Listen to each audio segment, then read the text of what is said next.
I Am the Fated Villain Chapter 262 to Chapter 294. It was very quiet in the pavilion. Other than the people from Tianhuang Mountain, only Yu Mingkong was sitting there alone. At this moment, her expression was calm and tranquil, otherworldly. Her entire person seemed to be carved out of the best mutton fat jade. She wore a loose robe and her face was like a painting. There was no makeup on her face, and her long black hair was tied up with a simple jade hairpin. Other than that, she did not have any other accessories, but it was enough to make any girl pale in front of her. The aura of a peerless empress made the people from Tianhuang Mountain not dare to underestimate her. They had to treat her seriously. And on the other hand, Yu Mingkong was Guchang's fiancé. During this period of time, Guchanga appeared in the Yin battlefield and saved the beauty. The news of him saving Yingyu was spread everywhere, making many girls envious. Today, Yu Mingkong's sudden warning made the people from Tianhuang Mountain bitterly smile. They guessed that it was related to this matter, but they also knew that the other party was not unreasonable. There were some things that they should not think about. Guchanga was incomparably outstanding. If he did not have an engagement, it would be fine. But if he did, their young miss would not have any good feelings for him in the end. Because this was destined to be something that would not end well. Princess Mingkong, what do you mean by saying this? Could it be that you are afraid that I will steal your fiancé? At this time, Yingyu also understood the meaning behind Yu Mingkong's words. She immediately frowned and asked. She chose to oppose her because she did not like the other party's casual attitude of controlling everything. As a girl of the heavens, she did not want to lower her head in front of her at this time. She did have a good impression of Guchanga, but Yu Mingkong did not give her face by saying this. Hearing this, Yu Mingkong shook her head. Her expression was calm, beautiful, and lustrous. Her words were the same as before. There was no fluctuation in her tone. I am saving you, and it is also for your own good. If you do not want to feel pain in the future, then stay away from Guchanga. As for taking him away? Speaking of this, she was slightly mocking and dismissive. From the beginning to the end, she was not worried that any woman would be able to enter Guchanga's eyes. She was very possessive, but it depended on the person. Some women were destined to be Guchanga's chess pieces, and could not threaten her at all. She had originally pitied him and kindly advised him. As for whether or not he appreciated her kindness, she did not care. She had said all that she needed to say. If Yingyu continued to sink deeper and deeper, she would be the one who would be hurt in the end. Prince Ying became the inheritor of the demonic arts and became the enemy of the entire world. The siblings turned against each other and became enemies. She didn't believe that Guchanga hadn't done anything during this period of time. Moreover, it was very likely that all of this was caused by Guchanga. If Yingyu found out the truth in the future, what would she do? He probably couldn't wait to kill Guchanga. At that time, with Guchanga's temperament, he would not show mercy to Yingyu. Yu Mingkong wanted to avoid this disaster, so she came to warn her. As for whether Yingyu would think that she was jealous or not, Yu Mingkong did not care. However, Yu Mingkong did not know that Shuang had already been taken over by a horse feeder and exchanged identities. For Guchanga, he was not the least bit afraid that Yingyu would find out the truth. What do you mean by that? Yingyu frowned. She did not understand why Yu Mingkong looked at her with a slightly pitiful expression. However, Yu Mingkong did not continue to speak, nor did she pay any attention to her. She was as silent as a female immortal. Her eyes were distant and had an indescribable expression. Seeing that Yu Mingkong did not say anything else, Yingyu took a deep breath and calmed down. Young Master Gu has helped me and the Heavenly Emperor Mountain. I will think of a way to repay him. As for the other matters, Princess Mingkong, you worry too much.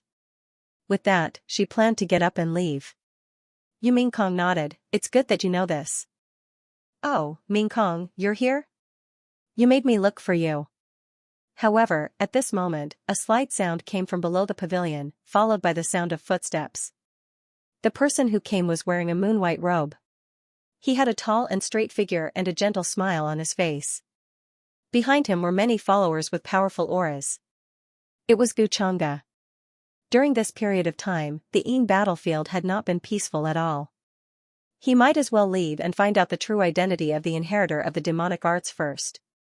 Furthermore, Gu Changge knew that Yu Mingkong had come to southern Xingtian.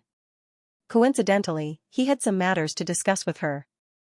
Speaking of which, after getting rid of the human ancestor in the previous trip to the lower realm, the next child of destiny should not appear very soon.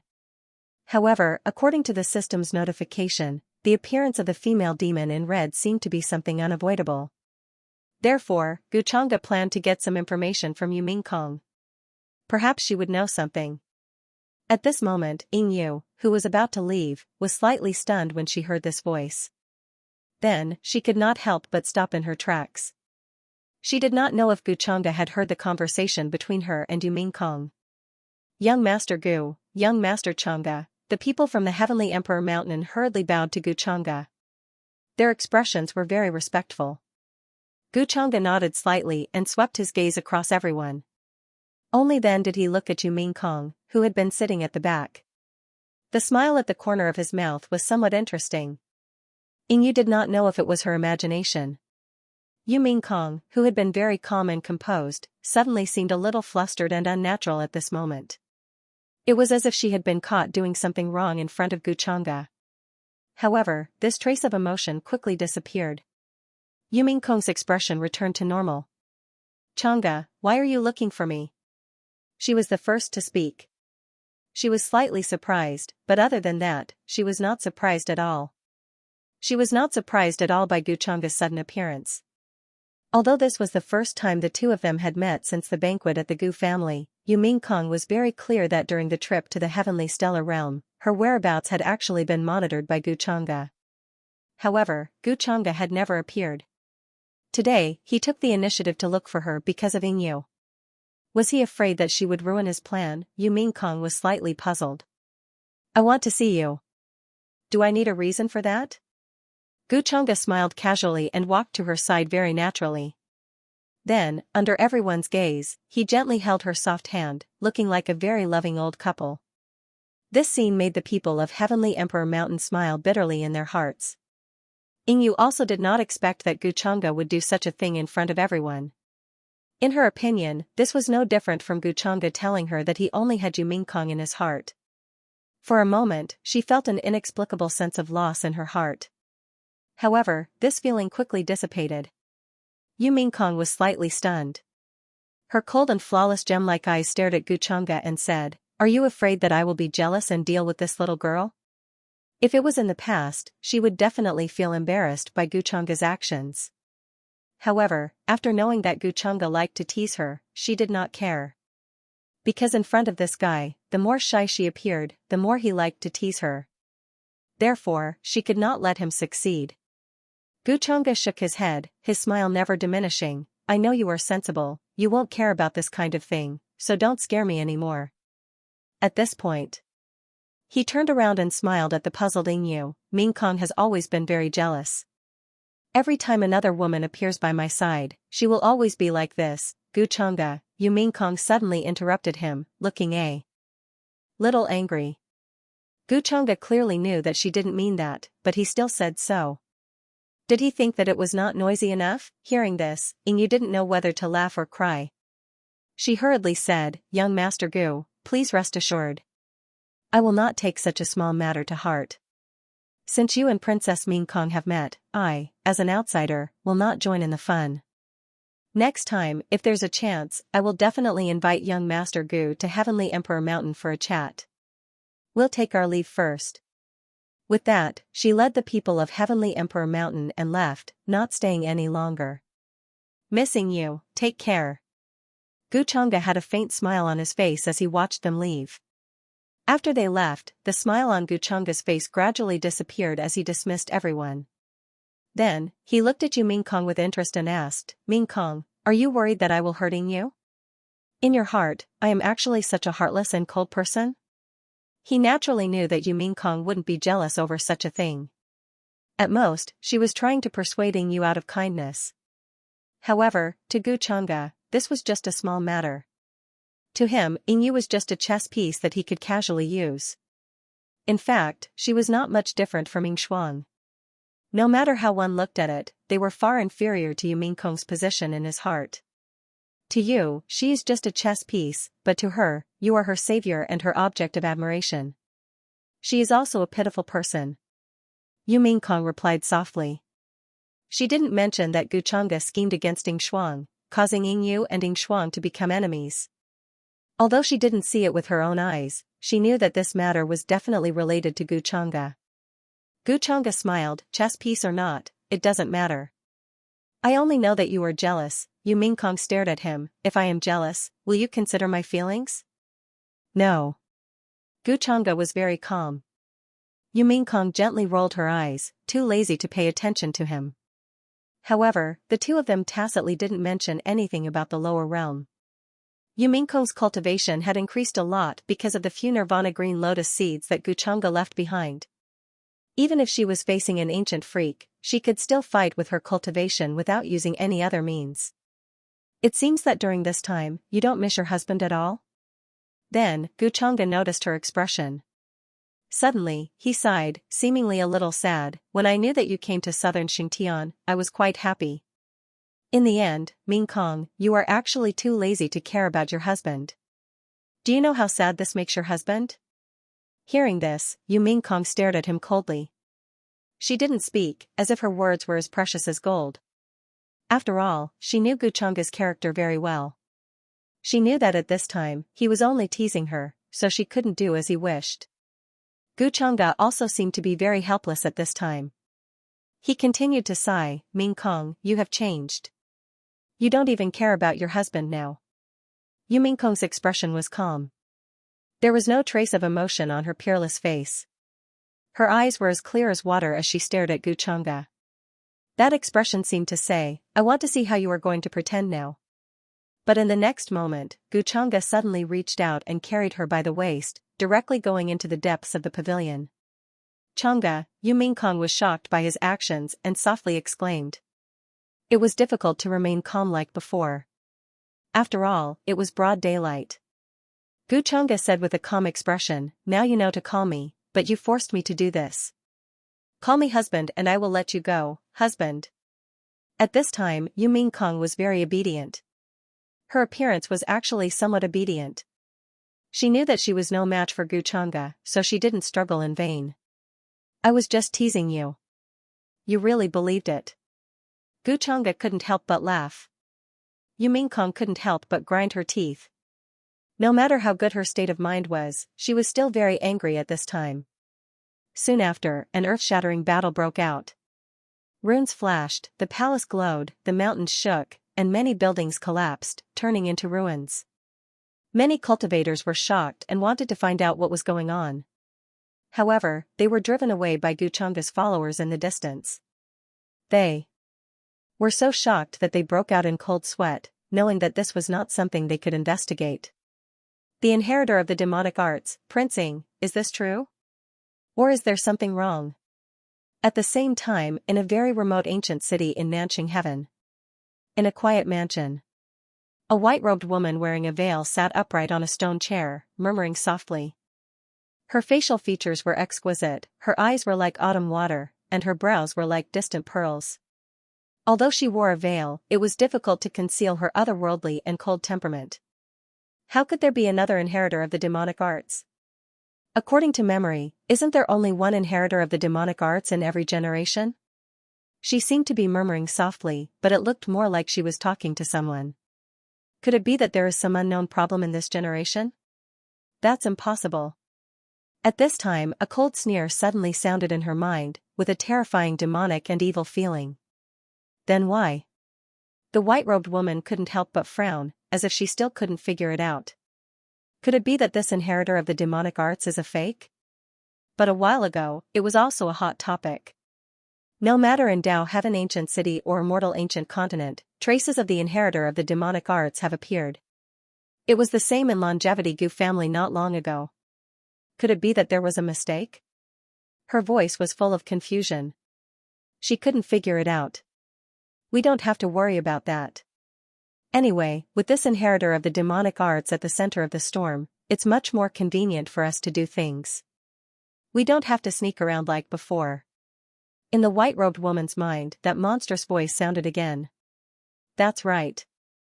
If we want to get a spot to enter Immortal Academy, we need a lot of points. The land of Extreme Een seems to be quite chaotic recently. It's a good opportunity for us. Speaking of this, a complicated look appeared in the white-robed woman's eyes, as if she thought of something.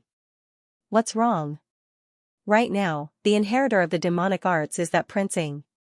It has nothing to do with us. As long as we act discreetly, no one will notice anything unusual.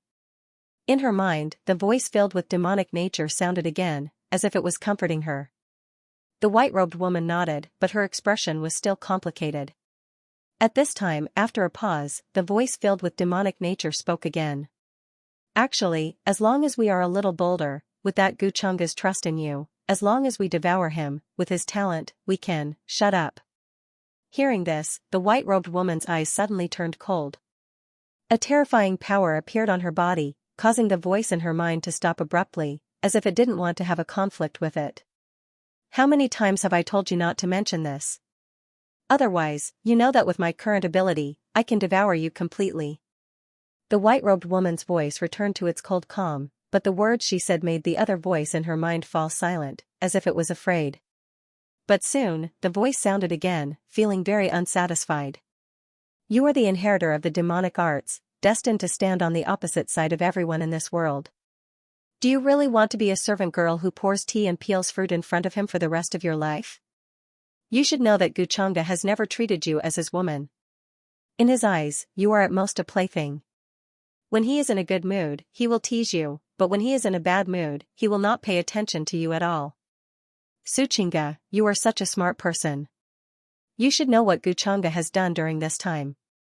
If you let him know that you are the inheritor of the demonic arts, do you think he will let you go? No, not only will he not do that, he will kill you with his own hands. Shut up. Although the young master is not a good person, he will not do such a thing. I know him very well. The white-robed woman's voice was cold and angry, as well as a trace of confusion and slight trembling. It was as if she couldn't believe it even if she said it. Haha, you are a woman who thinks too much. Do you really think that you are important in Guchunga's heart? If you are, why did he bring you back to the upper realm for so long, throw you to the primordium demonic sect, and no longer care about you after that?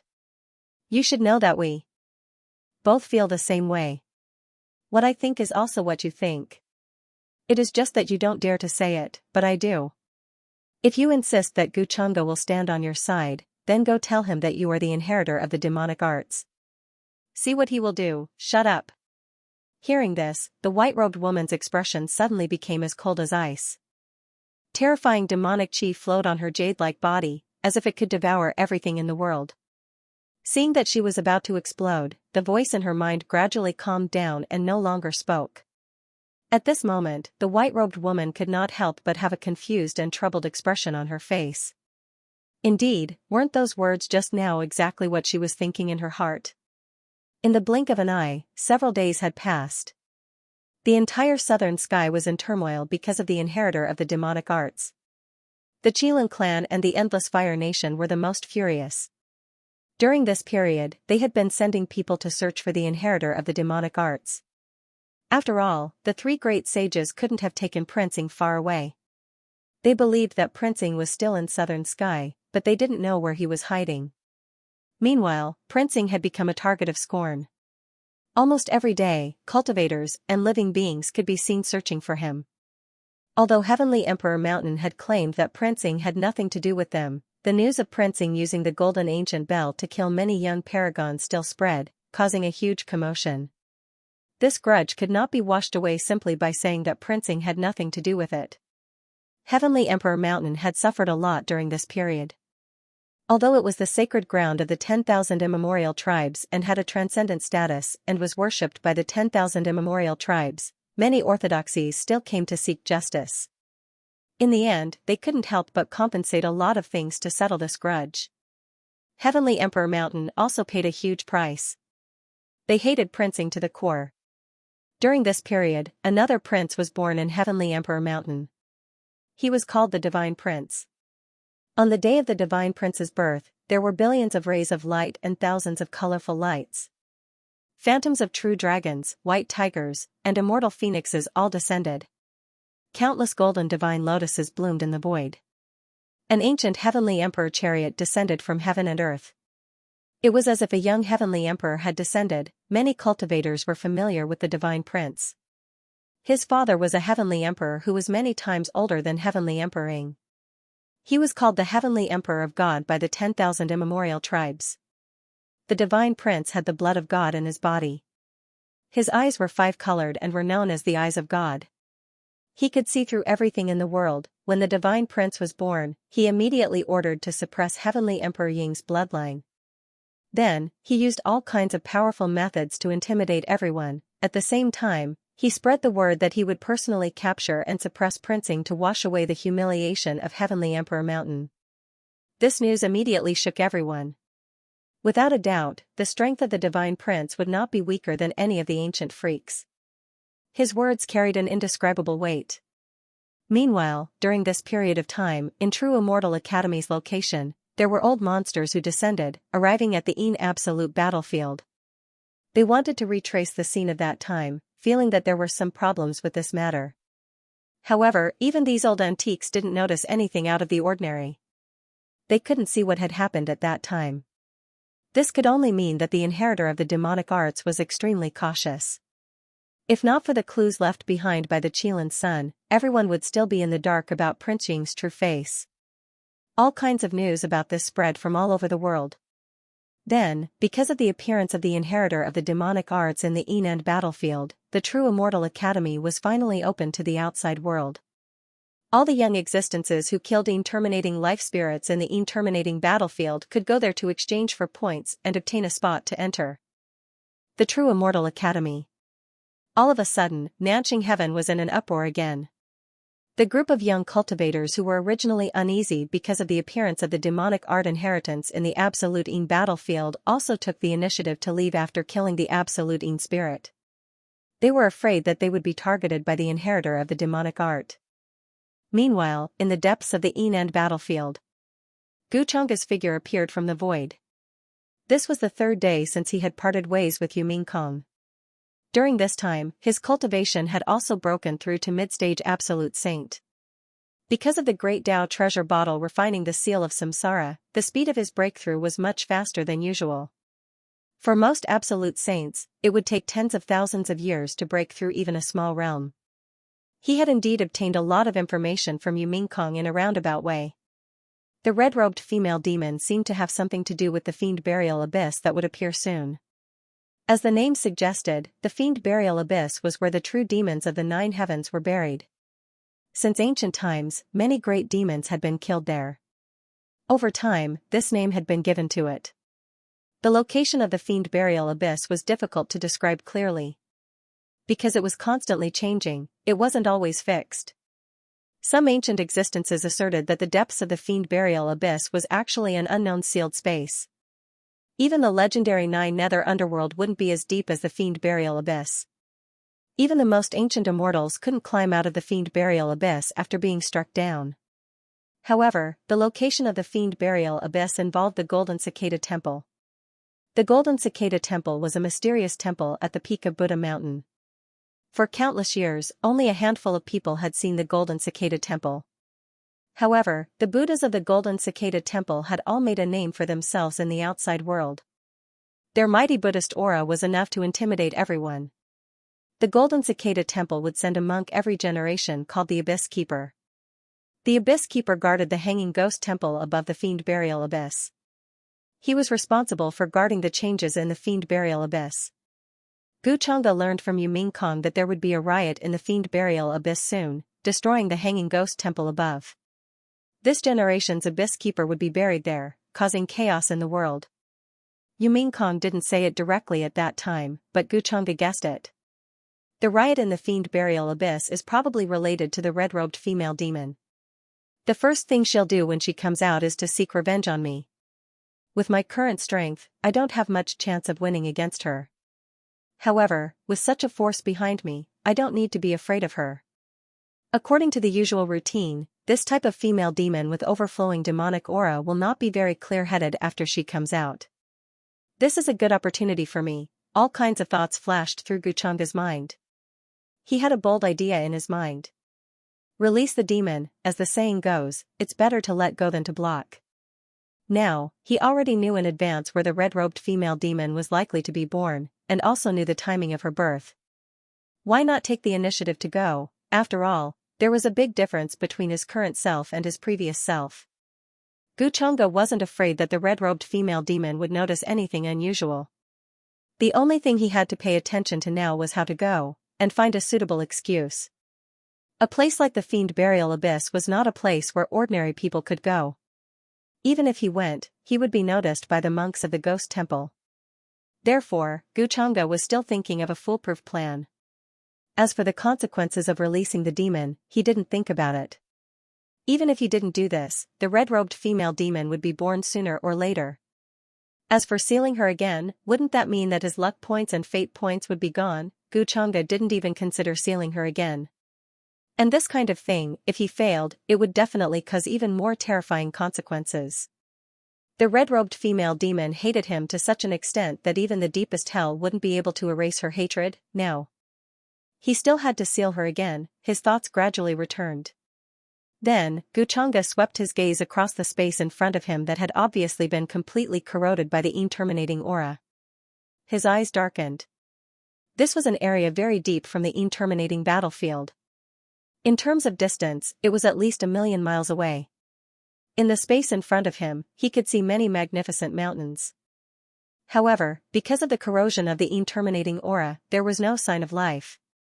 The outline of a large force could be vaguely seen here. The buildings, pavilions, palaces, and divine halls were all beautiful, but now they were all in ruins, collapsed in the dense terminating aura. Not a single cultivator could be seen here. Only the terminating living beings kept appearing, and they were very powerful. They had already reached the Divine King realm, or even the quasi-sage realm. If the younger generation dared to come here, they would die in minutes. Xianxia naturally didn't come here to kill the terminating living beings. It was because he sensed the imprint left on Wang Zijin's body, and knew that she had come to the depths. As the successor of the human ancestor's palace, it's very likely that she can find the core area of the terminating sky. It'll be much more convenient with her scouting the way for me. Xianxia had such thoughts.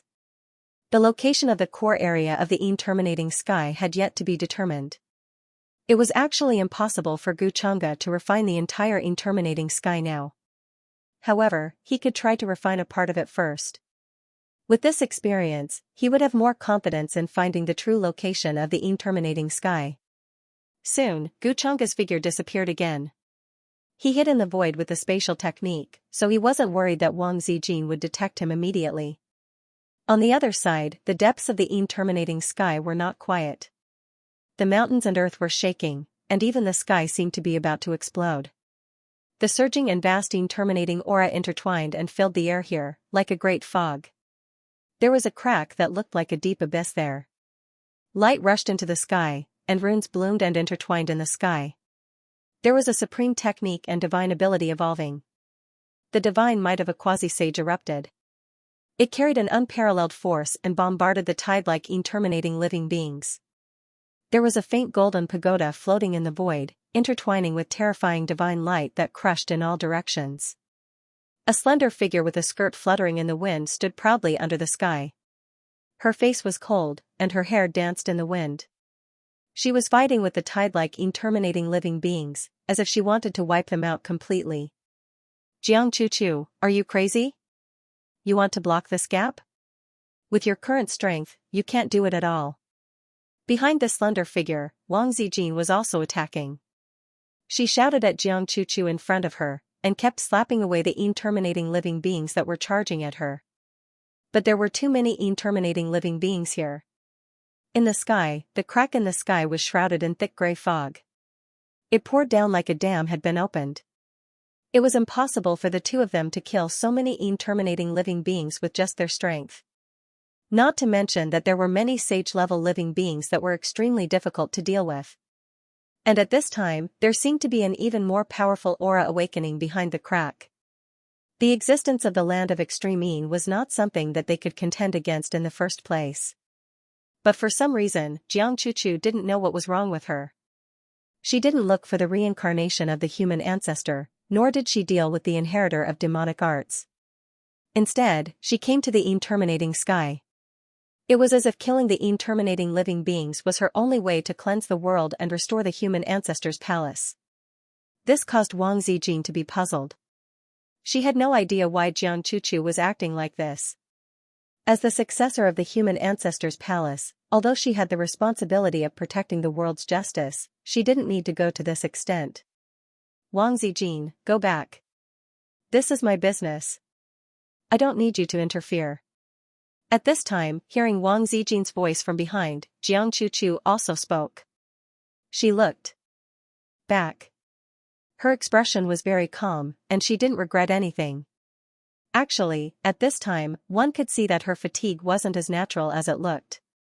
Her dress was also stained with blood. She didn't relax at all in this battle. Wang Zijin couldn't understand her. Now that the human ancestor was dead, the inheritor of demonic arts, Xianxia, was free and unfettered. She couldn't do anything about this. So Jiang Chuchu thought that the only thing she could do was to come here and kill the terminating living beings. This could be considered worthy of her current status. When the time came, even if she died here, she wouldn't let down her master's kindness in raising her. What do you mean it's your business? I'm also the successor of the human ancestors' palace, okay? Why is your brain so stubborn? Can't you think it through? Do you really want to die here? Wang Zijin shouted speechlessly. She felt that the current Jiang Chuchu was like those resentful women who had been abandoned in her previous life. She couldn't listen to reason at all. No matter how she tried to persuade her, Jiang Chuchu didn't care. She wholeheartedly wanted to kill these terminating living beings. She clearly couldn't hold on much longer. Now, the inheritor of demonic arts has been found. Why didn't you go deal with him? Instead, you came here to waste your energy and time. I don't know what you're thinking. Wang Zijin took out a Dharma artifact. Its divine power was vast and mighty, illuminating the world in a dazzling light. She was still trying to persuade her. If it really didn't work, she thought of a way to knock Jiang Chuchu unconscious and take her away. However, the difference in strength between the two of them wasn't that big. If she used her trump card, it might have the opposite effect. After all, it would be difficult to control her. If I had called Xianxia, who was thinking of a way, things might be different now. However, he doesn't seem to care about Jiang Chuchu's life or death. It's probably useless to call him. Wang Zijin was a little troubled. With her personality, she couldn't just ignore it. Inheritor of demonic arts, hearing these words, Jiang Chuchu, who was fighting a saint-level terminating living being, was suddenly stunned. Then, a trace of cold hatred appeared in her eyes. She almost gnashed her teeth in anger. However, she was stunned for a moment. She was hit by the saint-level terminating living being and was directly sent flying. She vomited large mouthfuls of blood in the void. Clearly, she was severely injured. In fact, she had also reached the point where her magic power was exhausted. She naturally knew who the inheritor of demonic arts that Wang Zijin was talking about was. Prince Ying was just an unlucky person who had to take the blame. The true inheritor of demonic arts, Xianxia, was actually still free and easy. No one even knew his true face. No one knew that the human ancestor had actually died in Xianxia's hands and would never reappear in the world again. Jiang Chuchu's feelings toward Xianxia were extremely complicated. If she said that she hated him, she definitely hated him to the bone. However, she just couldn't forget him. She couldn't forget his expression and tone that day. She also couldn't forget his various actions. She couldn't forget his cold, heartless, and irresponsible attitude. Be careful. At this moment, she saw that Jiang Chuchu seemed to be in a daze as she stood on the spot, ignoring the large group of terminating living beings behind her. Wang Zijin's expression couldn't help but change. She took out a crystal-clear mirror and placed it in front of her, wanting to block the attack for her. However, during this period of time, Jiang Chuchu had killed many terminating living beings and was contaminated with a very strong terminating aura. A large group of terminating living beings' eyes turned red. They swarmed forward with incomparable hatred, wanting to drown her. She reacted, but it was already too late. She hastily resisted, but was instantly sent flying with injuries on her body. Boom! At this moment, the heavenly abyss in the sky exploded again. An even more terrifying aura swept down. Suddenly, an incomparably huge gray palm stretched out from within. It was wrapped in gray fog and didn't look like a human. However, its aura was that of a saint. This made Wang Zijin's expression change again. She didn't expect that it had already affected an absolute saint terminating living being. This was no longer something that she and Jiang Chuchu could casually contend against. If they didn't run now, it would be even more difficult for them to escape if a saint terminating living being appeared later. Jiang Chuchu, don't be silly. If you stay here, you'll die here, Wang Zijin couldn't help but shout. She looked a little anxious as she noticed that the huge palm wrapped in thick gray fog was descending. It was about to smash Jiang Chuchu into a bloody mist. At this moment, Jiang Chuchu didn't seem to have reacted. However, when she did, this terrifying huge palm had already landed in front of her. The terrifying terminating aura was about to engulf her. She couldn't help but turn pale. Although she had already prepared herself for death, how could she remain calm when faced with it? However, at this moment, she realized that it wasn't her sect that appeared in her mind. It was actually Guchang 663's face that she hated to the bone. Buzz. Suddenly, a sudden sword cry sounded between heaven and earth. The light was like the chaotic light that broke through everything. It carried a vast sword aura that crossed the sky, parted the gray fog, and directly descended, boundless murderous intent soared into the sky. Poof, accompanied by a scream, the terrifying giant gray palm was broken in the middle and then shattered into pieces in the void. Then, the sword didn't stop moving. It was like a bronze immortal sword that slashed down from the universe. Its sharp aura was enough to split open the universe. It slashed straight into the terrifying heavenly abyss. Countless terminating living beings didn't even have time to scream before they were shattered under this sword light and turned into ashes. Wang Zijin looked in the direction where the sword light fell in shock. In the void, a young man with an indifferent expression walked over. He shook his finger and raised his hand. A ray of sword light flickered in his palm. Guchanga, why are you here? After regaining her senses, Wang Zijin asked in shock. She never expected that Guchanga would actually appear here in the end. At the critical moment, he even saved Jiang Chuchu. Moreover, why was his attack so terrifying? Perhaps he had already touched the level of the absolute saint. Was this Guchanga's true strength? He had indeed hidden his strength too well. Saintess Zijin, Guchanga looked at her and nodded. Then, he couldn't help but frown. He didn't explain why he was here. However, Wang Zijin also guessed that it was probably for the land of extreme. No, could it be for Jiang Chuchu? However, Guchanga didn't let her imagination run wild. He said casually, the land of extreme has appeared. I have to come and take a look. Maybe I can do something. In fact, he had been here for a while. It was just that he didn't expect Jiang Chuchu to be so suicidal. That was why he couldn't help but make a move. Although he said that he didn't care about her life and death, it was one thing to say, and another to do. Guchanga didn't really intend to leave her alone. After all, Jiang Chuchu had a relationship with him. For a woman who was related to him and couldn't threaten him, he couldn't just leave her in the lurch. However, Wang Zijin didn't believe him after hearing what he said. After all, unless there was something wrong with his brain, who would come to such a place? It was even more impossible for a powerless and unflattering person like Guchanga to come. But he came. It was very likely that it was for Jiang Chuchu. Something unknown might have happened between the two of them. As for her, she still had some self-awareness. She couldn't seduce him. Guchanga. At this moment, Jiang Chuchu also reacted and noticed the young man walking over. Wasn't that Guchanga? At the critical moment, he was the one who saved her. This made Jiang Chuchu a little stunned. But soon, a cold look appeared in her eyes. She stared at Guchanga. Didn't you say that my life and death has nothing to do with you? Why did you save me? I don't need you to save me. However, Guchanga didn't seem to notice her. His eyes were very dark, and he was still looking up at the terrifying heavenly abyss in the sky. There were still a large number of terminating creatures surging out from it. If he guessed correctly, it was connected to the real terminating sky. Hearing Jiang Chuchu's words, Wang Zijin immediately revealed an expression of watching a melon. There was indeed something between the two of them. Otherwise, Jiang Chuchu wouldn't say such a thing. It seemed that Gu Chang'e had abandoned her. Gu Chang'e, seeing that Gu Chang'e was completely ignoring her, Jiang Chuchu shouted again. Her expression was very cold, and she was almost gnashing her teeth. At this moment, Gu Chang'e's gaze fell on her. His expression was calm, without much fluctuation. Even if you want to die, don't die in front of me. You're an eyesore.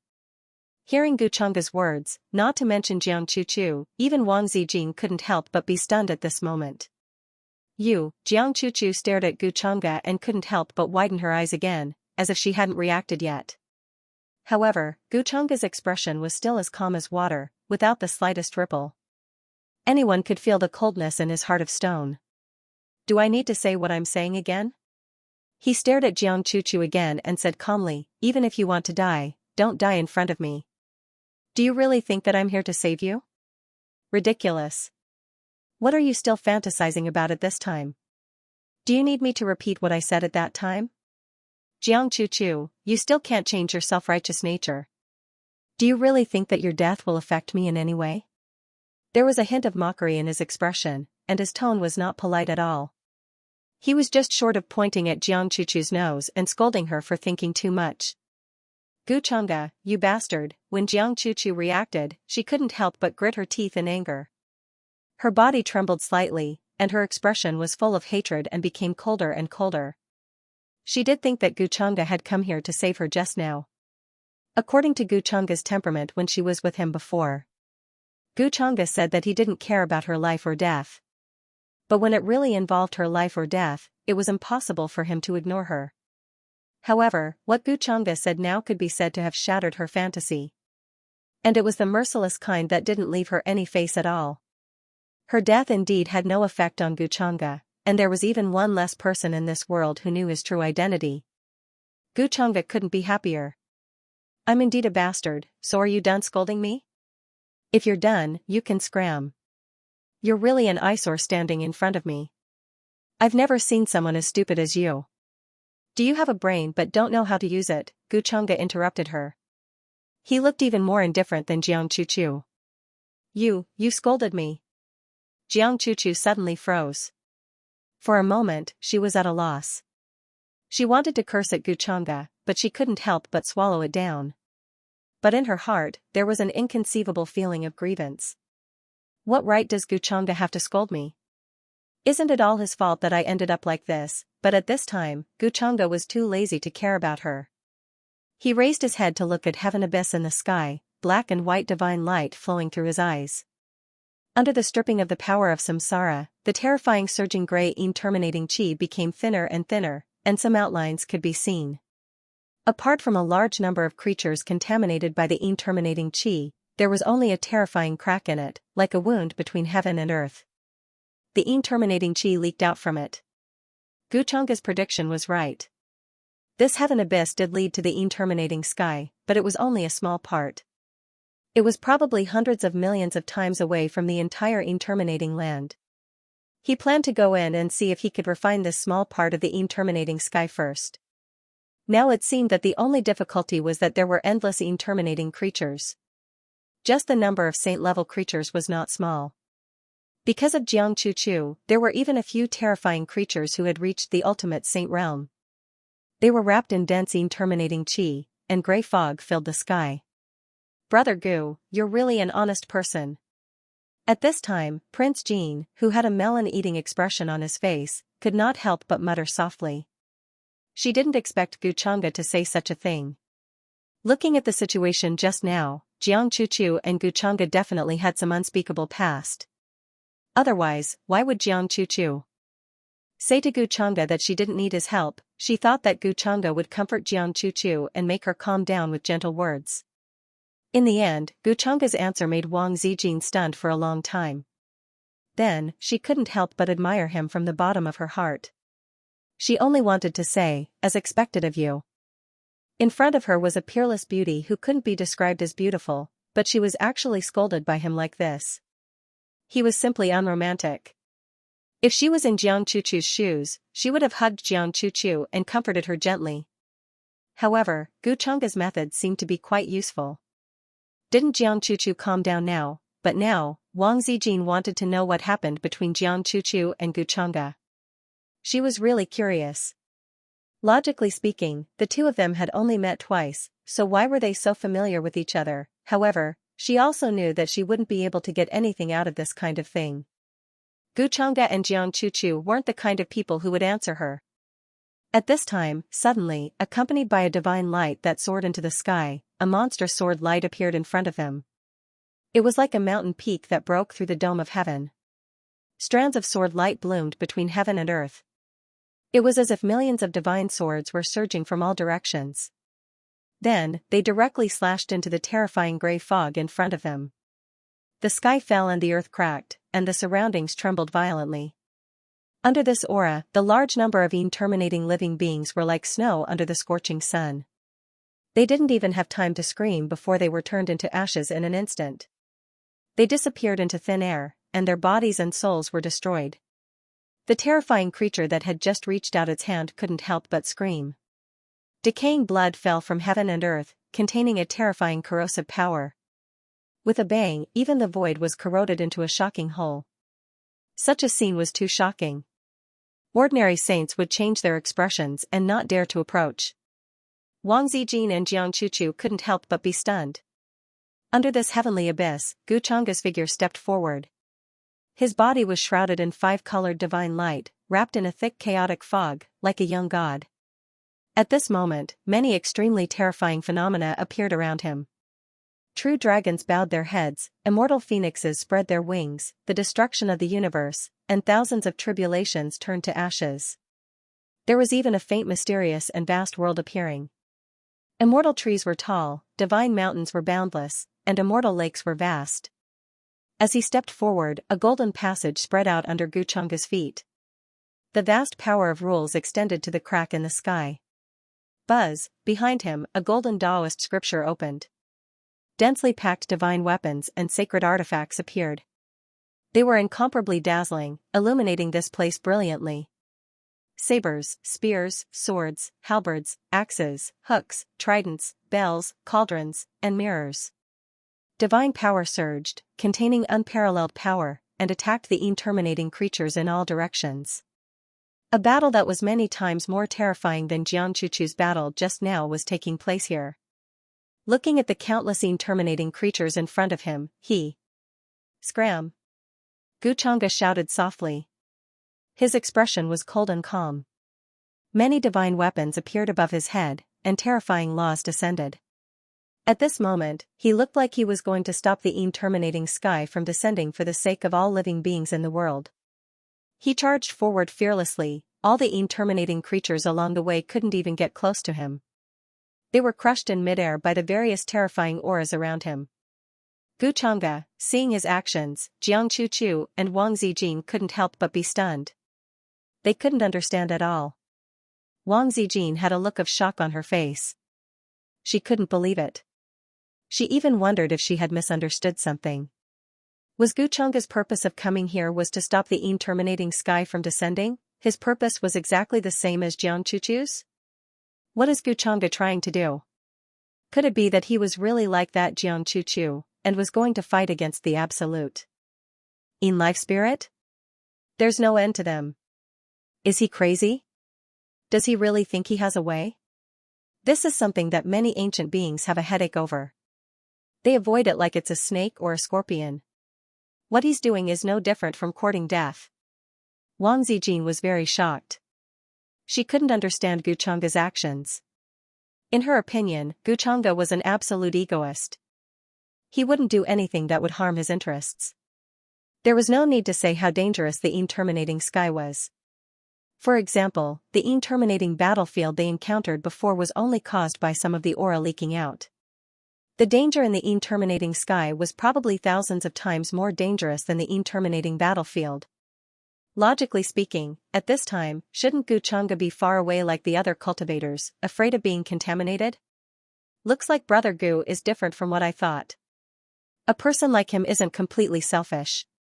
He still has a righteous heart, Wang Zijin couldn't help but feel a sense of admiration for Guchanga.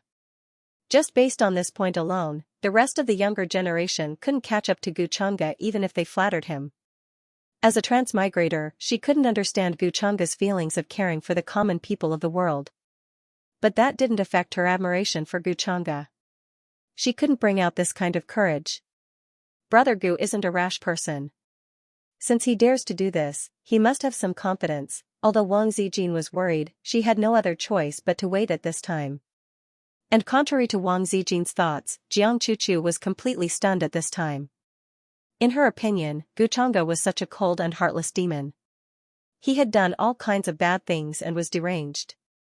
How could he treat the world's safety as his responsibility like she did, asking him to stop the terminating sky from descending?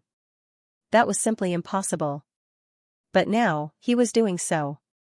He was even going to stop the terminating sky from descending in front of the two human ancestor hall disciples. Why, Guchanga, why are you doing this? Jiang Chuchu was stunned. Her eyes widened. She couldn't understand at all.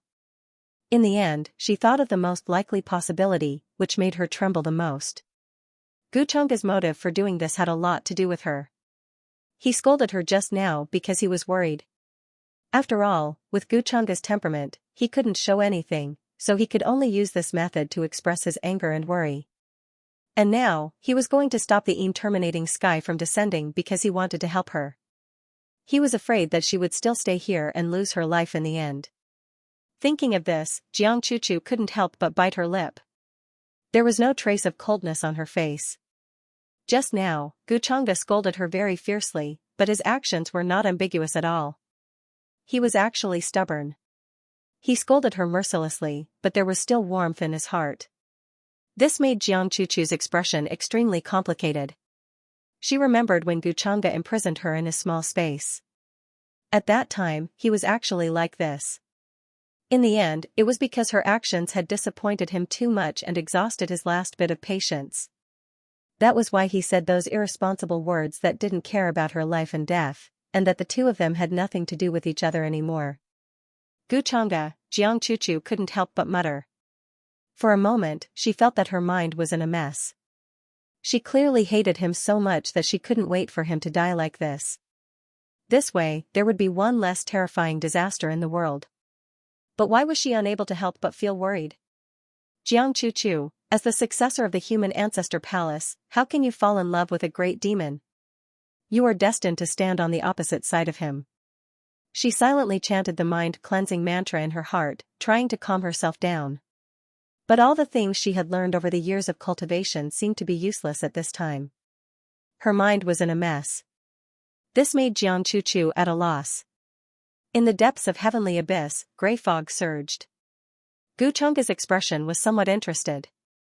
At this time, he had actually vaguely guessed the thoughts of the two people outside. After all, it was his intention, whether it was Jiang Chuchu or Wang Zijin. They couldn't guess his true intentions.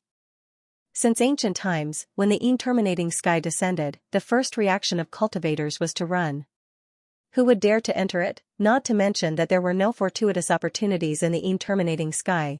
This level of danger was comparable to many forbidden lands of ancient times. Unless one wanted to die, who would come here? Therefore, no one would think of his intentions. Instead, they would think that he came here to prevent the terminating sky from descending. It's good that you think so. I don't have to spend so much effort to pull the flag. Guchanga couldn't help but smile. Then, with a raise of his hand, many divine weapons appeared, bursting with terrifying divine might, shattering all the terminating living beings around him. He walked towards one of them. The closer he got, the more powerful the living beings he encountered. They had long lost their spirituality and only had killing and destruction in their hearts. The terminating chi here was actually very dense. Even saints would be corroded if they entered. If they stayed here for a long time, they would definitely be affected.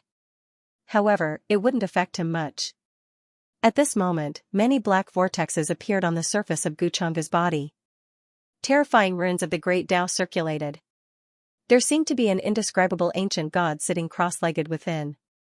World sounds, sacrificial sounds, and chanting sounds reverberated. When all the terminating chi got close to him, they were all swallowed by these vortexes. They couldn't affect him at all. Instead, there were more and more terminating living beings here, which made him frown. If there wasn't Wang Jin outside, it would be fine. But now, if he used a forbidden demonic technique, it was very likely that some of his aura would attract her attention. Then, Guchanga took out an item. Golden light surged and instantly spread out in this space. It was like a seal of mountains and seas, but it was actually the celestial seal that Guchanga used to fool others. This was a genuine Supreme Being artifact. With his current cultivation, it was almost impossible for him to fully activate it. However, a wisp of the Supreme Artifact's divine might was enough to disperse the terminating living beings nearby. Then, the 8 Desolation demonic halberd appeared in his hand. The celestial seal hung above his head, and terrifying divine light shone down. It was like a galaxy, incomparably vast. Guchanga raised his hand and chopped down. The absolute saint in front of him immediately exploded, unable to stop him. Soon, this vast space was cleared by him, and a clean path was formed, leading directly to the deepest part of the space. This was the source of the terminating chi. Not long after, Guchanga found the place with the densest gray fog in the depths of heaven abyss. The nearby terminating living beings had been cleared by him. There were almost no figures left. At this moment, it was strangely peaceful. It seems that this is the source. As long as I refine this place, I can control this part of terminating sky.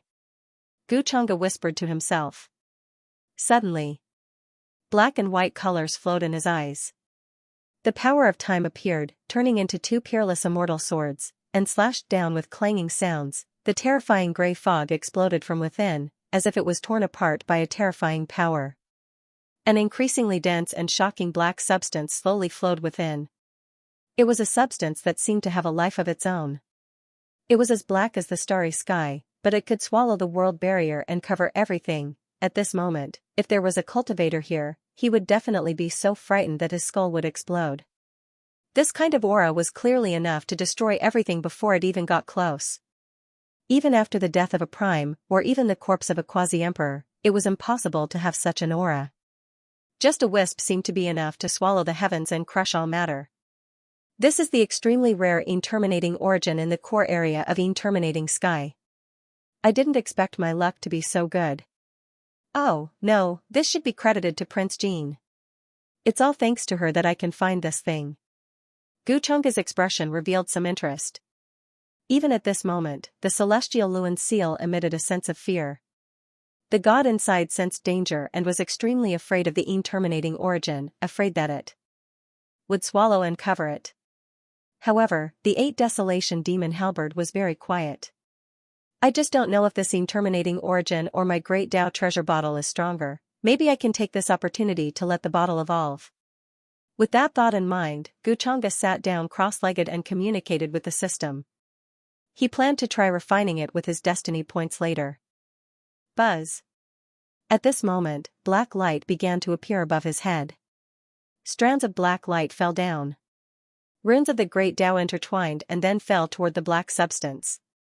The Great Tao treasure bottle began to float up and down like a terrifying black hole. Then, it swallowed down. Its initiative was far beyond any other time. Guchanga underestimated its desire for the black substance. Even when it swallowed the human ancestor seal of samsara, it didn't feel this way. It seems that I don't need destiny points anymore. Guchanga sat cross-legged in the void. A jade-like black light began to appear on his face, giving him a sense of solemnity. The ancient sacrificial chant of the world seemed to reverberate in this place. Behind him, demonic chi filled the sky and a peerless demon lord appeared. Its eyes were cold and emotionless, intimidating thousands of realms. At this moment, some things in Guchanga's mind cracked and began to break. Some of his deepest memories surfaced. In front of the mountain peak, clouds rolled and a very simple thatched hut sat on the side. On the bluestone, a little girl in red was dancing with a sword. Her sleeves fluttered and the silver sword light splashed between heaven and earth. In front of the hut, she stood with her hands behind her back. Her red coat and silver hair fluttered in the wind. Everything in the world seemed to change because of the sword in her hand. After the dance, The little girl in red ran to her happily. Master, I met the disciples of the ninth heaven's peak today. They wanted to steal from me and said that my talent was average. They said that I would at most reach the immortal state in this life. However, they were all defeated by me with a single sword strike. Who told you to defeat them? Her expression was calm and her voice didn't fluctuate much. The little girl in red's smile froze and she lowered her head. I was wrong, Master. The sword I taught you is not for you to defeat the enemy. Her voice still didn't change. The little girl in red went down the mountain. When she returned, her body was covered in wounds and she carried a string of heads in her hand. Master, I'm back. Although she was injured, she was very happy. This is your favorite roasted chicken. He patted her head. The nine heavens peak and the nine heavens continent no longer exist from today onwards. No one can bully my disciple. Master, I made a friend at the foot of the mountain this time. Oh? A man or a woman? A woman, but she's not human. Then what is she? She is a little peach tree. He smiled and said, then I'll poach her to accompany you. After that, another slender and clean little peach tree grew on the mountain peak. The memory stopped abruptly. Guchong 667 Ge fell into deep thought. In the blink of an eye, several days passed. Outside. The terminating life spirits and the terminating life force are greatly decreasing.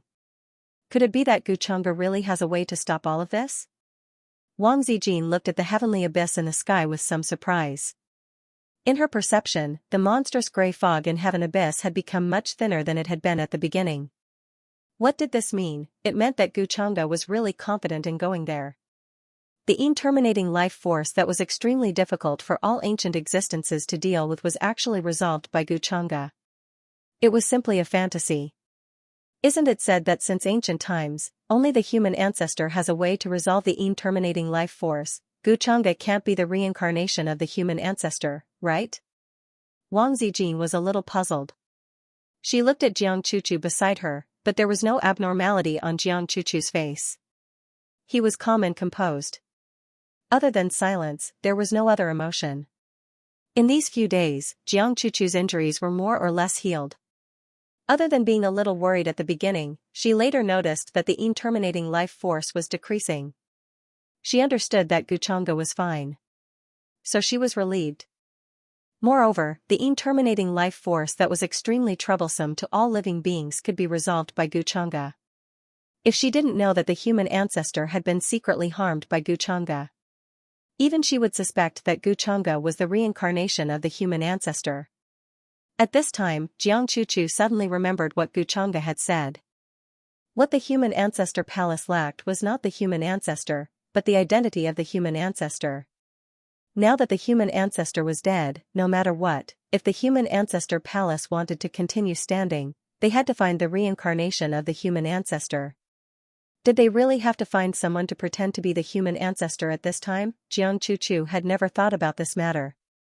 After all, doing so would mean betraying the sect. But at this time, she couldn't help but think about it. Jiang Chuchu, tell me honestly.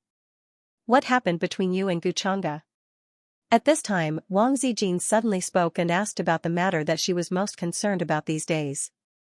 Jiang Chuchu had already regained her composure. Naturally, she couldn't tell Wang Zijin everything. Tell her that Guchanga was actually the inheritor of the demonic arts, and that the current prince was actually just an unlucky guy who took the blame, then tell her that Guchanga had actually imprisoned her for a long time. That the successor of the human ancestor palace in the past was just an imposter. Although these were all facts, Wang Zijin definitely wouldn't believe it given her temperament. Instead, she would wonder why Guchanga didn't kill her for knowing these secrets. Therefore, Jiang Chuchu only said calmly, you don't have to worry about these. Guchanga is not a good person. You have to stay away from him. That's it? Hearing this, Wang Zijin rolled her eyes. To think that I treated you as my best friend. In the end, you didn't even tell me these things. Of course I know that Guchanga is not a good person. She felt that the current Jiang Chuchu was also having her own thoughts. In the past, whenever she asked about men, she would be filled with disgust. She was just short of coldness and disdain written all over her face. How could it be like now? Gu Changge is really very dangerous. It's best that you don't get too close to him, Jiang Chuchu sighed softly. In her calm tone, there was a meaning that only she could understand. If you don't want to say it, then forget it. Originally, I had quite a good impression of Gu Changge. But since you have an unclear relationship with him, then I'll forget about it now. At this time, Wang Zijin also sighed, looking a little sad. Hearing this, Jiang Chuchu stiffened slightly. What did he mean by saying that she had an unclear relationship with Gu Changge? Moreover, Wang Zijin said that she had a good impression of Gu Changge. You don't? Wang Zijin observed her expression and smiled ambiguously. That's good. It was also at this time that the heavenly abyss, which had been quiet for a long time, moved again. Immediately after, Gu Changge's figure walked out. On the surface, there was nothing unusual about him as before. Jiang Chuchu and Wang Zijin both looked over. In their eyes, there was a different expression. Are you okay? Brother Gu? Jiang Chuchu wanted to ask, but she didn't expect Wang Zijin to speak first. She glanced at Gu Changge, moved her lips, lowered her head, and swallowed back the words that she wanted to say. I'm fine. Now, the matter of the Yin Day here has been resolved for the time being. But with my ability, this is the most I can do. Gu Changge shook his head and looked at the two with a slightly strange expression. He didn't say anything more. He had indeed refined the Yin terminating origin source here. Not only could he control the power of Yin End, but even the Great Tao treasure bottle had a mysterious change. However, Gu Changge didn't intend to let others notice this so quickly, so he didn't completely resolve the remaining Yin and Qi. With this experience, he would be able to refine a new Yin terminating origin source much faster. Brother Gu, sometimes I even suspect that you are the reincarnation of the human ancestor. You did something that others couldn't do. Wang Zijin said half-jokingly. Her bright eyes were full of smiles. What reincarnation of the human ancestor? I don't know. An existence like the human ancestor is not something a small cultivator like me can talk about. As for this Yin and Qi, it was just a fluke. If I encounter it in the future, I probably won't be so lucky. Gu Changge sighed slightly. At this time, it seemed that he didn't want to hide it. Accompanied by a swishing sound, his sleeve split open.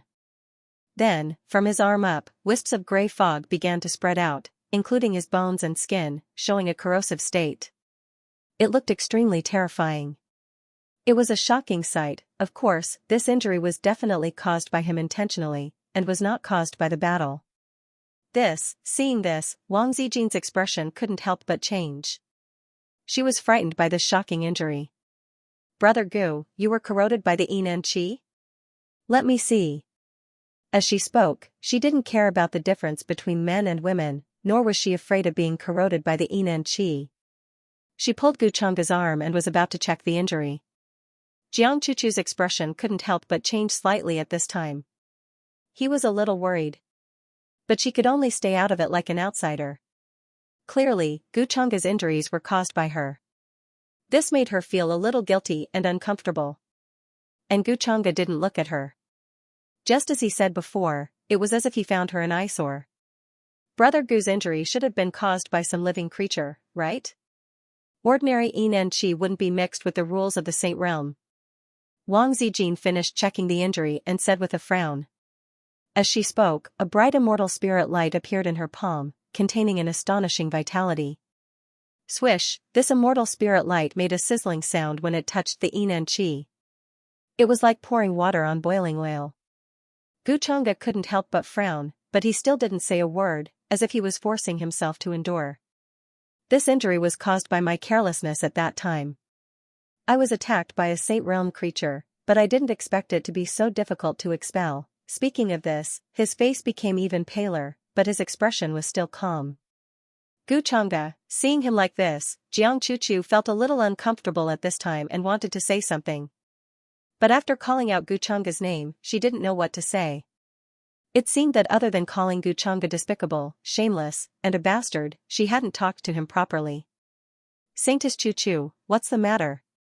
Hearing this, Gu Changge glanced at her and asked casually. He didn't mention anything about what had happened before. Jiang Chuchu felt the coldness in his voice and couldn't help but feel wronged. But on the surface, she still showed calmness. Thank you for saving me before. Since you're fine, I'll leave first. I'm fine, so you don't have to worry about me, Saintess Chuchu.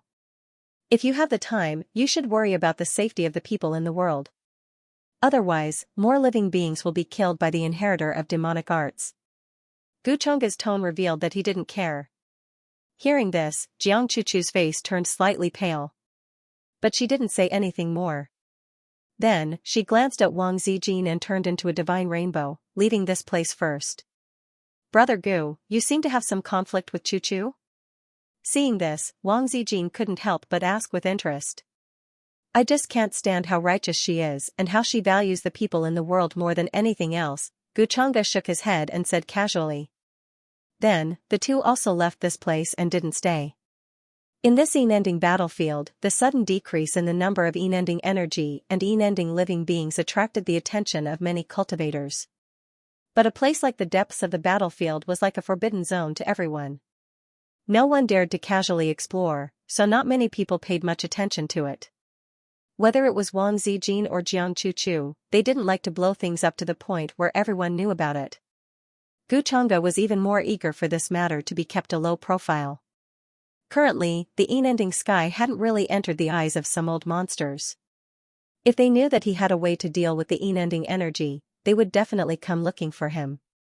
This was a matter that concerned the entire upper realm. Even if he was the young master of the Longevity Gu family, he had to be a strong man at this time and follow them into the Yin-ending sky. Guchongga naturally didn't want to encounter such a thing. After all, it was troublesome. Then, after parting with Wang Zijin, he returned to his temporary residence in Nanxingtian. Guchongga also felt the strangeness of the Yin-ending energy. He compared it in the Innerverse and found that this energy had a strong devouring ability to cover space. In particular, some formation patterns and runes were like paper in front of it and could be easily corroded. Now, he had only refined a piece of the Yin-ending origin. But the power of this piece of Yin-ending origin was enough to cover a territory of 100,000 miles. In other words, Guchongga now controlled the Yin-ending sky that was 100,000 miles in size. 100,000 miles wide was enough to cover some of the smaller planets with life. During this period of time, Guchongga also received news from Yanji that she had made some progress in the matter he had asked her to investigate. She's really not in the Taichu demonic sect anymore? Guchongga muttered to himself softly and understood. He asked Yanji to go to the Taichu demonic sect to ask about Suqingga. Both of them came from the lower realm, so Yanji was naturally familiar with them. In the end, he received news that Suqingga had already left the Taichu demonic sect some time ago. It was about Suqingga having two souls in one body. In fact, Guchongga had been paying attention to this because Suqingga's fate points were not fixed. According to her own confession, some memories of the upper realm would appear in her mind every once in a while. Guchongga noticed that when Suqingga's memories were awakened, her fate points would increase. There was a strong connection between the two. He had also investigated about Suqingga's other soul and even asked his mother to look into it. But in the end, they found nothing. Guchongga then asked Suqingga to stay in the Taichu demonic sect and let his mother teach her. It's just a guess. If we want to verify it, we have to find traces of Suqingga. Guchongga then ordered his subordinates to pay attention to the recent movements in the various Yin-ending battlefields in Nanxing Sky. If Suqingga was the inheritor of the mysterious demonic technique that Yi Langtian's siblings mentioned, then she would definitely come to Nanxing Sky during this time. The existence of the Immortal Academy was naturally the best breeding ground for the true inheritor of the demonic technique. Not to mention that Nanxing Sky was in chaos now and Prince Ying was the inheritor of the demonic technique. For her, this was the best opportunity to fish in troubled waters. With Guchongga's current spies, it was too easy to find someone who was not deliberately hiding. If it's really Suqingga, then she should thank me properly. At least for now, only Yi Langtian and Yi Liuli know that there's a second inheritor of the demonic technique. But speaking of which, would she covet my source energy? Thinking of this, Guchongga's expression became a little interested. Back in the lower realm, Suqingga had shown extraordinary intelligence and rationality. At first, she was afraid of Guchanga, which was why she submitted to him. But as time passed, who knew if she changed her mind? It was not that Guchanga did not believe in Xianxia, but he did not believe in her other soul. Without the other soul, he did not believe that Xianxia could inherit the forbidden demonic technique. Soon, a few days passed. Guchanga also received news about Xianxia. As he expected, she had indeed come to Nanxing Sky. It was actually not difficult for Guchanga to find Xianxia. There were only a few places in the vast Nanxing heaven where the unending battlefield appeared. He had spies everywhere, so it was not difficult for him to pay attention to one person. The main problem now was that Xianxia did not know that Guchanga had already noticed her and was suspecting her true identity. Therefore, for Guchanga, what he needed to consider was how to face Xianxia. If she notices me first, I might alert her. Then, Guchanga left the place and went to the place where his subordinate reported. He did not plan to meet Xianxia directly. That fellow was very smart. It was very likely that he had sensed something from a few clues. Therefore, Guchanga had to prepare a big surprise for her, so that she would not know that he was up to something. On the other side, Nanxing Heaven, in an unending battlefield that had just appeared. The mountains were majestic, and the ancient trees were barren. It was a withered scene. The grey fog was surging and spreading from high up in the sky. A large number of unending creatures gathered here. Their eyes were scarlet red, and their fangs were bared. Many of them looked like humans, but most of them were of an unknown race. Their bodies were flowing with a terrifying aura, and most of them were in the true God realm. At this moment, a group of young men and women in luxurious clothes were fighting with the unending creatures. It was obvious that this group of young men and women were extraordinary. They were wearing the same clothes and came from a supreme sect. Divine light surged as they attacked, shining in all directions. Their momentum was earth-shattering. All kinds of divine weapons and weapons with different colors of light flew across the sky and attacked the unending creatures. Within the terrifying light, there was a shocking divine might. It was as if stars were exploding one after another, killing large amounts of terminating beings. Many mountains were turned into dust and collapsed under this aura. Among this group of young men and women, a few of them looked extraordinary. Their robes were draped with strands of rules and order. All kinds of supernatural powers and treasured skills appeared one after another. Even if it was a heavenly god-level terminating life spirit, they could still deal with it calmly. Among these people, an elegant young man in a light blue robe was particularly eye-catching. He had the aura of a scholar and was holding a sparkling and translucent folding fan. With a shake of his hand, dazzling runes flew out one after another. They transformed into a 5-colored hurricane that shot forward. Boom! This 5-colored hurricane was tainted with the power of the rules. Even if there were many terminating life forms in front of it, they were instantly devoured. Under this kind of terrifying power, even if it was a true God realm life form, it also instantly turned into fine dust, obliterated in body and soul on the spot. Beside the scholarly young man, the group of young men and women all exclaimed in admiration when they saw this scene. Many female disciples cast looks of reverence and admiration at her. Senior Brother Zhao's strength is becoming more and more unfathomable. Now that he has entered the true God realm, even those heavenly gods are not qualified to stand before him. That's right. Senior Brother Zhao is truly worthy of being the young paragon of our Confucian Saint Academy. Even compared to first Senior Brother, he is not inferior at all. Perhaps in this trip to the terminating battlefield, Senior Brother Zhao's points should be about the same as first Senior Brother's. Perhaps we will have to change the way we address Senior Brother Zhao in the future and call him first Senior Brother. Seeing this scene, many disciples opened their mouths to praise him. They were very impressed by the scholarly young man in the blue robe. When the man called Senior Brother Zhao heard these words, he could not help but smile slightly. Then, he shook his head. This is just a small trick of mine. Compared to first Senior Brother, I am still far inferior. Don't flatter me blindly. His tone was very humble and easygoing. Hearing this, the other disciples opened their mouths to flatter him again. Senior Brother Zhao could not help but wave his hand helplessly. Senior Brother Zhao's name was Zhao Xiaoyao, and he was the current second Senior Brother of the Confucian Saint Academy. He could be considered one of the best of the younger generation. The Confucian Saint Academy was an orthodoxy that specialized in cultivating the chi of scholars. It was very old. A powerful person could easily shatter stars and shatter the heavens with a mouthful of chi from his tongue. Zhao Xiaoyao now had the strength of a true immortal. Although he could not be compared to those ancient freaks in the academy who were sealed in other eras, his strength was considered to be at the top among the younger generation. He was in charge of leading a team to the interminating battlefield this time. Oh, right. Miss Su, where did you learn from? I see that your divine abilities and spells seem to be quite unfamiliar. Although they are quite powerful, I keep feeling that they are a little unconventional. At this moment, Zhao Xiaoyao suddenly spoke. He looked at the white-robed woman who was slightly behind the team with a veil covering her face and asked with some doubt. When he was fighting with the interminating spirit earlier, he paid attention to the white-robed woman behind. Seeing that her moves and divine abilities were quite different from many orthodoxies that he was familiar with. Thus, he could not help but be a little curious. This white-robed woman had followed them in from the entrance of the interminating battlefield. When he saw that she was alone and did not seem to be very strong, he felt a little sympathy and invited her to look after them together. After all, the interminating battlefield was not like the outside world.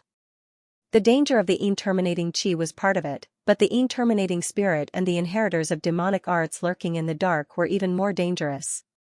This white-robed woman did not have any companions. If she encountered more interminating spirit, she would probably not be able to handle it and would be very dangerous. Not to mention the other dangers, however, even so, she still dared to come here alone. This made Zhao Xiaoyao look at her in a new light. However, his invitation made many disciples misunderstand. They felt that he had some thoughts about this white-robed woman. This made Zhao Xiaoyao feel a little helpless, but he did not explain further. She instructed me not to tell others about my master's name. I'm sorry, young Master Zhao. When the white-robed woman heard this, she replied calmly with a slightly apologetic tone. I see. Then I was rude. I'm sorry, Miss Su. When he heard this, Zhao Xiaoyao could not help but smile. Since you have such ability, you should not be a nobody. Your master must be a hidden expert. He asked the white-robed woman's name, but she only said that her surname was Su. He searched through his memories, but could not find such a young supreme martial artist in his memories. He could only give up and treat her as a wandering cultivator who was taught by an old monster. When she heard this, the white-robed woman shook her head. Her voice was as calm as usual. Young Master Zhao, you're too kind. With my ability, I won't be able to make a name for myself. I'm just a nobody. Miss Su is really modest. Your ability is not inferior to some of the young supreme martial artists. Zhao Xiaoyao smiled in a very elegant and easygoing manner. Perhaps we'll have to rely on you for this trip to the interminating battlefield. To be honest, he still had a good impression of this white-robed woman who spoke in a proper manner and had a stunning appearance. Of course, this good impression was obtained from the conversations they had during the few days they had been in the interminating battlefield. No matter who she spoke to, she always maintained a distance of more than 3 feet. Presumably, she was not a casual woman. This coincided with the Confucian Tao that Zhao Xiaoyao cultivated. Moreover, he felt that this Miss Su's physique seemed to be a little special. He had seen it in an ancient book by chance. This made Zhao Xiaoyao have a strange feeling in his heart. The two of them met by chance, as if it was destined. Senior brother Zhao really has a good impression of this unfamiliar Miss Su. It's a pity that senior brother Zhao is such a good person. This is only the 3rd day they have known each other. What's so good about this mysterious Miss Su that senior brother Zhao treats her like this? Seeing this scene, many female disciples of the Confucian Saint Academy were envious and jealous. Senior brother Zhao Xiaoyao could be said to be upright in terms of his conduct and character. All these years, many proud girls admired him very much, but they had never received a reply. But now, it was only the 3rd day they had known each other, and he was so concerned about this Miss Su. He would ask from time to time and was very concerned. Anyone with a discerning eye would be able to tell what Zhao Xiaoyao was thinking. But the white-clothed woman did not seem to care about this. Perhaps she understood, but she pretended not to know. This made the female disciples even more envious and jealous. Why couldn't they be treated like this by senior brother Zhao, and this white-clothed woman was naturally Xianxia. If she wanted to get a spot to enter the Immortal Academy, she naturally had to kill terminating living beings in exchange. Xianxia originally planned to be alone. But considering the unpredictable dangers in the terminating battlefield, it would be much more convenient if there were companions by her side at the critical moment. Therefore, she agreed to Zhao Xiaoya's invitation at the entrance. This second senior brother of the Confucian Saint Academy seemed to have a good impression of her. Xianxia could naturally feel this. However, she did not show anything. To her, Zhao Xiaoya was not much different from a stranger. Then, the group quickly went deeper, and all the terminating living beings along the way were slaughtered. But later, they could not help but feel the strain. On one hand, the terminating aura was getting thicker, and their bodies were almost unable to bear it. On the other hand, many terminating living beings here had reached the heavenly god realm, and even the divine king realm. And among them, most of the disciples were only at the void god realm. Although they had various dharma treasures and runes to protect themselves, they were no match for these terminating living beings. Zhao Xiaoyao looked around and could not help but say in a deep voice, "Calculate how many points each of us still need. If it's not enough, we can ask for more. There seems to be a ruin in front. It seems to be left behind by the forces that were ravaged by terminating living beings. We can go there and rest. Then we'll talk about it." As he spoke, he led all the disciples there. Xianxia hesitated for a while and followed. But at this moment, another soul's voice sounded in her mind. "You should have seen through Zhao Xiaoya's constitution, right?" "Yes, the Wen Dao body." Xianxia nodded, and there was a trace of thinking in her expression. "This constitution doesn't seem to be very useful to me." "Indeed, it's not very useful, but it's better than nothing." The evil voice said again, "Do you really think you're a good person? Will you be soft at this time? Xianxia, you've killed a lot of heavenly talents." Hearing that, Xianxia just shook her head. "There are too many people here. It's not easy to kill them. It's not worth it." Then, she followed the people from Confucian Saint Academy to the ruin in front. Zhao Xiaoyao and the others had already started to calculate their points. Xianxia calculated her points and found that she still had a lot left. She rarely fought along the way. When they encountered terminating living beings, it was the disciples from Confucian Saint Academy who dealt with them. Therefore, she actually did not have many points. "Miss Su, do you have enough points?" At this moment, seeing Xianxia frowning slightly, Zhao Xiaoyao could not help but ask with concern. "If not, I'll give you some. I have more points." Hearing that, many disciples from Confucian Saint Academy looked over. Many disciples who were still short of points could not help but feel jealous. Why did senior brother Zhao care about an outsider instead of asking them first? However, Zhao Xiaoyao did not seem to notice the expressions of his junior brothers and sisters behind him. He was still talking to Xianxia. "Miss Su, don't be shy. I saw that you rarely fought along the way, so you gave us a lot of points. It's only right." However, Xianxia just shook her head. "No need. I appreciate young Master Zhao's kindness. As for the rest of the points, I'll kill them myself." With that, she turned around and planned to leave. Seeing that, the people from Confucian Saint Academy could not help but feel relieved. They felt that Xianxia's presence here made them very uncomfortable. Miss Su, however, at this moment, Zhao Xiaoya's expression changed slightly. He hurriedly chased after her. However, Xianxia was very fast. Soon, she disappeared. "Wait for me here. I'll go find Miss Su. The terminating battlefield is so dangerous. How can you just wander around?" Zhao Xiaoyao said to the junior brothers and sisters behind him. Then, he quickly disappeared and chased after Xianxia. "Senior brother Zhao, what's so good about Miss Su? She's so cold to him. Other than her good figure and good looks, what else does she have? I really don't understand. He's so mysterious. One look and I can tell that he's not a good person." Seeing that Zhao Xiaoyao chased after her, the disciples of Confucian Saint Academy could not help but mutter. They could not understand why senior brother Zhao, who had always been steady and mature, would be like this. On the other side, Xianxia, who had left the ruins, turned into a divine rainbow and rushed into the depths of the ruins. Between the mountains, grey fog was billowing. It looked like night had fallen. It was dark everywhere. Nothing could be seen clearly. She did not want Xiaoxiao to pester her too much, so she did not stop. Looks like that guy has lost track of you. What a piece of trash. But he's still alive. His luck is not bad. Another joking voice sounded in her mind. Xianxia shook her head and said without saying anything. Even if he follows me, I can't kill him. That would make me too suspicious. Her words caused the voice in her head to fall silent. At this time, she really could not kill that guy surnamed Zhao. How can Miss Su be so fast?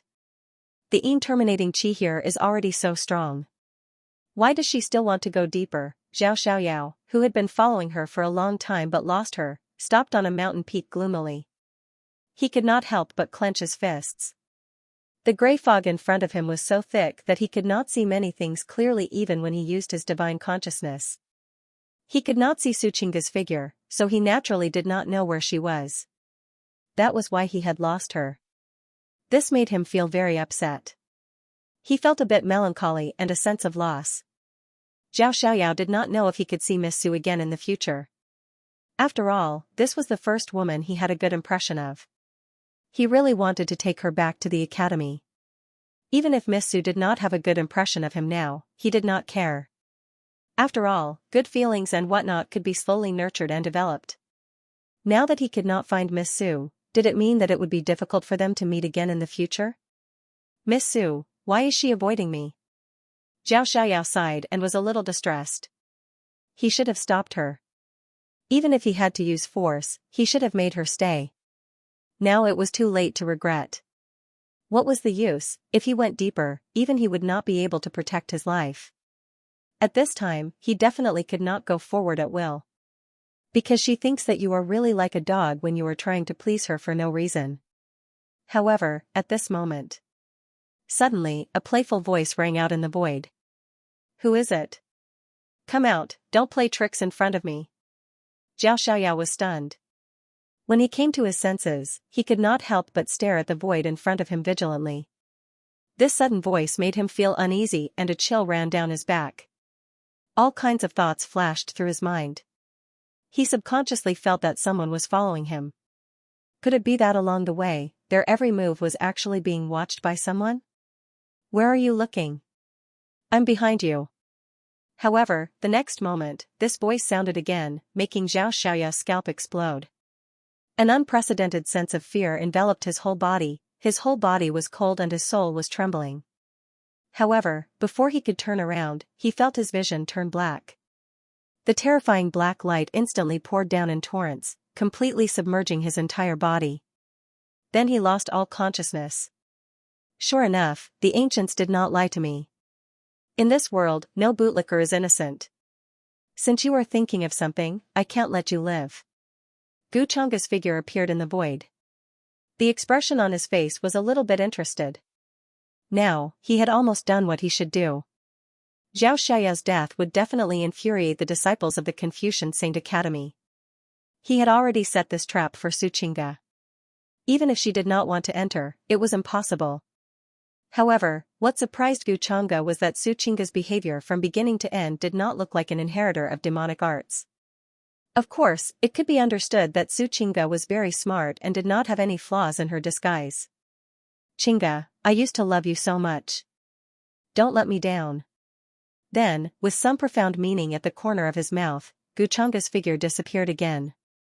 In the abandoned ruins, the atmosphere was very depressing.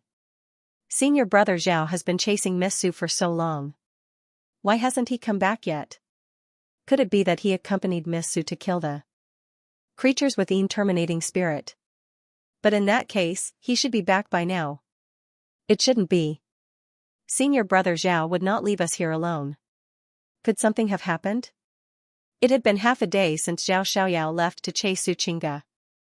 However, the disciples of the Confucian Saint Academy who were resting in the ruins did not see Zhao Xiaoyao return, which made them feel uneasy.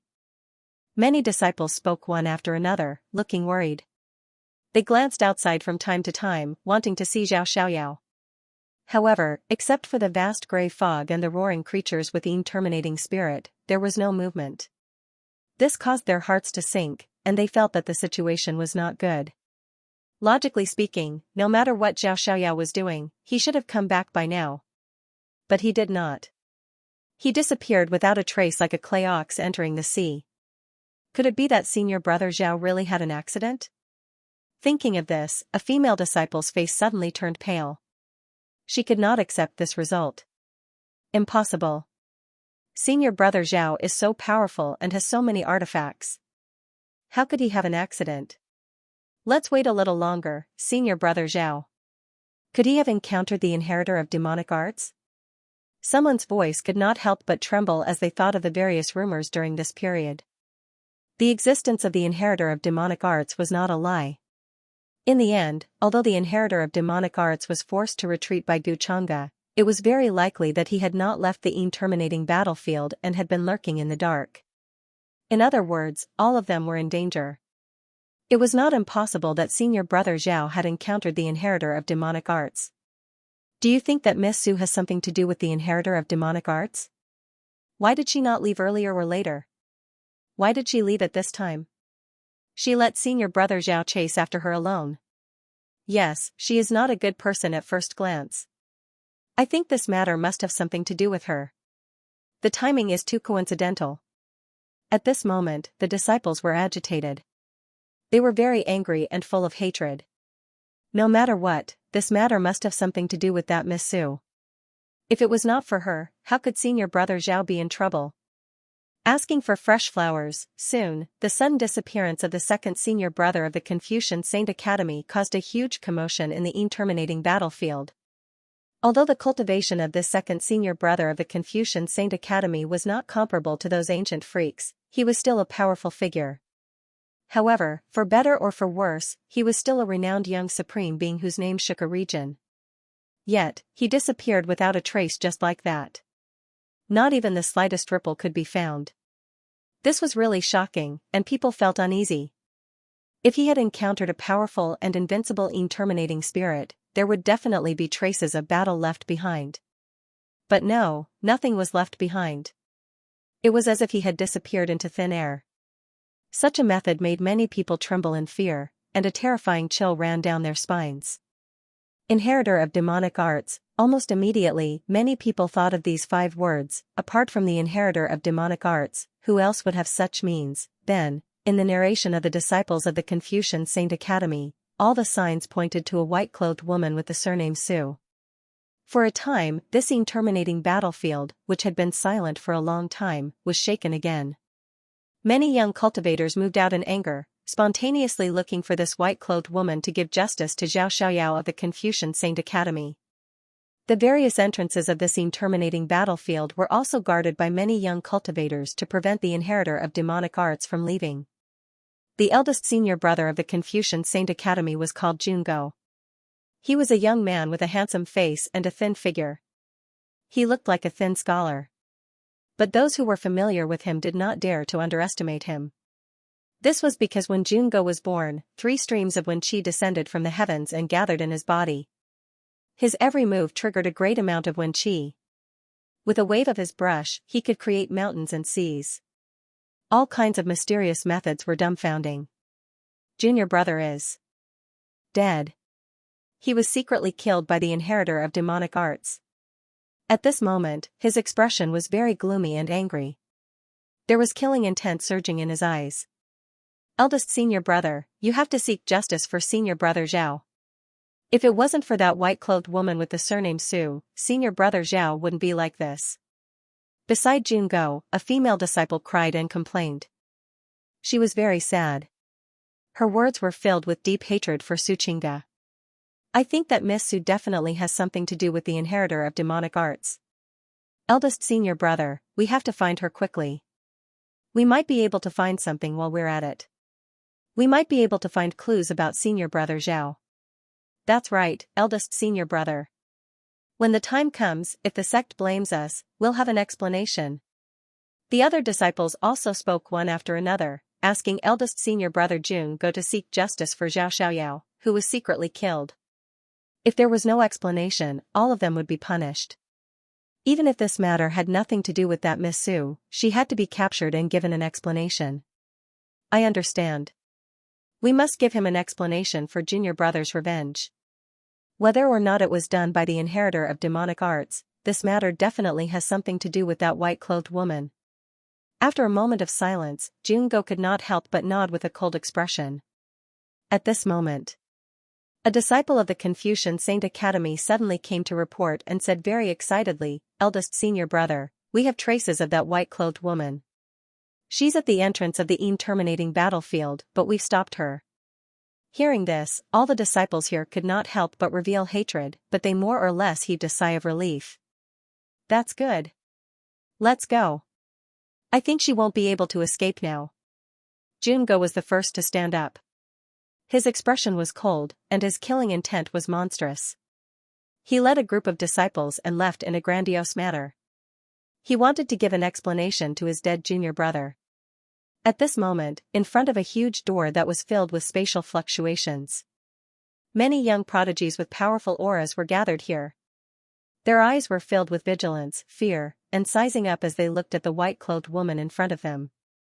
This was the exit of the terminating battlefield. One could leave at any time and go to the outside world. However, more and more cultivators had arrived, surrounding this place. It was very lively. Even the mountain peaks further away were occupied by many cultivators. It was not an exaggeration to say that it was the center of attention. Many people had come here with the intention of watching the show.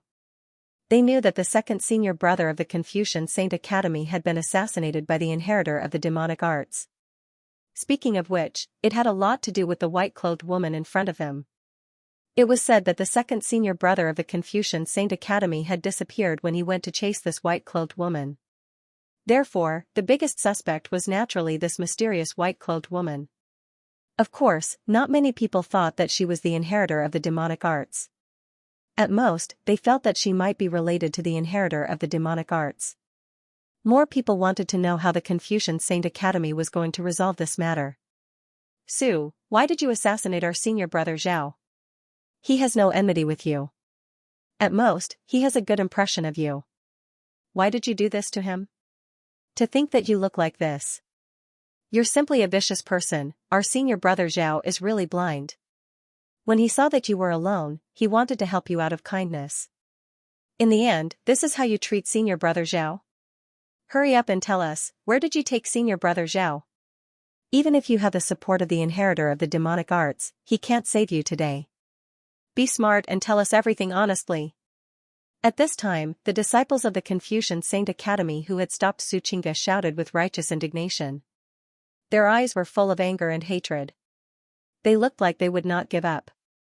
Hearing these words, Xianxia, who was standing in front of them, still looked calm and unmoved.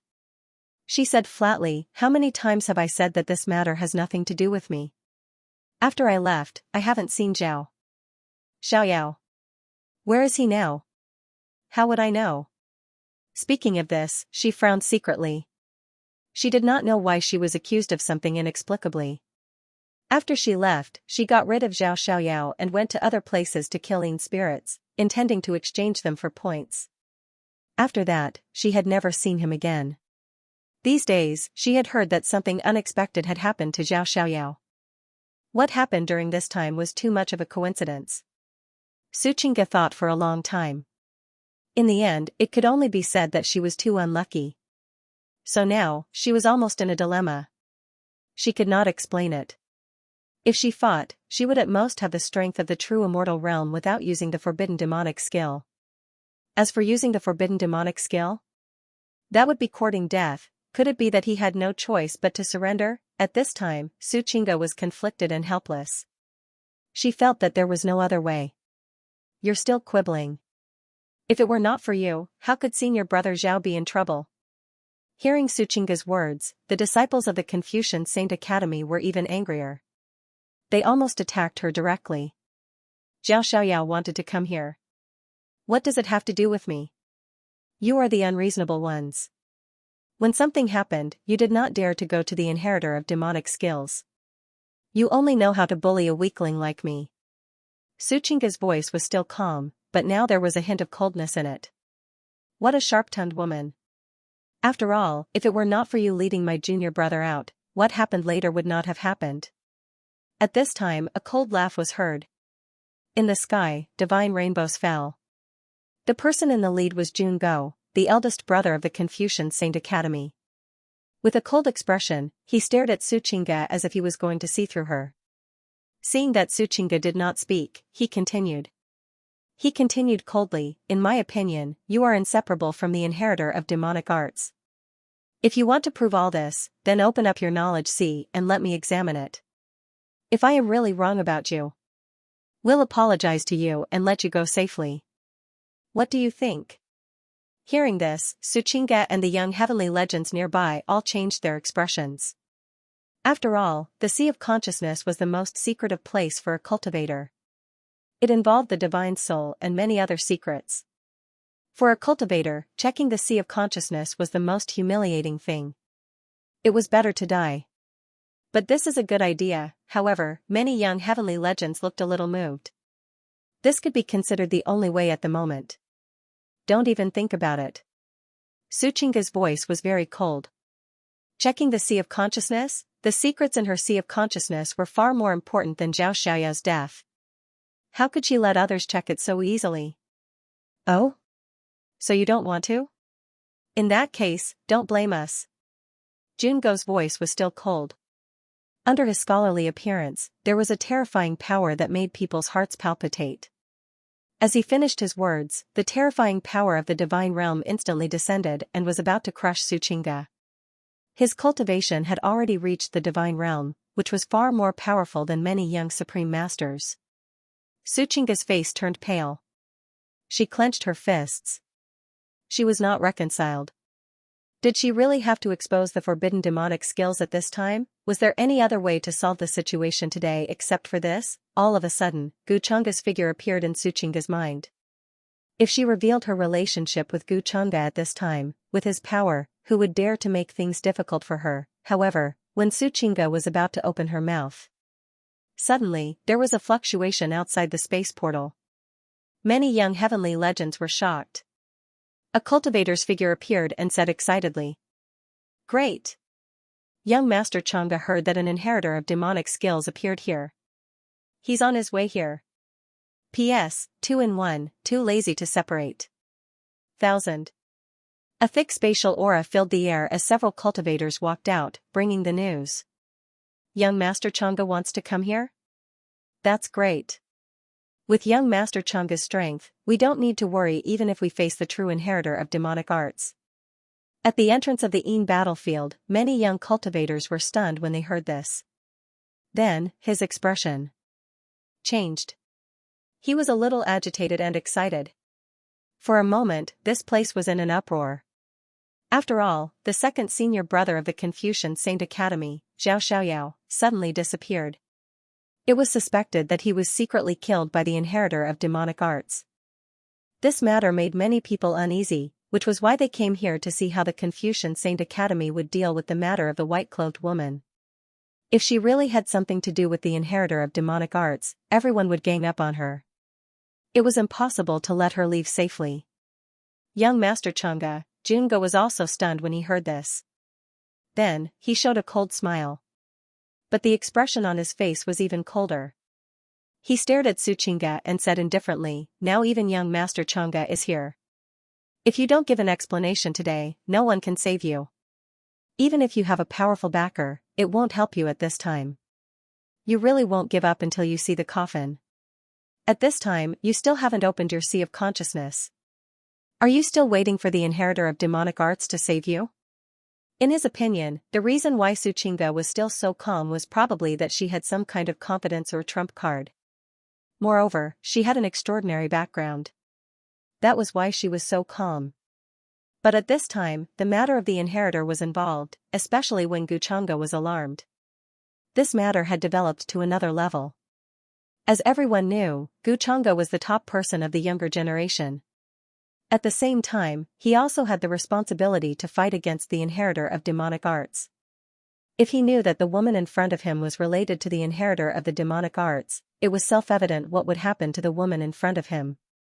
Guchunga's methods were not cruel, but they were not very gentle. Jungo's original plan was to ask Xianxia to give an explanation so that he could go back and report to his master. If he didn't care, as the eldest senior brother, it would be difficult for him to stand in front of the group of disciples and elders. If Xianxia didn't know what was good for her, he would have to do it. Young master is coming, however, to Jungo and the others' surprise, the white-clothed woman in front of them did not panic when she heard that Guchunga was coming. His eyes, which had always been cold and calm, now revealed a pleasantly surprised expression. In fact, he was even calmer than before. There was even a slight smile on his originally cold face. This made Jungo frown involuntarily. He did not understand Xianxia's actions. Shouldn't she be more flustered at this time? Do you think that young Master Chunga will show mercy to women? He couldn't help but say indifferently, when it comes to the inheritor of the demonic arts, young Master Chunga's methods will only be crueler than mine. You don't have to worry about that. I know the young master better than you do. Xianxia's voice was as calm as usual, but this time, there was more mockery in it. What do you mean? Young master? Jungo's expression couldn't help but change slightly. Judging from Xianxia's behavior, she seemed to know Guchunga and called him young master. This gave him a bad feeling in his heart. Things seemed to be developing in a direction he didn't expect. At this time, many young heavenly legends nearby also noticed this change. Their expressions became somewhat interesting and strange. This white-clothed woman seemed to know young Master Chunga. She didn't have no background as they thought. After all, being able to know Guchunga meant that she was at least at the level of Guchunga, not ordinary young heavenly legends like them. The coercion of the Confucian Saint Academy just now was more or less overbearing and bullying. If the white-clothed woman in front of them was related to the inheritor of the demonic arts, it would be fine. If not, many people couldn't help but break out in a cold sweat for the people of the Confucian Saint Academy. Eldest senior brother, you must give senior brother Zhao an explanation. Senior brother Zhao's body is not cold yet. We can't find him anywhere. At this time, the female disciple who scolded Xianxia just now was still crying to Jungo. She didn't notice the subtle change in the situation at all. Along the way, senior brother Zhao showed all kinds of care to Xianxia, but Xianxia didn't give him any face. She, who admired senior brother Zhao, couldn't stand it. Now that senior brother Zhao was dead, all the blame was on Xianxia. Shut up, Yizichan said coldly. Seeing this, Jungo couldn't help frowning and scolded, I know better than you what to do. The horrifying celestial deity realm pressure earlier also dissipated completely at this time. Seeing that their eldest senior brother was a little angry, the people of the Confucian Saint Academy all shut up at this time. But they still looked at Xianxia with hatred in their eyes. They were very rude, as if they wanted her to pay with her life for senior brother Zhao. At this time, Xianxia was very calm and quiet. She didn't say anything. But now she was thinking about how to explain to her master why she came to Nanqing Heaven when she saw him later. After all, when she left the Taichu divine sect, she told Guchunga's mother that she wanted to find her birth mother. But she didn't go. Instead, she went to the auction house to auction an ancient weapon that was related to her. Then she heard that the terminating battlefield of Nanqing Heaven had appeared. Killing the terminating spirit could give her a place to enter the Immortal Academy, so she came here. At this time, a spatial fluctuation suddenly came from the door at the entrance. Beams of divine light shone. A cultivator's figure appeared and walked out of it. Someone's coming. Everyone's gazes turned towards that direction. So did Xianxia. She stared at the door without blinking. She was a little expectant. It's young Master Chunga. The next moment, many people couldn't help but exclaim. Their expressions immediately became respectful. The young man that walked out from within had a tall and slender figure. He wore a moon-white robe, and his appearance was peerlessly handsome. He had a graceful bearing that was like jade, and every single move he made gave others the feeling that he was one with nature and was in harmony with the Tao. The person who came was Guchunga, who had heard that there was an inheritor of demonic arts here. There were many followers behind him. All of them had astonishing chi and blood, far surpassing that of many young supreme beings here. "Greetings, young Master Xianxia." Immediately, many people greeted him respectfully. They were very respectful to Xianxia. Xianxia nodded slightly. His voice was gentle and natural. "You don't have to be so polite. I heard that there were traces of an inheritor of demonic arts here, so I came to have a look. Look at you guys, have you found some clues?" His attitude was very calm. He didn't put on any high and mighty airs. But in front of him, everyone couldn't help but feel a sense of awe. When they spoke, they were a little nervous. "Young Master Xianxia, we did find clues related to the inheritor of demonic arts. It has something to do with the woman in white in front of us." A young existence immediately spoke and pointed at Xianxia, who looked a little happy. "Young Master," Xianxia took the initiative to speak at this time. Her eyes were fixed on Xianxia. Her voice was a little nervous. There was also the joy of reunion after a long time, but there was also a little uneasiness that even she didn't want to admit. After all, they hadn't seen each other for so long. She was a little worried that Xianxia would forget about her. Especially during this period of time, her other soul often mentioned this to her. "Xianxia, why are you here?" At this time, Xianxia heard this voice and looked over. Then, he asked with a little surprise. It was as if he had just noticed Xianxia. But soon, the slight surprise on his face disappeared. He rubbed his eyebrows helplessly. "I heard from Mother that you left the divine sect of Taichu and came to find me.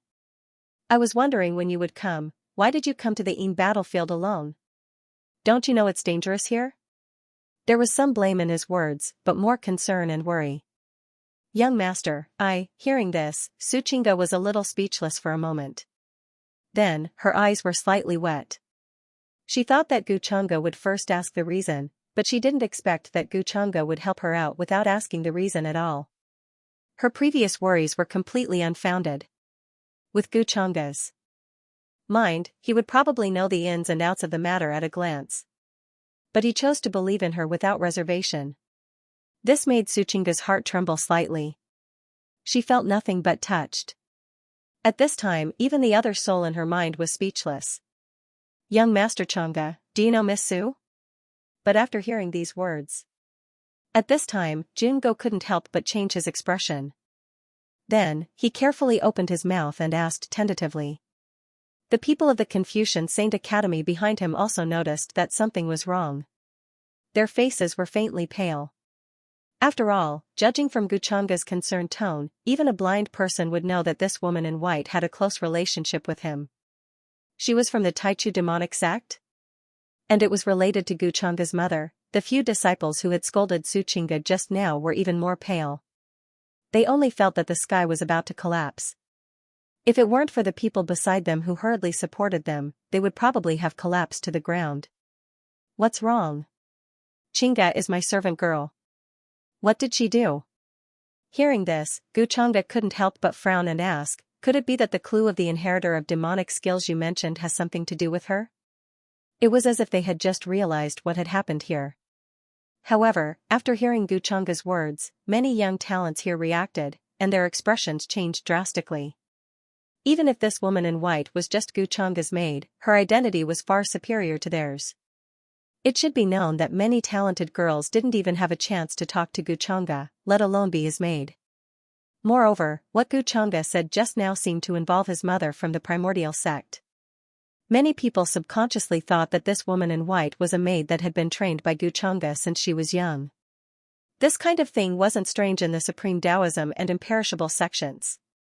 She might be a maid now, but she might be a concubine in the future. For a moment, many young talents looked at Xianxia with respect and didn't dare to act like before. "Young Master Xianxia, this is the case. I think this should be a misunderstanding." At this moment, Jungo's forehead was also covered in cold sweat. He hurriedly said to Xianxia, "Before this, we didn't know that Miss Su had such a relationship with you. If we had known, we wouldn't have dared to offend her like this." No matter how one lived, ignorance was blameless. At this moment, unless there was something wrong with his brain, he wouldn't let go of what had just happened. He even wanted to search this woman in white's mind just now. If this really happened, not to mention him, even the Confucian Saint Academy behind him would suffer a great loss and suffer a great calamity. Thinking of this, Jungo no longer looked as cold as before. His face turned pale, and his back was covered in cold sweat. He was so regretful that his intestines turned green. He even cast a flattering look at Xianxia, hoping that she wouldn't be offended. Such a huge change in attitude was not strange in the eyes of the crowd at all. To them, this was normal. Why didn't this woman in white say earlier that she had such an identity? Some of the young supremes who didn't say anything just now couldn't help but secretly sigh in relief and wipe off their cold sweat. Misunderstanding? What misunderstanding? You didn't even explain the matter clearly, and you're saying that it's a misunderstanding. Do you think that I'll be biased? Gu Chang'e was still frowning. He looked at Jungo, who was in front of him with a cautious attitude, and asked. I'm confident that I'm a magnanimous person. If Chinga did something wrong, even if she's my maid, I won't show her any mercy. Hearing this, Jungo smiled bitterly. He felt that this matter was probably not going to end well. Chinga, what are you doing here? Then, Gu Chang'e looked at Su Chinga in front of him with a stern expression. If you dare to hide anything from me, you know the consequences. Seeing this, Su Chinga hurriedly said. She knew that this was Gu Chang'e giving her a chance to get out of this situation. At that moment, she did not hide anything and told him the whole story. I don't dare to hide anything from you. After I came to Nanxing Heaven, I didn't plan to rely on you. I planned to kill the Yin spirit with my own ability and get a place to enter the Immortal Academy. At the entrance, I met the people from the Confucian Saint Academy. At that time, Zhao Xiaoyao invited me to go with them. I thought that it would be safer, so I agreed, including meeting the people from the Confucian Saint Academy, and then killing the Yin spirit with them. Then, she chose to leave. Zhao Xiaoyao followed her, but he lost her on the way in detail. Even the people from the Confucian Saint Academy who were together at that time couldn't tell what was wrong. After hearing this, a bootlicker Zhao Xiaoyao suddenly jumped out in everyone's mind. Su Chinga didn't mince her words because he was Gu Chang'e's man. Why did Zhao Xiaoyao come to join in the fun? Many young supreme martial artists secretly tooted, feeling disdainful. As the second senior brother of the Confucian Saint Academy, Zhao Xiaoyao was an upright person. But he was tempted by Gu Chang'e's maid and did such a thing. If he didn't have an accident, he probably wouldn't have ended up well. Thinking about this, everyone felt more and more that Zhao Xiaoyao asked for this. He went to chase after Su Chinga alone. If she didn't hurry to get rid of him, what else could she do? At this time, Zhao Xiaoyao, who was alone, was unlucky to meet the inheritor of demonic arts. The Confucian Saint Academy put all the blame on Su Chinga.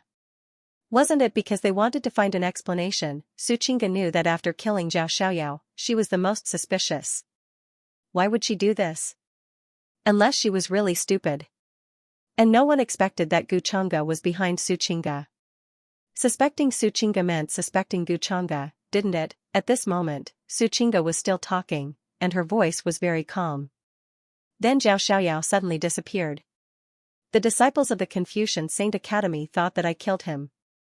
They stopped me at the entrance and asked me to open my mind and let them search my sea of consciousness. This is what happened. I don't dare to hide anything from you, young master. After hearing this, the faces of the people of the Confucian Saint Academy, including Jungo, turned pale. Some people couldn't stand still and fell to the ground. Searching the sea of consciousness was not a big deal. Once it was mentioned, it meant that Su Chinga didn't intend to let them go. Oh? Searching the sea of consciousness? Gu Chang'e's eyes were very deep. He slowly repeated this sentence, and then looked at Su Chinga and said lightly, Chinga, since the Confucian Saint Academy suspects that you have something to do with the inheritor of demonic arts, just open your sea of consciousness and let them have a look. His voice didn't fluctuate at all. By the way, Chinga is one of my people. If she has something to do with the inheritor of demonic arts, doesn't it mean that I have something to do with the inheritor of demonic arts? After all, the inheritor of demonic arts has escaped from me many times. The Confucian Saint Academy also suspects me. How about searching my sea of consciousness by the way? He looked at Jungo in front of him and asked the last sentence. Young Master Chang'e, you must be joking, how is this possible? How could we suspect you? Jungo's face turned pale, and his head buzzed as if it had exploded. He hurriedly said. His voice trembled a little, and he couldn't finish his sentence.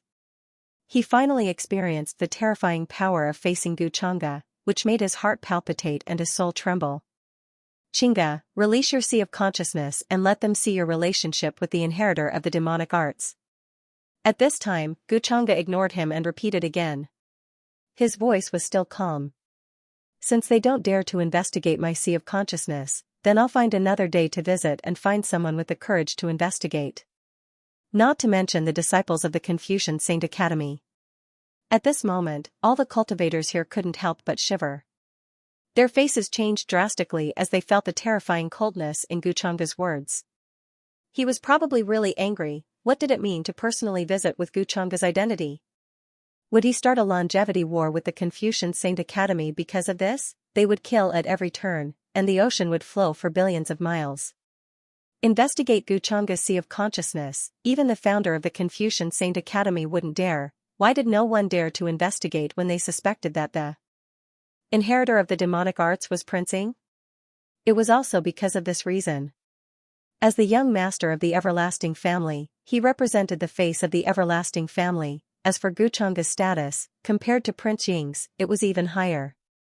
Hearing this, Jungo and the others trembled in fear. Their lips turned pale, and their legs and stomachs were spinning. They were about to be stunned. To put it bluntly, although the Confucian Saint Academy was also an ancient sect with a long heritage. But in front of the everlasting family, especially the unfathomable behemoth like the Longevity Gu family, it was no different from an ant. Yes, young master. At this time, Suchinga also listened to Guchanga's words. She obediently closed her eyes and released her sea of consciousness. But this place was dead silent. No one dared to speak, and even their breathing was deliberately suppressed. Not to mention probing Suchinga's sea of consciousness. Who dared? Are you making fun of me? Guchanga's cold voice could be heard once again. His gaze slowly swept over the people from the Confucian Saint Academy. In an instant, there seemed to be many terrifying abnormal phenomena appearing in the world. Even though they were very far away, the crowd could not help but feel their hearts palpitate. The people of the Confucian Saint Academy standing in front of Guchanga felt this even more deeply. Plop, in the next moment, Jungo and the others, no matter how unwilling and humiliated they were, couldn't help but kneel down and say in a trembling voice. This matter is our fault. We shouldn't have wronged Miss Su. We hope that young Master Changa will be magnanimous and forgive us. We will give Miss Su an explanation for this matter. This scene caused the nearby people to have different feelings, and they couldn't help but feel their hearts palpitate. Those who humiliated others would be humiliated by others. They had brought this upon themselves. Compared to probing the sea of consciousness and kneeling, it was actually much lighter. There was a full 15 minutes of silence. No one present dared to speak casually. The souls of the people of the Confucian Saint Academy were trembling. They were so frightened by the possible consequences that they broke out in cold sweat. Forget it. I know what to do about the inheritor of demonic arts. If Chinga is really related to him, I will act immediately without mercy. However, if anyone dares to bully her because of this, don't blame me for being ruthless.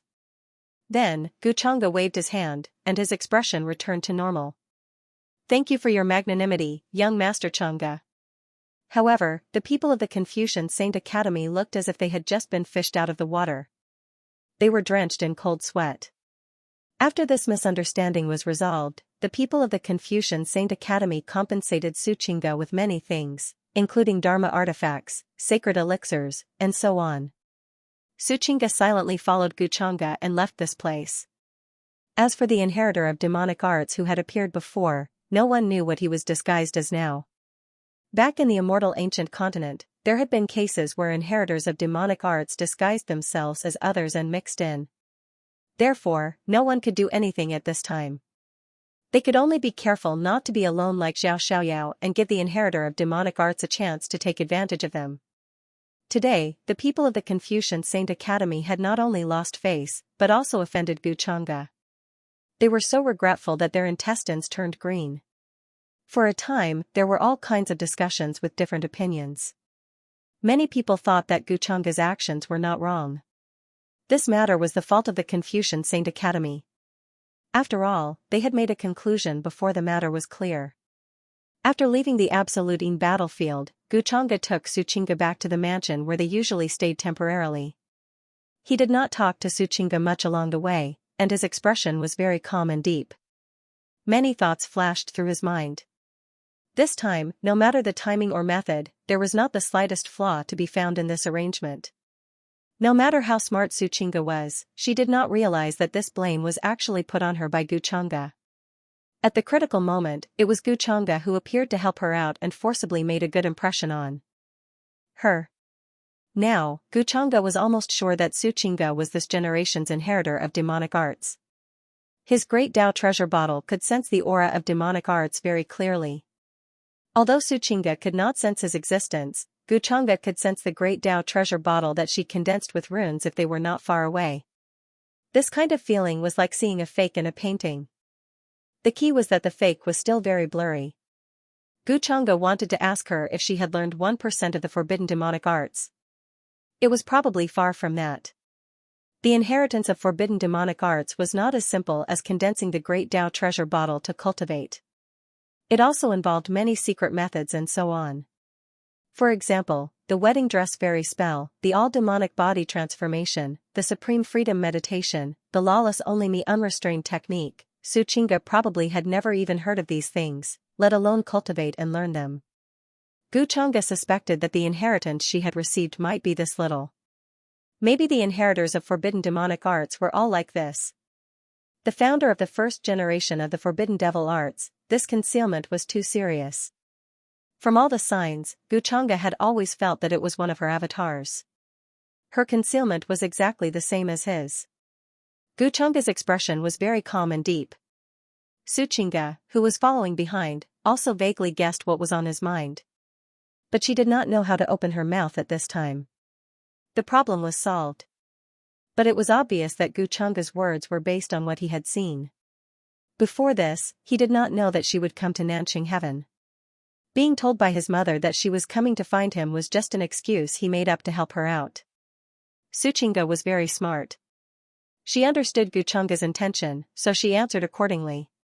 And now, Guchanga was obviously waiting for her to take the initiative to explain everything. After thinking it through, Xianxia could not help but blink her bright eyes. She took the initiative to pull Guchanga's sleeve, with a hint of coquettishness in her voice. "Young master, I'm sorry. I lied to you today." "Oh? What did you lie to me about?" Guchanga's thoughts flew back. He did not look back and asked casually, as if he was waiting for Xianxia to speak first. "Young master, I shouldn't have lied to you and said that I came to Nanxing Heaven to look for you," she answered straightforwardly. She knew Guchanga's temperament very well. If she did not tell the truth in front of him, she was afraid that he would be unhappy. "Oh, so you didn't come to Nanxing Heaven to look for me, because you didn't want to see me at all?" Guchanga asked lightly. "Anyway, you didn't want to see me. What if I came to you and you didn't want to see me?" Xianxia's voice was a little bit aggrieved. Guchanga asked with interest, "Why wouldn't I want to see you?" "Young master, you left me in the divine sect of Taichu for so long and never came to see me. I thought that you had forgotten about me. A person like you has no lack of outstanding girls around him, such as Princess Ming Kong and the successor of the human ancestor palace. I know that I don't have much of a place in your heart. I only came here to kill the Een spirit so that I can enter the immortal academy to cultivate. I didn't come to see you." Xianxia, on the contrary, was very calm at this time. She spoke out all the thoughts in her mind. She was not afraid of Guchanga at all. "Well, Xianxia, you've got guts. How dare you talk to me in such a sarcastic way?" At this time, Guchanga finally turned around and pinched her delicate and flawless chin. No one could tell whether he was happy or angry from the expression on his face. "You didn't come to see me directly when you came to Nanxing Heaven. You even caused me so much trouble. I think you need to be taught a lesson." "Then teach me a lesson, young master." Xianxia didn't know where her courage came from. Perhaps it was because today she was very touched that Xianxia chose to believe her unconditionally. Now, she looked at him provocatively and blinked her eyes. You know that I can't bear to let you go, but you still provoke me like this. Hearing this, Xianxia shook his head helplessly. Young master, Xianxia purposely dragged out the last syllable and laughed very happily. Young master, can I ask you a question? What question? Xianxia raised his eyebrows slightly. If I'm really the inheritor of demonic arts, what will you do to me? Why do you ask such a strange question? Isn't the inheritor of demonic arts Prince? Are you really related to him? Xianxia asked casually, as if he didn't care very much. No, young master, I'm just asking casually. I want to know my place in your heart. Xianxia stared at him closely. Do you still need to ask? I'll definitely kill you with one slap, so that you won't become a disaster and harm the world. Xianxia looked at her as if he was looking at an idiot. Young master, you're too heartless. Xianxia's expression was a little sad. But it's good to die in your hands like this. If you're really the inheritor of demonic arts, then it's related to me. After all, I'm the one who brought you to the upper realm. So after I kill you, maybe I'll come to accompany you. Xianxia smiled casually and pinched her delicate nose. Young master, don't talk nonsense. You're destined to stand at the top of this world. It's not worth doing this at all. Although Xianxia knew that Xianxia was joking, she still looked at him seriously. You know it's nonsense. Why do you care so much? Xianxia smiled indifferently, but there was something intriguing in his heart. Time passed quickly, and soon, a few days had passed. The appearance of the inheritor of Southern Xing's heavenly demonic arts had gradually disappeared along with Prince Ying. During this period, it had become peaceful. Many young heavenly talents, whether they were the current young supremes or the ancient freaks, had formed their own small groups. When they went to hunting terminating living beings, they moved almost together. This prevented many situations where they were alone and encountered the inheritor of demonic arts. As a result, it seemed to be very effective. For a long time, there was no news of the inheritor of demonic arts attacking. The Immortal Academy in Hongyu Tian had also finally started to recruit disciples, including the entire upper realm. No matter which sect or clan they were from, as long as their bone age was not over 50 years old, they could go there. However, the only condition was to kill enough terminating living beings to exchange for points and qualify. For a time, the young people who had obtained enough qualifications rushed to Hongyu Tian. In the sky, majestic divine ships and flying ships could be seen every day, rumbling as they passed by. All kinds of ancient ferocious beasts and mounts swept across the land, covering the sky and the sun. It was a golden age, with clouds moving everywhere and stars gathering. Hongyu Tian, the name originated from a supreme existence called Hongyu. Some people said that his cultivation had surpassed the true immortal realm and reached another realm. However, there was no way to verify whether it was true or not. Hongyu Tian's terrain was vast and mysterious. All kinds of divine mountains and immortal trees were extremely tall. Looking from the sky, one could see a lot of dense immortal qi rising from everywhere. Qilins leaped, immortal phoenixes flapped their wings, and all kinds of strange phenomena were innumerable. It was like a land of immortals. It was not without reason that the Immortal Academy was located here.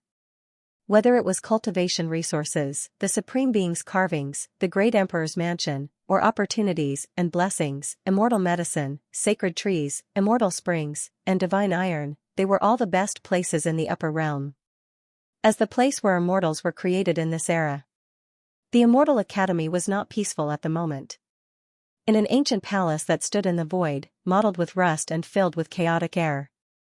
A few old men with terrifying auras and chaotic air filled their eyes as they opened and closed were flipping through ancient books. On the table beside him, there were all kinds of records about all the young supreme beings under the age of 50. Their faces were silent. Even if they read 667 about reincarnations of ancient sages, natural-born supreme beings, ancient divine eyes, unparalleled battle physiques, sword heart connected to spirit, there was no change. These terrifying young existences, in their eyes, seemed to be very ordinary, and there was no change in them. Suddenly, a trace of surprise flashed in the eyes of an old man. When he took a closer look, his expression changed again, and he seemed to be a little shocked. The people next to him also frowned and muttered, immortal and demon in one body, can turn yin and yang, and go against reincarnation. Immortal and demon physique, this kind of physique has not appeared for many years. Another old man came over and said softly. I can't remember clearly. The eyes of the old man next to him were full of shock. It seems that another monster is going to appear in this era. Now, those who have revealed their sage-to-be strength, except for the one from the Gu family, the one from the Wang family, the one from the Phoenix Ridge, the divine prince from the heavenly emperor mountain, the golden cicada temple's bodhisattva, and the inheritor of demonic arts who may be hiding in the dark, perhaps there will be a unique dark horse that will appear. Moreover, the strange stone that has been sealed for countless years in my immortal academy should also appear. Let's start the battle of the top 10 sequences from among them. I just don't know what kind of situation the inheritor of the demon realm will be in this era. When the demon realm was mentioned, their expressions could not help but become a little solemn and fearful. It was not because they were afraid of the demon realm. Instead, it was a very old demon from the immortal academy who came from the demon realm. The disciple he once taught was now Empress Xiaoxi, who had unified the demon realm. Other than Empress Xiaoxi, he had never taken in another disciple, so it led to a very awkward situation. Whenever a descendant of the demon realm came to the immortal academy, no one dared to accept him as a disciple. That existence, however, did not accept him. No matter what his aptitude was, he would not care. The other elders did not dare to overstep their boundaries. As a result, it was rare to see a descendant of the demon realm come to the immortal academy. Therefore, they were wondering if someone from the demon realm would come in this era. And just as the group of old demons were discussing, far away from hundreds of millions of miles away, in a certain region of the demon realm, inside an antique room, a pale-faced monster clan man with cold sweat on his forehead suddenly screamed and woke up from his bed. His expression was twisted as he shouted in pain. Yaoshi, I regard you as my true love. Why do you want to kill me? His words instantly alarmed the little demon maid who was in charge of taking care of him. The little maid's face was also pale with fright. She did not understand why the young master would suddenly shout nonsense when he woke up after suddenly falling unconscious. Yaoshi, wasn't that the name of Empress Xiaoxi, who now unified the demon realm? Young master, what nonsense are you talking about? Empress Xiaoxi's name can't be said carelessly. We will be beheaded. She stammered, scared out of her wits. What? When the demon man on the bed heard this, he was suddenly a little stunned, full of disbelief. He could not recover for a long time. He was the son of the Xianyang demon emperor, one of the 6 great demon emperors of the demon realm. Yaoshi was the daughter of the demon emperor Yuyue, his childhood sweetheart who grew up with him. Didn't he drink Yaoshi's poisonous wine and be killed by her sword? How did he come back to life, and Yaoshi had already made herself an empress? The young man from the Yao clan stared at the unfamiliar surroundings in disbelief, unable to regain his senses for a long time. Just a moment ago, he was still in the courtyard of the profound Yang Palace, admiring the flowers with Shi Yao and discussing their wedding date. The two of them were the most dazzling young geniuses of the Yao realm. Even the descendants of the other 4 Yao emperors were slightly inferior in front of them. The two of them were childhood sweethearts and had a close relationship. In the eyes of outsiders, they were a match made in heaven. There was no one else in the world who was as compatible as them. But he couldn't understand why Shi Yao would poison his wine. In the end, her eyes were cold and mocking as she pierced his heart with her sword. Could it be that everything Shi Yao did to him before was just a disguise? Was it all for the sake of killing him in the end? Why? He couldn't figure out why Shi Yao would do this. I died, but now I'm alive again. Now I'm also called Jun Bufan. But I'm no longer the son of a Yao emperor, but the 3rd young master of a large clan in the 9 regions. My talent is mediocre and I'm not favored by my father. I have an older brother and sister. Now that the Yao realm has been unified, there are no longer 6 Yao emperors ruling the world. To me, 6,000 years have passed. These 6,000 years were just a dream. Now that I've woken up, I'm still Jun Bufan.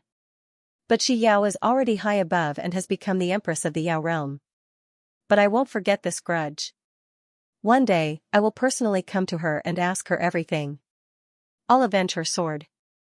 Jun Bufan closed his eyes and softly muttered to himself, sorting out the memories in his mind. As the son of a Yao emperor and a peerless genius of the Yao realm, he was far more accepting of things than the average person. So he quickly accepted this situation. Now, what he wanted to know the most was what happened back then. Why did the other 5 Yao emperors disappear without a trace? The huge Yao realm was now reduced to a situation where Shi Yao was in charge. She was so ambitious that in order to unify the Yao realm, she didn't hesitate to kill him. To her, this was tantamount to eliminating one of her biggest competitors. What happened after that? Shi Yao was just a young prodigy at that time. How did she make the other 5 demonic emperors disappear? One had to know that the 5 demonic emperors were far stronger than Shi Yao. It was impossible for her to kill them. Could it be that this was all part of Demon Emperor Yoyua's scheme? I wonder how father is doing now. With his cultivation, he shouldn't be too far away from that realm.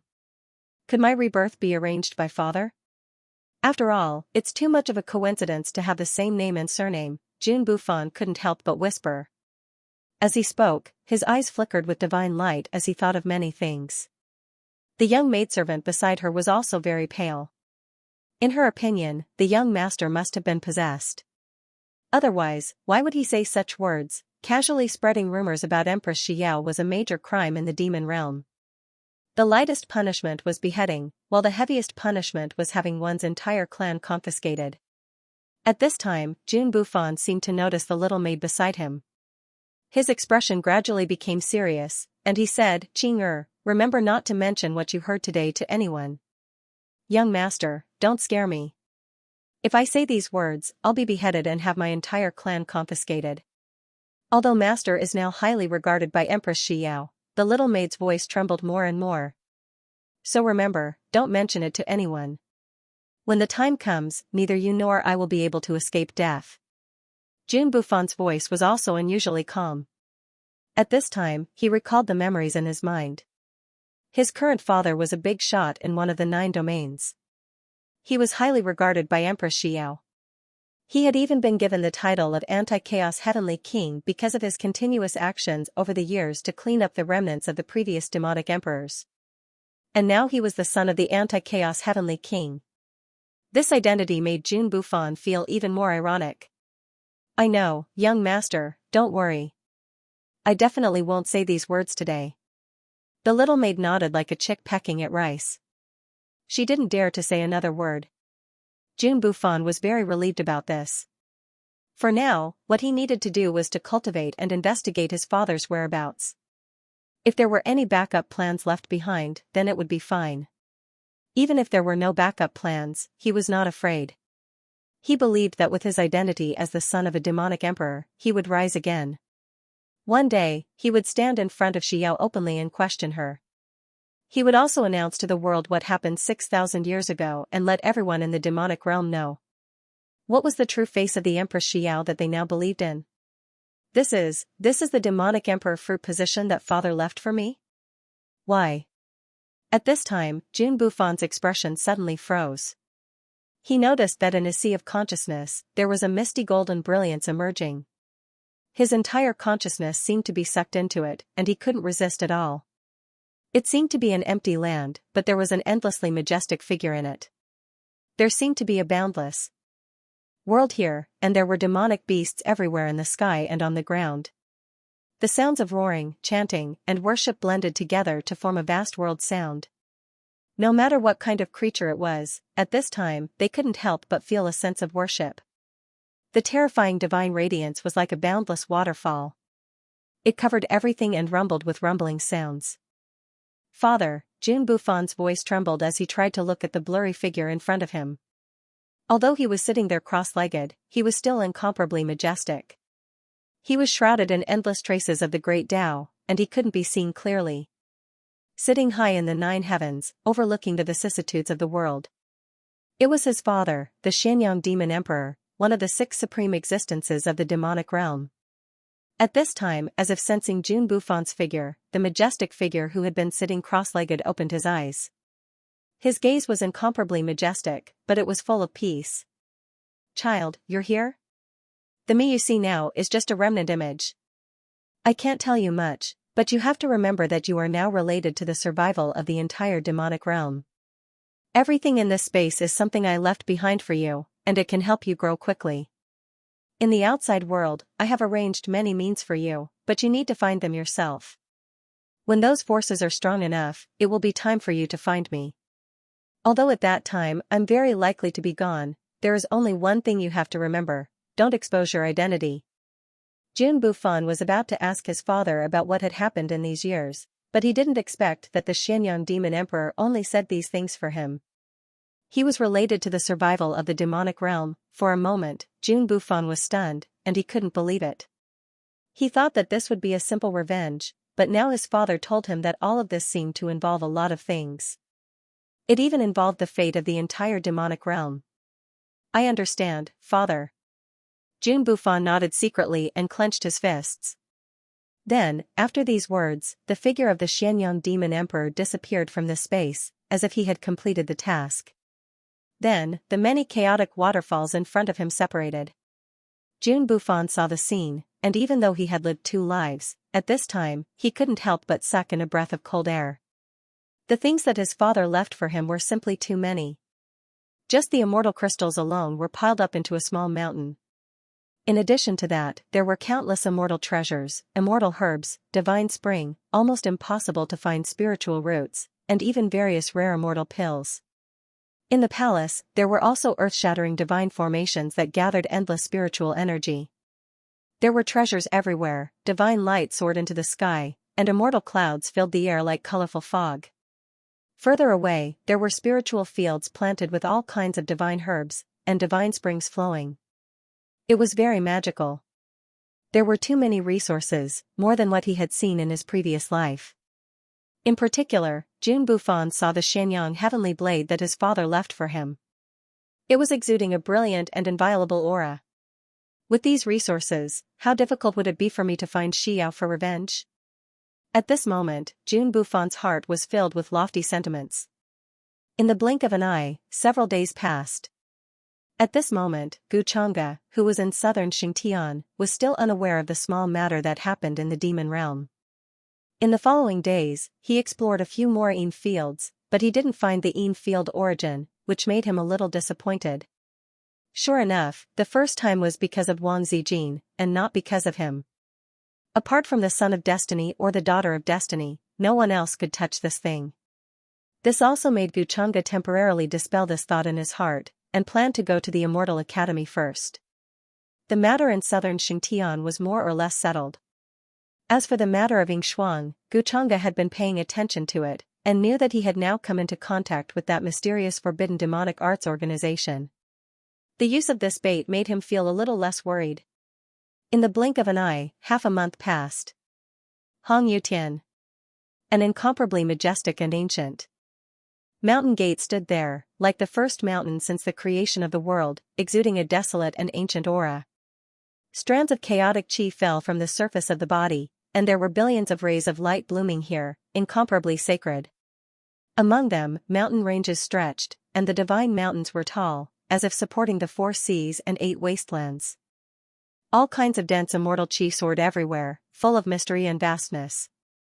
Immortal waterfalls fell, and the scene was magnificent. Various divine mountains and immortal islands floated high in the sky, and many immortal birds and divine beasts came and went, showing an unfathomable foundation. Is this the Immortal Academy? Such a scene, as expected of the place where immortals are created. In this life, I will definitely make a name for myself here, and spread my name throughout the entire upper realm. There were young existences, full of ambition, in high spirits, and firmly believed that they were invincible, and were bound to sweep through all enemies in the world. However, I heard that this time, the 10 sequences have already been decided. In terms of cultivation, they are all above the quasi-saint realm. In addition to the sequences, there is also the quasi-sequences, and below them is the ordinary inner and outer division. The quasi-sequence disciples' cultivation is at the divine king realm, while the inner disciples' cultivation is at the heavenly god realm. Those below the heavenly god realm can only become outer disciples. This kind of division is simply unimaginable in the other powers. Of the younger generation, which one of them isn't a young paragon that can become a true divinity? But here, they can only become outer sect disciples. However, it's not like we don't have a chance to become a sequence. We can challenge the sequence seeds in the academy, and as long as we succeed, we can obtain the same resources and treatment as them. I've also heard about this. Among the 10 sequences, other than young Lord Xianxia and a few people from the human ancestors' hall, the rest are young existences that have been sealed since ancient times. There is even a peerless king with 6 crowns. I heard that every time he appears, he will fight with the strongest of the generation, but without exception, he has never been defeated. He is simply ridiculously strong. I heard that he intends to challenge young Lord Xianxia, saying that only young Lord Xianxia can be his opponent in this world. What a boastful tone. Does he not put the rest of the sequences in his eyes? At this moment, many young geniuses were gathered here.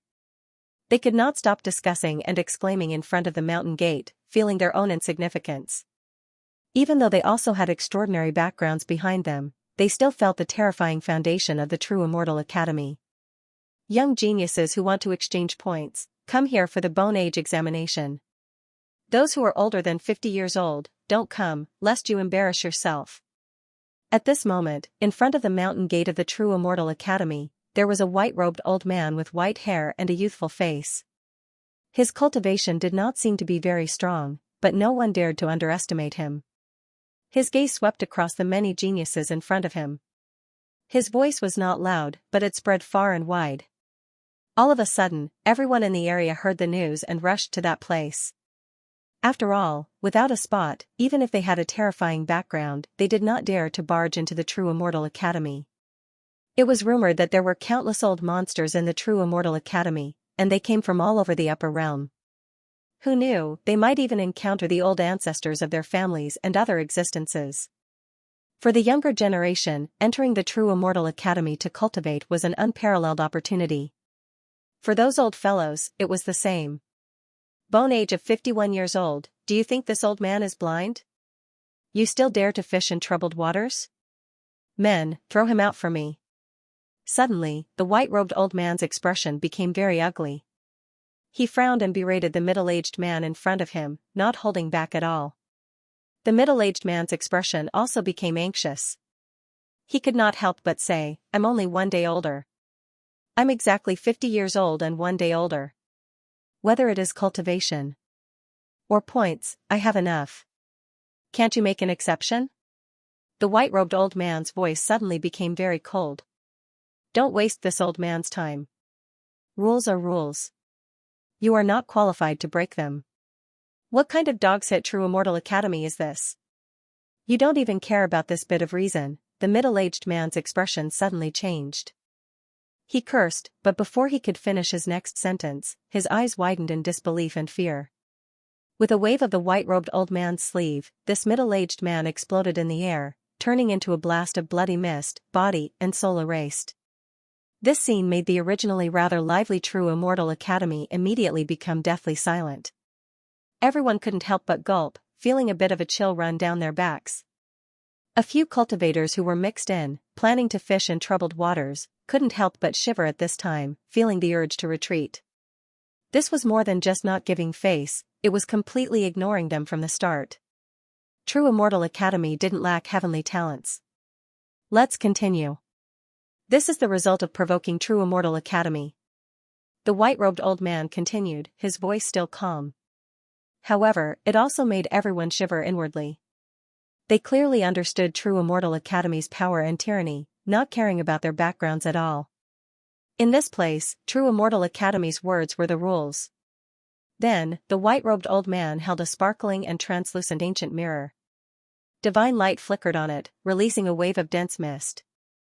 Radiance landed on everyone's bodies. Then, the people's bones, blood, spleen, and lungs all became sparkling, as if they became transparent. This type of method could examine a cultivator's bone age, precisely to prevent others from fishing in troubled waters. At this time, a male and female were currently speaking in low voices at a location closer to the back. The young lady looked to be around 13 or 14 years old, her face delicate and pretty, skin white, hair soft. She wore an extremely simple and clean dress. However, there were many patches on the dress. Compared to the young heavenly talents nearby who wore bright clothes and had charming appearances, she looked like a little beggar. The youth next to her was a bit older than her, but he was only 17 or 18 years old. The clothes he wore were even more tattered, clearly inferior to the young lady next to him. Many young heavenly talents intentionally avoided them, as if they were looking at little beggars on the streets. However, the two seemed to be used to everyone's gazes, not caring at all. Big bro, True Immortal Academy is so domineering, killing people at the drop of a hat. How about we just don't go in? I'm a bit scared, the young lady said softly with a bit of worry and fear, frightened by the scene just now. No, it wasn't easy for us to get such an opportunity, how can we give it up? Xiaoyi, you're very talented. Once you enter True Immortal Academy, you'll definitely be valued. When the time comes, it'll be easy to take revenge for grandfather and live a good life.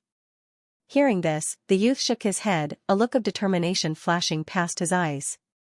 His name was Qing Feng, and he was Qing Xiaoyi's older brother, who was not related by blood. The two of them were raised by an old beggar. Now, they had traveled tens of thousands of kilometers to reach True Immortal Academy's entrance, all so that they could enter. This was because Qing Xiaoyi was very talented. Although she had never cultivated before, ordinary cultivators were no match for her. He had heard that True Immortal Academy would accept many talented young men and women this time, so he brought Qing Xiaoyi here. He felt that as long as the people of True Immortal Academy were not blind, they would definitely accept his sister. When the time came, he would enter True Immortal Academy with Xiaoyi as a follower to cultivate. I understand, big bro. Hearing this, Qing Xiaoyi nodded, overcoming the fear and uneasiness in her heart with great difficulty. Boom, however, right at this moment, a dragon's roar that shook all directions suddenly came from high up in the sky. Immediately after, an incomparably huge azure dragon streaked across the sky. 9 azure dragons pulled a white jade carriage, rumbling as they crushed through the sky. Their aura was astonishing, majestic and surging. Behind the white jade carriage, there was a mighty group of young supreme beings, either riding on warships or ferocious beasts, following along the way. It was so grand that many young supreme beings below True Immortal Academy couldn't help but hold their breaths. Who's here, brother? What a grand entrance. Even the white-robed old man from the Immortal Academy has become much more respectful. Qing Xiaoyi's eyes widened as she watched this scene in shock. This was the first time she had seen a young genius arrive in such a manner. 9 dragons pulling the chariot, she couldn't help but reveal envy and yearning in her eyes. Look at the Gu character on the chariot. It should be the one from the Chongshan Gu clan. At this time, the young man named Qing Feng couldn't help but reveal a kind of envy and respect in his eyes. He was born a true dragon above the 9 heavens, unlike us, who are lowly dirt. Xiaoyi, don't look. It won't be good if people think we're disrespectful. Qing Feng hurriedly said, making his sister lower her head. It would be too conspicuous if she kept looking. The one from the Gu clan. Could it be the young master Gu Chang'e, who is widely recognized as the top person of the younger generation? I've heard many rumors about him. Qing Xiaoyi's eyes were full of yearning and respect. She had always felt that he was a person from a different world than them. Just by standing there, he gave off an incomparable feeling, as if the world would revolve around him. He was an immortal above the 9 heavens, and they were ants in the mortal world. Young Master Chang'e. At this moment, 9 dragons descended in front of the Immortal Academy. The white-robed old man in charge of checking the age of the bones was stunned at first. He was a little shocked, but then he couldn't help but force a smile on his face. He stepped forward first, his attitude very amiable.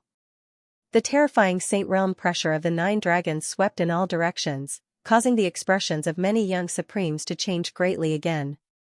They were a little pale. They didn't expect Gu Chang'e's entrance to be so grand. 9 Saint Realm dragons pulled the chariot, and the weakest one was at the quasi-Saint Realm. Then, the curtain of the white jade chariot was lifted by Su Qing'e. Gu Chang'e's figure walked out. His expression was gentle as he nodded slightly to the white-robed old man in front of him and smiled. Chang'e greets the elder. You're welcome, young Master Chang'e. When the white-clothed old man heard Gu Chang'e call him elder, the smile on his face deepened, and his expression became even more amiable. His status in True Immortal Academy, compared to a true elder, was who knew how much lower. However, Guchanga addressed him as such, which made him feel a little smug. They were all of the younger generation, but in true Immortal Academy's hearts, their statuses were completely different. For example, if Guchanga was notified of his arrival in advance, there would definitely be elders and other old monsters appearing to welcome him personally. That was why he was a little stunned just now. He found it hard to believe that it was Guchanga who had arrived. However, other than Guchanga, there weren't many people in the younger generation who could do this. Young Lord Changa, you've traveled hundreds of millions of miles to come here. You must be tired from the long journey. Why don't you go inside and rest first? The white-clothed old man then said with a respectful expression. His appearance made the group of young supremes at the mountain gate feel unhappy, but there was nothing they could do. The white-robed old man's attitude towards them just now was not like this. What did he mean by tired from the long journey? Didn't he see that they had been waiting here for a long time, accompanied by a beautiful woman? There was an internal space in the white jade carriage. They also wanted to be tired from the long journey like this. It was really infuriating to compare oneself to others. They felt very helpless about this kind of behavior of cutting the queue, but they did not dare to say anything. Now, you want to check my bone age, right? Guchanga looked calm, but he did not care about the expressions of the group of young supremes behind him.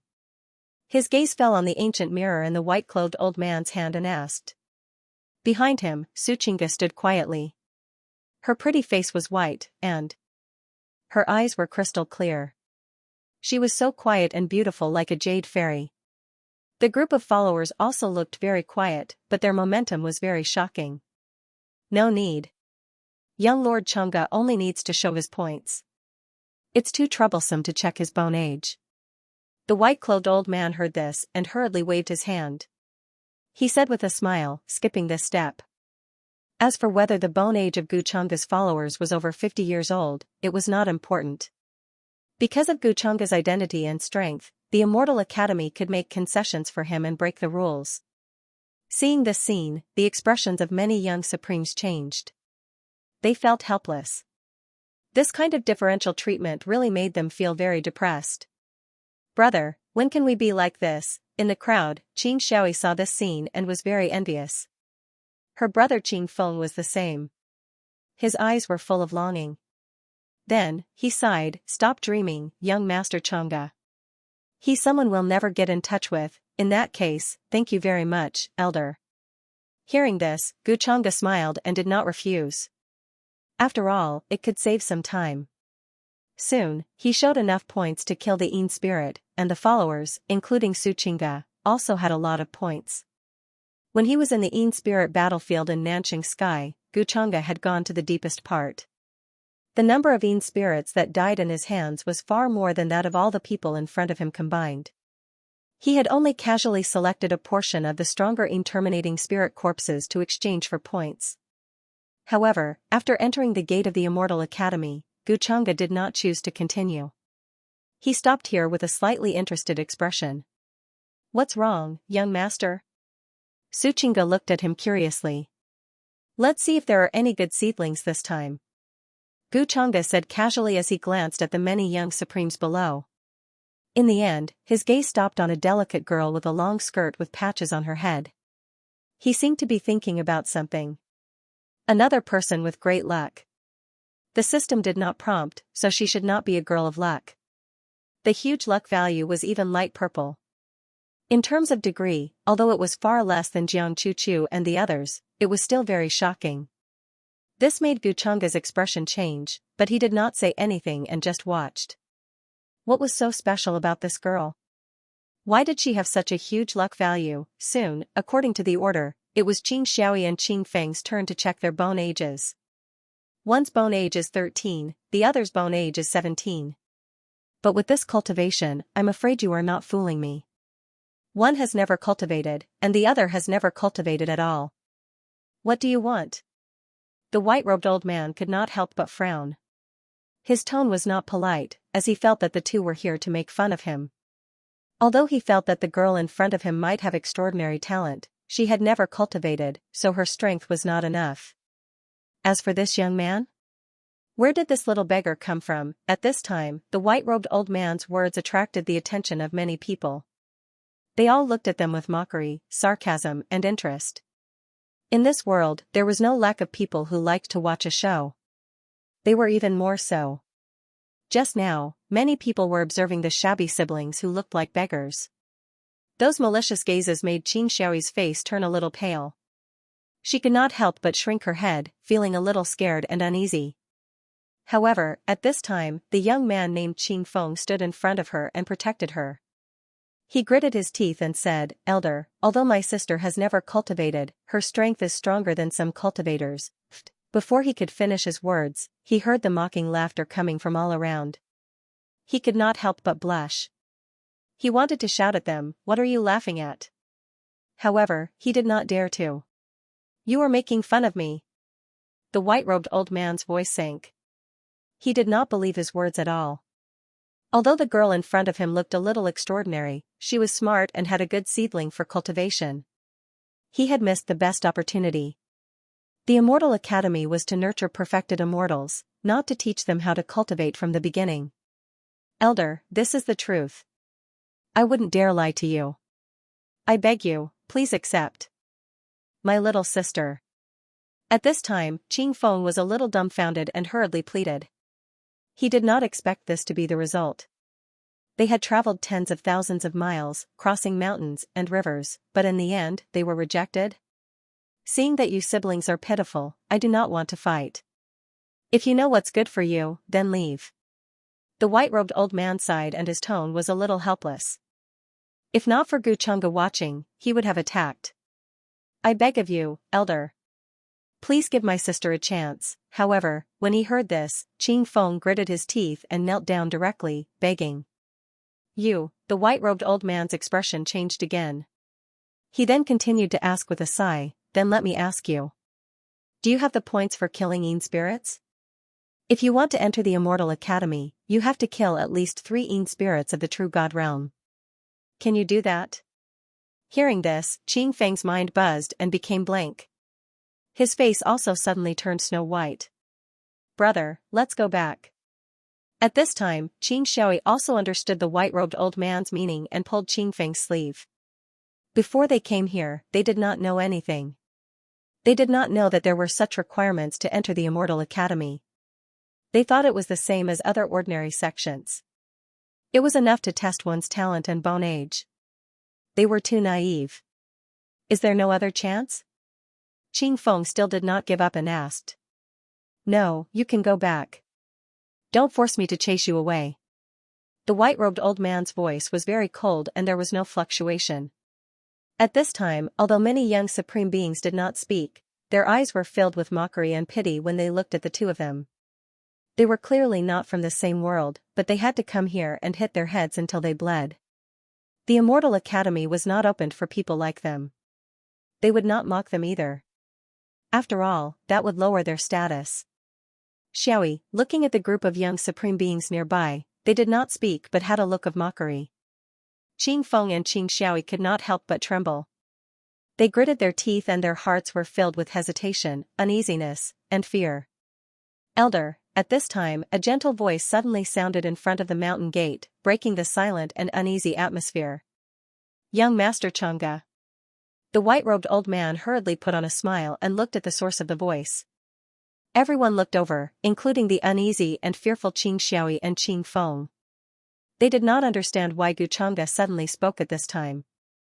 Guchunga's gaze fell on them and said with a calm expression, "I will pay for these 2 siblings. It just so happens that I lack 2 sword huggers." Hiss.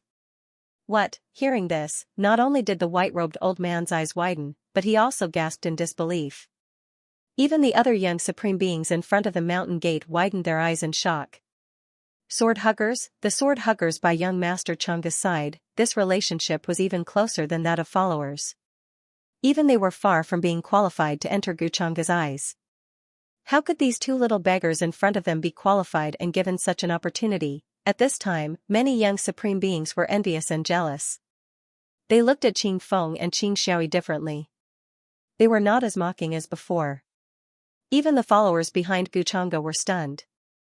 What, this, Qing Feng and Qing Xiaoyi were far more shocked than the others. Until now, they still could not react. They only felt dizzy, as if they had been hit by a huge pie. Guchanga sword huggers, this identity was far beyond their imagination. They did not even dare to think about it. This was because they knew that they were not in the same world as Guchanga. They would not even be able to interact with him. They did not expect that he would take the initiative to say this and help the two siblings out. He even said that he needed 2 sword huggers. This filled Qing Feng's heart with unprecedented gratitude. Qing Xiaoyi also raised her head a little timidly and looked at the excessively handsome young man not far away. At this moment, Guchanga seemed to be shrouded in a layer of divine light in their hearts. He was sacred, as if an immortal had descended to the mortal world. Young Master Changa, your sword huggers are not a small matter. They have to be at least invincible in their generation. How are they qualified to be your sword-hugging boys? The white-robed elder could not help but persuade. He did not expect Guchanga to suddenly say this. Hearing this, Guchanga only shook his head lightly and said, I think it is not easy for these 2 siblings. As mortals, they came here from afar. How many cultivators can have such perseverance? If the Immortal Academy wants to make an exception and blame them, I am willing to take responsibility. Hearing this, the white-robed elder's expression changed slightly. He hurriedly said, Young Master Changa, what are you saying? It's just a small matter. How could I possibly blame you for it? Then I'll have to trouble Elder. Guchanga nodded slightly. His expression did not change much. Since even Guchanga had said so, how could the white-robed elder dare to continue letting Qing Xiaoyi and Qing Feng leave? At this time, the rest of the young supremes also looked at them with envy and jealousy. Qing Feng and Qing Xiaoyi were unable to react for a long time and were slightly stunned when they saw this matter that had practically been settled was so easily resolved and turned around by a single sentence from Guchanga. It was simply too dreamy. This was the terror of power. Even the Immortal Academy would choose to compromise. Thank you, young Master Changa, for your kindness today. Qing Feng and Qing Xiaoyi will never forget it. Then, Qing Feng looked at Guchanga excitedly and nervously. He was about to pull his sister and kneel down together to express his gratitude. However, Guchanga frowned. An invisible force appeared, preventing the 2 of them from kneeling. His voice was neither fast nor slow. A man has gold under his knees. How can you kneel to others so easily? I don't need you to kneel to me. His tone was still calm, without the slightest fluctuation. However, this caused Qing Xiaoyi and Qing Feng to feel even more grateful. Guchanga's identity was far more noble than the young supremes here, but he was the only one who treated the 2 of them as humans and not ants. The 2 of them would remember this kindness. However, at this moment, in the depths of the Immortal Academy, a divine light suddenly shot into the sky and immortal clouds filled the air. Then, several incomparably terrifying auras appeared and descended towards the mountain gate. In the sky, several people rushed over quickly. The void was blurry, and they were all old men with incomparably old faces. There was even a chaotic aura lingering around their bodies. Clearly, their cultivation had reached an unimaginable level. They were terrifyingly strong. This scene shocked everyone. The young supremes in front of the mountain gate could not help but raise their heads and look over. Greetings, elders. The expression of the white-robed elder in front of the mountain gate changed, and he hurriedly bowed respectfully. The one from the Gu clan? After this group of old monsters arrived, they first noticed Guchanga and were a little stunned. They did not expect that he would not greet them first. Changa greets the elders. Guchanga's expression did not change much as he bowed slightly towards them. It seems that the rumors have underestimated your strength. Very good, very good. As expected of the successor of the Gu clan. The group of old monsters looked at Guchanga with amazement, as if they were sizing up some kind of treasure. However, we did not come here for you today, an old monster in a grey robe, whose eyes flashed with wisps of golden lightning, said with a smile. Guchanga looked a little surprised and smiled. That's interesting. Then, under everyone's shocked gazes, several old monsters with unfathomable cultivation levels looked at the little beggar-like brother and sister. Immortal demon body, it was indeed this kind of body. The Sikong clan's deduction technique lives up to its reputation. We came at the right time. As for who will teach, we will discuss later. They naturally looked at Xianxia with different expressions, including amazement, contemplation, and so on. This scene shocked everyone, including Qing Feng and his sister, once again. Their scalps went numb, and they were about to be petrified. Their eyeballs were about to fall to the ground, and they were speechless for a long time. Things were really full of ups and downs. No one would have thought that this ordinary little beggar would actually have a special body and be favored by the elders, who actually came personally to the mountain gate. Even if Guchanga did not speak up just now, this pair of brother and sister would probably be left behind. After all, these were the true elders of the Immortal Academy. This Gu's eyes are blind. At this time, Guchanga also looked a little surprised. We siblings will never forget young Master Changa's kindness. Although Qing Feng realized that their luck had changed, he didn't forget Guchanga's kindness just now and said gratefully, "Thank you, young Master Changa." Xiaoyi's voice was very low, as if she was very timid and shy. However, she was still secretly sizing up Guchanga. Hearing this, Guchanga could not help but smile. "No need to thank me. This is what you deserve. However, this is also good. If you are taught by the elders, your future will be much better than being a sword boy by my side." Of course, he already knew in his heart how things would develop. This group of old monsters did not come for him, but for the young girl in front of him called Qing Xiaoyi. This was something that Guchanga had long expected. With such a huge amount of luck points, how could she not even enter the Immortal Academy? The actions and words just now were just to see the change in luck points and to gain a good impression. Although people with great luck could not be compared to children of luck, in Guchanga's view, they were also a kind of leak. It was just that the harvesting method was completely different from children of luck. After that, the old monsters talked about a few more things before leaving with Qing Xiaoyi and Qing Feng. They wanted to help them tidy up their bodies and strengthen their foundation. After all, both of them had never cultivated before.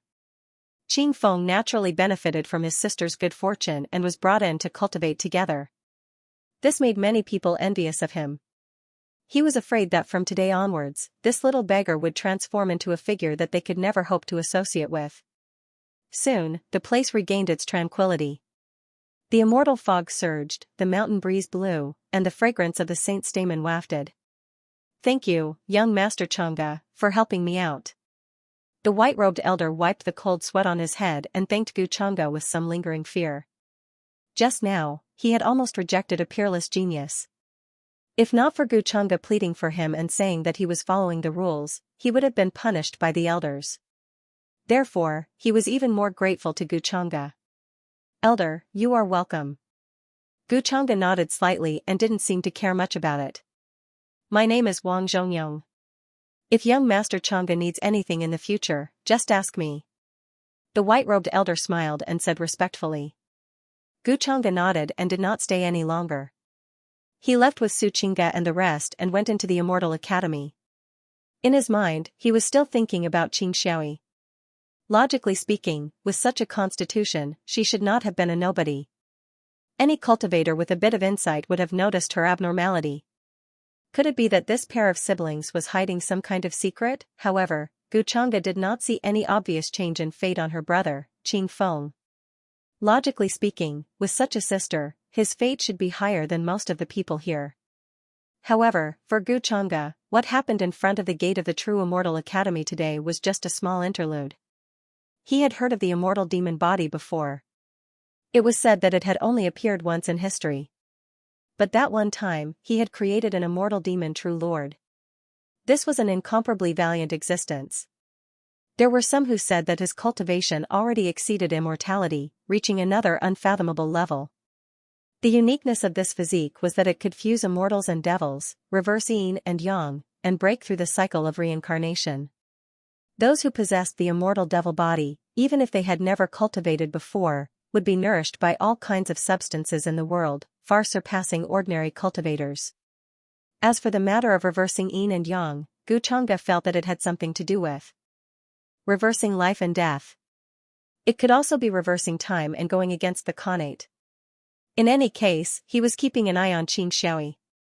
Very quickly, the news of Guchanga coming to the True Immortal Academy spread from the mouths of many young geniuses, causing quite a stir. As for Qin Xiaoyi and Qin Feng, although many people were paying attention to them, it was not as shocking as Guchanga's. Although he was not part of the first batch of cultivators to arrive, due to his identity, he attracted a lot of attention. Before that, there were rumors that Guchanga was one of the 10 seeds of the sequence. In the eyes of many people, his strength could even suppress the other seeds of the sequence. For a time, the various mountains and immortal islands of the True Immortal Academy were alarmed. Many young existences appeared, planning to take a look at his true appearance. The terrain of the True Immortal Academy was vast and boundless. Divine trees covered the sky, immortal mountains rose and fell, as if it was an ancient world that had existed since the creation of the world. Whoosh whoosh whoosh, between heaven and earth, divine rainbows flashed past the various mountain peaks.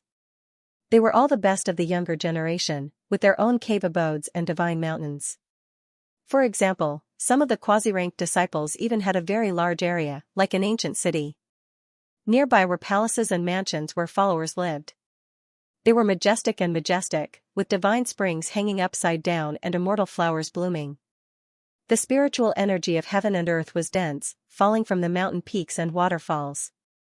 Immortal phoenixes, black tortoises, cheilants, and other phenomena appeared. However, these people were soon disappointed. They did not see Guchanga's figure at the mountain gate. They came in high spirits, but returned in disappointment. The territory of the True Immortal Academy was too large. Before they determined their respective areas, no one knew where the other geniuses were. In order to give the geniuses who came here many opportunities to gain experience and compete, the True Immortal Academy could be said to have put in a lot of effort. Even the areas where they usually cultivated and rested had to be fought for by themselves, showing the law of the jungle even more vividly. On the other side, after Guchanga left the mountain gate, he went straight to the palace group in the depths of the True Immortal Academy. Chaotic mist floated there, and heaven and earth were blurry. It was like a heavenly palace that appeared between heaven and earth, looking very mysterious and ancient. He asked Suchinga and the other followers to wait for him there. He went there first. This was because when he was in the Peach Village in the abandoned land of immortals, Tao Yao gave him a keepsake, saying that it could solve the problem of his demon heart. After Guchanga accepted it, Tao Yao said that the old man who owed her a favor was in the True Immortal Academy. She said that Guchanga could come and find him when the time came. To Guchanga, the problem of the demon heart did not need to be considered at all. Therefore, what he cared about now was how to use this favor. Although there was a problem with Tao Yao's state and her memories were incomplete, the favor she mentioned was at least the one she owed when she was at her peak. The origin of this old man in the True Immortal Academy should not be too simple. Soon, Guchanga's figure passed through many divine mountains and arrived at a lonely peak in the void. No one stopped him on the way. In the entire upper realm, there were not many people who did not know him. This place was already a forbidden area of the True Immortal Academy. Usually, only the elders would come here. Guchanga's figure descended from the sky and appeared at the entrance of the palace.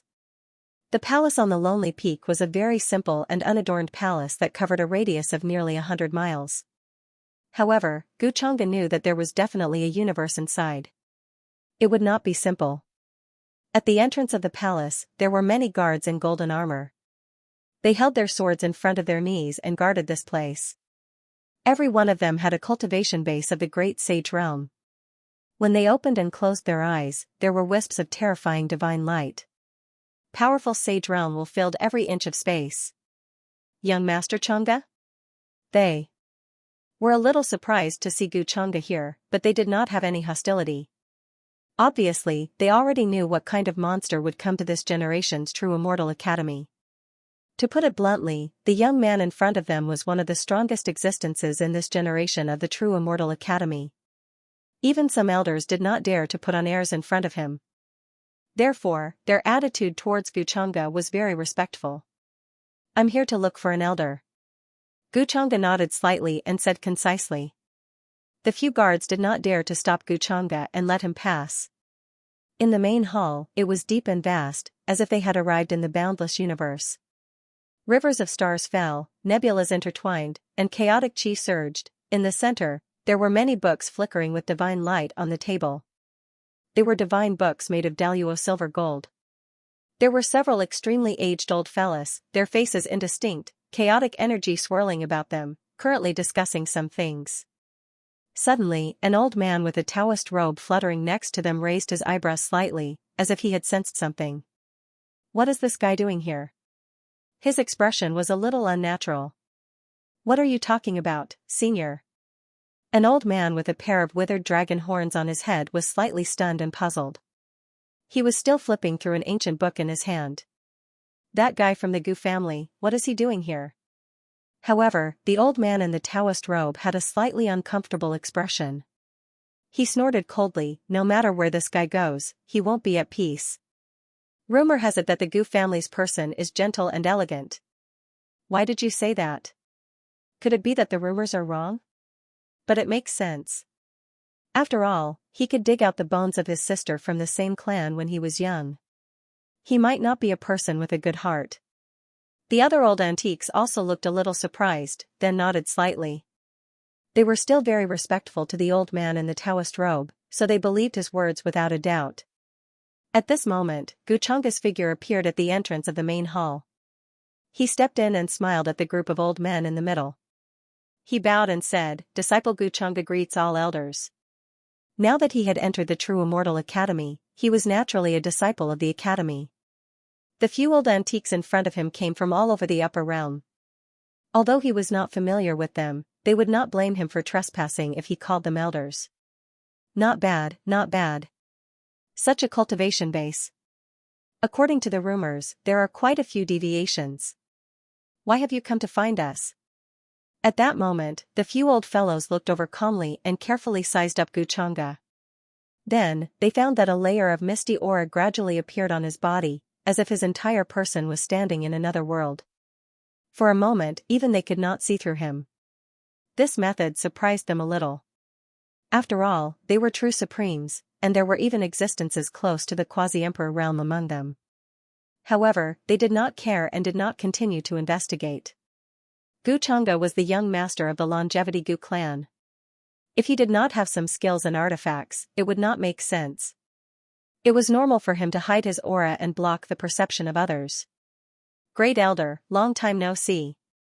Your complexion is much better than before. At this moment, Guchanga said with a somewhat surprised expression, as if he had just noticed an old acquaintance. The Great Elder of the Dao Heavenly Palace was also here. His expression still showed that he did not like him very much. As long as you are not in front of me, when has my complexion ever been bad? The Great Elder snorted coldly. Guchanga had poked at his scars as soon as he arrived. Back in the Dao Heavenly Palace, Guchanga had made him angry many times.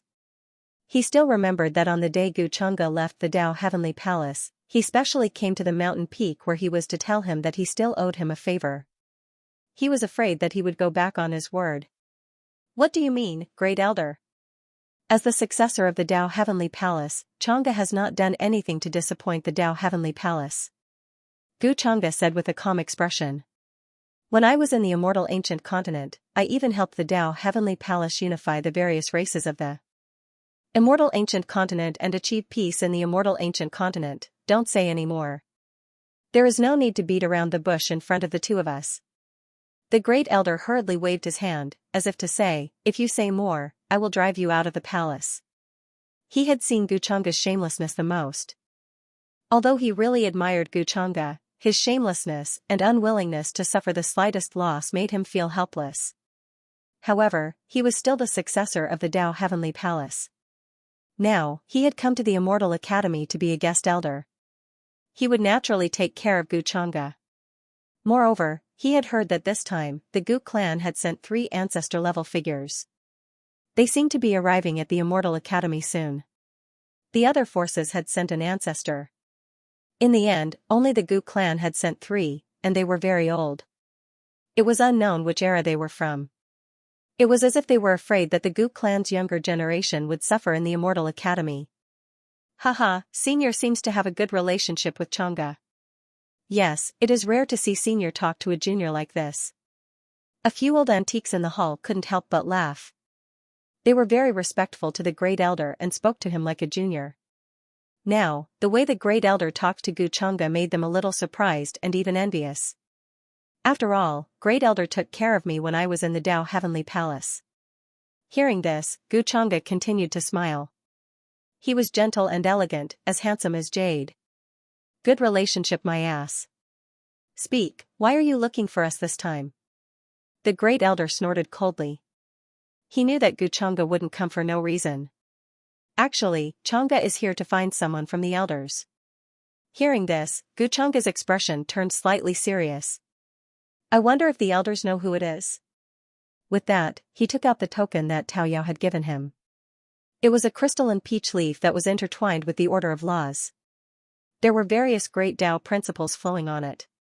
This is, the existence who left this peach leaf has an unfathomable cultivation. Seeing this, the expressions of many old antiques in the hall changed and became a little solemn. Is this the mysterious peach tree behind Xianxia? The great elder's expression changed slightly as he recognized it. His knowledge was clearly far beyond that of the others. He had heard of the rumors of that peach tree. Gu Xianxia didn't hide it from him and told him about the masters of the peach village. Back then, he accepted Gu Xianxia as his disciple because of one of her masters. This token is related to the demon realm. If the person you're looking for is in the Immortal Academy, it should be that guy. The great elder pondered for a moment, not sure why Guchanga was looking for him. Oh? Then I'll have to trouble you to take me there. Guchanga raised his eyebrows slightly.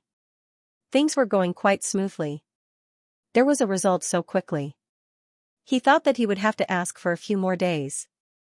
However, this was good too. It saved him a lot of trouble. That guy has a strange temperament. He won't meet anyone except those from the demon realm. Have you thought it through? The great elder shook his head slightly and looked at Guchanga. Don't blame me for not reminding you. I won't help you if you get kicked out later. It's fine. Guchanga didn't care. This token was given by Tao Yao, who said that the other party owed her a favor. Unless the other party didn't give Tao Yao face, he would definitely meet him. Then, the great elder waved his sleeve. The space in front of him blurred, and the two figures disappeared instantly. When they reappeared, they were already in front of a jade-like lake. The immortal mist was dense, and the grass was tender. Many auspicious beasts appeared in the distance, drinking by the lake. It seemed very natural. In front of the lake, there was a boulder that was half the height of a person lying there motionlessly. There were no acupuncture points, and it didn't receive the starlight of heaven and earth. It was very ordinary, and there was nothing strange about it. However, Guchanga could sense that the rock was not as simple as it seemed. There was a surging life force that was like a vast sea of stars. It was silent, and there was no movement at all. It was like the hardest rock in the universe. Even if it experienced thousands of tribulations, it would not be damaged at all. Beside the boulder stood a slender woman wearing a wide phoenix robe. She was peerlessly beautiful. The woman had her hands behind her back. Her facial features were beautiful, and her eyes were deep and calm. There was a faint red makeup between her eyebrows, making her look more demonic. However, there was more of a grace and nobility, as if she was an empress who commanded the heavens. She sized up the two people who had suddenly arrived. She did not speak, and her eyes were filled with contemplation and surprise. Fellow Taoist. After the great elder brought Guchanga here, he did not look at the woman. Instead, he looked at the stone and said indifferently, "Is this token related to you?" As it spoke, the peach leaf gently floated towards it. Guchanga's gaze also swept past the woman, but he didn't care. He frowned slightly. He felt that this boulder had a strange sense of familiarity, as if he had seen it before. Back then, when he was refining the ultimate origin. A memory fragment flashed through his mind. On the mountain peak, the little girl in red was practicing her swordsmanship while he watched from the side. What he was sitting on seemed to be this stone, however, it was not as ancient as it was now. For a moment, his expression was a little inexplicable. Logically speaking, the demon master's alias did not have any direct connection with him, Guchanga. Many of his memories were faintly surfacing. If this boulder had memories, it should not be in such a silent state, as if it had been damaged. Although it was not like Tao Yao, it was not complete. Gu Changge felt that his alias seemed to have left behind a lot of mess. Perhaps this boulder also had some karma. However, he did not make a sound and chose to respond randomly. Buzz. Soon, as the peach leaf fell, it was accompanied by a light trembling sound. The deathly still boulder moved a little. Then, a terrifying aura spread out from it. A shocking demonic nature seemed to be covering the sky and shaking the world. Vaguely, it was as if a peerless demon was about to awaken and wreak havoc. However, this aura disappeared as quickly as it came. This boulder was enveloped by a layer of hazy black light, and then it changed, turning into a stooped, tanned, and calm little old man. He took the peach leaf in front of him and looked at it carefully. His calm face suddenly changed, and he was a little happy. Then, he could not help but mutter, "Old friend, so you've survived?" At this point, he seemed to have a headache.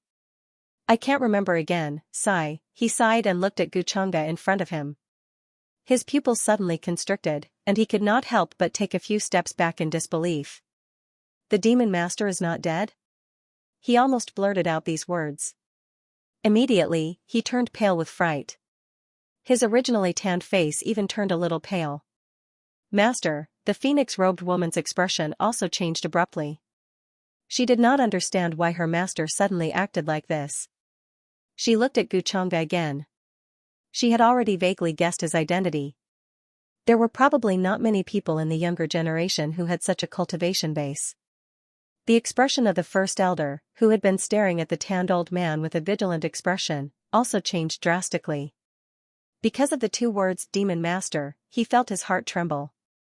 He could not help but shift his gaze to Gu Changge.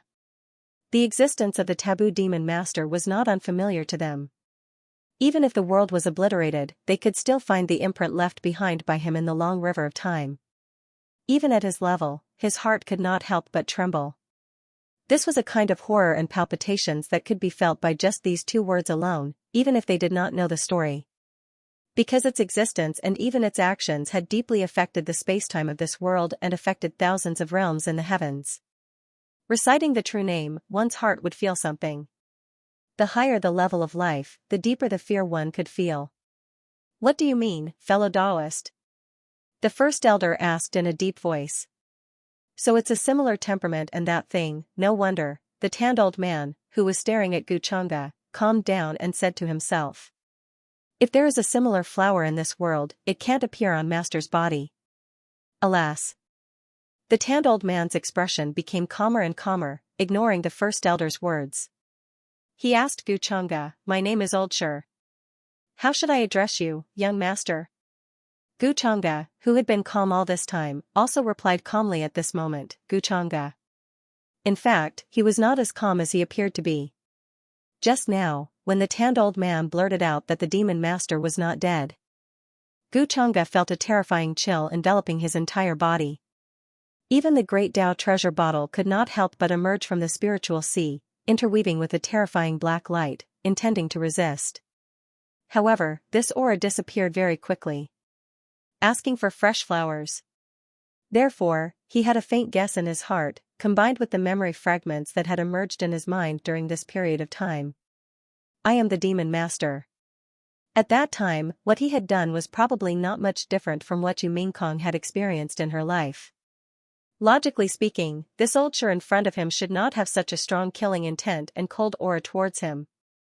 The only possibility was that his current state was probably caused by himself. And what was the favor that he owed Tao Yao? To be more vulgar, it might be the favor of blocking an attack back then. Of course, all of this was just Gu Changge's guess. The red-cloaked female demon, Tao Yao, and the Oldshire in front of him, should have a lot to do with his demon master disguise. This made him feel that things had become intriguing. "Gu Changge? It's really him." The phoenix-robed woman's expression was somewhat enlightened. "Gu Changge? So it's you? I hope it can reflect a similar flower. If that's the case, it's reassuring." Oldshire was stunned again, saying something that the phoenix-robed woman and the first elder did not understand, and then sighed. "Did Tao Yao ask you to come to me?" "Yes, Tao Yao said that you might be able to solve the problem of my body." Guchanga answered truthfully, but there was nothing unusual about his expression. The other party addressed Tao Yao as Tao Yao. It seemed that his guess was not wrong.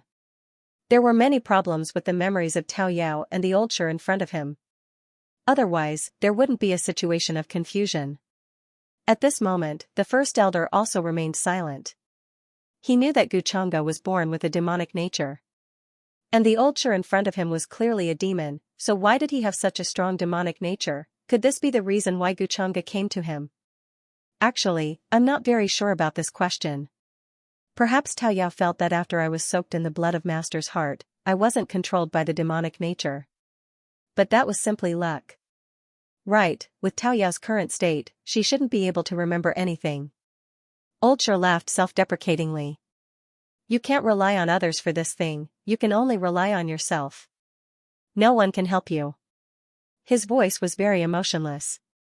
How many times had a natural demonic heart appeared in this world, but without exception, none of them had a good ending, and in the end, they were surrounded by misfortune. Master? The shock in the first elder's heart was even deeper. The old Sher in front of him, the person who called Master?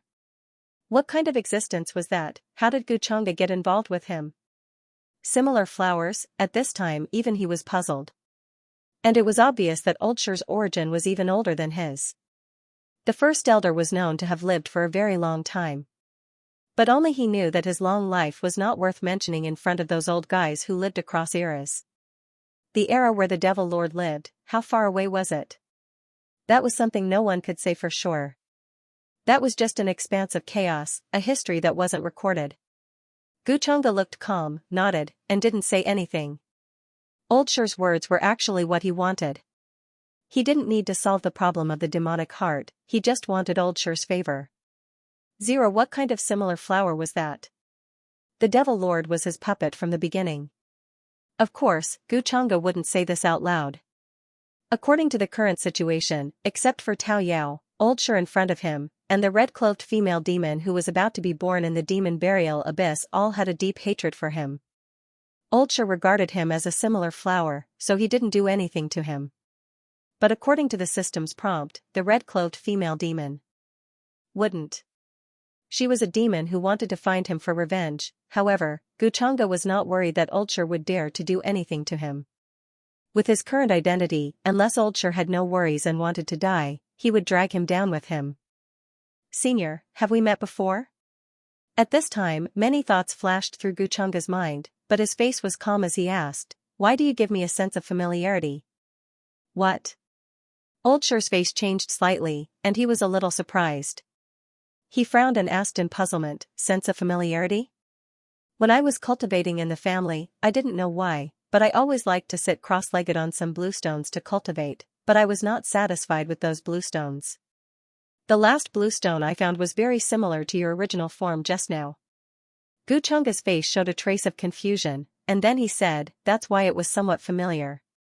Hearing Guchanga's words, old Sher was stunned and speechless for a long time. He didn't doubt the truth of Guchanga's words. Many long and beautiful memories came to his mind, and in the end, he let out a long sigh, and his mood was very complicated.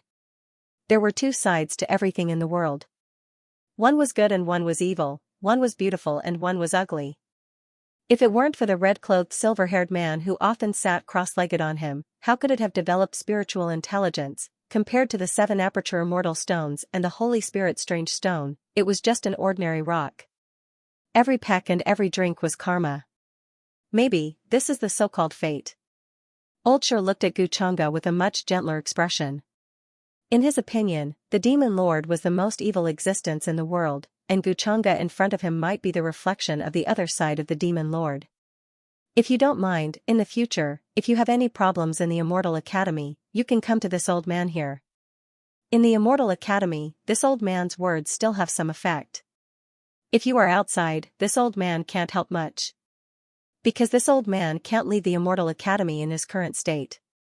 Old Sher then continued to speak to Guchanga. His words not only surprised the woman in the phoenix robe, but also puzzled the great elder. Just because of these words? Old Sher's attitude towards Guchanga was like this: as far as they were concerned, this was simply too far-fetched. Senior's words. What do you mean? Hearing this, Guchanga looked slightly surprised and puzzled. This is the first time we have met. It's just to return the favor of the peach demon. Oldshire smiled and waved his hand. Young master, don't mind. With that, he pointed to the woman in the phoenix robe next to him and introduced her. This is this old man's disciple, Xiao. Oh? So this is the current ruler of the demon realm, Empress Xiao? Greetings, Empress Xiao. Guchanga's gaze seemed to have just noticed her, and he was a little surprised. Of course, he could see that the Empress Xiao in front of him was just a Dao La Dharma body, and not her real body. As the ruler of the demon realm, how could she leave the demon realm so easily? However, the strength of a Dao La Dharma body was at the quasi-supreme realm. She herself had probably already become a supreme being. A supreme being who was more than 6,000 years old. It was not an exaggeration to say that this talent was extraordinary. During the chaos of the demon realm 6,000 years ago, the name Empress Xiao spread from the demon realm to the upper realm, shaking all sides. At that time it could be said that she was in the limelight. Then, under internal and external troubles, she fought in all directions, swept the chaos of the demon realm, and achieved great unification. Her strength was far beyond that of ordinary women. Since the birth of the demon realm, there had been many demon emperors, and even demon immortals. Their foundation was unfathomable, and even supreme sects and immortal orthodoxies did not dare to provoke them. 6,000 years ago, there were 6 demon emperors in power in the demon realm. However, in Guchanga's opinion, those demon emperors could not be true emperors, and were at most quasi-emperors. The demon realm's destiny was not enough to support the birth of 6 true emperors. If they came to the upper realm to achieve the emperor realm, it would be difficult without the support of the demon realm's foundation. Empress Xiao was able to unify the demon realm under such a difficult situation. This method shocked many people. Young Lord Chang'e, you don't have to be so polite. Although I'm far away in the demon realm, I've heard many rumors about young Lord Chang'e. Seeing you today, I find that these rumors can't be completely believed. In today's world, young Lord Chang'e has probably monopolized 70% of the younger generation's destiny. At this time, hearing Guchanga's words, Yaoshi could not help but smile, looking very graceful and dignified. As the empress of the demon realm, she naturally could not flatter like ordinary women. However, when these words were spoken, they still carried the intention of expressing goodwill. With her identity and strength, there was no need for her to do so. However, what she saw today, even her master was like this, and it made her feel very shocked. There were many orthodoxies in the upper realm, but there were not many that could compare to the demon realm. This was because the demon realm was an independent great world, and included in the center of the upper realm, where the dragon vein gathered and the destiny was strong. In the end, Guchanga was just a junior in front of her. Empress Xiao, you flatter me. What do I have to deserve such praise from you, Empress? Hearing this, Guchanga said with a calm expression, but before this, I've heard many rumors about you, Empress. Seeing you today, I find that these rumors are indeed nonsense. Hearing him say this, Xiao could not help but be interested. Her eyes stared at him curiously, and she asked, Young Lord Chang'e, what rumors have you heard? She also knew that what she did 6,000 years ago was spread by some forces, and it appeared everywhere, causing bad effects. For example, she committed treason, killed her father, poisoned her fiancé, and so on. Rumors say that the Empress is cruel and merciless, with a heart of snakes and scorpions, and brings disaster to the demon realm. Guchanga smiled casually. 2 in 1,000. Hearing Guchanga's words, Xiao's expression was still very calm. Even Oldshire, who was next to her, was the same, looking very indifferent. Although the news of what happened 6,000 years ago was widely spread, there were still many bad words being said in various places even now. However, other than the people who were truly in power in the demon realm, who knew what actually happened, many rumors in the outside world were more or less smearing Xiao, which was normal. Naturally, they had all heard about what Guchanga had said. Oh, I wonder what young Master Chang'e thinks about these rumors? Empress Xiao's eyes were crystal clear and filled with divine light. She looked at Guchanga.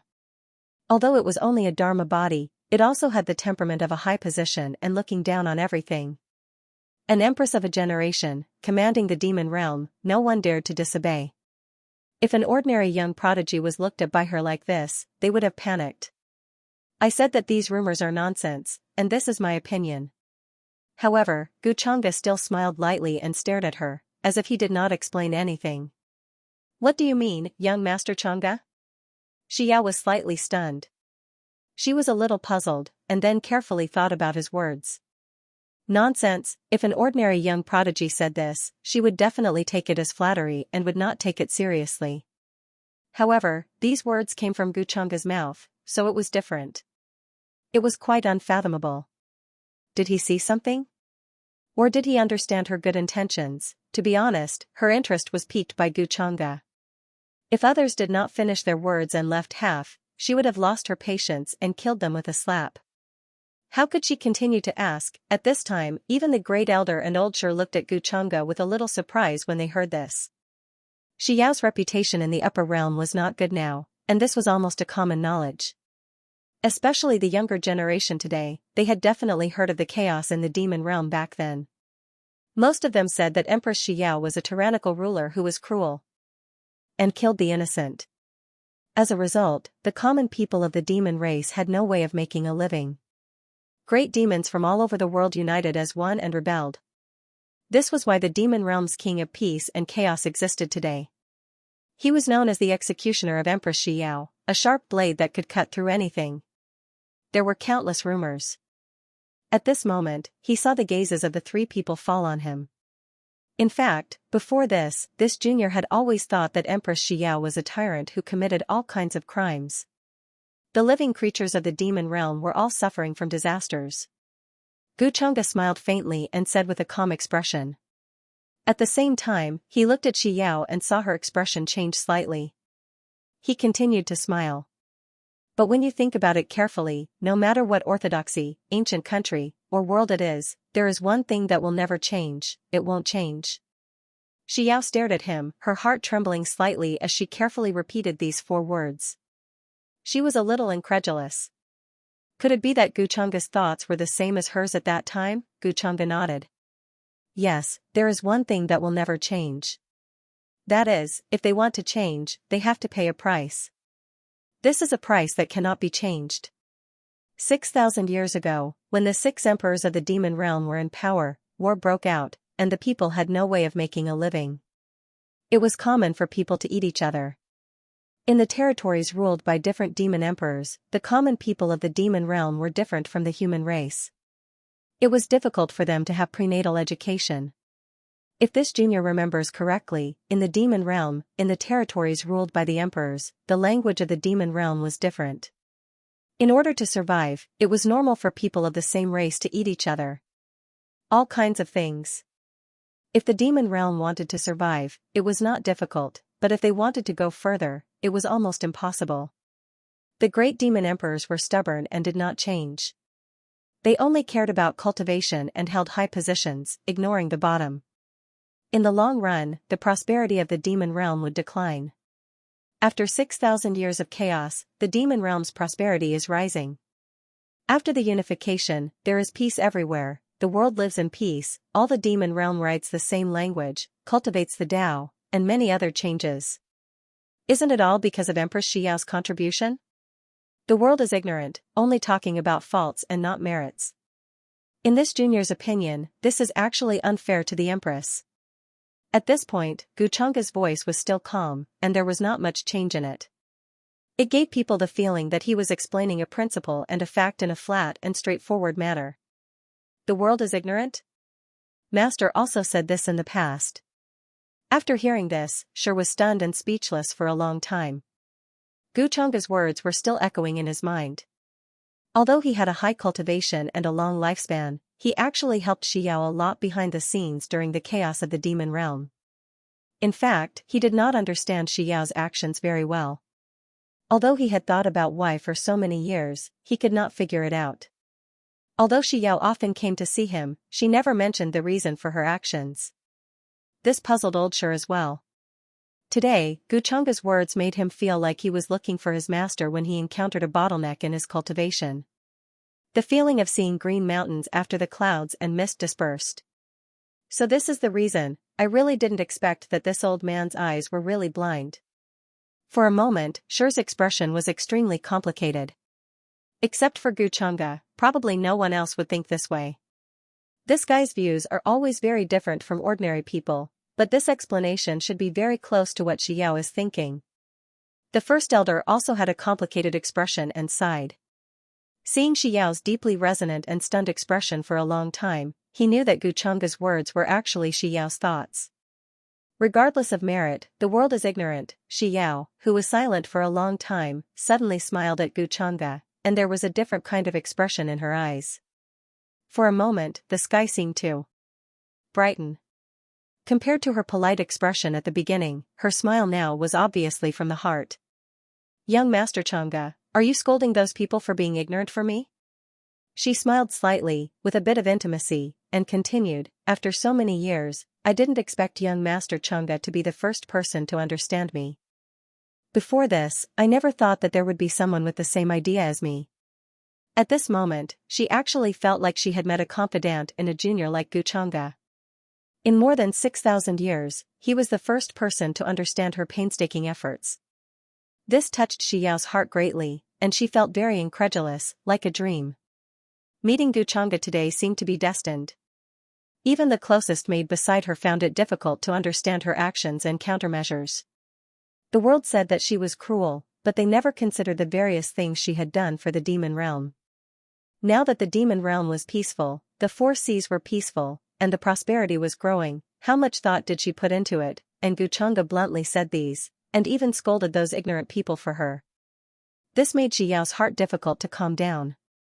Xianxia's face, the smile on his face remained unchanged, and he continued, perhaps it's because the Empress is in a high position, and no one dares to speak lightly of her. After all, the Empress's merits are visible, and whether they are merits or demerits is not a matter of the present, but the comments of future generations. Comments of future generations? Hearing this, Xiao was stunned again, staring at Xianxia, a little curious. Oh? If young Master Xianxia were to say it, what would you think? As soon as these words came out, Xiao regretted it. After all, this kind of thing varies from person to person.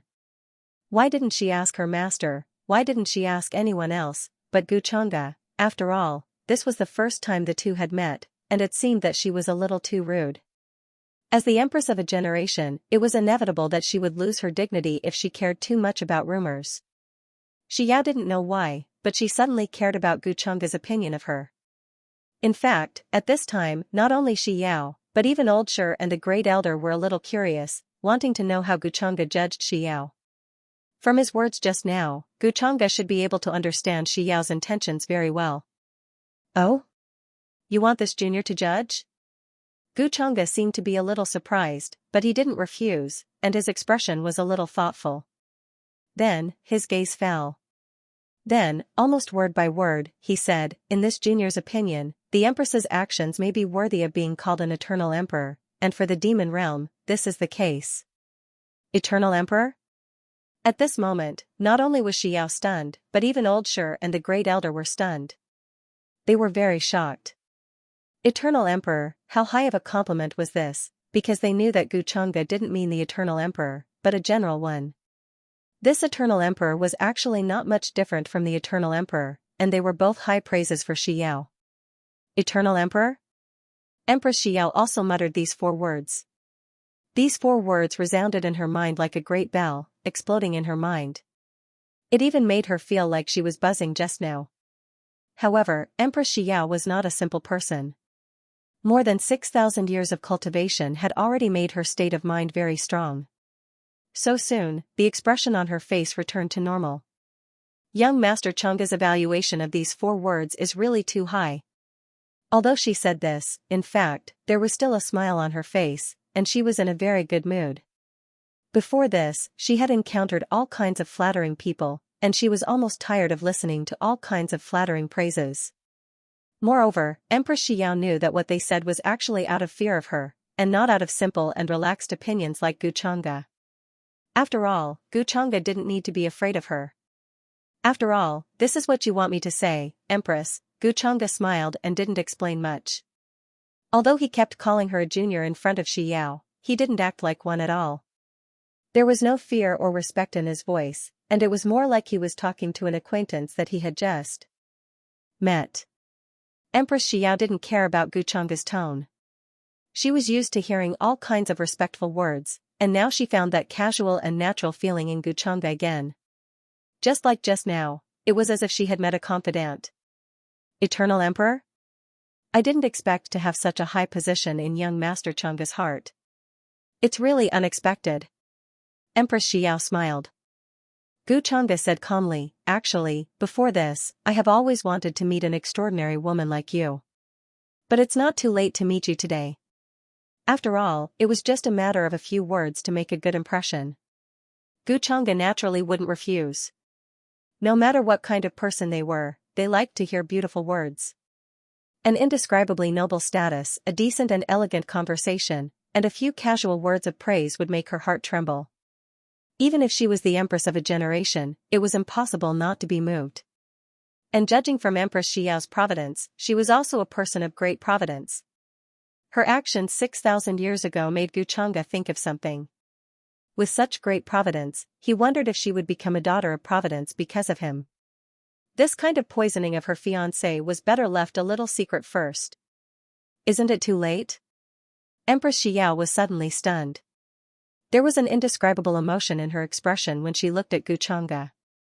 No matter what, Guchanga was just a junior, and she was more than 6,000 years older than him. Although the cultivation world didn't care much about age. But Xiao still sighed in her heart. After so many years, she finally met someone who could understand her, but it was a junior. This gave her the feeling that when she was born, the Lord was not yet born, and when the Lord was born, she was already old. However, this feeling disappeared very quickly. At this time, Guchanga was about to get up and leave. After all, he had achieved his purpose of coming here to look for sure. Suqingge and the others were still waiting for him. He still had a plan to make. Where do you want to go, young Master Changa? I used to stay in the Immortal Academy. Why don't I take you there? You are new here, so there are many areas you are not familiar with. At this time, Xiao spoke again with a smile on her face. Her bearing was graceful and elegant, and it was very natural. Guchanga seemed to be a little stunned. Then he shook his head and said with a smile, I don't want to trouble you with such a small matter. Empress Xiao insisted with a smile, it's no trouble at all. In that case, I'll have to trouble you, Empress. I'm really flattered that you are leading the way for me. Guchanga was tall and straight, and his white clothes were clean. He smiled a little helplessly, looking very extraordinary. At this moment, Empress Xiao was standing beside him, which made the first elder Ensure feel a little strange. Why did it look so awkward? But it was very harmonious. Then, Empress Xiao waved her hand, and waves of immortal light spread out in front of him. Then, a path full of immortal spirit spread out from under their feet, and they left this place. A cool breeze blew, and the light under their feet changed. The mountain range was far away. The blue lake was like jade, and the mountains were like jade belts. Further away, the chaotic fog shrouded the place, and the spiritual chi of heaven and earth was dense. It was like a fairyland. Various colors of light intertwined and rushed out from various mansions, illuminating the sky. The horrible chi and blood burst open the clouds, as if they could penetrate the sky. This was the strange phenomenon caused by the young geniuses and freaks from all over the Immortal Academy when they were cultivating. Guchanga and Empress Xiao stood side by side. A faint fragrance came from the tip of his nose, like orchids and musk, but it also gave people a sense of elegance, like a spring flowing under an ice mountain. It was clear and cold, with a faint charm. Young Master Changa, why don't you speak? Empress Xiao smiled. 21 said, if you don't tell me, I won't know where you're going. Hearing this, Guchanga seemed to be a little helpless. He sighed slightly and said, Empress, do you know that there is a phrase called to keep one's mind? Calm down? Empress Xiao was a little stunned. Why did Guchanga suddenly say that? However, she soon realized the meaning behind Gu Changa's words. The expression on his face was filled with interest. Was she being teased by Guchanga? What Guchanga meant was that he was forcing himself to remain calm. The reason why he didn't say anything was because he was afraid that he wouldn't be able to remain calm. Why couldn't he remain calm? Was it because she was so close to him? To be honest, this was the first time in more than 6,000 years that Empress Xiao had been so close to a man. Even her fiancé, who had been poisoned to death by her, had never been so close to her. Empress Xiao didn't know why she took the initiative to lead the way for a junior like Gu Chang'e. Keeping one's mind is used to describe a gentleman. Although I'm confident and magnanimous, I know that I'm not a gentleman. Empress, please don't torture me. Gu Chang'e still said with a calm expression. This made Empress Xiaoxi want to laugh, but she held it in. Was Gu Chang'e telling her to stay away from him? But on the other hand, he was saying that she was very charming. What a strange excuse. Yaoxi was an empress, but she was also a woman. Naturally, she liked to listen to such pretty words. Young Master Chang'e, she was about to speak when Gu Chang'e interrupted her again. Empress, please call me Chang'e in the future. Otherwise, it feels quite distant. Okay. Empress Xiao was stunned again, and a strange emotion rose in her eyes. She didn't understand what Gu Chang'e meant. But she still looked at him seriously, then nodded and answered. She suddenly realized that her words and actions seemed to have been led by Gu Chang'e, and she was completely out of her control. Young Master Chang'e. What do you think of the situation in the demon realm that you talked about before? At this time, Empress Xiao suddenly spoke again and asked a question that had been troubling her recently.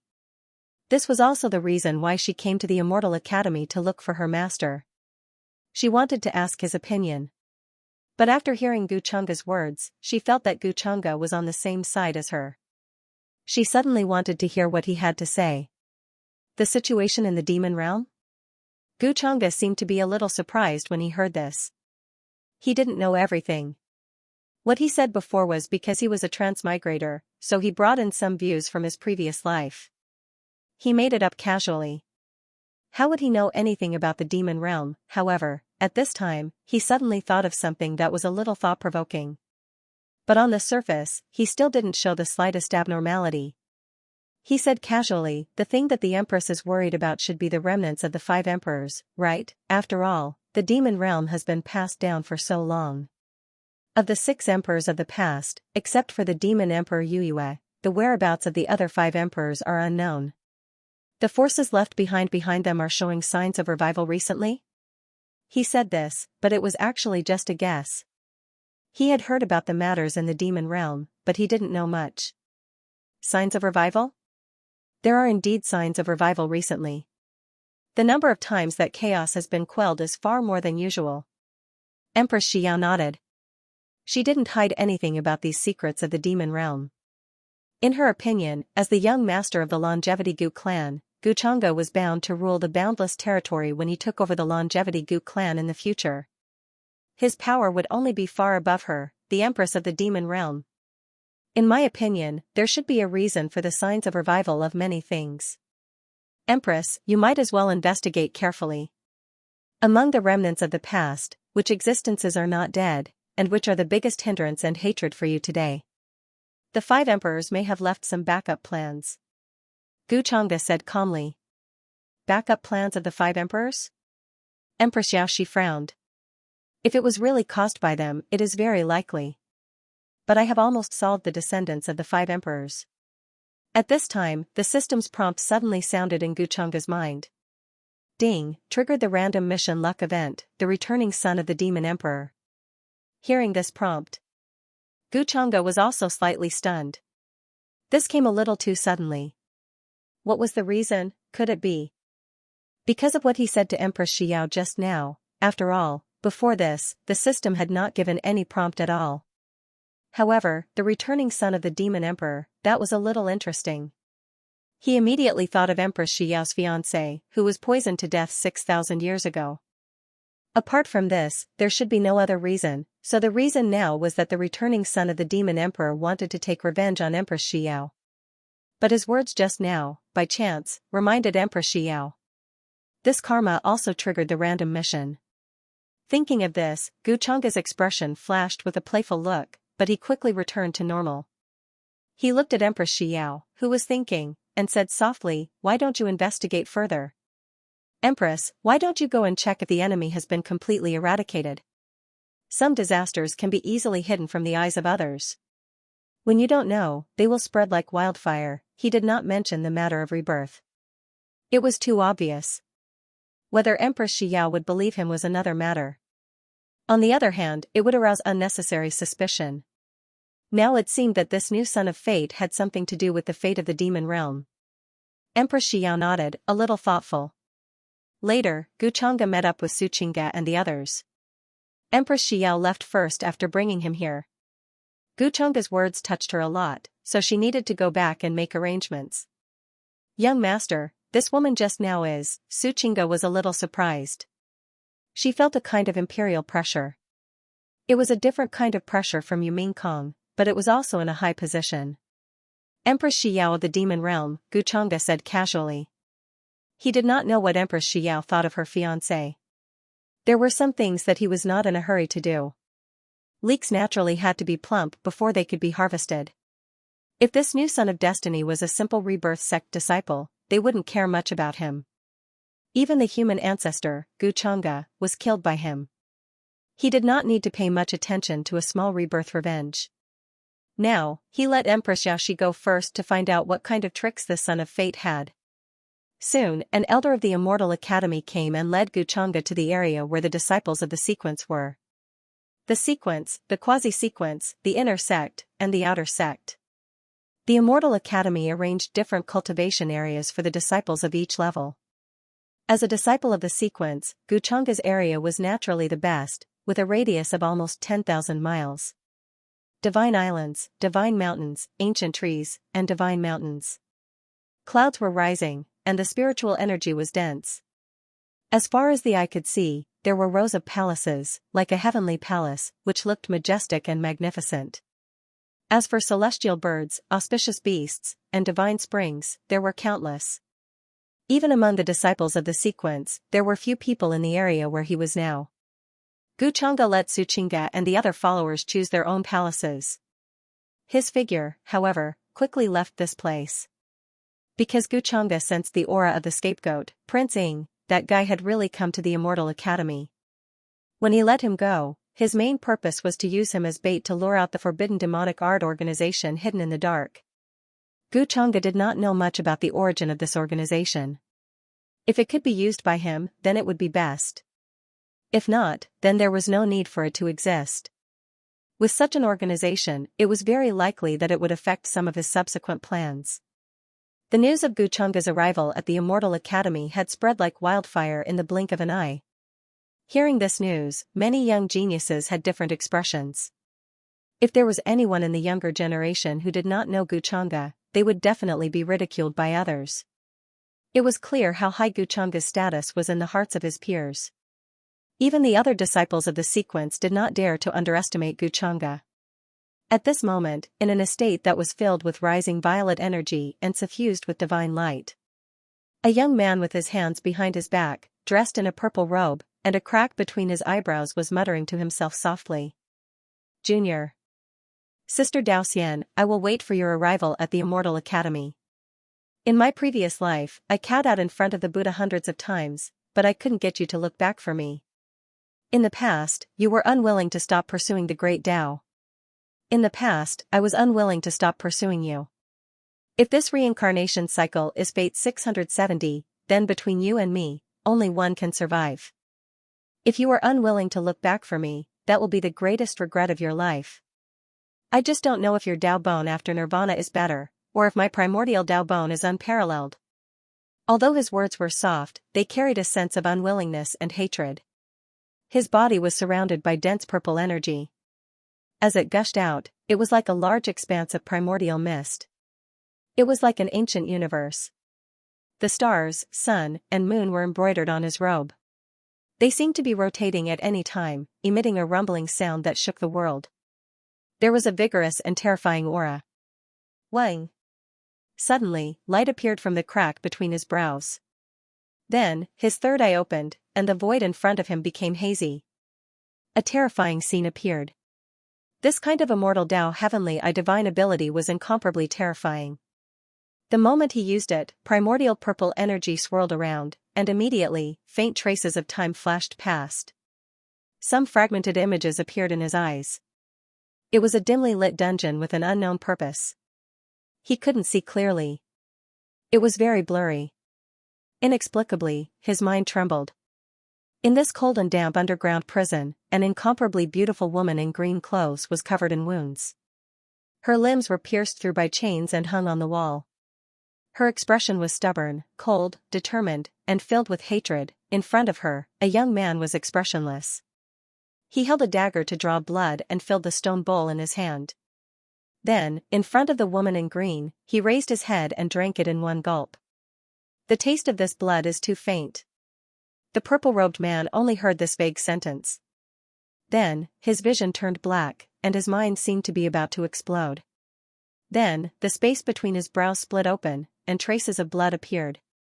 His face was also pale, and his origin was injured. This kind of thing of using the immortal Tao Heavenly Eye to spy on the fragments of the future was already extremely difficult with his current ability. However, he still faintly saw a trace of a sign. How is this possible? The purple-robed man was stunned. His fists were clenched tightly, and he simply couldn't believe it.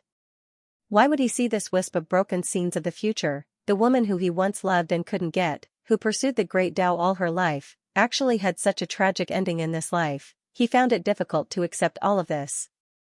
One had to know, how long had he waited for this life? He was originally born with innate wisdom, accompanied by the primordial Tao bone, and was even the successor of an immortal orthodoxy. He had once suppressed the current world and was the number one in the upper realm.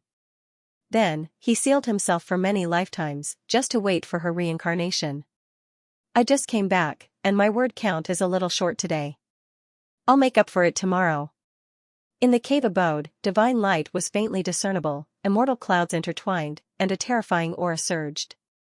Even the living beings kneeling outside the cave abode could feel the terrifying pressure coming out of the cave abode. Their faces were pale, and they trembled. They did not understand why their lord would be so angry today. No matter what, their lord was always calm and indifferent. He was confident that everything was under control and did not care about anything. Even if the sky fell, their lord's expression would not change. Could it be that even Lord has encountered some problems? Could it be that person from the Gu family who suddenly came recently? They were all guessing in their hearts. Before this, their lord would ask about the Gu family from time to time. He was very concerned about it. Therefore, they subconsciously thought that their lord was afraid of the descendant of the Gu family. After all, from the various rumors, the descendant of the Gu family was a little too powerful. Their lord had once suppressed the world and won the first place in the upper realm. However, since then, he had never appeared in the world. Who knew what would happen if he faced the descendant of the Gu family? In the cave abode, the purple-robed man still could not believe this result. His eyes were filled with disbelief and shock. This is impossible.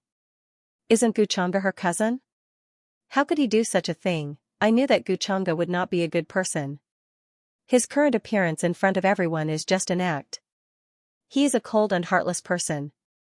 The so-called digging out the bone to return his sister is just a joke. The purple-robed man also calmed down at this time. Many emotions flashed in his eyes. He did not doubt his immortal Tao Heavenly Eye. The young man in the image was naturally Guchanga. Although the purple-robed man had never seen Guchanga with his own eyes, he had seen his portrait. It was almost exactly the same as the person in the image he saw. In the cold and damp dungeon, the girl in green was hung on the wall with the iron chain through her body. Was she not his junior sister in his previous life, the Tao Immortal? In this life, she should be called Gu Xian'er. She was the favored daughter of the Gu family. However, when she was young, her Tao bone was ruthlessly dug out by her cousin, Guchanga. His childhood was tragic, and after a series of twists and turns, in the end, in front of the ancient city of Tao Heaven, Guchanga had no choice but to tell the truth in front of everyone. He dug out the bone of Tao and returned it to Gu Xian'er. The purple-robed man was born late in this life. By the time he found out, Guchanga had already returned the bone of Tao to Gu Xian'er. He thought that all the grudges had been settled. But who would have thought that he would see such a fragment of the future today? This caused his heart to rumble with terror, and he found it difficult to calm down. He had originally thought that in this life, it would be a battle of fate between him and Gu Xian'er. In his previous life, not only had she refused to look back, she had even cut off his hopes of pursuing her. At that time, his little junior sister was so proud. She wholeheartedly pursued the great Tao without any distractions. Even his various masters were left far behind by her in the end. However, a sudden change in the world not only destroyed him, it also destroyed his sect. Naturally, it also destroyed his little junior sister. The purple-robed man never thought that he would be able to reincarnate. His talent, in his original sect, could only be considered average. Compared to his little junior sister's dazzling brilliance, it was truly too lacking. In the end, he unexpectedly reincarnated. The epoch they were in had become an ancient history that no one dared to record. Even now, when he recalled it, he couldn't help but be filled with desolation and despair, filled with fear. That day, the entire world withered. Even the immortals who had lived long lives and lived eternally died under that halberd that traversed the universe and split open the ages. Tens of thousands of immortals cried in grief, the immortal ancestors collapsed. Even the immortal palaces that overlooked the myriad worlds and sat in the cycle of reincarnation were all destroyed within a day. As for living beings, one palm destroyed 8,000 prefectures, there was no one left in the 9 heavens and 10 earths. That epoch, since then, no one dared to mention it. Even now, he only heard a few vague words, and then it became a taboo. Time passed, how many epochs were obliterated by the blooming of the flower of reincarnation, and he was reincarnated. He believed in reincarnation, and even more so, he believed that his talented little junior sister would also be like him, appearing in the world again one day in the future. For this, how many lifetimes had he waited? Why did you end up like this in this life? This is not in line with your personality. Then, the purple-robed man gritted his teeth and used the immortal Tao heavenly eye again. Although it was only a fragment of the future. But for him, it required him to pay a great price. Today, he forcefully used the immortal Tao heavenly eye twice. He probably couldn't use it again for half a year. This injury to the origin was the price to pay for seeing the future. No one was spared. In the next moment, the light in front of him became hazy again. Signs of time flowed. The purple-robed man's face became paler and paler. Soon, the scene appeared. It was still that cold and damp dungeon. All of a sudden, he felt a pair of eyes looking at him from the future. That young man seemed to have sensed something. He looked up, the corners of his mouth seemed to be somewhat interested. The calm gaze seemed to have passed through layers of space and landed in front of him. Interesting. Hearing this, the purple-robed man felt like his head was about to explode. The third eye between his eyebrows cracked open a terrifying wound, and blood flowed endlessly. But what made him most uneasy was that the other party actually noticed him. Puff, he couldn't help but spit out a mouthful of blood. Although the scene quickly disappeared, it still made him tremble in fear. Guchanga is definitely not as simple as he seems. He is 100 times more terrifying than the rumors. How could such a monster appear in this life? The purple-robed man's expression became unprecedentedly solemn. Brother, the elders all said that I have the immortal demon body. What kind of body is this? In a residence filled with multicolored light and dense immortal mist. Xianxia and Feng, who had changed completely, were here, talking about something. The two of them were now very different from when they were in front of the mountain gate. They no longer looked like little beggars on the streets. Instead, they gave off the feeling of being a disciple of a great sect. It could be said that the effect of marrow cleansing was very good. It swept away all the dirt on their bodies. Xianxia wore a clean white dress, decorated with simple pendants. Her dress flowed with a faint glow, and there were all kinds of divine chains of rules intertwining, showing off the girl's delicate and obedient appearance. At this moment, she was asking Feng something. She was very curious about her body. Feng smiled and said, "Xiaoyi, you only need to know that your talent is very powerful. Look, all the elders are fighting to take you as a disciple. If it weren't for you, I wouldn't be able to enter a place like the Immortal Academy. So the various cultivation treasures that we talked about before are simply inferior to the Immortal Academy. I'm afraid we don't even have the qualifications to be compared. Now, even the water that we are drinking is a divine spring that has never been seen before. It's hard to find outside." Speaking of this, he sighed incomparably. If it weren't for Qing Xiaoyi, he would really be a little beggar with nothing. Not to mention building his foundation, learning Dao techniques, and cultivating. These were things that he didn't even dare to think about in the past. Although he didn't have a spirit root for cultivation, the elders specially transplanted a spirit root for him to express their goodwill to Qing Xiaoyi. With a shake of his body, he became a little genius with decent talent for cultivation. Although in a place like the Immortal Academy, he couldn't even compare to the servants of those prodigies, but he was already very satisfied. Without a doubt, Qing Xiaoyi's terrifying talent instantly made her a hot commodity in the hands of those old monsters. Everyone wanted to take her in, even if she was already 13 or 14 years old and had never cultivated before. This was something that the other prodigies didn't even dare to think about. But brother, I actually don't want to cultivate. The way those elders look at me makes me very scared. I feel that they don't treat me as a person, but as an object. Qing Xiaoyi heard this and said with a little unease, to me, I just want brother and me to live a good life. We won't be hungry, we won't be bullied, and then we will find the cultivator who killed grandfather back then and avenge him. The cultivation world is too cruel. I'm so scared, Xiaoyi, I understand your worries. It's all my fault for being useless. I couldn't protect you and let you live a carefree life. Qing Feng said guiltily. Brother, don't say that. Actually, I feel that if the elders didn't appear that day in front of the mountain gate, we could have followed young Master Chang'e. Young Master Chang'e is such a good person. At that time, I felt that he was the only one who looked at us normally. He wasn't like the others who looked at us as if we were two monkeys. Qing Xiaoyi's voice lowered as she said this, as if she was a little shy. The girl was 13 or 14 years old. In such a situation that day, he was the only one who stood out to help them. Out. Instead, it was the man who was supposed to be high and mighty, untainted, and not from the same world as them. This made Qing Xiaoyi feel like it was a dream. During this period of time, Qing Xiaoyi kept replaying that scene in her mind. If the elders hadn't appeared, he might have been a sword-carrying boy in the Chang'e young master's house, just like his brother. With young Master Chang'e's identity, no one would dare to bully them. That might not be bad. Young Master Chang'e is indeed different from others. But Xiaoyi, don't let your imagination run wild. What happened back then, to young Master Chang'e, was just a matter of a sentence. Don't think that he did anything to you.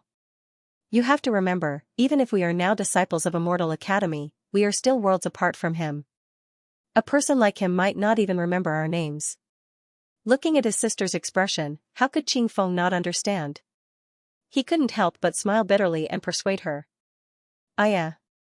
Brother, don't talk nonsense. I'm not letting my imagination run wild. I'm just thinking that if there is a chance in the future, I will properly repay young Master Chang'e's kindness. What nonsense are you talking about? Qing Xiaoyi hurriedly waved her hand to deny it. Her fair face couldn't help but be dyed red. She was a little flustered because her thoughts had been exposed. Moreover, she was now a disciple of an old monster.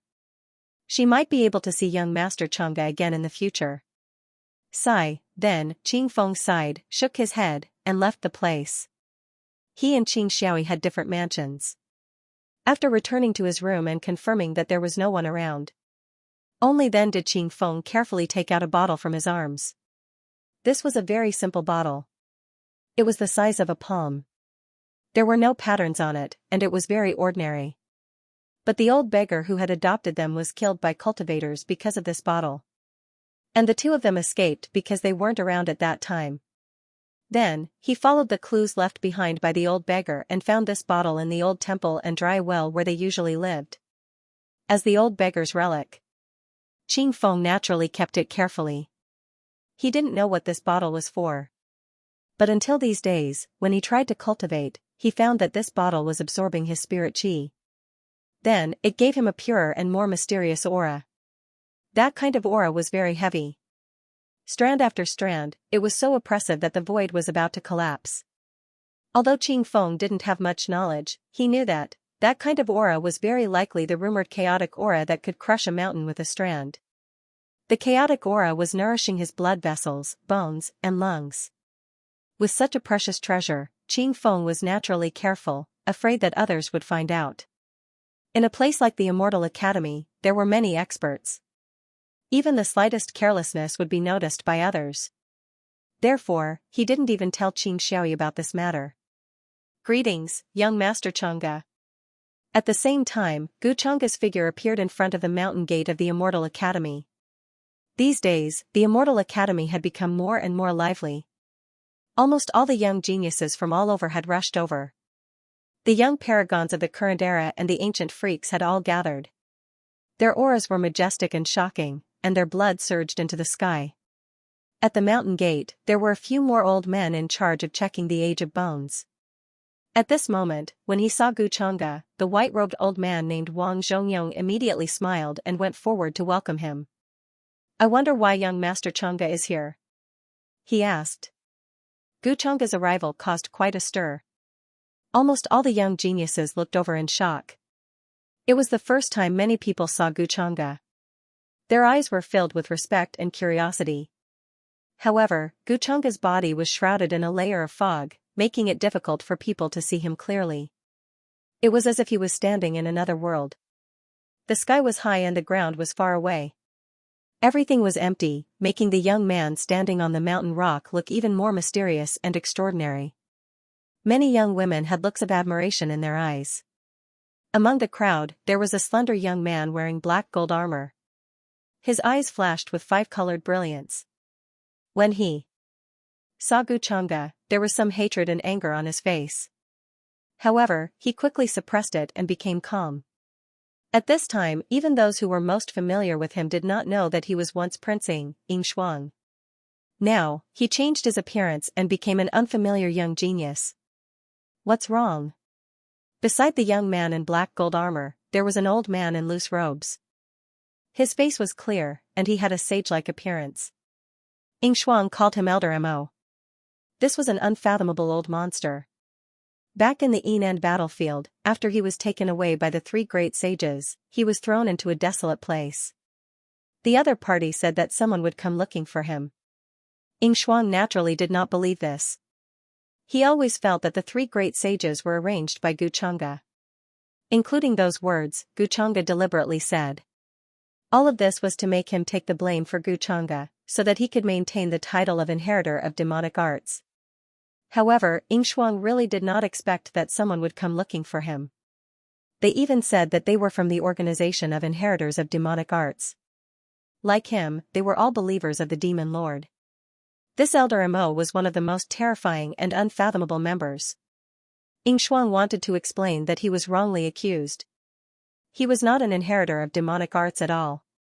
The true inheritor of demonic arts was someone else. However, he also knew that once this matter was confirmed, even if he had a supreme weapon like the golden ancient bell, he would not be able to escape death. The current Heavenly Emperor Mountain could no longer tolerate him. He was already a person that everyone wanted to kill, like a rat crossing the street. As long as he appeared in a certain place, there would definitely be countless cultivators swarming to kill him. This caused Xianxia to be incomparably furious. Her hatred for Gu Chang'e, who had appeared in front of her sect, naturally reached the heavens. "Last time, you suffered a great loss at the hands of this Gu Chang'e. This time, in the Immortal Academy, it will not be the same. With us supporting you from behind, even if he is Gu Chang'e, he will have to think twice." When the old man called Old Mo saw Xianxia's expression, he could not help but smile faintly. Other than being a follower of the Devil Lord, he also had another identity, which was an elder of the true Immortal Academy. This was something that not even the other 670 elders of the true Immortal Academy knew about. Hearing this, Xianxia calmed down and nodded. "I understand." He didn't know if it was an illusion or something else, but he felt that Gu Chang'e, who was standing in front of the mountain gate, was sizing him up. However, since he dared appear in true Immortal Academy, it meant that he had absolute confidence, not scared of being discovered by others. "I heard that Ming Kong is coming, so I came here to wait for her." Gu Chang'e smiled and answered the old man's question. "So that's how it is. Young Master Chang'e and Princess Ming Kong really have a good relationship." Hearing this, the old man in white couldn't help but smile ruefully. The others naturally heard this as well. Many of the proud daughters of heaven were envious. The Ming Kong that Gu Chang'e was talking about. That was definitely his fiancée, the heir apparent of the unparalleled immortal dynasty, Princess Xianxia. There's no other way. This fellow asked me to come and pick her up personally. Do you think I can refuse? Guchong's smile was still gentle and elegant. His tone was a little helpless, but there was also a hint of doting in it. However, for some reason, many of the young primes, especially the proud daughters of heaven, felt sour and envious. What the hell? Did he eat dog food for no reason? They were even more jealous of Princess Xianxia. Was there a woman in this world who was worthy of young Master Chunga's treatment? Of course, Guchunga was definitely just casually saying this. His main purpose was still because he sensed Shuang's aura. That was why he came here to see who was by Shuang's side. He felt that the so-called inheritors of demonic arts organization was not formed spontaneously. Instead, it was gathered together because of a certain existence. As for who that existence was, it was not difficult for Guchunga to guess. Who else could it be other than the founder of the demonic arts? Thus, he wanted to know what this so-called inheritors of demonic arts organization wanted to do. Judging from the attitude of those people from the True Immortal Academy, that old man should be an elder of the True Immortal Academy. His cultivation is at least at the prime level. Right now, it means that Shuang has a prime supporting her? Guchunga's expression was somewhat interested. He was considering whether to keep Shuang alive. Since Shuang had changed her appearance and helped him lure out the people from the inheritors of demonic arts organization, then Shuang was actually not that useful anymore. However, if Shuang died, the Sky Emperor Mountain might be able to detect it. For Guchunga, this was a small problem. Therefore, he now had to consider how to kill Shuang openly without giving others the impression that the inheritor of demonic arts was actually dead. This required some tricks. Create a sign that the inheritor of demonic arts was faking her death to escape. In addition, Guchunga planned to let Suchinga get in touch with this organization first. After all, she was the real inheritor of demonic arts. And this required some maneuvering. Suchinga was testing his attitude. But she did not feel at ease about her identity. Guchunga was even less likely to tell her all this. It was not that he did not trust her, but that he could not casually tell this kind of thing to others. Except for Yu Mingkong, Jiang Chuchu, and He Yan Yu of the immortal ancient continent, no one else knew that he knew the forbidden demonic arts. And they, for various reasons, could not reveal this matter. Next, Suchinga will definitely secretly practice demonic arts behind my back. In the Immortal Academy, there are many heaven's favorites. Those old monsters may not be able to take care of it. Suchinga will definitely not be able to hold back. This is the best hotbed. At this time, Guchunga was thinking. Outside the mountain gate, there were waves of clear and resounding phoenix cries. In the sky in the east, there were 9 black divine phoenixes, pulling a carriage. They were very fast, galloping across the sky, and were descending here. Say Yu Mingkong. Yu Mingkong is coming. At this time, in another direction, a huge 9-headed golden lion that looked like it was made of gold was also coming from the sky. The sound of Zen reverberated, and the light of Buddha shone, looking very bright. A very handsome young monk, with a strange pattern between his eyebrows, wearing a moon-white monk robe, sat on the top with his palms together, looking very solemn. For a time, there was an explosion below the Immortal Academy, and it was extremely lively. Many young supreme beings were shocked, clearly recognizing who this person was. 9-headed lion? Is this the Golden Cicada Temple at the peak of Buddha Mountain? I heard that this generation's Bodhisattva is called Golden Cicada. Could it be him? I didn't expect that even Buddha Mountain, which has been silent for a long time, would send a Bodhisattva here. It seems that today is really a golden age. If it's really him, then it's definitely not a small matter. It's said that Golden Cicada Bodhisattva has a total of 108 Buddha bones in his body. On the day of his birth, the phantom of Buddha appeared above the 9 heavens and smiled at him. It's said that this Bodhisattva has been to the demon burial abyss and walked out. I don't know if it's true or not. Hiss. A place like the demon burial abyss. He's actually been there. It's too terrifying. Many young heaven's favorites began to discuss. They were very shocked by that young monk. The status of Buddha Mountain was not lower than that of the human ancestor hall and the heavenly emperor mountain. There had not been a bodhisattva for many generations. From this, it was enough to see how powerful and mysterious this bodhisattva was. Been to the demon burial abyss? Hearing the discussions nearby, Guchanga's eyes narrowed slightly. He was planning to plan the place where the red-robed female demon was about to be born. He did not expect that this generation's bodhisattva had already appeared. Chang'e, at this time, a slightly strange and familiar voice sounded in his ears. Yu Mingkong came to his side with light steps. The few elders who were in charge of checking his bone age didn't dare to ask any questions. She was still as beautiful and flawless as before. Her face was like a painting without any makeup. Her figure was tall, her hair was soft and smooth, and her eyes were calm and deep. The dress made of the silk spat out by the sage-to-be divine silkworm flickered with a hazy light and intertwined with various rules and orders. One look and one would know that it was priceless and hard to find in the world. Behind her was also a large group of followers. Guchanga tilted his head and smiled. He held her little hand smoothly. You're here? Yes. Yu Mingkong stood beside him, side by side. She was a little surprised. You came here specially to wait for me? She could not believe that Guchanga would be so good to her that he was willing to wait for her. However, seeing him as soon as she arrived at the Immortal Academy made her feel a little touched and happy. What else could it be? Everyone here can testify for me. Guchanga smiled. All the young heavens prides were naturally envious when they saw the scene. However, they were a match made in heaven.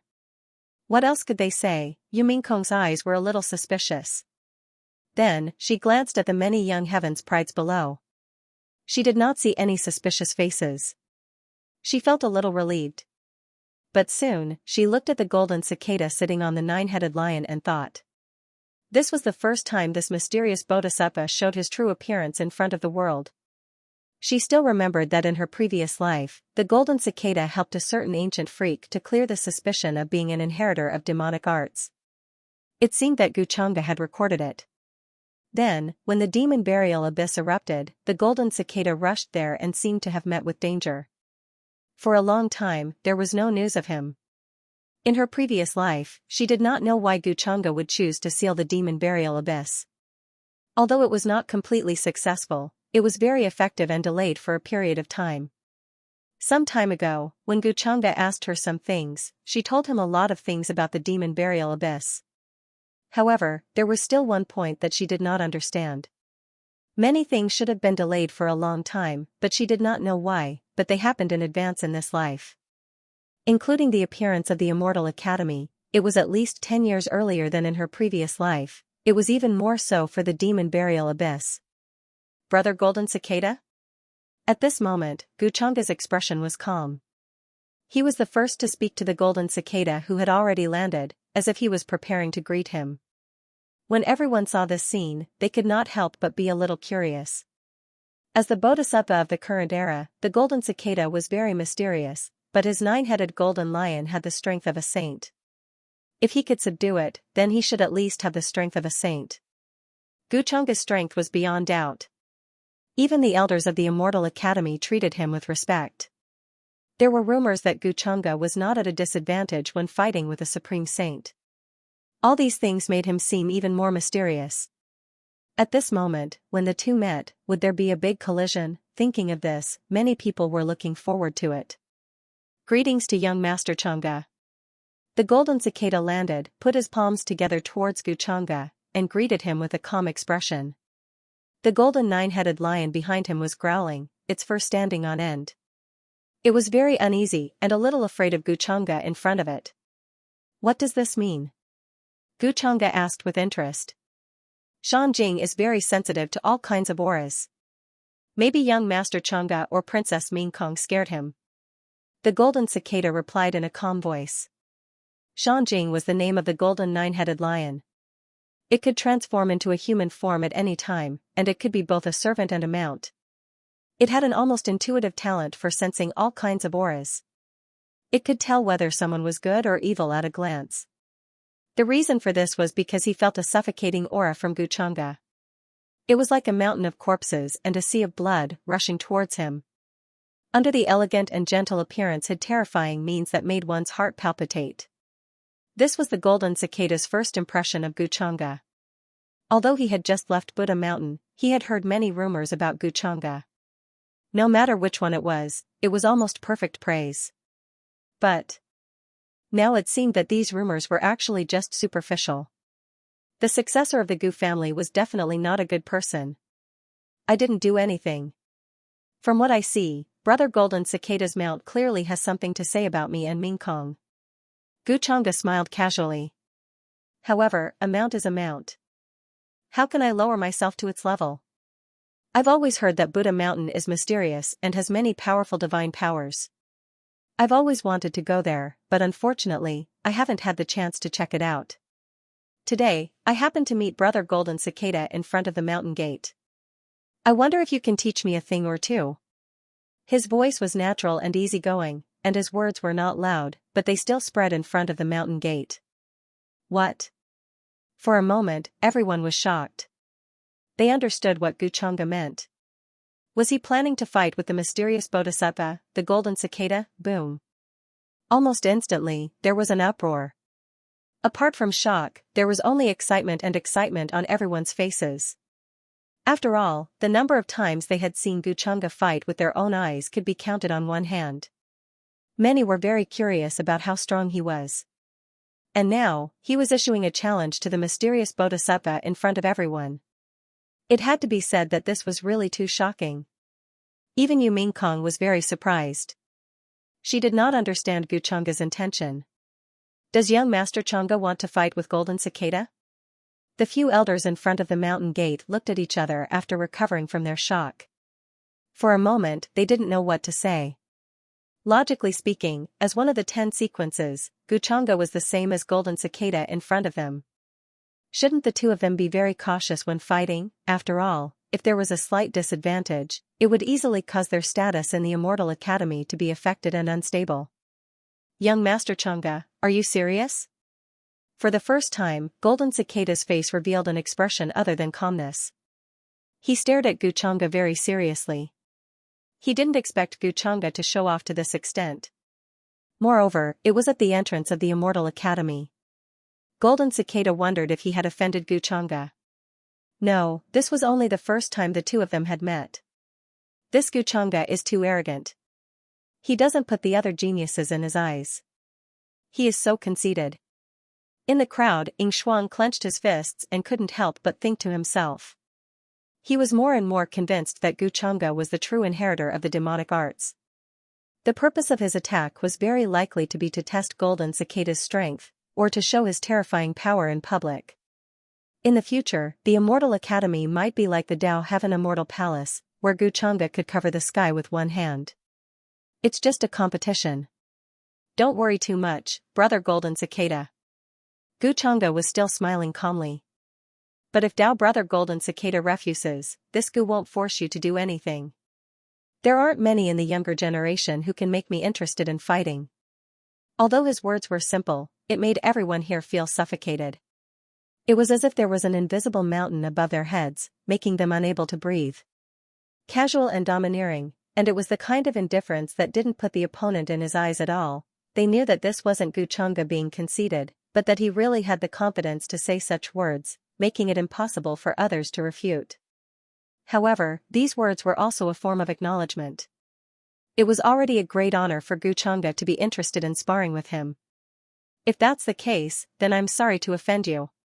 Hearing this, Golden Cicada also knew that this battle was unavoidable and sighed in his heart. He didn't come to the true Immortal Academy to compete. However, this Xianxia in front of him gave him quite a bit of pressure. Soon, he heard the news. Streak after streak of green rainbows continuously rushed over from various parts of True Immortal Academy. Human figures flickered about, appearing in various parts of the mountain peak, all of them here to watch the battle. To put it bluntly, this was the pinnacle battle of the younger generation, the battle between the two True Immortal Academies. In the depths of the horizon, primal chaos mist spread outwards. The great golden path extended outwards. There were elders who also hurried over, similarly looking forward to this battle. They were also extremely curious. Many people had guessed Xianxia's purpose. He had taken the initiative to speak, wasn't it to establish his authority? As a newcomer, the current True Immortal Academy did not have an accurate division of order. Him taking the initiative to make a move was completely equivalent to informing the others of his strength, letting them know their own limits and who should be respected in the True Immortal Academy. Of course, this was everyone's guess. On the peak of a mountain, a woman with fiery red phoenix wings on her back was dressed in a fiery red long dress, her arms wrapped in flames. She looked from afar, her face extremely beautiful, with a natural sense of nobility, as if she was a matchless phoenix carved from red immortal crystals. It was an ancient freak from Phoenix Ridge, who was also one of the 10 great sequences, the Heavenly Phoenix Girl. It was said that she had a great relationship with the immortal phoenix, and there were even some who said that she was the reincarnation of the immortal phoenix. Xianxia, she softly muttered these 3 words. Then, the phoenix wings on his back shook, and his figure blurred as he left this place. Xianxia took the initiative to fight against Buddha. Inside the cave, the purple-robed man's brows were tightly furrowed. This is a good chance to investigate the situation. Just how much of the rumors are true is still something that needs to be seen. While thinking like this, his figure similarly moved, leaving this place, bringing with it vast and mighty purple energy as he headed towards the mountain gate. Heavenly Monarch Purple Sun, he actually rushed over as well? This scene drew the attention of many people. They were all extremely shocked. Heavenly Monarch Purple Sun was the first disciple to rush to True Immortal Academy, coming from the Purple Matter. At the same time, he was also an ancient freak who had been sealed until now, previously suppressing the present world, becoming number 1 in the higher realms. Meanwhile, the Purple Manor was also an extremely mysterious imperishable inheritance in the higher realms, its inheritance incomparably ancient. In that instant, many scenes like this appeared on True Immortal Academy's various divine mountains and immortal islands. In front of the mountain gate, it was even more so incomparably lively. Figures flickered about, all of them with powerful auras. In the outside world, they were definitely young supreme beings who could sweep through an area. Among them, inner disciples and quasi-disciples were the most numerous. Many of the disciples still hadn't rushed to True Immortal Academy. For example, the human ancestor palace's 2 inheritors' whereabouts were still unknown. The mysterious 6-crowned king didn't appear either. Apart from this, the remaining great disciples were also extremely mysterious, their whereabouts difficult to find. I wonder who will win this battle. I feel like Golden Cicada Buddhist child is extremely mysterious. Before this, I've never heard any rumors about him. However, for him to be conferred the title of True Immortal Academy's disciple, he definitely has some outstanding aspects. This battle is extremely difficult to determine. That might not necessarily be the case. If we don't use other methods and just rely on our own strength, I feel like young Master Xianxia is definitely a bit better. After all, he is the only existence who has faced a demonic art inheritor before. Now, there are even rumors saying that young Master Xianxia might be the human ancestor's reincarnation. Hiss. No wonder. Many people were discussing this. When they spoke up to hear, they couldn't help but suck in a cold breath of air, all of them shocked. Young Master Xianxia. Excuse me. While everyone was discussing spiritedly, the golden cicada who had been sitting on the golden 9-headed lion all this time took action, his voice calm. Treasure light filled the air, and Buddhist chants interweaved. It was incomparably sacred and resplendent. The moment he attacked, he used an incomparably profound Buddhist technique. A divine ring appeared in his mind, as if he was an immortal Buddha. Moreover, he didn't dare to underestimate him. The strength he displayed was already at the level of a saint. The ancient Buddhist technique evolved, and an incomparably tall golden Buddha body appeared. It was dazzling and oppressive. The terrifying aura caused the expressions of many young geniuses to change. They felt as if their bodies were about to split apart. So powerful. The strength of a saint.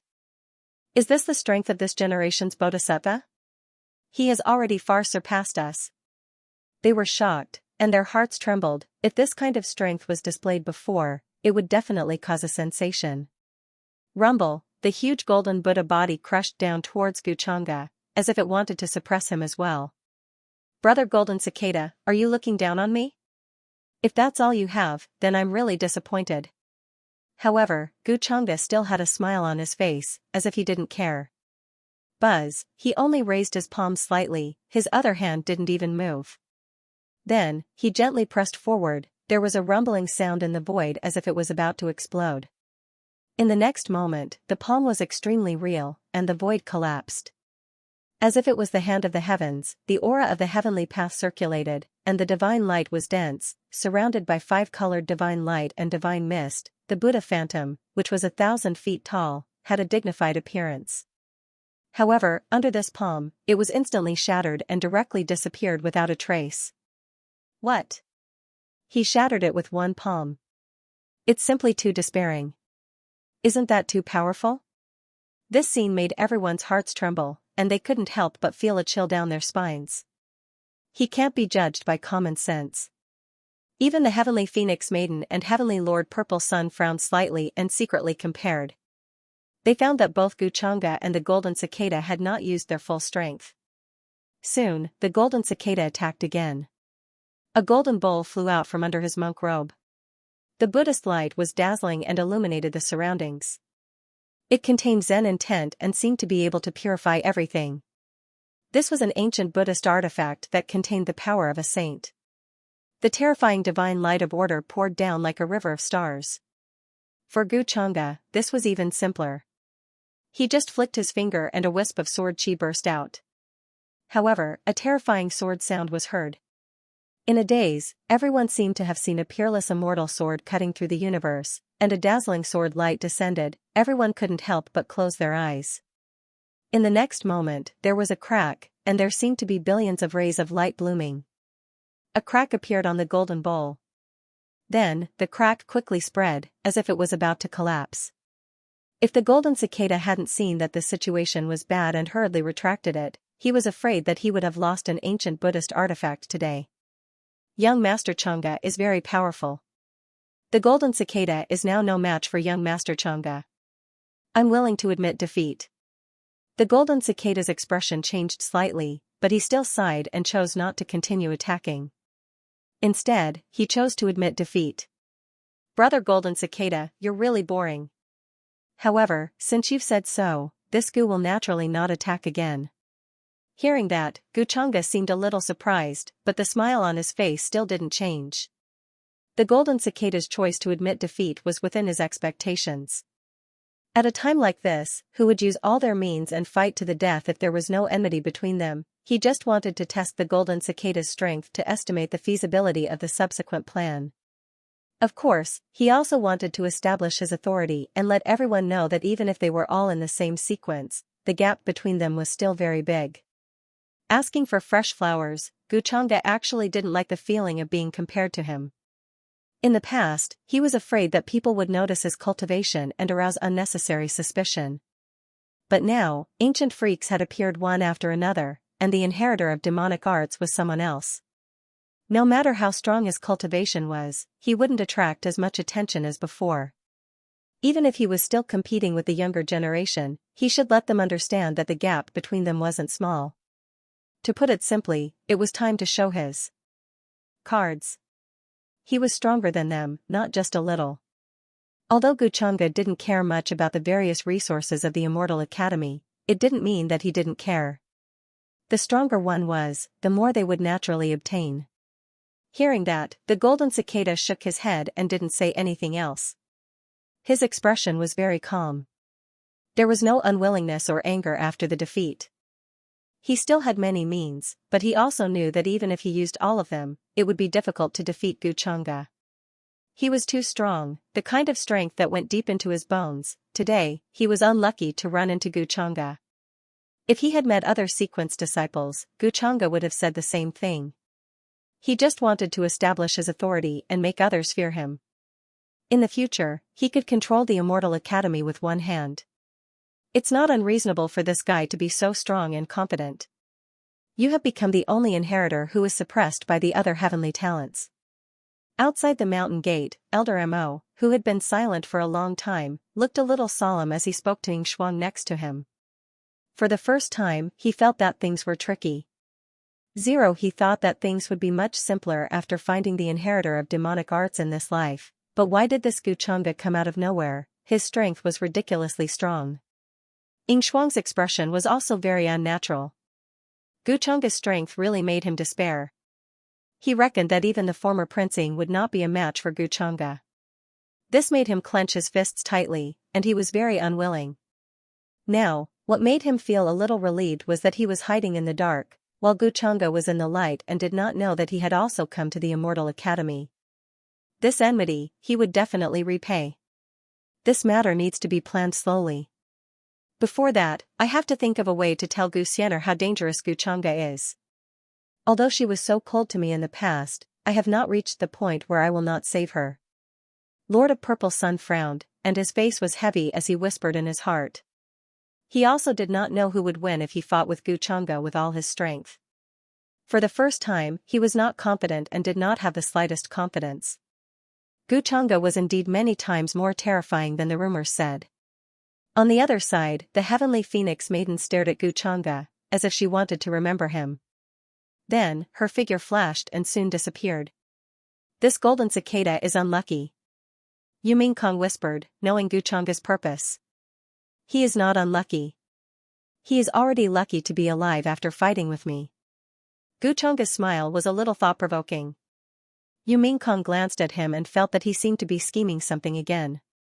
Could it be related to the demon burial abyss? Soon, the result of the battle in front of the Immortal Academy spread. Not only did it cause a big sensation in the Immortal Academy, but also in the upper world. The younger generation naturally attracted the attention of the major sections. And the battle between Xianxia and Golden Cicada was even more eye-catching. The result of the battle was recorded by the Shadow Stone and circulated in the cities of the ancient cities. For a time, Xianxia's reputation reached a peak again. Previously, many people thought that he did not have enough time to cultivate and could not be compared to those ancient freaks. But today's battle shocked many people and made it difficult for them to calm down. Even those ancient freaks were far from enough in front of him. Many of the older generation felt that they were probably no match for Xianxia.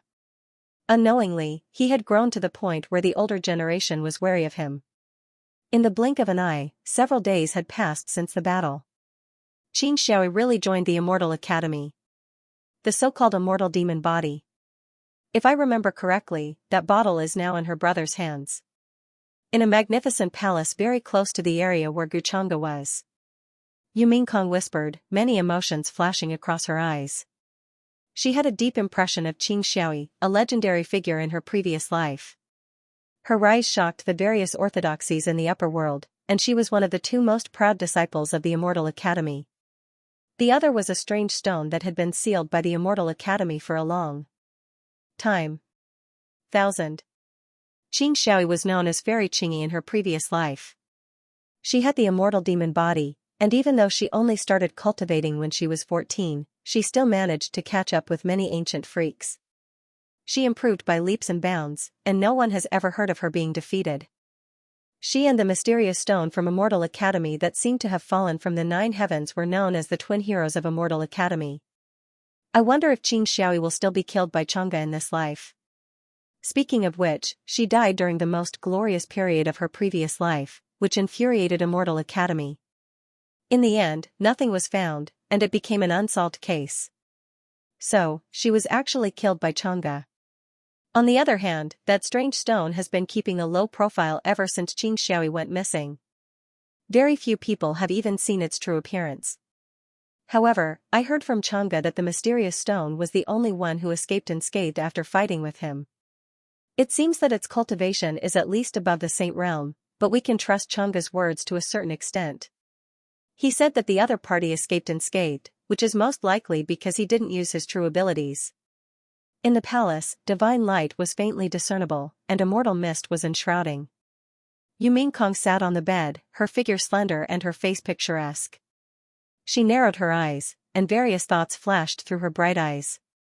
She was not only thinking about her next plan, but also how to get the ancient artifact from Xianxia's brother. Many memories from her previous life flashed through her mind. As for Qing Xiaoyi, she had nothing to do with her, so Yu Mingkong naturally did not want to care. She did not care what would happen to her in this life. Then, she suddenly waved her hand, and an ancient bronze mirror that was slightly rusty appeared in her palm. This ancient mirror looked very ordinary, and there were no patterns on it.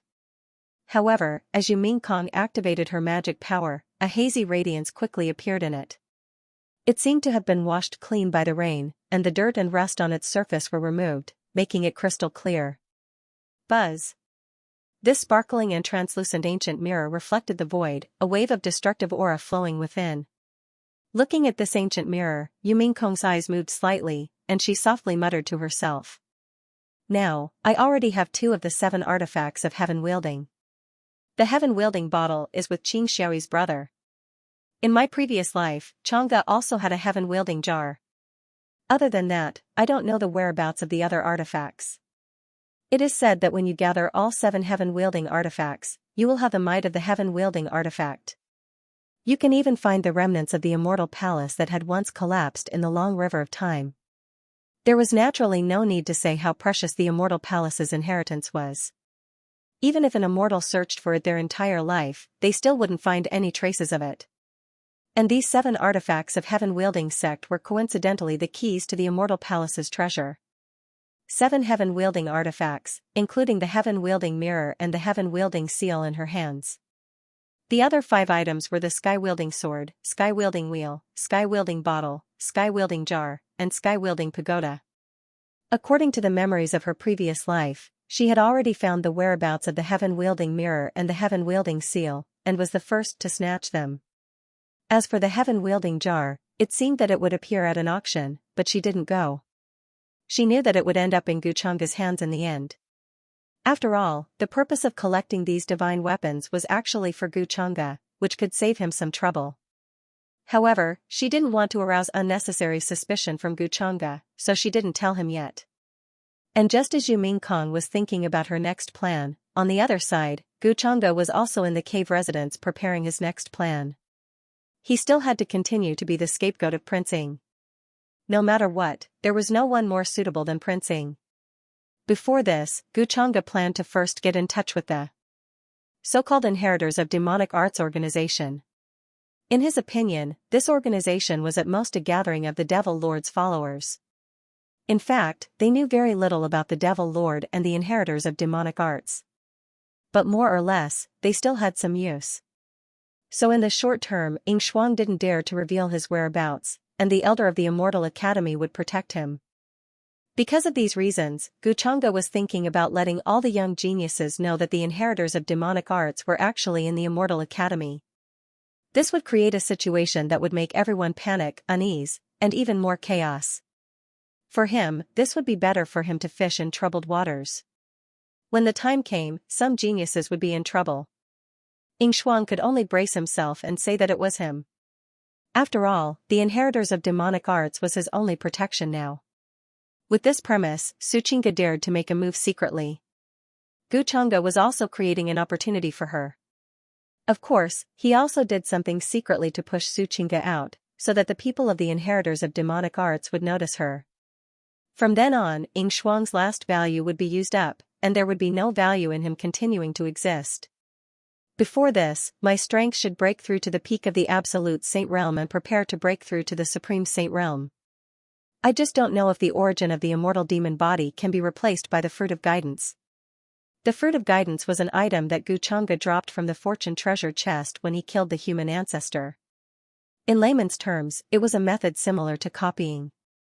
Now that there were many old monsters and antiques around Qing Xiaoyi, if Guchang'e directly made a move on her, it might arouse a lot of suspicion.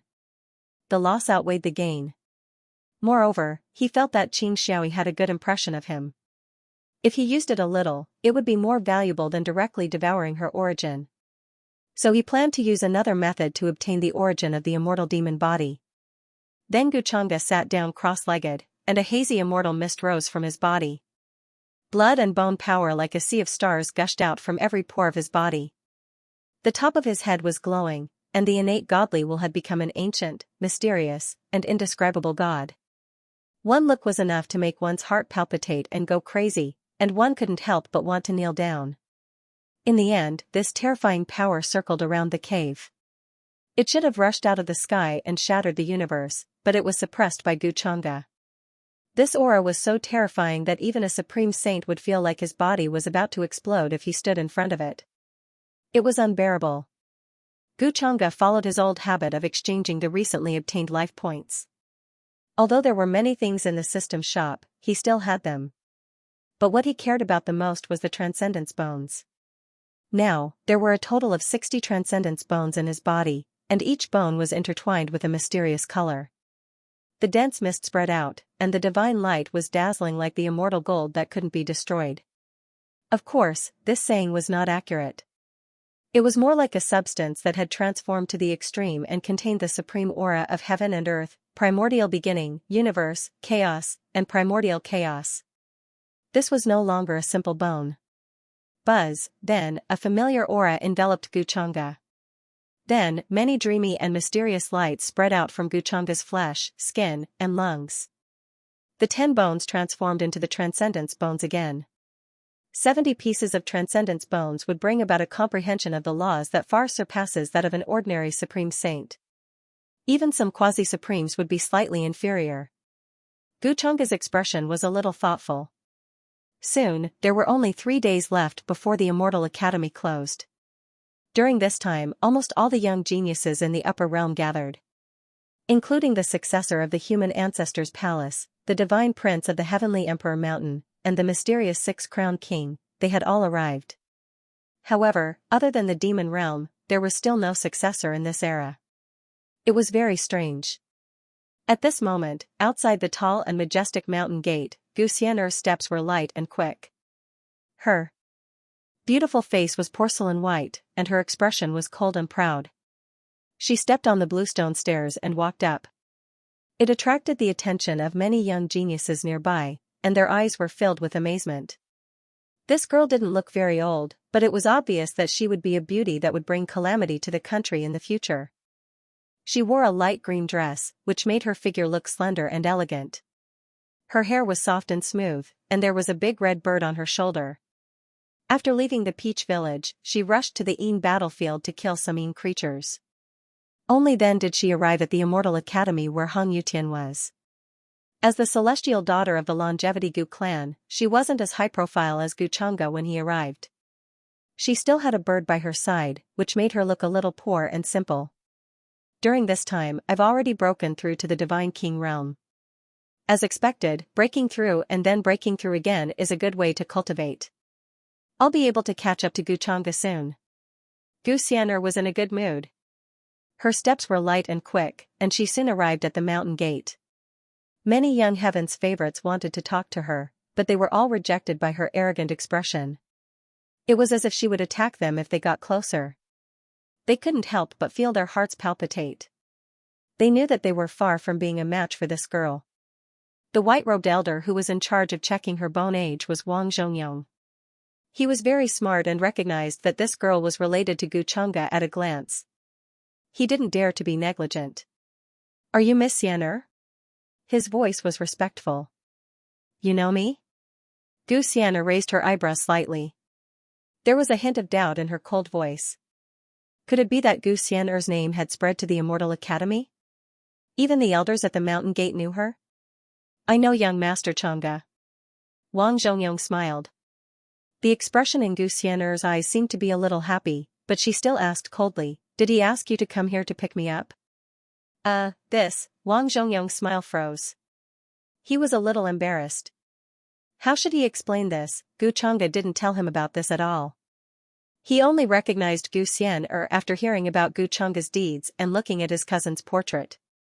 Xianxia knew that she was happy for nothing. She was a little angry, but she didn't show it on the surface. She thought that Xianxia would wait for her here. Even if he didn't come, he should at least send someone to pick her up, right? This guy actually ignored her once again. Then, Xianxia, who was angry in her heart, followed the procedure. She first checked her bone age and paid the points before entering the Immortal Academy. According to her current strength, she should be a quasi-disciple. There was still a long way to go before she reached the sequence level. However, Xianxia had just entered the Immortal Academy not long ago. When she landed on a mountain peak, she felt that there were a few young geniuses in front of her. They looked at her with malicious eyes. These young geniuses had already reached the divine god realm. They could be considered inner disciples of the Immortal Academy. The man in the lead was even at the divine king realm. He was very powerful. They seemed to have been here for a long time. Their eyes had been sizing up the new disciples nearby. Are the rules of the Immortal Academy now like this? Yes, the disciples who have just entered the academy are like this? Seeing their expressions, Xianxia was a little puzzled. She saw that the eyes of those young geniuses seemed to light up. They took the lead and walked towards her. Their target seemed to be her. I am Song Fan. May I know your name, junior sister? The young disciple in the lead was tall and straight. He was shrouded in divine light. He had a dignified appearance. The rest of the people were like his followers. He walked in front of Xianxia. There was admiration in his eyes. He stopped and took the initiative to speak with a smile. When the young geniuses nearby saw this, they didn't dare to stay and quickly left. Xianxia frowned. She was confused. Why was it that she had just entered the true Immortal Academy and was being targeted for no reason, from the way this young prodigy was trying to strike up a conversation with her? He seemed to be very confident in himself. Could it be that he was another person who coveted her beauty and body? Xianxia's expression also turned cold. She didn't speak. She just looked at him coldly. The temperature in the air dropped rapidly. It was as if frost was condensing. Why don't you speak, junior sister? Are you looking down on me? We are both quasi-disciples. I think we can get close to each other. When Song Fan saw this, he was slightly stunned. He seemed to be a little displeased. The smile on his face disappeared. However, Xianxia still didn't speak. She just looked at him coldly. She felt that there was something wrong with the person in front of her. How did he enter the Immortal Academy? Or did he not know her at all? Seeing that Xianxia was still ignoring him, Song Fan frowned. His tone became impolite. Junior sister, you have just entered the Immortal Academy. There are some rules that you need to understand. Among them, you need to remember to respect your senior brothers. At this time, hearing his words, the group of young geniuses behind him slowly surrounded Xianxia. Respect your senior brothers? At this time, Xianxia finally opened her mouth. It was as if she was looking at an idiot. You? What right do you have? Her voice was very cold and calm. However, it was also cold. Anyone could feel that she didn't care and was mocking him. Junior sister, it seems that you haven't been taken advantage of before. You don't know that there is always someone better than you. Today, your senior brother will teach you this truth. At this time, Song Fan's expression was very ugly. It was as if this was the first time he had seen someone who didn't give him face. What?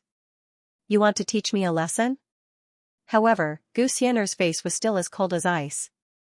Even her words had the meaning of ice shards. It made people tremble uncontrollably. This little girl doesn't know the immensity of heaven and earth. She actually didn't give senior brother Song face. I think she just needs a beating. Senior brother Song, I think we should take advantage of today's opportunity to let her understand the cruelty of the Immortal Academy. It's not like the family behind her. She doesn't even know the ways of the world. At this time, a few of the young geniuses at the side also laughed. It was very mocking and disdainful. Their words were full of ridicule. Sigh. Originally, this matter would have been much simpler if you told me your name. Now, you have to make things like this. If this spreads out, people will say that I'm bullying the weak. However, you asked for it. Song Fan shook his head as if he was very helpless. However, as soon as he finished speaking, his expression turned cold. Wang, a terrifying aura of the divine king realm gushed out from his body. A surging golden shadow appeared behind him. It was like a golden rock, fierce and threatening. You're courting death. Xianxia's voice was also filled with terrifying coldness. She didn't expect the other party to be so arrogant. He didn't want to ask for her name and wanted to attack her. Boom, her body also shone with a dazzling light. Shocking chi and blood energy appeared on her hand like a little celestial phoenix. It turned into a white fist that shook the void and punched forward. It was like a tidal wave that made the void seem like it was going to explode. This power was extremely shocking. It was far more powerful than an ordinary divine king realm cultivator. Stop. How can there be such an arrogant person in broad daylight? Does he not care about the rules of the Immortal Academy? However, at this time a cold snort came from the sky. As soon as he finished speaking. Then, a surge of purple chi, like a vast river of stars, surged out from there. A giant purple palm that seemed to be holding up the sky pressed down like the hand of God, carrying with it terrifying saintly realm rules. It suddenly fell down as if it was going to crush everything. Under this palm, all the divine abilities and moves were instantly turned into dust and dissipated. They couldn't even resist for a single breath. It was so terrifying. Poof. Oh no, it's Heavenly Lord Ziyang. Why is he here? Song Fan and the others were in disbelief. After being hit by the palm, Song Fan immediately spat out a mouthful of blood and was sent flying, crashing into many buildings. His expression suddenly changed and he was extremely shocked. He was very pale as if he had encountered a terrifying existence. His voice and body could not help but tremble. The next moment, the giant palm did not stop and landed on them, causing them to scream and spit out blood again. They were in an extremely sorry state. The aftermath of the collision instantly exploded, sending many ancient trees flying and causing terrifying cracks to appear on the ground. Many mountains and buildings collapsed, turning into ruins. This scene stunned Gu Xian'er, who was in the middle of attacking. However, she was still frowning as she stared at Song Fan and the others with a cold gaze. If I didn't happen to pass by here, I'm afraid I wouldn't have seen you bullying a new junior sister. You're simply breaking the rules of the Immortal Academy and embarrassing the disciples of the Immortal Academy. Along with the words, there was a fluctuation in the sky. Then, a man in a purple robe surrounded by purple aura appeared. He was tall and handsome. There was a purple crack between his eyebrows, which made him look even more majestic. It was Heavenly Lord Ziyang. At this moment, his expression was very cold. He frowned and stared at Song Fan and the others who were coughing out blood. He said coldly, "If I see you bullying others next time, I won't show mercy. The identity of a disciple of the Immortal Academy is not for you to bully the weak. We won't dare, we won't dare. We won't dare to do it again. Please spare our lives, Heavenly Lord Ziyang. Heavenly Monarch Ziyang, please spare our lives. We know we were wrong. We won't dare to bully others anymore. We won't bully the weak anymore," Song Fan and the others blurted out in a miserable state. At this moment, he was no longer as domineering and arrogant as before. His expression was incomparably terrified, and his expression was trembling. It was as if the person in front of him was not an ordinary person, but a terrifying existence. "It's good that you know." Heaven Monarch Ziyang nodded, seemingly satisfied. He then shouted coldly, "Why aren't you apologizing to this junior sister?" Then, he looked at Gu Xian'er. His expression was very natural as he asked, with the natural concern of looking at ordinary junior brothers and sisters. "Is this junior sister all right?" "I'm fine." Gu Xian'er shook his head. His expression relaxed a little as he looked at the purple-robed man in front of him with some confusion. Purple Sun Sovereign, this name sounded familiar. Before she came to True Immortal Academy, she seemed to have heard of it. This was a very powerful ancient freak, who was also a sequence existence. However, I don't need your help in this matter. I can solve it myself. Gu Xian'er spoke again. She felt that today's matter was a little strange. Hearing this, Heaven Monarch Ziyang seemed to be a little stunned. But in fact, he had an as-expected expression in his heart. This arrogant temperament was exactly the same as that time. Then, he smiled slightly and said, "It seems that my help was a little unnecessary. This junior sister is so confident. She should have a plan to deal with it. I am Ziyang, the successor of the Purple Mansion. People call me Heaven Monarch Ziyang. How should I address you? With such strength, I'm sure junior sister isn't a nobody." He asked again in a very proper and natural manner. At this time, even if it was someone else, they would not feel strange. Hearing this, Gu Xian'er was slightly stunned. Her eyes were filled with confusion, but she did not say anything. For some reason, she felt that today's matter was a little strange. Although one would never slap a smiling face, and the other party had even made a move, it could be considered as a hero saving the damsel in distress, helping her to get rid of these annoying fellows in front of her. But this kind of action made her feel a little unnatural. Seeing that Gu Xian'er did not say anything, Heaven Monarch Ziyang did not seem to care. He still had a calm and indifferent smile on his face. He turned to look at Song Fan and the others who were still kneeling on the ground and trembling. If I had not happened to pass by here today, you would not have had it easy. This junior sister's strength is not something you can provoke. You really don't know what's good for you. We know. Thank you, Heaven Monarch Ziyang. We won't dare to do it again. Song Fan and the others said one after another. They were very frightened. Hearing Heaven Monarch Ziyang's words, Gu Xian'er was stunned again. Her frown deepened.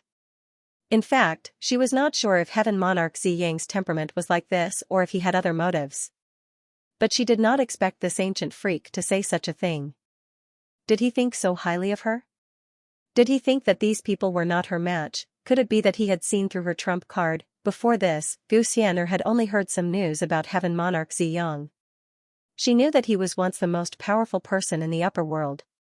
He was extremely powerful. But the two of them had never met before.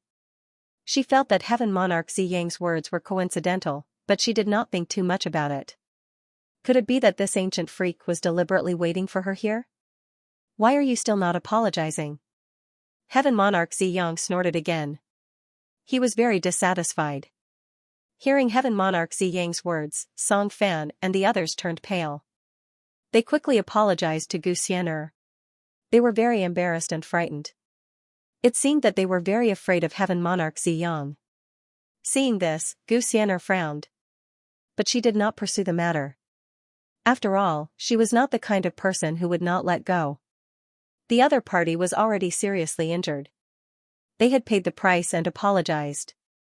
She would not blame them. Then this is all for today. You can get lost. Don't be an eyesore here. Seeing this, Heaven Monarch Ziyang nodded satisfactorily. He waved his hand and asked Song Fan and the others to get lost. The scene of the hero saving the beauty today was very old-fashioned. But as it was his first meeting with Gu Xian'er in this life, he was very satisfied. Only then would it seem reasonable, natural, and coincidental. Moreover, very few people knew that Song Fan was actually his follower. So Heaven Monarch Ziyang was not afraid of Gu Xian'er finding out. Everything was arranged by him. Hearing this, Song Fan and the others heaved a sigh of relief. They were about to leave. Wait. However, at this moment, a calm voice suddenly sounded. In the void, there was a blurry fluctuation. A man in white with an indifferent expression stepped out. Did I allow you to leave? Gu Changga's figure appeared here. His voice, as usual, did not fluctuate much. He did not look at Gu Xian'er, who was slightly shocked. Instead, he looked at Song Fan and the others who were kneeling below. His eyes were very cold. Wang Zhongyong, who was at the mountain gate, had already informed him when Gu Xian'er arrived. Gu Changga was too lazy to come. But considering this girl's character, if he did not come, she would definitely come to him to spite him. In the end, he came and saw this scene. Heaven Monarch Ziyang was really tired of living. He directed and acted out a scene of the hero saving the beauty. This silly girl did not realize it. Did she think that he was doing it for her own good? It seemed that those old monsters had taught her for nothing. If they saw this scene, they would be furious. Gu Changga wanted to crack open her head to see what was inside. However, he did not notice Heaven Monarch Ziyang before. Now, he could see that he was a person of great luck. He even had a faint feeling that he was the son of luck. Gu Changga, at this moment, Heaven Monarch Ziyang's expression changed slightly. He felt that something was wrong. It was out of his control. But on the surface, he still looked a little surprised, as if he didn't expect Gu Changga's figure to appear here. Young Lord Changga, why are you here? He asked in surprise. It seemed that he did not know the relationship between Gu Xian and Gu Changga. Gu Changga, Gu Xian'er was pleasantly surprised. but soon, she became cold again. She snorted and said, "What are you doing here? Didn't you say that you were not coming to pick me up?" However, Guchanga did not care about her at all. His expression was cold as he looked down at Song Fan and the others. As for Song Fan and the others, the moment Guchanga appeared, their faces turned as white as snow, draining of all color. If the fear from before had been an act, then their current expressions were genuine fear. Even their divine souls could not help but tremble. Under Guchanga's gaze, they felt as if their souls were being frozen and cracked. They felt as if they were lowly ants, or even worse than them. The fear that Guchanga brought to them was greater than anyone else's. Subconsciously, they wanted to look at Heaven Monarch Ziyang. But they did not dare to. After all, if they did, it would expose Heaven Monarch Ziyang's plan. The consequences would be equally terrible. At this moment, Guchanga spoke again. He asked calmly, "Do you recognize me?" He looked at Song Fan and the others. His expression was calm. Yes, yes, Song Fan and the others felt their scalps go numb. Their skulls were about to be opened. They were extremely scared and replied in a trembling voice. Who in the Immortal Academy did not know Guchanga? It's good that you recognize her. Guchanga nodded and said in a casual tone, "Do you recognize her?" He pointed at Gu Xian'er who was staring at him. The expressions of Song Fan and the others became more and more frightened. At this moment, there was even despair. Now I recognize her, they braced themselves and only dared to say so. Now you recognize her? That's not too late. Guchanga said calmly, however, I have said before that other than me, no one in this world can bully her. So, how do you want to die now? Hearing the word die, Song Fan and the others could not help but tremble. Their divine souls trembled. They were even more frightened and desperate. When Guchanga said die, he was not joking with them. For a moment, everyone was so frightened that they could not speak properly. They almost cowed out and cried. Young Master Changa, please spare our lives.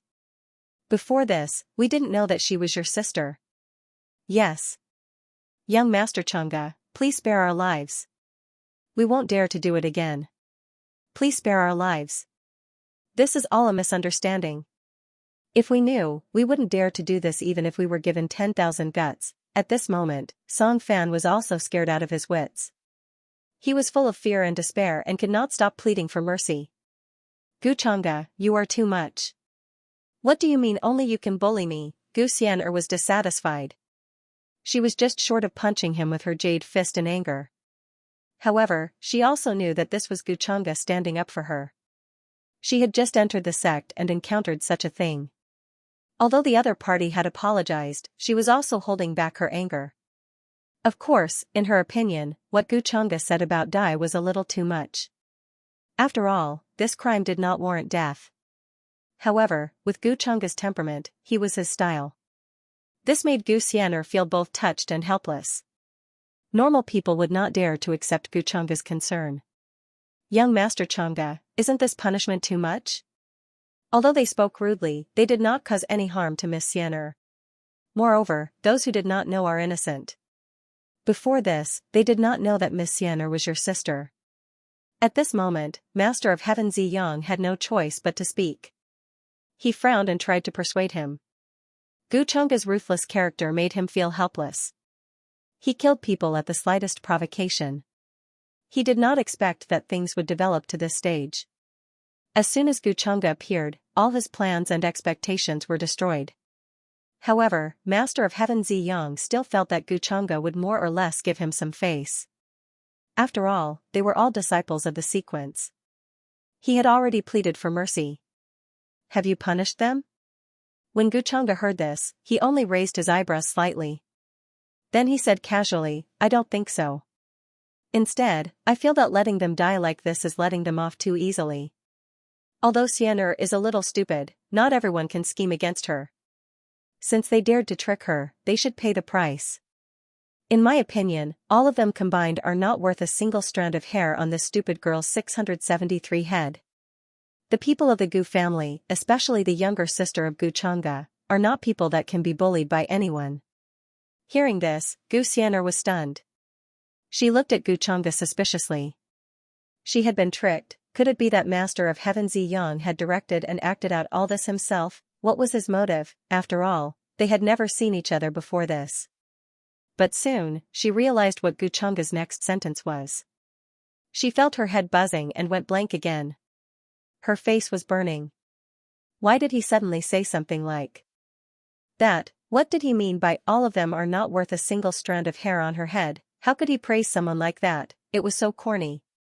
Guchunga had indeed become more detestable. Young Master Chunga, why don't you do me a favor and give Miss Xianxia a satisfactory apology for what happened today? We are all disciples of the Immortal Academy. Seeing Gu Xian'er's expression, Master of Heaven Ziyang's face became gloomy. But he quickly recovered. He spoke again calmly and in a deep voice. Do you think I'm doing you a favor? Who do you think you are? But before he finished speaking, Guchunga directly interrupted him. Guchunga's expression was as cold as usual. There was no change in his expression. I'm doing you a favor. Do you dare to accept it? Buzz. Hearing this, the place suddenly became quiet. It was as if a needle had fallen. Song Fan and the others were extremely shocked. They kept trembling and their divine souls were terrified. As soon as Guchunga finished speaking, he directly made a move. He was extremely powerful. Accompanied by the five-colored divine light, a palm came down from the sky. The divine light surged like a millstone that could destroy the world, just like Master of Heaven Ziyang's move just now. But the terrifying aura made one's skin explode and their divine souls almost collapse. Guchunga, you, Master of Heaven Ziyang's expression was extremely gloomy. He clenched his fists tightly. He never thought that Guchunga would say that and not give him any face. Moreover, he was even more powerful. He was going to kill those people in front of him. However, he still forcefully endured it. Master of Heaven Ziyang, save me, we don't want to die. Facing the giant palm that covered the sky, Song Fan and the others were extremely desperate. Their divine souls were about to collapse. They wanted to resist. But they were suppressed by the terrifying aura and could not move at all. Master of Heaven Ziyang arranged all of this. It has nothing to do with us. Seeing that Master of Heaven Ziyang did not make a move, they forced themselves to endure. At this time, their last hope was gone. They could not help but shout, wanting to tell the truth. What nonsense are you talking about? I'm kind enough to save you. Master of Heaven Ziyang's expression changed slightly. Then, he said coldly, how dare you slander me at this time? Poof. However, Guchunga did not give Song Fan and the others a chance to speak. He knew that Master of Heaven Ziyang did not care about their lives and would not admit to anything. When the palm landed, those people immediately exploded. Blood mist drifted and their bodies and divine souls were destroyed. The place became quiet. Rumble, divine light bloomed, and the void cracked. A terrifying crack appeared, showing the unparalleled power of that palm. When he was in the heavenly stellar realm, Guchunga had obtained the fortune of the human ancestor and fused with the world-cleansing green lotus. Every cell in his body gushed out the power of the world. 60 trillion cells were like an ancient world that had been revived. That kind of power was simply shocking. Guchunga's palm fell like the palm of a celestial emperor. It was accompanied by five-colored divine light, covering Song Fan and the other two. Splurt, in the next moment, blood bloomed, and a strong smell of blood filled the air. They didn't even have time to scream before they were killed in an instant. Their bodies and souls were destroyed.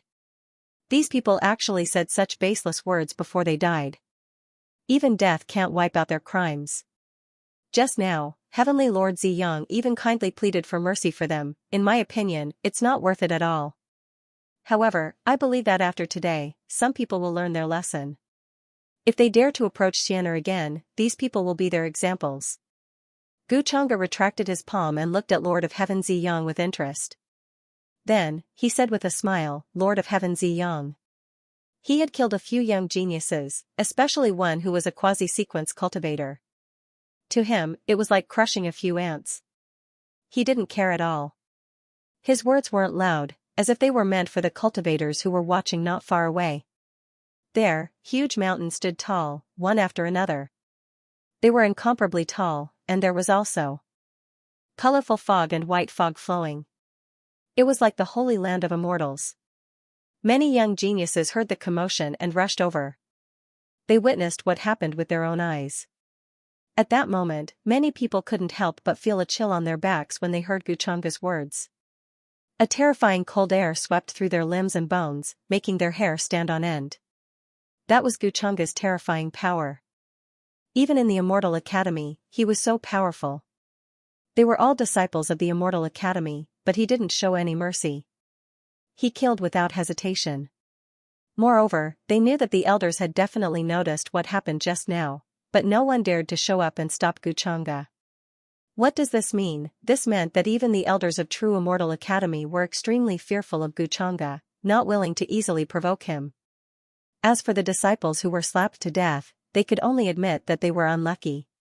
They could have offended anyone, but they just had to offend Guchanga. Wasn't this the same as the god of longevity hanging himself? Was he tired of living? They had seen what had just happened very clearly. They weren't sure if Purple Sun Heaven Monarch had arranged for this to happen. However, Guchanga didn't give any face to Heaven Monarch Xianxia. News of this would probably spread among the disciples very soon. Purple Sun Heavenly Monarch's face was damaged. In the future, he would inevitably clash with Guchanga in True Immortal Academy. As a sequence disciple, Heavenly Monarch Xianxia's actions today were also because he was wary of Guchanga's performance. It was likely that Xianxia Heaven Monarch would not be able to raise his head among the sequence disciples for a period of time. Even though Golden Cicada Buddha was wary of Guchanga, he still fought with Guchanga fair and square before losing in the end. You are too reckless. How can you just casually kill people in True Immortal Academy? Xianxia didn't expect Guchanga to be so decisive. At this moment, she was a bit worried. After all, this was True Immortal Academy and not any other place. If the forces behind these disciples or the elders blamed them, wouldn't Guchanga be in trouble? Shut up. I'll settle this with you later. Hearing this, Guchanga's expression was cold. He only glanced at her and didn't speak nicely at all. Xianxia was anxious, but she felt wronged in her heart. She was clearly concerned about him. What did she do wrong? He actually wanted to settle the score with her. What kind of bad luck did she have? I have to thank young Master Changa for helping me get rid of these scums of True Immortal Academy. Otherwise, I would have personally helped True Immortal Academy to get rid of these scums. Then, Master of Purple Sun finally spoke. There was even a slight smile on his face, as if he didn't care about what Guchanga said just now. Of course, Master of Purple Sun knew that these words were actually said to him by Guchanga. Guchanga had already seen through his trick and warned him not to get close to Xianxia. However, he didn't care. When he saw the broken scene of the future, he was destined to stand against Guchanga and become enemies with Guchanga. Guchanga smiled faintly. If that's what Purple Sun Lord thinks, then this Gu can rest assured. Very soon, the place returned to silence. Although Master of Purple Sun was very gloomy, he was very shrewd. Therefore, he didn't show it on the surface. However, he had a better understanding of Guchanga's strong and cold attitude. No matter what, the news that Guchanga didn't give him any face today would spread quickly. This made Master of Purple Sun lose face and made him even more afraid of Guchanga. Especially now, Xianxia seemed to trust Guchanga so much that he didn't guard against him at all. Thinking of Xianxia's tragic ending in the future, Master of Purple Sun's mood became even heavier. With a flash of purple light, he didn't stop. In a flash, he disappeared into the depths of the academy. In the depths of the academy, there was a divine island floating in mid-air, covered by the chaotic aura. Many of the elders had personally witnessed what happened just now. At that moment, everyone had different expressions on their faces. Although Master of Purple Sun was once the number one in the upper world, he was also afraid of Guchanga. Although what happened today seemed rational, he was actually enduring. This state of mind can only be said to be worthy of being the successor of the Purple Mansion. If it were other people, they would probably rush up immediately and fight Guchanga to the death. Speaking of which, Guchanga is so strong. It seems that he is prepared to suppress all the heavenly talents in this generation. I wonder if there is anyone in the same generation who can compete with him. After Golden Cicada Buddha was defeated, he didn't do anything else. It seems that he came to the Immortal Academy to find a pure Buddhist robe. There was indeed a rumor that the pure Buddhist robe was in the Immortal Academy. But the exact location, no one knows. During the conversation, they didn't mention a word about the few disciples that were killed by Xianxia. They didn't care at all. After all, the Immortal Academy was a place where the strong preyed on the weak. Xianxia, why were you so fierce to me just now? Colorful clouds flowed and white mist filled the air. On the towering mountain peak, Xianxia stared at the silent and indifferent Xianxia in front of her with some dissatisfaction. She didn't know why Xianxia was so angry. She didn't do anything. She was very confused. She didn't know why she was bullied by a few disciples as soon as she entered the mountain gate. Then, Master of Purple Sun appeared and helped her solve this problem. Naturally, she could tell that this was all arranged by Purple Sun Heaven Monarch. A self-directed hero saving the beauty. Could it be that Master of Purple Sun really had some thoughts about her? Or did he want to use her to scheme against Xianxia? Although Xianxia helped him vent his anger, she couldn't ignore him like this and leave him hanging on the other side. And he didn't say a word. It was as if he was only here to lead her in. Xianxia, are you really stupid or are you pretending to be stupid? Xianxia finally stopped and spoke. However, his tone was very cold. Xianxia was a little stunned. She didn't know why, but she felt a little scared. Xianxia, don't think that you can continue to bully me and call me stupid. However, Xianxia still mustered up her courage and retorted. Then it seems that you are really stupid. Where did all your cleverness go? Xianxia turned around and looked at her face. She asked faintly. If I didn't come today, would you still be grateful to Master of Purple Sun? Thank him for saving you? Xianxia, what are you thinking? How is that possible? Do you think I can't see it? This show was arranged by Master of Purple Sunday. Although I don't know what his motive is. Xianxia heard this and quickly retorted. She felt that Xianxia had underestimated her. He felt that she couldn't even see through such an obvious show. Oh? Since you saw through it, why did you let those guys go? Xianxia asked calmly. This is Immortal Academy. It's not a place for you to be merciful. Don't I still have you? Xianxia mumbled. However, seeing that Xianxia's expression was not right, she quickly changed the topic. How did you know that I came to Immortal Academy? Also, why did Ziyang Heavenly Monarch arrange such a show? I've never seen him before. This was also what she couldn't understand. How did I know that you came to Immortal Academy? That's not important. You just need to remember that Master of Purple Sun has bad intentions towards you. Maybe he wants to get on your good side so that he can enter the Gu clan and become a live-in son-in-law. Xianxia shook his head and said. His expression had returned to normal. He was worried that Xianxia was too stupid and couldn't even see through Master of Purple Sun's little trick. However, since Xianxia said so, Xianxia naturally couldn't be bothered. Then, he planned to send someone to investigate Master of Purple Sunday acting like a hero saving a damsel in distress for no reason. Could it be that he really wanted Xianxia's body? Or did he have other motives? He smelled the scent of a son of destiny on Master of Purple Sunday. However, the system didn't mention it. Xianxia, don't talk nonsense. What live-in son-in-law? I'm not interested in that kind of guy. Forget it if you don't want to say it. I know you were angry just now because you were worried about me. Xianxia didn't know why, but he felt very uncomfortable when he heard Xianxia's understatement. What did he mean by getting on his good side and becoming a live-in son-in-law? Was that how he felt in his heart? That he could easily trust others? Moreover, how could he be interested in Master of Purple Sun now? Xianxia only felt baffled and disgusted by him. He wanted to know what Master of Purple Sun had up his sleeve.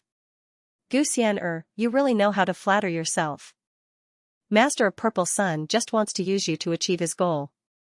Think about it, that guy probably wants to use you to deal with me. Do you really think that I did it for you? Hearing this, Xianxia only sneered and didn't take it seriously. Xianxia, you bastard, Xianxia was stunned. She didn't expect Xianxia to be so stubborn at this time. Her voice suddenly became dissatisfied. When will you change that stubborn and arrogant character of yours? He was obviously concerned about her, but he had to come up with so many excuses. He was afraid that others would notice his real purpose. How could this guy be so overboard? I think you've become arrogant after not seeing me for so long. Do you want to be beaten? Gu Changge's expression was still calm, but he didn't finish his sentence. However, Gu Xian'er's face was a little angry. Then, she suddenly stood on her tiptoes and came forward with courage from who knows where. Gu Changge only felt that his lips were touched lightly. Clear, cold, soft, and sweet. Even with his personality, he couldn't help but be slightly stunned at this time. This silly girl, then, Gu Changge sighed slightly. Looking at Gu Xian'er's blushing figure running away, he didn't know what to say for a moment. To be honest, this was the first time that today's matter was out of his expectations. Gu Xian'er's action, in his opinion, was very bold and proactive. Should I change my attitude towards this girl? But if I treat her nicely, she'll ride on my head. Many thoughts flashed through Gu Changge's mind, but he quickly calmed down. But soon, a cold light flashed in his eyes. Lord of Heaven Ziyang, how dare you covet my things? It's over, Gu Xian'er, why are you suddenly so stupid? What did you do just now? On the other side, Gu Xian'er, who had turned into a divine glow and appeared on another mountain peak, looked like a cooked prawn. She was very flustered and nervous. She didn't know how to face Gu Changge next. She also didn't know what happened to her just now. Where did she get the guts and courage to do such a thing? It was a strange coincidence. By the time she reacted, Gu Xian'er's mind was already blank. It was too late. Sigh, Gu Changge, that despicable guy, is probably laughing at me now. It's so embarrassing. I don't know how to face him in the future. Gu Xian'er had already thought of Gu Changge's hateful expression of pretending to be obedient. This made her somewhat angry, but also very helpless. Forget it, I'll hide from that guy first. I don't want to be caught and laughed at by him. Her small face was full of distress and regret. Then, she moved and went to the courtyard where her master, the Great Elder, was. Before she came, Gu Xian'er knew that the Great Elder was in the Immortal Academy. So when she came here, she had to find him first. Meanwhile, at this moment, in the depths of the Immortal Academy, it was not calm at all. Great mountains appeared one after another. Some were completely black, some were releasing scarlet multicolored light, some were surging with purple energy, some were resplendent with green light. Heaven and earth spiritual energy pervaded the air, extremely extraordinary.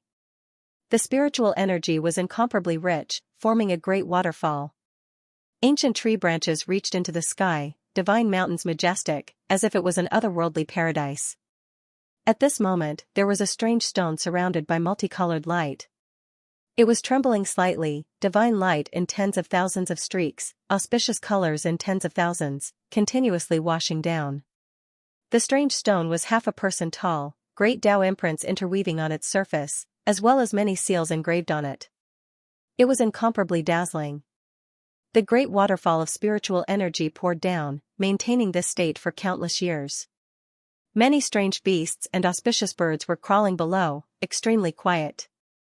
Calculating the time, it's about time for it to come into the world. We've waited for this moment. For too long. Yeah, this nine heavens wondrous stone that my Immortal Academy has nurtured for countless years should also come into the world today. It won't be easy.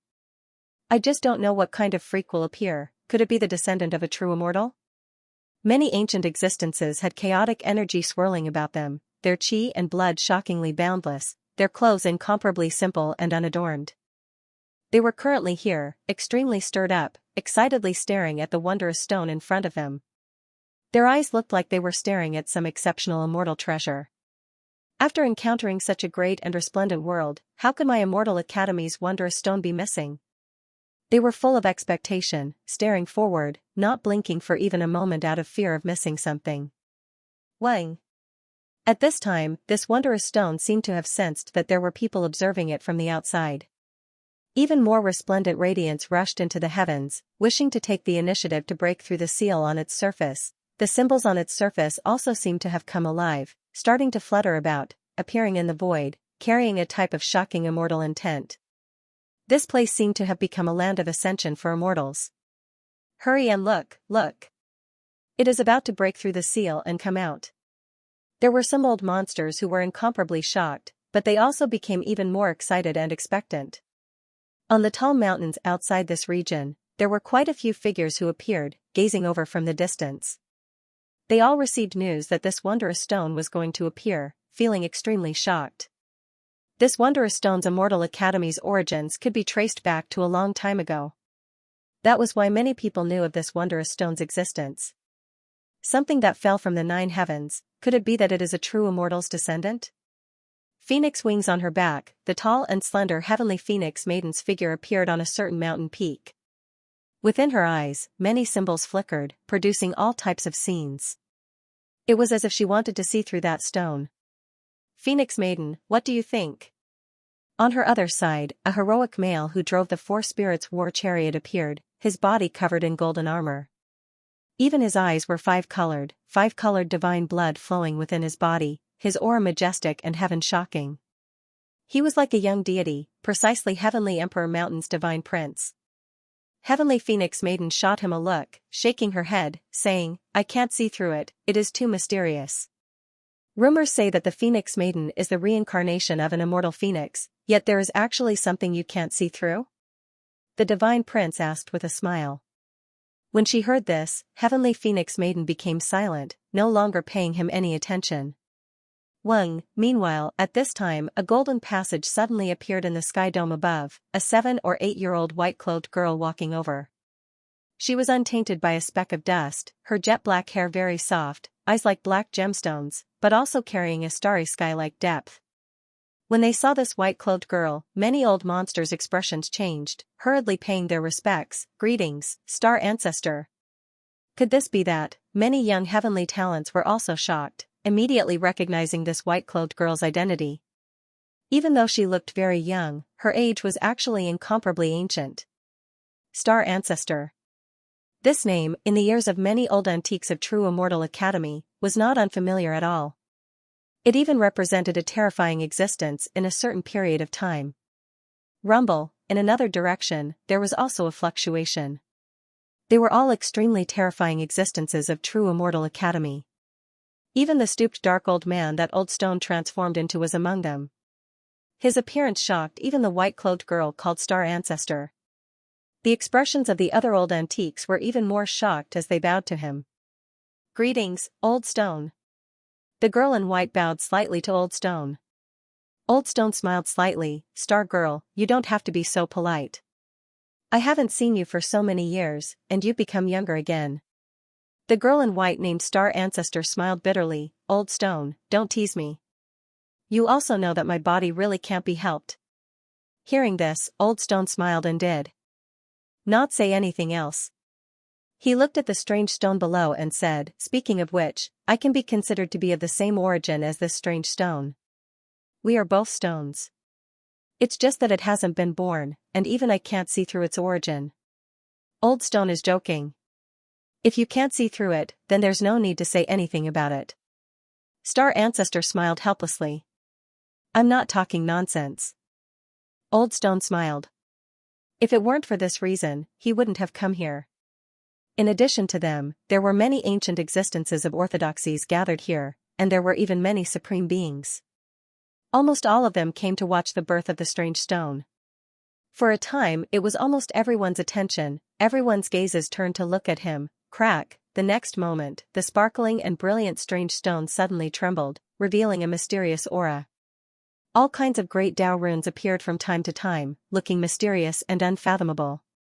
Stones began to fall from above. Cracks began to appear on the surface of the barrier. There was a bright brilliance, and it was even accompanied by chaotic fog, looking strange and extraordinary. Pieces of mysterious runes flew in the air. In a trance, everyone seemed to see the appearance of a mysterious and vast world. Immortal birds and auspicious beasts, divine mountains, and ancient trees seemed incomparably ancient. The movement of this birth is so scary. Could it really be the descendant of a true immortal? Even if it isn't, it should be close. It has a lot to do with immortals. Just this movement is comparable to the birth of many peerless constitutions. Could this world be the legendary 9 heavens? However, I have heard that the holy daughter from the Wang family is the most frightening of all. She only came out recently from the longevity Wang family. Previously, she had hidden herself very well. After all, he is the successor of the human ancestor palace. He is a natural-born saint. Indeed, he cannot be compared, everyone started to discuss among themselves. Their gazes were filled with anticipation, shock, and curiosity. No one tried to stop this process, all of them waiting for the creatures within the wondrous stones to appear. Boom, soon, as the final crack opened, a divine talisman shot into the sky. Then, a blurry figure wrapped in runes could be seen sitting cross-legged in the middle of the hall. The most eye-catching thing was the resplendent immortal will on his body. He was like an ancient immortal who had been sealed away for a long time. One could tell that this was a male, the clothes on his body extremely ancient, as if they were things from many great eras ago. However, as for which epoch it was, Xiaochen could not say for now. I have finally come into being, this familiar heaven and earth spiritual energy, these familiar heaven and earth laws, I have finally left that damned 9 heavens place. Staying there for 300 years really wasn't easy. It was truly a torture. Meanwhile, the male within the wondrous stones seemed to be talking to himself, his emotions stirred up, excited, and moved. His words were also extremely ancient, not the words of this great era. Even Old Stone and the others couldn't hear what he was saying. Faintly, they felt like he was talking about the 9 heavens, this made Old Stone's heart tremble. This language seemed to come from that forbidden great era that had long been buried by the river of time. Could this male be someone from the same era as him? His expression immediately became incomparably complicated, his emotions all different. I have finally come into being again. Only, I don't know how much time has passed in the outside world. 300 years have passed in the 9 heavens, it shouldn't be that long in the outside world. The male within the wondrous stones was still talking to himself, as if he didn't care about the nearby people at all. Right now, all of his attention was on the memories in his mind. Back then, his name was Jin Wuya, and he was the eldest senior brother of the Boundless Tao sect. His talent was outstanding, his master favored him, his junior brother admired him, he had a junior sister who wholeheartedly pursued the Tao, as well as a gentle Tao companion who loved him deeply. Everything was perfect. However, one day, when he went out to train, he accidentally touched a crack and fell in. And that crack was the entrance to the most mysterious 9 heavens in the legends. Back then, he didn't expect that he would be so unlucky. However, the 9 heavens was a legendary place that countless people dreamed of, and he had encountered it just like that. In the 9 heavens, he encountered many dangers, but also many opportunities. Life and death accompanied each other, misfortune and fortune depended on each other. He suffered bitterly there, struggling to live for 300 years. In the end, he found a celestial origin stone and thought of a way to seal himself inside. Because the celestial origin stone was the only thing that could cross the barrier of the 9 heavens and fall into the outside world. Qin Wuya knew that was the only way for him to leave the 9 heavens. Only by leaving the 9 heavens could he find his master, Tao companion, junior brother, and junior sister, and reunite with them. Therefore, Qin Wuya was sighing, and didn't notice that many people nearby were sizing him up with different expressions. This bloodline, it seems that something is wrong, Old Stone's eyes flashed with great Tao runes. He frowned, this aura seems to be of the human race. And it's a very ordinary human. What's going on, did I see wrongly? The little girl called Star Ancestor also nodded, and said doubtfully, yes, his aura is indeed of the human race, and his cultivation is not very high. Could it be that there was a mistake? They were very shocked, and found it hard to believe. Because they found that after the light on the man's body faded, he looked too ordinary. Other than his clothes being very old, there was nothing special about him. His appearance was ordinary, his figure was ordinary, and even his cultivation seemed to be only at the heavenly god realm. He was just an ordinary cultivator who couldn't be any more ordinary. The many strange phenomena just now seemed to be completely caused by this strange stone, and with the accumulation of all kinds of spiritual energy materials in True Immortal Academy over the years, it created such a scene. Just like this, and he's the son of a true immortal? Come on, it's too disappointing. In the nearby mountains, many young female disciples were also very disappointed. This was completely different from what they had expected. I thought it would be a man like young Master Xianxia, but in the end, this guy is not related to a true immortal at all. It seems that young Master Xianxia is related to immortals. However, young Master Xianxia is known to have the talent of a true immortal, and it's not just for show. Whether it was the young geniuses or the old antiques, their expressions were a bit stiff, in disbelief.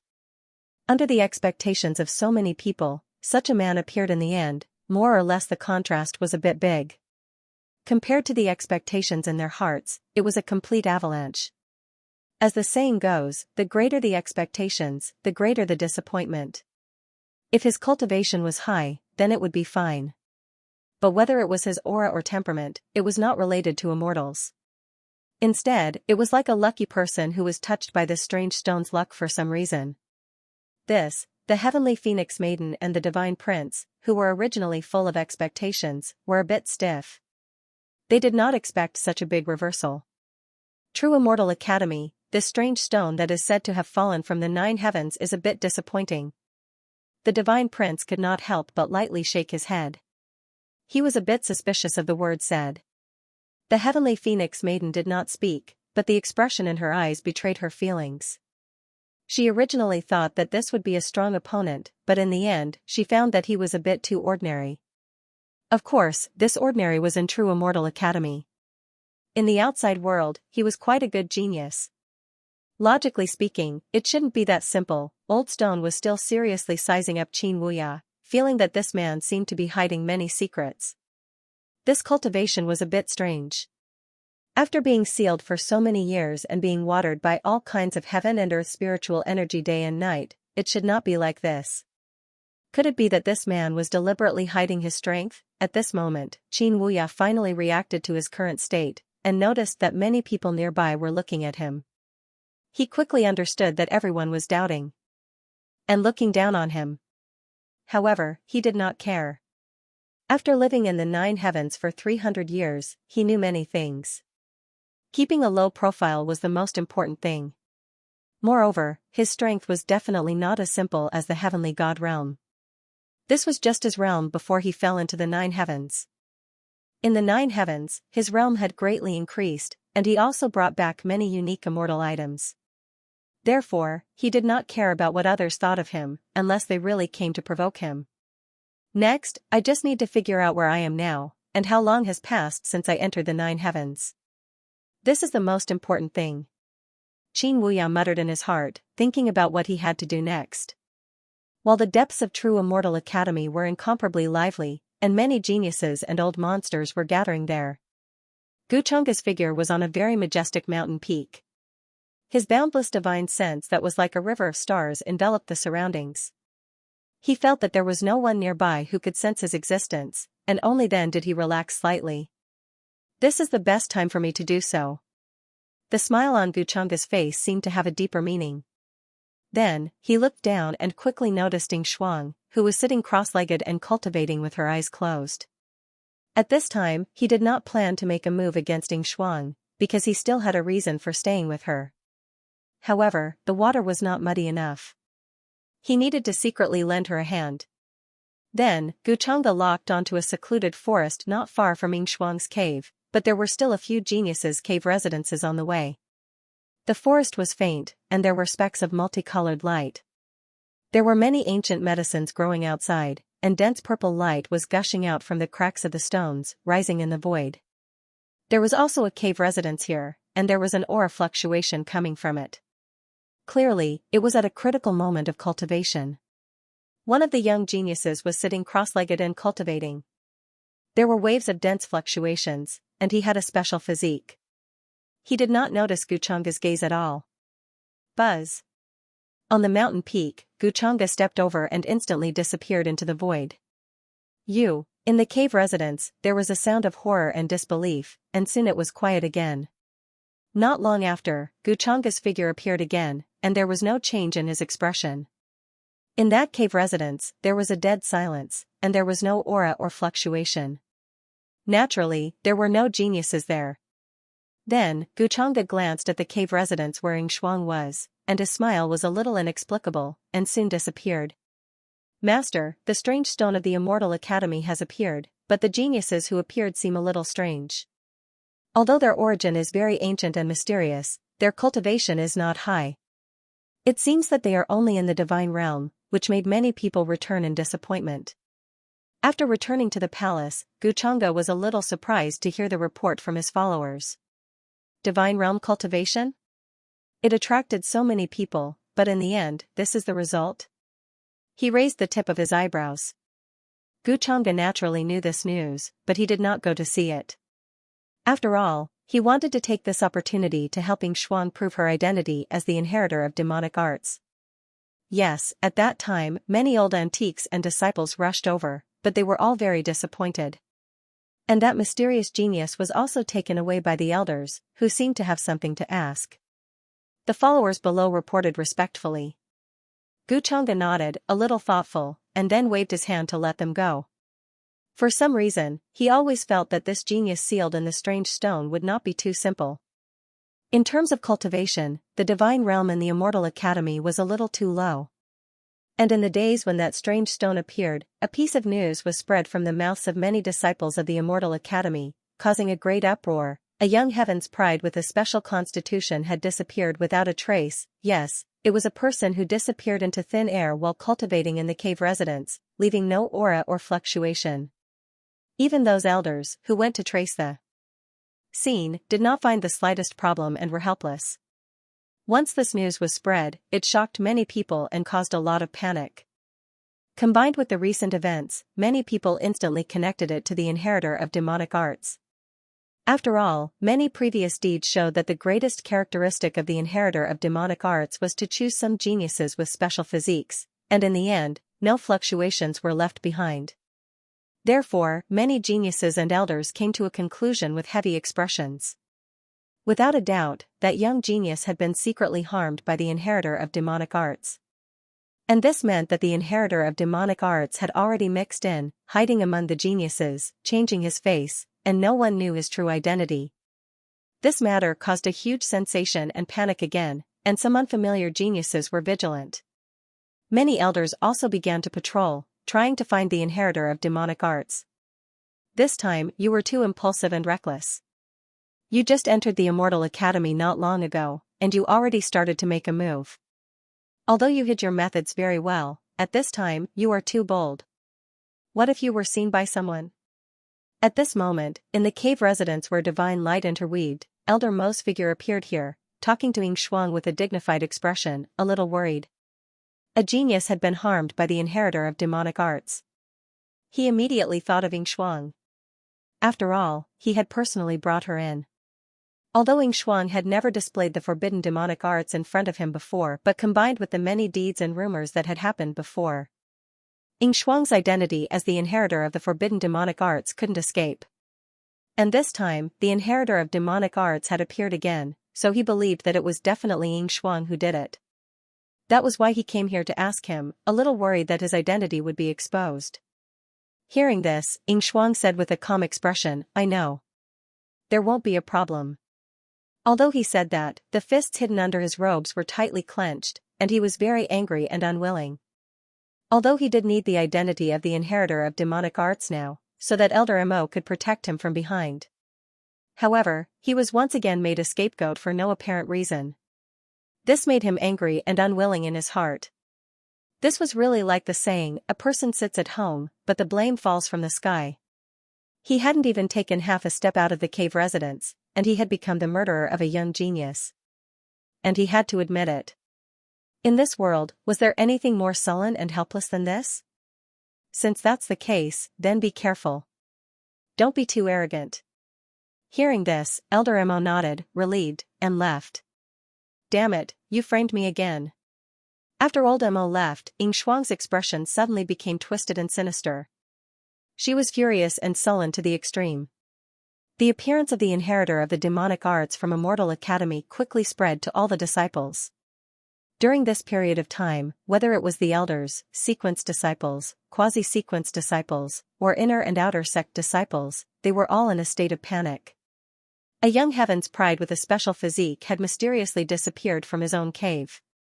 This matter made many people tremble in fear. their hearts producing a terrifying chill. An inheritor of the demonic arts was hiding right beside them. Who could be sure that the next disciple to be killed would not be them? Even the heavenly Phoenix Maiden and the other sequence disciples were extremely vigilant towards the inheritor of the demonic arts. After all, the inheritor of the demonic arts was someone who could escape unscathed from Xianxia. He himself had many powerful techniques and a supreme weapon. If he really faced the inheritor of the demonic arts, who could guarantee that he would be safe? Xianxia was once the inheritor of Heavenly Emperor Mountain, but now he cultivated the forbidden demonic arts and betrayed Heavenly Emperor Mountain. As the inheritor of Heavenly Emperor Mountain, I will definitely find him and return peace to this world. The Divine Prince drove the four spirits' war chariot and rumbled through the sky. His whole body was covered in light, bright and dazzling, like a young god. He said that he wanted to suppress the inheritor of the demonic arts. The other young heavens pride of Heavenly Emperor Mountain, including Xianxia's sister, Yu, and others. During this period of time, they also searched everywhere in Immortal Academy. They wanted to find Xianxia, who had disguised himself and entered the academy. It was just that even true Immortal Academy's elders were helpless against this. Their search was even more useless. Xianxia has already fallen into the demonic path. In his eyes, you are no longer his sister. When he meets you, do you think he will show you mercy? He saw that the expression in Yu's silver eyes was very sad. The Divine Prince's voice was even colder, not leaving her any room for fantasy. Hearing this, Yu's expression was even more sad. If I meet him, I won't show him mercy. She nodded. She knew that the Divine Prince was warning her, worried that she would be emotional. It's good that you understand this. I don't want to have to clean up the school again when the time comes, the Divine Prince said lightly. His own bloodline was not weaker than Prince Ying's. In fact, it was even stronger. If it wasn't for Prince Ying betraying Heavenly Emperor Mountain, maybe he wouldn't have come out and would still be sealed. Moreover, his father was in existence even older than Heavenly Emperor Ying. His status in the 10,000 ancient races was only higher than Heavenly Emperor Ying. With the Divine Prince personally appearing and saying these words, many young geniuses heaved a sigh of relief. Subsequently, Xianxia, who was widely recognized as the #1 person in the younger generation, naturally stood up and spoke. Everyone has the right to kill the inheritor of the demonic arts. This Gu will definitely cooperate with the elders to track down his whereabouts and seek justice for the young geniuses who were tragically poisoned. As soon as he said this, many young heaven's favorites calmed down and relaxed. After all, now that Xianxia was involved, wouldn't that inheritor of the demonic arts, who was hiding in the dark, be a lot more restrained? Many people thought that the inheritor of the demonic arts had made a move to provoke them. Wasn't Xianxia's words a public response? This guy really knows how to steal the limelight. I was the one who said it first. The Divine Prince couldn't help but frown slightly. He had come out later than Xianxia, and his fame hadn't spread like wildfire. Moreover, during this period of time, he often heard many young geniuses comparing him to Xianxia, and he was always the one who was inferior. Although he knew that Xianxia was indeed very strong, the feeling of being reduced to a supporting character was really unpleasant. This time I must find Xianxia. I don't believe that Xianxia can keep suppressing me. His strength is at least at the Saint Realm. Right now, I'm very likely not his match. The Divine Prince's expression was a bit gloomy. He wasn't as confident and calm as many people thought. Behind him, Yu and the others also kept quiet out of fear when they saw the Divine Prince's expression. After the Divine Prince came out, his methods were very tough. Emperor Ying's bloodline was greatly suppressed. Now, even Yu could only listen to the Divine Prince's orders and couldn't act as she pleased. After that, the Immortal Academy became more and more restless. Of course, many elders had expected this before. After all, the inheritor of the demonic arts, Emperor Xianxia, had strange methods. As long as he hid his true identity, he could safely sneak in. The identity of the inheritor of the demonic arts was really difficult to investigate. Even the human ancestor palace, who often fought against the inheritors of the forbidden demonic arts, found it difficult to find him. In the blink of an eye, several days passed. Dang, dang, dang, accompanied by 3 sounds of a bell. On the high platform, colorful light flowed and white fog filled the air. An old man with white hair and beard sat there cross-legged. His figure was blurry, and chaotic qi lingered around him. This was an elder with extremely profound cultivation. He preached the Tao to the many disciples below. For a time, wonderful sounds were produced everywhere in the world. Golden lotuses bloomed, and immortal flowers were resplendent, blooming in the void. It was very mysterious. On the nearby mountain peaks, human figures flickered, densely packed. It was incomparably lively. Many disciples had infatuated expressions, full of amazement as they listened below. They felt the powerful foundation of the immortal academy and the strength of the elders. Just the preaching of the Tao every day already contained incomparable principles. Many geniuses benefited greatly from this, gaining enlightenment on the spot, and even their cultivation soared. Before the immortal academy, they couldn't come into contact with people like supremes at all. Now, there were supremes preaching to them almost every day. This kind of treatment was completely different. It could only be said that as expected of the immortal academy, all the younger generation racked their brains to enter. Xianxia, why is that inheritor of the human ancestor palace staring at you? Did something happen between you two? On a huge blue stone, Xianxia's figure was slender, his face handsome. He had his hands behind his back, listening with interest to the elder preaching on the high platform. For the disciples who had just entered the immortal academy, the daily Tao preaching was a cultivation content that couldn't be missed. Although Xianxia didn't care much, at this time, many disciples rushed over, so he could find some targets. At this moment, he suddenly heard Yumingkong ask as if nothing had happened. He replied with a casual expression, "Maybe she knows my identity and is thinking of how to expose me." Yumingkong stood side by side with him and asked suspiciously, "Is that so? But why does that expression not seem to be the case?" There were two inheritors of the human ancestor palace. One was Wang family's Queen Zijin, and the other was Jiang Chuchu. Yumingkong had met Wang Zijin before, and knew that she was only a chess piece used by Xianxia, so she didn't take it to heart. However, the inheritor of the human ancestor palace in front of her almost exposed Xianxia's identity in her previous life. She kept staring at Xianxia, so did she see something? Her expression was complicated and evasive, as if she didn't want to be noticed by Xianxia. Yumingkong couldn't help but be a little confused and suspicious. But the human ancestor has disappeared, so the inheritor of the human ancestor palace is nothing to worry about. Soon, Yumingkong was relieved when she thought of this. What's wrong? Are you worried about what I did to her? Xianxia looked at Yumingkong with interest, then asked. Jiang Chuchu and Wang Zijin were naturally in the Immortal Academy now. However, he didn't have the intention to greet them, because the two of them weren't of much value to him now. Xianxia didn't need them for the time being, and the fate points on Wang Zijin and Jiang Chuchu were far less important to him than the purple sun sky lord who appeared out of nowhere. Whether it was Wang Zijin or Jiang Chuchu, Xianxia didn't need to spend too much effort on them. It's possible. Yumingkong didn't deny it. Xianxia smiled. The other party is the inheritor of the human ancestor palace, how can I do anything to her? Yumingkong didn't believe his nonsense. The more Xianxia said this, the more it showed that something was wrong. However, she didn't say anything else. During this period of time, she had already investigated the cultivation habits of the siblings, Xianxia and Qingfeng. She knew that there were many old monsters guiding them around. She wanted to seize the heaven-wielding bottle in Qingfeng's hands, but she still needed to wait for the right time.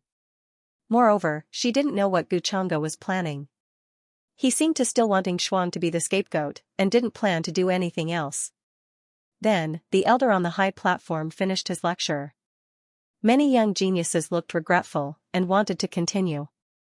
Half a month later, the Immortal Academy will hold the first trial after entering the academy. Based on this trial, the resources will be determined. At the same time, the elders will also choose disciples based on this trial. However, the elder didn't leave first. Instead, he informed the others of something. After all, many young geniuses were divided according to their cultivation realm when they just entered the academy. However, actual combat strength was not equivalent to cultivation realm. Therefore, there was the saying of the entrance trial. Hearing this, many people were stunned for a moment. Then, the place was in an uproar. Almost everyone was excited. The younger generation was young and full of vigor. How could there be no competition? Their goal was to make a name for themselves everywhere. Before this, many people had been suppressing their anger and had nowhere to vent. Wasn't this trial an opportunity for them to display their strength? Half a month later, the first trial after entering the academy, soon, the news spread, causing a small earthquake. Many of the young geniuses began to prepare themselves, planning to display their talents in the trial in half a month's time. Even the sequence disciples were no exception. They were all preparing for it. Although it hasn't been announced how the trial will be held, this might be another opportunity for me. Xianxia's gaze fell on a distant mountain peak.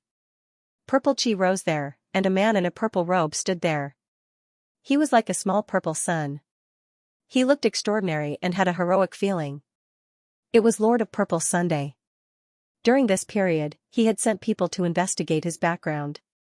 His original name was Purple Sun, and he was born in the purple mansion of an imperishable sect. He was not a figure of this era, but a young supreme being from an even more ancient era. He once suppressed his peers and became the number one in the upper world. Then, he sealed himself and waited until this era to appear. Logically speaking, he should have no relationship with Xianxia. However, according to Xianxia's investigation, on the day Lord of Purple Sun was born, Purple Qi spread for 30,000 miles. He seemed to be accompanied by a mysterious Taoist bone. His talent was terrifying, and he was far more mature than his peers. He should be born with innate wisdom and a mysterious Taoist bone. Coincidentally, Xianxia was also accompanied by a Taoist bone. Xianxia's expression was a little strange. Many thoughts flashed through his mind. Although such a trick was rare, it was not the first time he had encountered it. Lord of Purple Sun might have known Xianxia in his past life. In this life, if he did not dig out Xianxia's Taoist bone, Xianxia might have awakened some memories of his past life. Xianxia has some strange template on her body.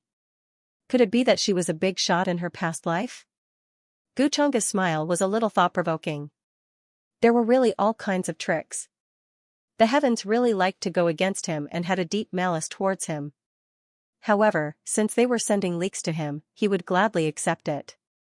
System: the template on Lord of Purple Sun's body is actually compatible with the setting of the Sun of Destiny. His own destiny points are enough. But why didn't the corresponding mission be triggered? Xianxia asked the system in his mind. This was something he was more concerned about and was very puzzled about. Logically speaking, someone like Lord of Purple Sun should be considered a reincarnated prodigy. He was still compatible with the template of the Sun of Destiny. It was just that compared to the so-called every dog has its day, it was relatively rare. Could it be because of this? Xianxia was thinking. The system took the initiative to answer. Lord of Purple Sun's destiny points are not enough to trigger the system's mission. During this period of time, too many people with great destiny have appeared. Master, the Sun of Destiny that you need to trigger is actually someone else. Someone else? Xianxia raised his eyebrows slightly, showing that he was thinking. Since the system had given such a prompt, it meant that this so-called Sun of Destiny was not far away from him. In other words, it was actually in the Immortal Academy? That strange stone that fell from the 9 heavens? Soon, Xianxia locked onto his target. After all, other than that strange stone, the destiny points of the other prodigies were not related to the Sun of Destiny. Even the Divine Prince, the Golden Cicada Buddha, the Heavenly Phoenix Maiden, and the others were the same. At most, they had great destiny.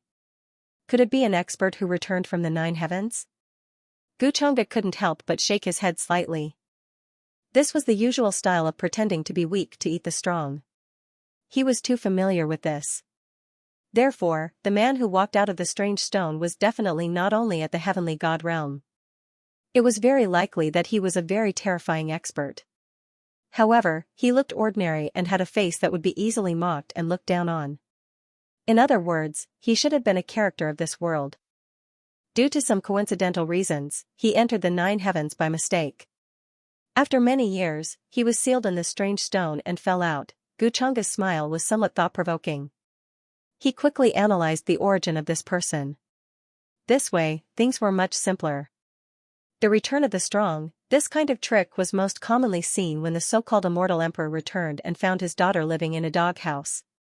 With an order, millions of celestial soldiers from the immortal world rushed over, asking for fresh flowers. Of course, what Xianxia encountered this time was not the so-called immortal emperor, but the strength of the mysterious man was still not to be underestimated. Ding, the son of destiny who triggered the return of the nine heavens is the eldest senior brother who returned from the nine heavens. At this time, after Xianxia understood everything, the system's voice sounded, and it was as he expected. The eldest senior brother who returned from the nine heavens? Xianxia raised his eyebrows slightly. He asked, "What's the system prompt this time?" Buzz. As Xianxia finished speaking, the familiar feeling came again. Light and shadow flashed past in front of him, and what appeared was still the image. In front of the tall and majestic mountain gate, the 4 words of boundless Tao sect were incomparably ancient, exuding vicissitudes and ancientness. Although these 4 words were not the words of this era, Xianxia recognized them at a glance. This made him slightly puzzled, and he thought of something. Master, eldest senior brother has been missing for so long, he should have met with misfortune. Please restrain your grief. In front of the mountain gate, a young disciple in a purple robe said with a sorrowful expression. Impossible, Wu Ya's soul lamp has not been extinguished, it is impossible for him to be in danger, he must be trapped somewhere and will definitely come back. I will wait for him here.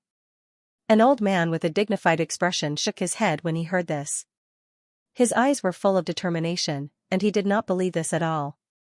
After all, Qin Wu Ya was his favorite disciple, and at the same time, he had adopted him since young. He was mature and steady, shouldering the heavy responsibility of reviving the boundless Tao sect. How could something happen to him? Father, if eldest senior brother is fine, he will definitely come back. Don't worry too much. A woman with delicate features and a gentle demeanor was persuading the old man. But when she mentioned eldest senior brother, a trace of sadness flashed in her eyes.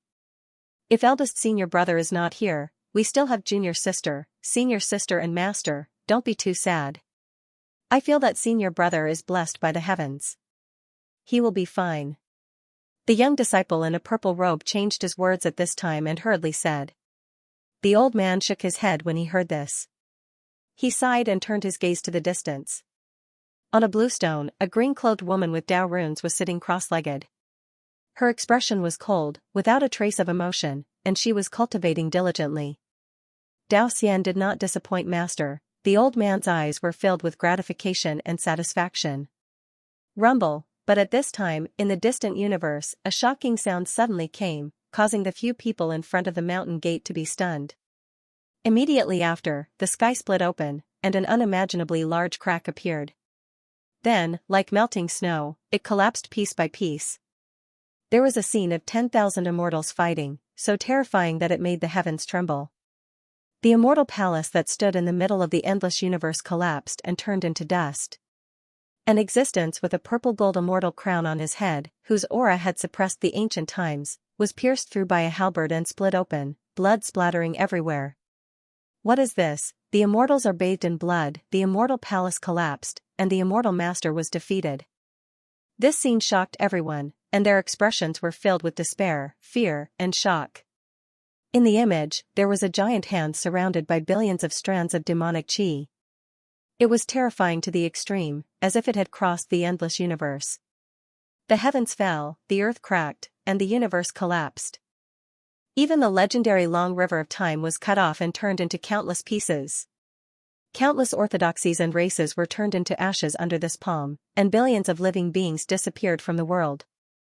A palm destroyed 8,000 prefectures, and there was no one left in the 9 heavens and 10 earths. The image ended there. After reading this, Xianxia's expression did not change at all. Boundless Tao sect? No wonder I recognized those ancient words. So it's the era that was buried in the long river of time. He softly muttered to himself. From this hint, he understood many things. The woman on the blue stone who was cultivating meticulously and without any distractions should be Gu Xianer's previous life. As for the young disciple in the purple robe, it was obvious that he was Lord of Heaven Ziyang. As for the missing eldest senior brother, he fell into the 9 heavens and then walked out of the wondrous rock in this life. In this way, things became more coherent. The so-called system hint is actually dug out from my memories. Maybe even the origin of this system has a lot to do with me. Xianxia quickly thought of other things in his mind. From these memories, it was certain that the demon master destroyed the world. As for the reason, it was not important to him. Speaking of which, his demon master identity had caused a lot of trouble, and all of them were involved in this life. No wonder even Old Shur, the rock monster who was supposed to be his cushion, was so afraid of him. It turns out that the final boss of that forbidden era was actually the demon master. The long river of time collapsed, and no one dared to leave my name. The destruction of the boundless Tao sect was just a bystander. But, what's the point of trampling an ant to death? As these scenes appeared, Xianxia felt a throbbing from the depths of his soul, as if a memory was about to awaken. The 8 Desolation demon halberd in the weapon space was trembling slightly, giving birth to a feeling of joy and excitement. Those who should come back will come back sooner or later. I am the demon master. Xianxia softly muttered to himself, feeling the beating of his demon heart gradually calm down. Then, his figure flashed, turned into a divine rainbow, and left this place to prepare for the next plan. The child of destiny must be harvested, but this time, it involved the return flow, which was far more troublesome than before. Of course, it was still quite easy to deal with Lord of Heaven Ziyang, but that guy was not stupid. He was very good at enduring and did not directly clash with Xianxia. It was impossible for Xianxia to directly make a move against him without having a legitimate reason to do so. Not to mention whether he could succeed or not, the elders of the Perfected Immortal Academy and the Purple Mansion behind them would not agree to it. Therefore, he still had to crush them with his power, just like before, holding up the banner of justice and doing righteous things, letting people know his intentions and not stopping him. Of course, at the same time, he would also ruin their reputation and make them related to the inheritor of the demonic arts. Even the Purple Mansion would not dare to protect him. At the same time, Xianxia, who had finished listening to the lecture, had a look of understanding on her face and was rushing to her cave residence. She was going in the opposite direction of Xianxia's direction. She only got up after seeing Xianxia's figure disappear. During this period, she had been avoiding Xianxia and did not want to meet him. And Xianxia was even more straightforward than her. He did not even bother to pay attention to her. This made Xianxia breathe a sigh of relief, but at the same time, she felt a little disappointed and was a little angry with Xianxia. He had clearly taken advantage of her, but why did he make it seem like he had suffered a great loss? 1000. Miss Xianxia, we meet again? At this moment, just as Xianxia was letting her imagination run wild, a figure suddenly descended from the sky and appeared in front of her. Xianxia's expression changed immediately. She was originally cold and aloof, but now she was as cold as ice, and there was even some disgust. Lord of Heaven Ziyang, I told you last time not to appear in front of me again. Her voice was very cold as she stared at Lord of Heaven Ziyang, who appeared in front of her. Xianxia only had disgust for him after she saw through his self-directed act of saving the damsel in distress at the mountain gate. However, Lord of Heaven Ziyang did not seem to know this at all. He would greet her whenever he had the chance. No matter how many times Xianxia said it, he did not care at all. He was like a piece of sticky candy. As a disciple of the sequence and the former top disciple of the upper world, Lord of Heaven Ziyang was quite famous. Many busybodies felt that he was chasing after Xianxia, the heavenly lady of the Longevity Gu clan. You don't know that what you are doing will only disgust me. Xianxia's voice was filled with disgust. However, Lord of Heaven Ziyang did not care at all. He shook his head and smiled. A fair lady is a good match for a gentleman. I just happened to see Miss Xianxia, so I came to greet you. You are too nervous. Hearing this, Xianxia looked at him coldly and said with disgust. If you dare to come near me next time, I will hit you. After saying that, her figure turned into a green cloud and disappeared in a flash. Lord of Heaven Ziyang was disgusting because he did not do anything. He just came to greet her. This made Xianxia feel very helpless. She felt like she had the strength to punch but could not punch him. With her personality, it was even more impossible for her to slap someone who was smiling at her. At this time, she hoped that Xianxia was by her side. With his personality, he would probably step on Lord of Heaven Ziyang's disgusting face first. His personality is exactly the same as junior sister's. Seeing that Gu Xian'er had disappeared, Lord of Heaven Ziyang could not help but shake his head. He knew that after the previous incident was ruined by Gu Chang'e, Gu Xian'er had left a bad impression on him. In his opinion, as long as he was sincere enough, Gu Xian'er would be able to sense his good intentions and understand that everything he did was for her good. I just don't know if the man who came out of the strange stone, is he, soon, Purple Sun Sky Lord's expression became confused. He was not present when the strange stone was born, but according to the images recorded by his followers, he was not present. The man who walked out of the wondrous stone gave him a sense of familiarity, but he didn't dare to believe it until he saw it for himself. If it really is eldest senior brother, then the heavens are really helping me. Thinking of this, Ziyang Lord of Heaven could not help but feel excited. The inheritor of the demonic arts has indeed sneaked into the Immortal Academy. Although I don't know why there are two inheritors of the demonic arts in this world, this is the best opportunity for you and me.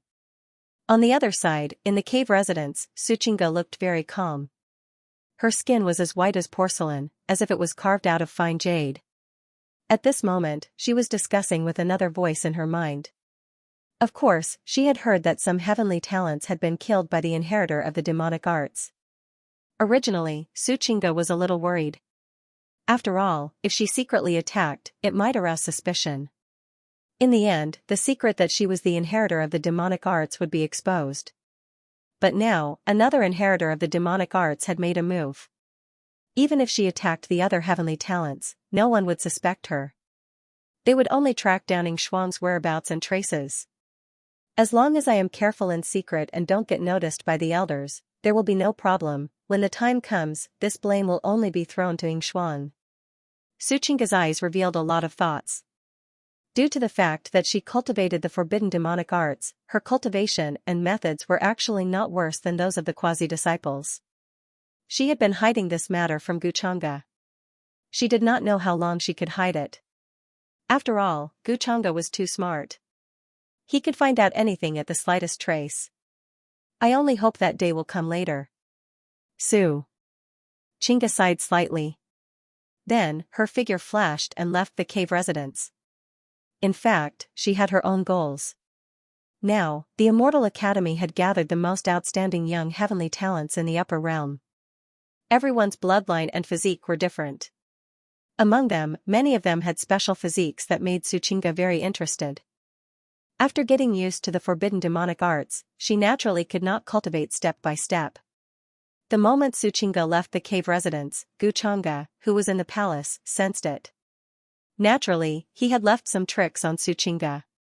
Is Xianxia finally going to make a move? He opened his eyes and looked a little interested. After all, he had been waiting for Xianxia to make a move. Otherwise, he could not let Elder Mo notice her.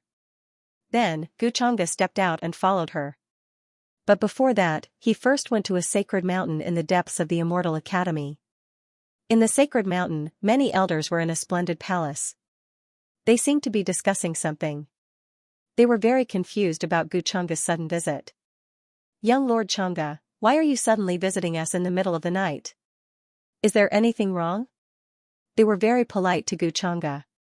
Gu Chang'e heard them and seemed to be a little helpless. Then, he said, Elders, do you have any clues about the inheritor of the demonic arts recently? Hearing this, the elders' expressions froze and they were a little embarrassed. They even felt that the atmosphere became a little awkward. They thought that Gu Chang'e was here to denounce them. As elders of the Immortal Academy, they could not find a trace of the inheritor of the demonic arts. It was more or less embarrassing to say it. But Elder Mo, who was among them, frowned slightly. He felt that something was wrong. Could it be that Gu Chang'e had a way to find the inheritor of the demonic arts? He felt a little uneasy, worried that Gu Chang'e had really found some clues. It seems that you are as clueless as I am. Seeing the expressions of the elders, Gu Chang'e did not seem to be surprised.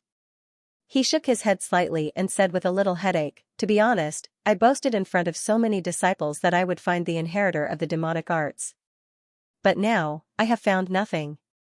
To be honest, it's a little embarrassing. That's why I came to ask you elders to see if there are any clues. Hearing his words, everyone, including Elder Mo, heaved a sigh of relief and smiled.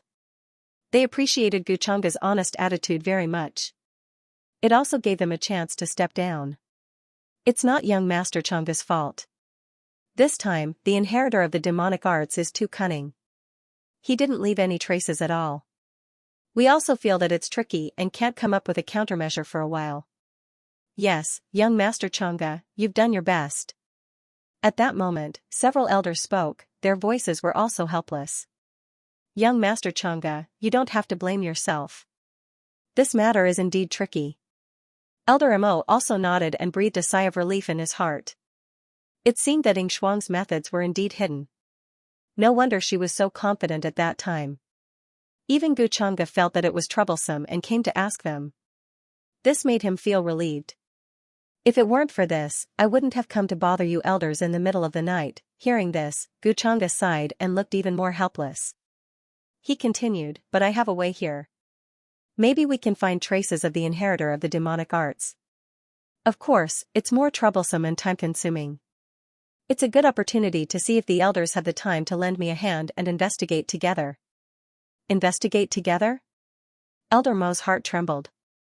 The thing he was most worried about had happened. Was Guchanga so unafraid of trouble? Like tonight, a dark and windy night. If I were the inheritor of the demonic arts, I would definitely make a move. There is no better time than this, Guchanga said with certainty. Investigate together, this is indeed troublesome and time-consuming. Moreover, it's also a test of luck. What if we can't find it? Hearing this, the elders were silent. Their expressions flickered. Obviously, they felt that it was troublesome and did not want to help. Then just pretend that I didn't say anything. Seeing this, Guchanga did not seem to be surprised. His expression was slightly mocking, and then he planned to leave. Hearing this, the elders looked embarrassed, but they did not continue to speak. They did not want to waste time doing this thankless thing. How many disciples did the Immortal Academy have? Investigate together? Who knew if the inheritor of the demonic arts would make a move at that time? There were too many uncertain factors. The premise of finding a needle in a haystack was that there was a needle at the bottom of the sea. But now, they did not even know when the inheritor of the demonic arts would make a move. How could they investigate? This was simply a matter of luck. However, Guchanga's determination and perseverance still made them admire him. It could only be said that he was worthy of being called the number one person of the younger generation. Young Master Changa, wait. How about this? This old man will go with you tonight to investigate first. However, at this moment, Elder Hiroshi suddenly opened his mouth, as if he had made a difficult decision. He was uneasy because of Guchanga's words. Would Shuang really make a move tonight? She must not be seen by Guchanga. Therefore, he planned to go with Guchanga to investigate together. At that time, he would have a way to cover for Shuang. The other elders also looked at Elder Hiroshi in surprise. They did not expect that he would agree to Guchanga's request. This made them very surprised. Oh? Then this junior will thank Elder Hiroshi on behalf of the disciples. Guchanga was slightly surprised. There was a slight smile on his face, but in fact, he was not surprised at all. He said so much because he wanted Elder Hiroshi to take the initiative to speak and then find out that Shuang was actually a fake inheritor of the demonic arts. If not, his next plan would not succeed at all. Young Master Changa, you don't have to say too much. After all, this is for the disciples. This little trouble is nothing. Elder Hiroshi waved his hand and said with a dignified and awe-inspiring appearance. Elder Hiroshi, why don't the two of us investigate separately? I will investigate this side first, and you investigate the other side. After that, we will go to the next area. How about it? After that, Guchanga and Elder Hiroshi turned into divine rainbows and soon arrived at the area where the geniuses were cultivating. Guchanga glanced at the nearby divine mountains, then pointed to the area where Suchinga went, and smiled at Elder Hiroshi. No problem. Elder Hiroshi pondered for a moment and nodded. He did not refuse, afraid that Guchanga would be suspicious and think too much. Then, the two separated. Elder Hiroshi's expression was strange. He swept his divine sense and investigated all the way.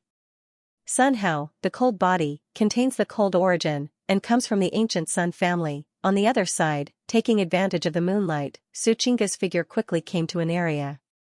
There were mountains next to each other. They were incomparably tall, either glowing with clear light or filled with dragon chi. There were all kinds of scenes. Fortunately, the Immortal Academy was very wide. Especially at night, it was almost impossible to see other people. Suchinga was very discreet, and she had calculated the timing. At this time, no one would notice. There was a cave residence in front of her.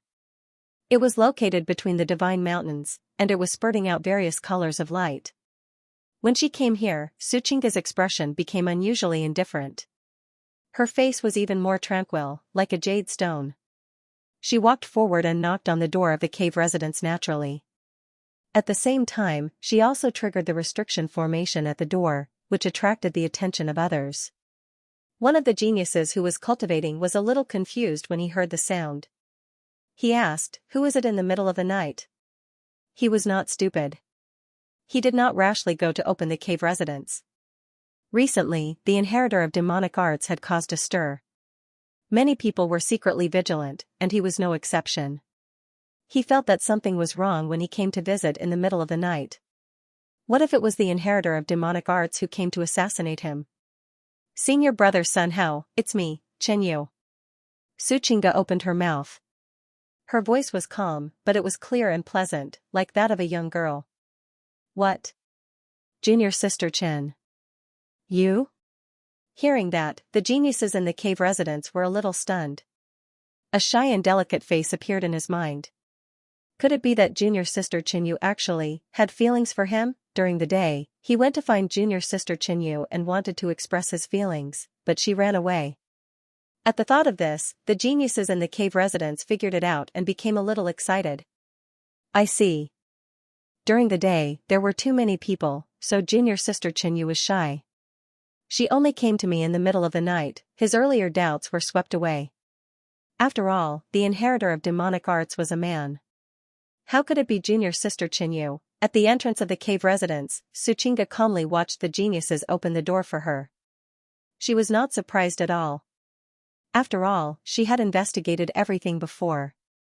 Soon, a face with an excited expression poked out. But the moment he saw Suchinga, he suddenly froze.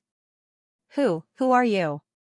But before he could finish his words, Suchinga waved her hand, and clear light spread out. He only felt that there was a horrible black light in front of him. A large number of Taoist figures emerged and turned into a crystal-clear flower. It took root between his eyebrows and made him lose consciousness. He couldn't even resist and lost consciousness. The next moment, the flower kept spreading and finally bloomed, bearing a fruit with black light hanging down. That went well. A faint smile appeared on Suchinga's face. She was ready to pick the fruit. "Oh no, an elder is coming." But the next moment, her expression changed abruptly. She felt a terrifying divine consciousness like the Milky Way swept across the sky and fell on her. Suddenly, she felt cold all over. Her hands and feet were cold, and her back was covered with cold air. Suchinga couldn't believe it. Why, she had clearly calculated that there wouldn't be any elders investigating tonight. Everything was perfect, so why would someone suddenly come? "It's over. My identity is exposed." In her sea of consciousness, another voice was also trembling. Subconsciously, Suchinga thought of Guchanga. If he knew her true identity, he might be in disbelief and shock. Buzz. In the sky, Elder Mo's expression changed dramatically. He couldn't believe what he saw. Why did the female disciple below use the forbidden demonic skill? As a member of the inheritors of demonic skills, he certainly knew about this forbidden demonic skill. Therefore, he recognized at a glance that the skill Suchinga used was from the forbidden demonic skill. How could it be? Why is there a second inheritor of the forbidden demonic skill? Could it be that this old man was mistaken? Impossible. There can only be one inheritor of the demonic skill in a lifetime. Could it be that Prince Ying Shuang is a fake? Is he a fake? Elder Mo's mood changed rapidly. He took a step forward and fell from the sky. He looked at Suchinga expressionlessly. Suchinga's face was a little pale. She felt a chill on her back, but she still tried to keep calm. A supreme master, now, in front of her was a supreme master. Even if she used all her skills, she couldn't escape, let alone fight him. Today was a dead end. There was no chance of survival. Thinking of this, Suchinga felt a little bitter. Everything that happened today was beyond her expectation. It even made her desperate. She felt that she couldn't face Guchanga anymore. The inheritor of the demonic skill that Guchanga had been looking for was actually right beside him. And she had been hiding it from him. Come with me. However, Suchinga was stunned. She couldn't understand why the elder in front of her didn't do anything. His expression changed, but he didn't say anything. He just waved his sleeve and took her away quickly. Don't tell anyone about what happened today. Otherwise, no one can protect you. On another mountain, two figures appeared again. Elder Mo looked very serious and said to Suchinga. Suchinga was still in a daze at this time. She didn't realize what had happened at all. Why did things suddenly turn out like this? After the elder found out her identity, he didn't do anything to her. Instead, he said these words to her. Was he going to help her? It'll be bad if Guchanga notices it. Elder Mo's expression changed.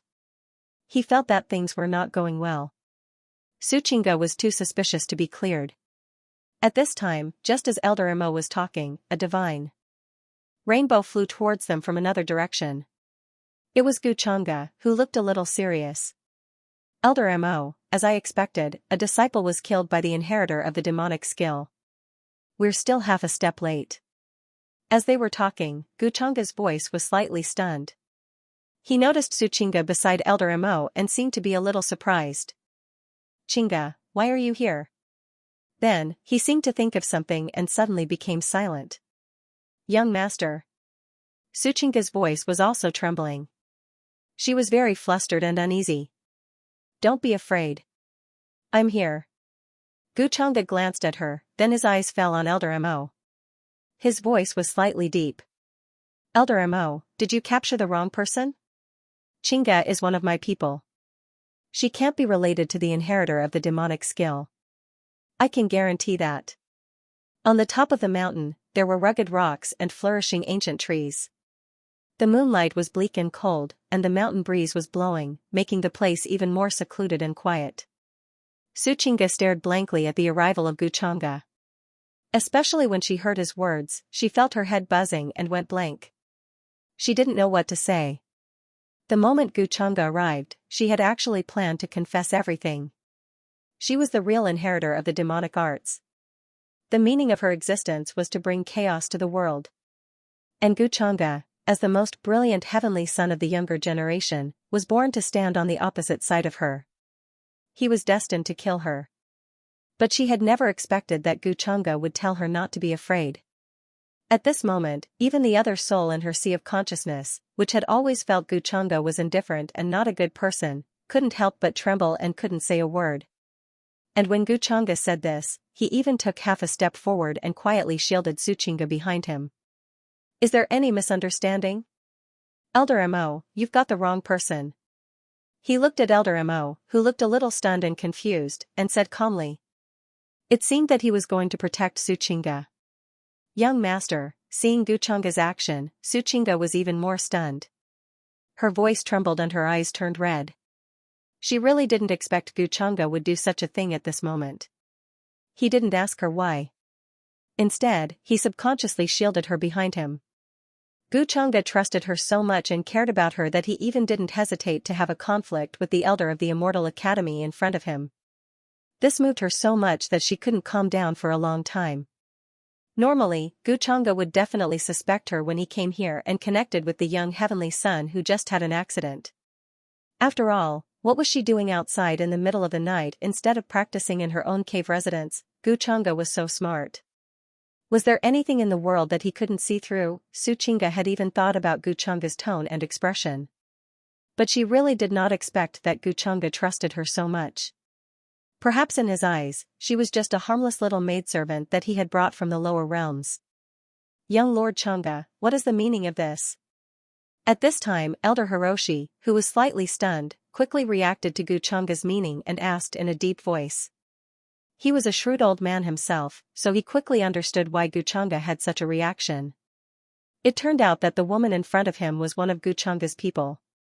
The inheritor of Devil Art 21 that he had been searching for was actually right beside him. However, Guchanga knew nothing about this and even took the initiative to protect this woman.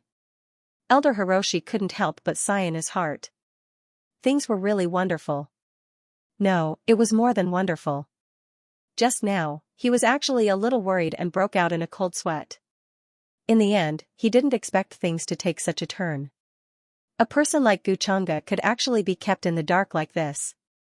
Sure enough, it was like the old saying that since ancient times, heroes could not resist the charms of beautiful women. So now, Elder Hiroshi was thinking about how to get away with tonight's matter. Anyway, Guchanga had never suspected this at all. Hearing this, Guchanga's expression was still calm, but there was an additional sense of dominance in his words. Elder Hiroshi, what do you mean? Could it be that you think Chinga is the inheritor of Devil Art, so you captured her and brought her here? He stared at Elder Hiroshi in front of him. There were runes flashing in his eyes and strands of divine light. He did not care at all about Elder Hiroshi's identity. His attitude was incomparably tough and unquestionable. Hearing this, Elder Hiroshi seemed to be slightly taken aback, as if he didn't expect Guchanga to say this. Then, he couldn't help but shake his head. He sighed and smiled bitterly. Young Master Changa, you misunderstand. No matter how stupid this old man is, I know that there is only one inheritor of Devil Art, and it is that Prince Ing Shuang. How could I casually capture others? It's just that I saw this girl wandering around alone in the middle of the night and was very worried. I specially came to warn her and let her quickly return to the cave residence. Since this girl is young Master Changa's person, then it couldn't be better. Maybe she saw you disappear in the middle of the night and came out to look for you. Towards the end, he couldn't help but smile, and his expression was somewhat ambiguous. Hearing this, Guchanga's expression relaxed slightly. He nodded and said, so that's how it is. I misunderstood Elder Hiroshi's good intentions. It's fine, it's fine. Since this girl is young Master Changa's person, then she naturally has nothing to do with the inheritor of Devil Art. Regarding this old man is quite convinced. Old Hiroshi hurriedly waved his hand and smiled. Then, he glanced at Suchinga and said with a smile, little girl, you should be more careful in the future. If you wander around in the middle of the night, it's very easy to encounter the inheritor of Devil Art. Alas, another disciple was murdered tonight. At this time, Suchinga also calmed down. She nodded, I know. Thank you for your reminder, Elder. She didn't know why old Hiroshi took the initiative to help her, but her identity as the inheritor of Devil Art was now known by him. It was equivalent to saying that old Hiroshi had something on her. Therefore, she'd better go along with his words first, and then see what he had up his sleeve. If that's the case, then this old man will leave first. By the way, I'll see if that disciple who was murdered left any clues. After saying this, old Hiroshi didn't stay any longer. His figure turned into a divine rainbow and disappeared from the mountain peak. He left this place and hurried to the cave residence of that disciple who was murdered by Suchinga just now. It seemed that he was going to investigate. But if Suchinga accidentally left any evidence, he could help her to get rid of it, so as not to arouse other people's suspicion. After seeing Suchinga's means with his own eyes tonight, old Hiroshi was sure of her identity. Even a figure like Guchanga was kept in the dark. Suchinga's scheming and shrewdness were simply chilling. But this was in line with the identity of the inheritor of Devil Art that he had always known. On the contrary, Ing Shuang, in his opinion, was very different from the inheritor of Devil Art in terms of character and means. Now, she seemed to be an unlucky person who took the blame. What happened tonight was really unexpected, old Hiroshi sighed in his heart. On the mountain peak, the moonlight was still there, but the rosy clouds were flowing and the white fog was pervading, but it was more secluded and quiet. Seeing old Hiroshi's figure disappear, Guchanga calmed down and didn't say anything. Inexplicably, Suchinga felt that Guchanga's eyes were full of scrutiny and contemplation, but more importantly, there was a kind of indifference that made her feel scared. Young master, Suchinga called softly and wanted to pull Guchanga's sleeve, but he quietly avoided her. Guchanga stared at her and still didn't say anything, but Suchinga understood what he meant. If she didn't give him a reasonable explanation that satisfied him, what happened today would probably not be covered up. Suchinga couldn't help but lament in her heart. If there was a slight mistake, from now on, Guchanga probably wouldn't trust her anymore. This made her even more flustered and uneasy. If Guchanga treated her like this from now on, Guchanga would treat her like this. She would rather expose her identity as the inheritor of devil art than let things become like this. What Guchanga said in front of old Hiroshi just now was to protect her. But after old Hiroshi left, Guchanga naturally didn't need to treat her like that.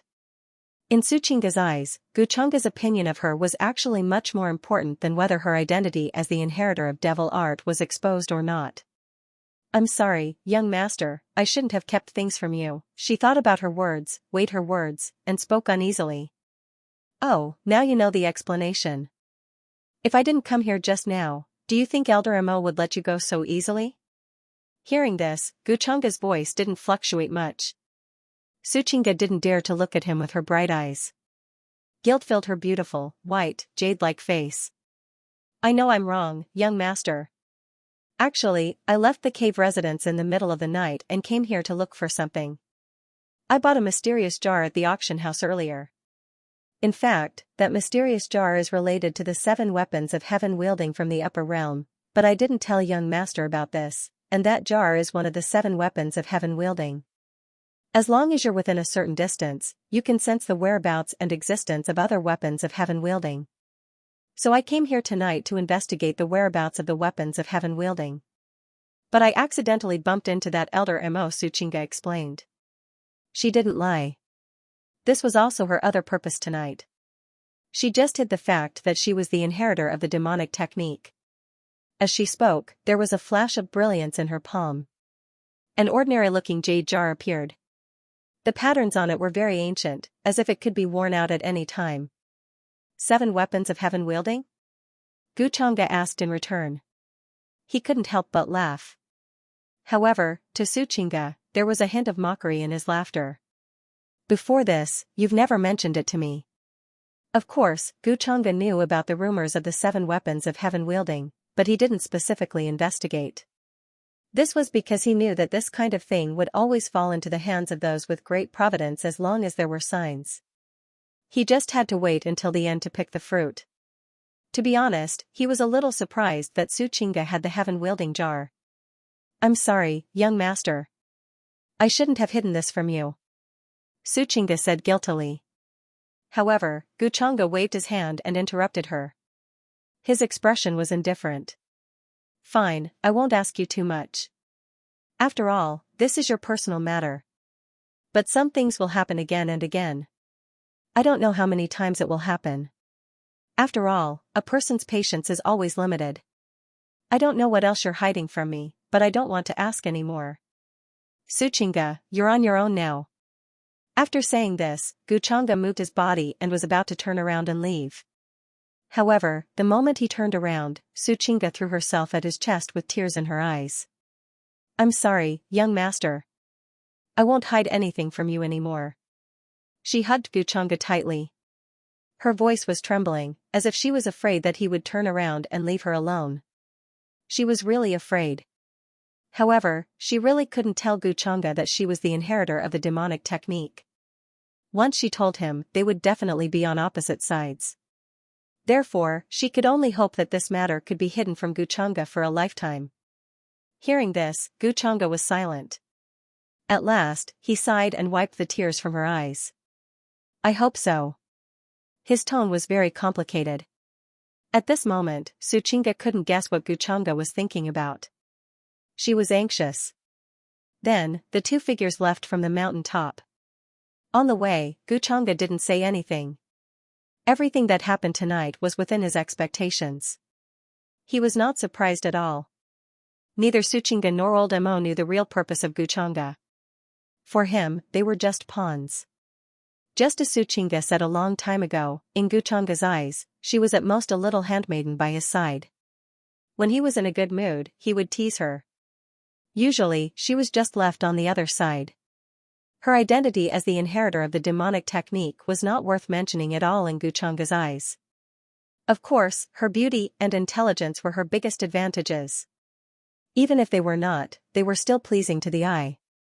Then, various thoughts flashed through Guchanga's mind. In the end, he was considering whether to get rid of Ing Shuang. For the time being, Suchinga got in touch with the organization of the inheritors of the demonic technique. Old Mo would definitely contact her in secret. As long as Guchanga kept an eye on Suchinga's whereabouts and movements, he would know all kinds of information about this organization. Except for Old Mo, no one knew Ing Shuang's identity yet. And Old Mo would probably think Ing Shuang was a scapegoat arranged by Suchinga. Suchinga didn't know where Ing Shuang was. In this way, even if Ing Shuang mysteriously disappeared, it wouldn't cause too much trouble. Old Mo would probably think it was Suchinga who did it. Soon, Guchanga had a detailed plan in his mind. Before that, Ing Shuang has another purpose. I can make use of her. By the way, I should arrange for Lord of Heaven Ziyang. This guy has been bothering Gu Xian recently. It's time to teach him a lesson. The news that a young heavenly legend was assassinated again spread quickly, causing more panic and uneasiness. No one had expected that only a few days after the incident, another disciple would be killed by the inheritor of the demonic technique. Especially when Guchanga and Elder Mo were investigating, it happened right under their noses. Once it happened, more disciples became uneasy and frightened. Even those quasi-disciples were panicking. From this incident, it was enough to show the arrogance and wildness of the inheritor of the demonic technique. He didn't care at all that this was the territory of the Immortal Academy. Even the elders couldn't do anything about it. What could ordinary young heavenly legends do? For a moment, the Immortal Academy was shrouded in a heavy and uneasy atmosphere. All the disciples were more cautious and vigilant. This inheritor of the demonic technique is too arrogant. He poisoned 2 heavenly legends one after another. Choo-choo, this is the best chance for you to find him. I remember that with your talent, you can trace the traces, right? If you can find some clues, you might be able to find the hidden identity of the inheritor of the demonic technique. In a cave dwelling located in a secluded forest, mist filled the air, and it was abnormally bright. Wang Zijin rested her chin on her hand as she stared at Jiang Choo-choo, who was meditating in front of her. She seemed to find it very boring. You're suddenly so interested in the inheritor of the demonic technique? Looks like you have too much free time. Hearing this, Jiang Choo-choo opened his eyes and said calmly. Normally, with Wang Zijin's personality, she wouldn't care about the inheritor of the demonic technique, even if she was the successor of the human ancestors' hall. The last time she fought in the Absolute Ing battlefield was when she was in the Longevity Gu clan. She was assassinated by the person sent by the inheritor of the demonic technique, and it had always been on her mind. Now that she said this, it was purely because she was too bored and wanted to find something to do. What do you mean I have too much free time? The inheritor of the demonic technique is so arrogant. As the successor of the human ancestors' hall, is it wrong for me to find him and enforce justice on behalf of the heavens, returning peace to the world? Wang Zijin retorted. Jiang Choo-choo, when did you learn how to insult others? Then go ahead. I won't be able to find him anyway. Jiang Choo-choo shook his head. His expression was still calm. Even the elders, who are paragons, are helpless. What can I do? Moreover, so what if he found some clues, expose Guchanga? Jiang Choo-choo sighed inside. His thoughts were extremely complicated. During this period of time in the True Immortal Academy, she had actually been secretly paying attention to Guchanga. She didn't know whether Guchanga had noticed or not. Perhaps he had noticed, but he didn't care at all and couldn't be bothered with her. What happened in the depths of the Absolute Ing battlefield constantly appeared in her mind, and she couldn't get it out of her head at all. Jiang Choo-choo found it difficult to calm down. If Guchanga didn't have her in his heart, why would he appear to save her and go to the Absolute Ing battlefield to resolve the Absolute Ing calamity? However, Guchanga then ignored her, as if he was a stranger. This made her feel very uncomfortable. This isn't your style in the past. In the past, you hated evil. When you heard about the inheritor of the demonic arts, you almost frowned and pulled out your sword to kill. How could you talk to me so calmly like you are now? Hearing this, Wang Zijin had a suspicious look on her face. She moved closer to Jiang Chuchu. Her clear and bright eyes that seemed to be able to speak stared at her. Jiang Chuchu was still calm when she heard this. Why should I think about him when I can't do it? You've really changed. You're no longer the Jiang Chuchu I know. Now, you're not looking for the reincarnation of the human ancestor, and you don't care about the calamity descending on the absolute Yin battlefield.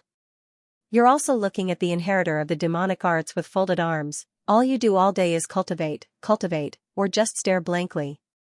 Wang Zijin's voice was filled with deep suspicion. Jiang Chuchu, don't tell me you're in love? Jiang Chuchu's expression stiffened slightly. It was a little unnatural, but she quickly recovered. She asked calmly, what are you talking about? With our current strength, if we don't cultivate, what will we do when we encounter the inheritor of the demonic arts in the future? Keep talking nonsense. Jiang Chuchu, something really did happen between you and Guchanga. It's fine if you don't want to admit it, but now you want to change the topic.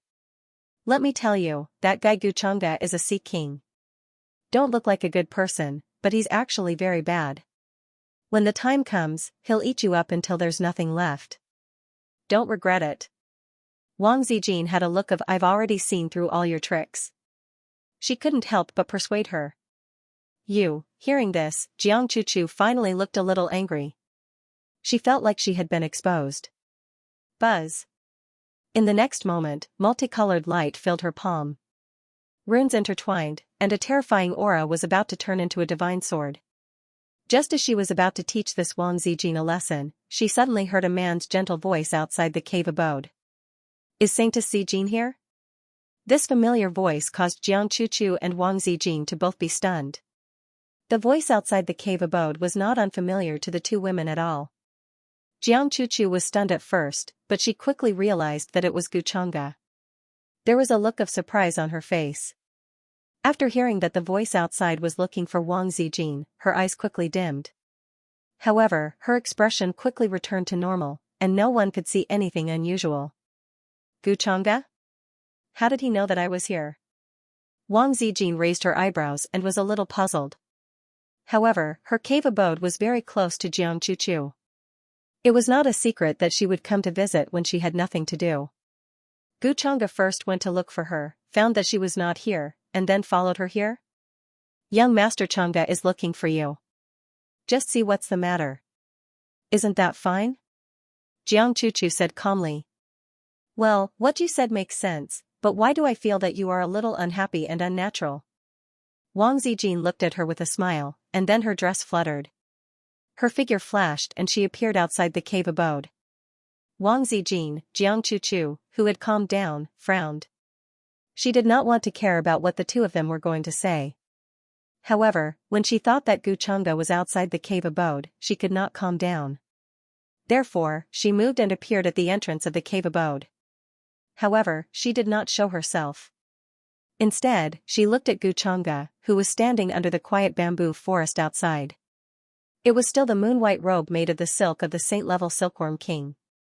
It was tied with a simple pendant, which made him look tall and slender, noble and natural, and as handsome as jade. In the distant area, many talented girls looked over frequently. They were very curious about why Guchanga would come here today. Xianxia Jin. Seeing Wang Zijin come out, Guchanga greeted her naturally. The smile on his face was flawless. Brother Gu, why did you think of looking for me today? Let me guess, you must have something to do, right? You have to change your habit of not coming here for no reason. Wang Zijin's figure flashed, appearing here. She looked at him face to face, a smile on her face. Xianxia Jin, you're treating me like an outsider. Am I the kind of person who would only look for you when I have a problem? Hearing this, Guchanga shook her head helplessly. Aren't you? You scumbag. Wang Zijin muttered softly, but her voice was very soft. If one didn't listen carefully, they wouldn't be able to hear it. Guchanga naturally heard this. However, he acted as if he hadn't heard anything and continued, of course, I've come to look for Holy Maiden Zijin because I have something to ask of you. Wang Zijin secretly rolled her eyes. In terms of shamelessness, she had to hand it to Guchanga. She had just said that he wasn't such a person.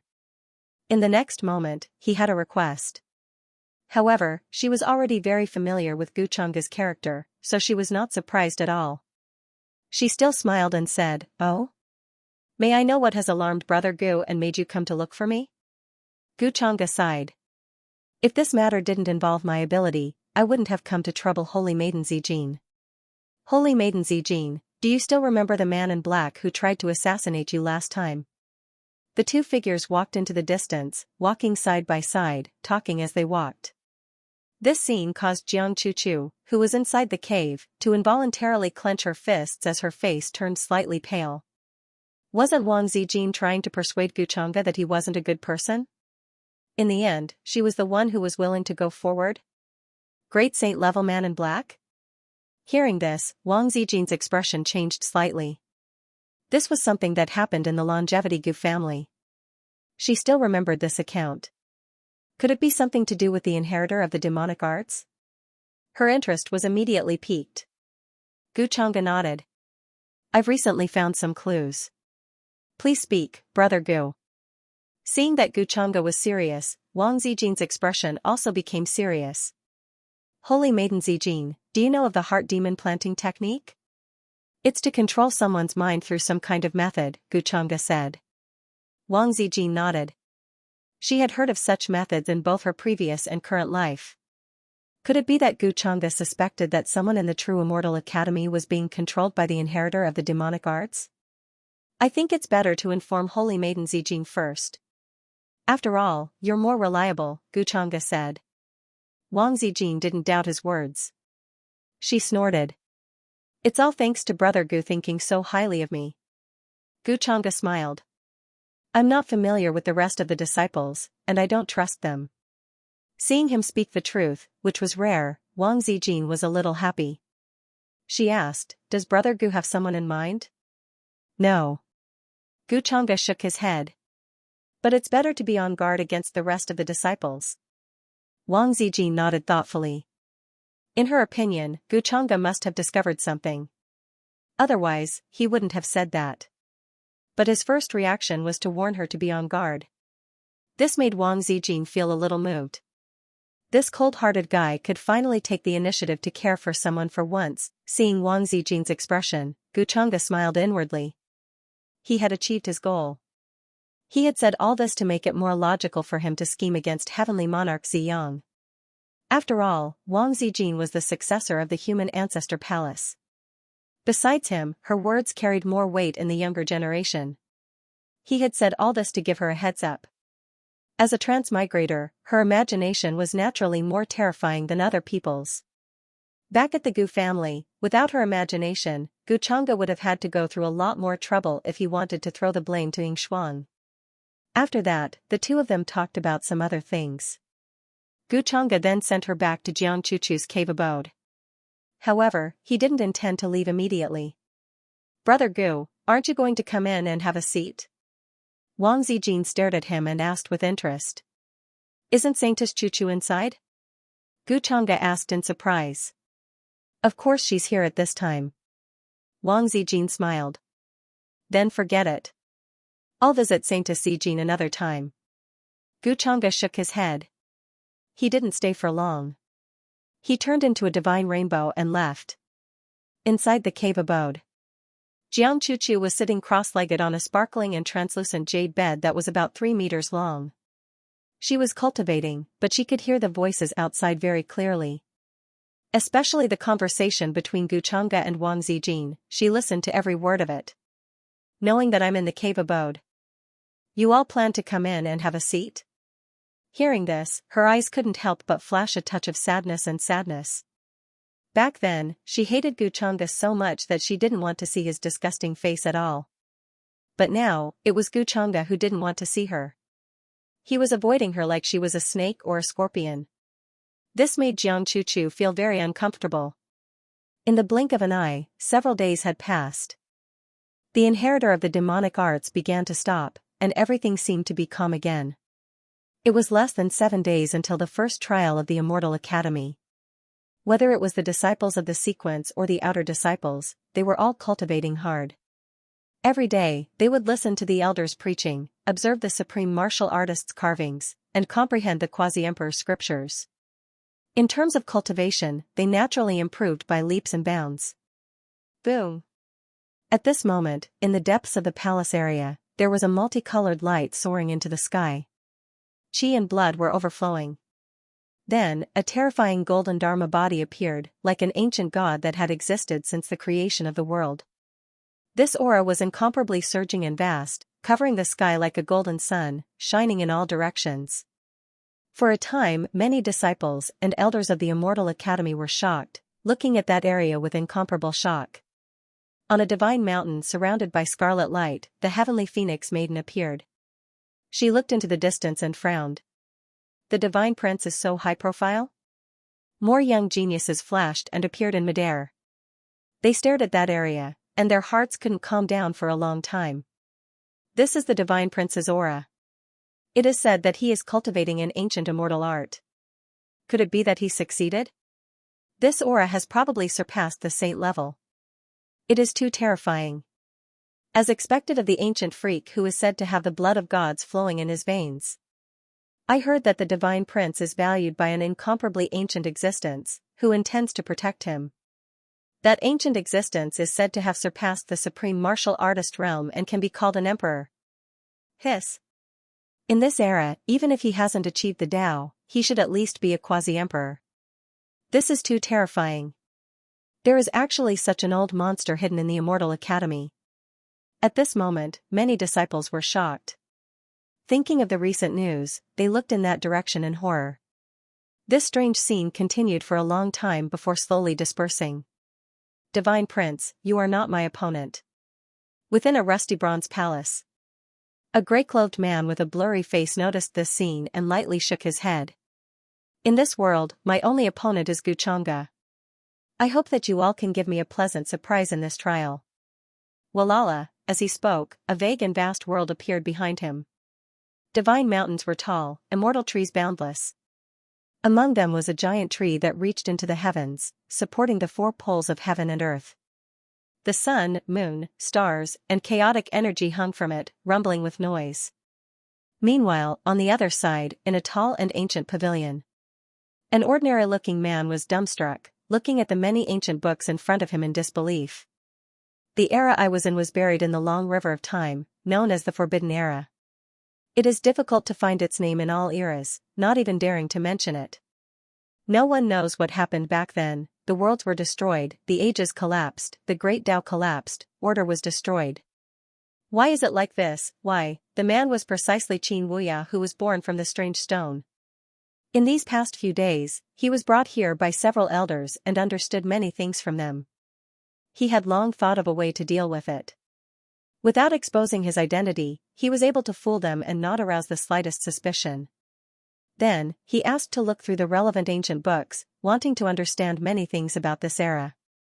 Several elders agreed to his request. In the end, Qin Wuya flipped through many ancient books, but could not find any records related to the era he was in. As long as there was the slightest record related to it, there would be an unpredictable and terrifying force that would erase and destroy it, making one's hair stand on end and feel cold all over. He originally thought that he had only appeared a few hundred years later. His former sect, master, Tao companion, junior brother, junior sister, they were all still there, still waiting for his return. However, he never expected that once he entered the 9 heavens, he would be delayed for countless years. Then, with the help of the girl in white named Ancestor Xing, he finally understood a few words. This made him feel as if he was struck by lightning. He was dumbstruck and couldn't react for a long time. He didn't dare to believe it at all. What exactly happened back then? Why did everything become like this? I don't even know how many eras have passed. Qin Wuya's lips were bitter. He felt like the heavens were toying with him, giving him the chance to enter the 9 heavens and achieve what countless cultivators dreamed of. But in the end, everything was like a dream that turned into bubbles and illusions. I will definitely find out the truth back then. I will find my sect, master, and the others. If they are no longer here, then I will definitely avenge them.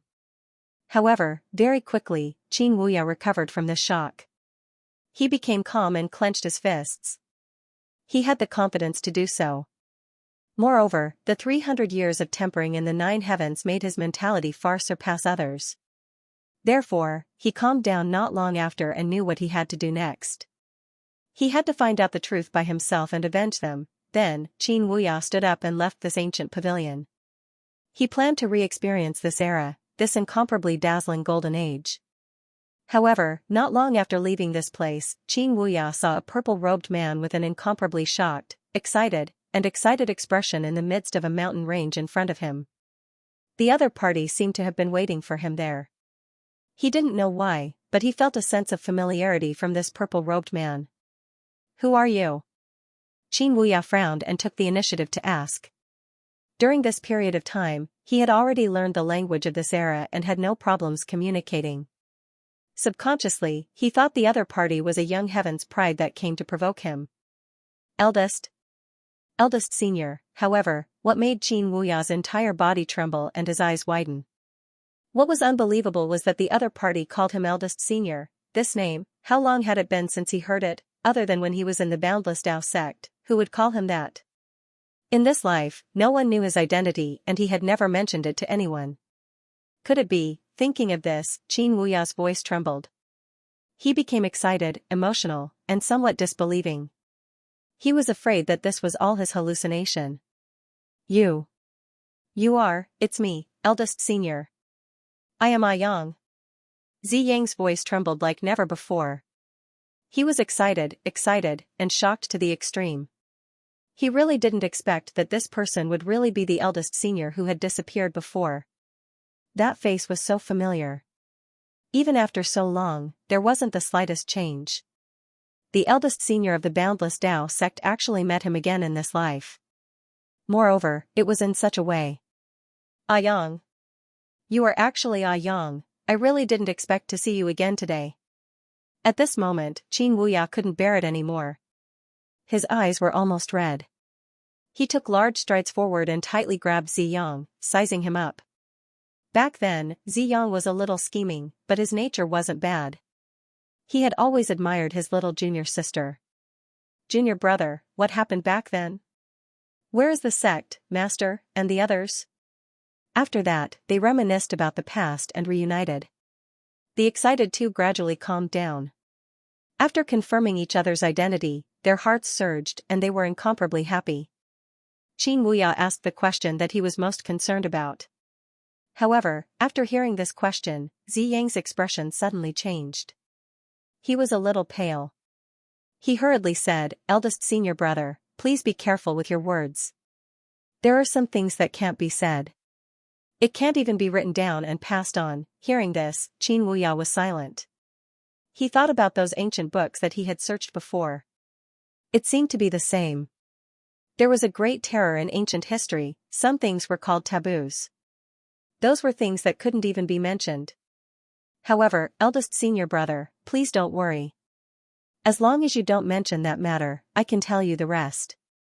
After that, Ziyang heaved a sigh of relief and continued speaking. According to what I know, other than me successfully reincarnating, little junior sister also successfully reincarnated. If there are no accidents, master and senior sister should also be the same. Therefore, eldest senior brother, you don't have to worry too much. All of us will definitely reunite again.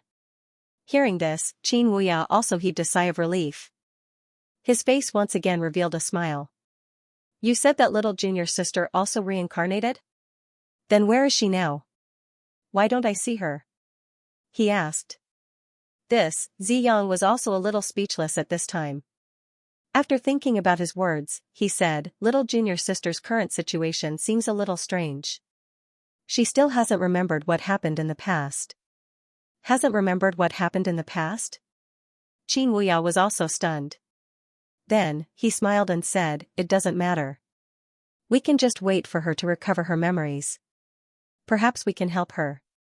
With eldest senior brother's words, I am relieved. Ziyang also heaved a sigh of relief. Rumble.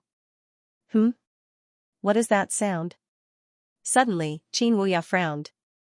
He felt a huge commotion coming from not far away. Accompanied by a wave of miserable cries, the mountains shook and the earth shook. Even the nearby mountains were trembling. Not good. Someone is attacking my subordinates. Xianxia's expression also suddenly changed. He became gloomy. He could hear the miserable cries of his followers. Before this, in order to prevent anyone from disturbing him, he ordered his followers to guard the surroundings and not let anyone enter. Who is so domineering and arrogant? Xianxia frowned even more. His figure flashed and appeared in the sky. Not far away, he saw a young man with an indifferent expression standing with his hands behind his back. He was high up and looked down like a young immortal emperor. There was also a large group of followers behind him. They were majestic and had a monstrous aura. Ask Xian to come out. Accompanied by such words. Then, he stretched out his palm. 5-colored divine light lingered, and the divine talisman disappeared. It was incomparably huge and surged with divine light like a divine disk. In the heaven and earth, a golden palm appeared and slapped down like the palm of a god. It was huge and filled with power. It was incomparably terrifying, causing one's heart to tremble. It was difficult to resist. Boom, the mountains below directly collapsed and turned into ashes. This group of Xianxia's followers were the geniuses of the various heavens in the upper realm. Their strength was tyrannical, and they could dominate an area. Now, they were incomparably terrified and in despair. Puff. Puff, all of them resisted with all their might. Their life-saving treasures exploded without any resistance. The difference in strength was too great, and they were as weak as ants. Then, their bodies turned into a bloody mist, and their souls fled, causing the surroundings to become deathly silent. Damn it! This Xianxia is actually so arrogant and domineering. He has gone too far. I have no enmity with him. At this moment, Xianxia's expression was very gloomy. When the palm landed, the sky and earth were turned upside down. It was as if a part of the blue sky had smashed down, causing many mountains and divine peaks below to collapse and turn into dust. Many young geniuses did not have time to dodge. Even if they activated their protective artifacts, they would explode at this moment, turning into a cloud of blood mist. Remnant souls fled in panic. This scene alarmed many people. Regardless of whether it was the elders or the other young geniuses, they all flew into the sky in shock and looked at this place. It was very normal for a battle between the younger generation in the Immortal Academy to occur. However, it was extremely rare to see such a frightening display of power like the one today. It's Xianxia. What is he doing? Is he planning to fight with Lord of Purple Sun? Looking at the situation, it's very likely.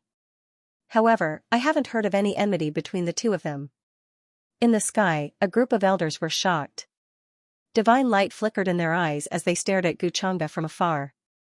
The one who attacked was Xianxia, but the number of followers behind him was also very frightening. They were so large that they covered the sky. Ordinary young geniuses would be so scared that their legs would go soft when they encountered such a thing. It looked more like Xianxia had brought people here to surround Lord of Purple Sunday. How big of a grudge was this? Sequence disciples would not easily fall out with each other. Lord of Purple Sun, get the hell out here.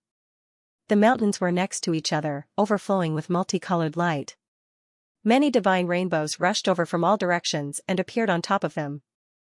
At this moment, when they heard Xianxia's cold shout again, everyone could not help but feel a chill down their backs. Their divine souls trembled. This Xianxia is simply too much of a bully. I have no enmity with him, but he dares to treat my followers like this. At this moment, even the shrewd Lord of Purple Sun had a gloomy expression. He clenched his fists and a wave of anger rose in him. All of a sudden, for no apparent reason, Xianxia had barged into this place and even attacked his followers. Wasn't this bullying? Junior brother, what's going on? Could it be that you have some sort of conflict with this person? I can see that his cultivation base is above yours. If you casually attack, I'm afraid you won't be his match.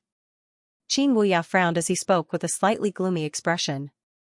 After surviving for 300 years in the 9 heavens, his eyes had become very sharp. Almost at the first sight of Xianxia, they could sense that he was not a simple person. This person's strength might be above that of Heavenly Lord Ziyang. Unless the Purple Sun Heaven Monarch was also hiding some unknown powerful technique. However, he was still very angry. He didn't expect that he would encounter a situation where his junior brother was being bullied right after reuniting with him. Logically speaking, with junior brother Ziyang's identity and background in this life, who would dare to provoke him? I don't know why he's here either, and he looks like he won't give up. He really is planning on covering the sky with one hand in true Immortal Academy. Heavenly Monarch Purple Sun's expression was extremely ugly. Who is this person? With such a thing happening, even the elders of True Immortal Academy don't dare to appear and casually ask about it. I'm afraid his background is not small. How did junior brother offend such a person? Or is he deliberately bullying you? Qin Wuya's gaze landed on Guchanga. He felt that the other party did not come with good intentions.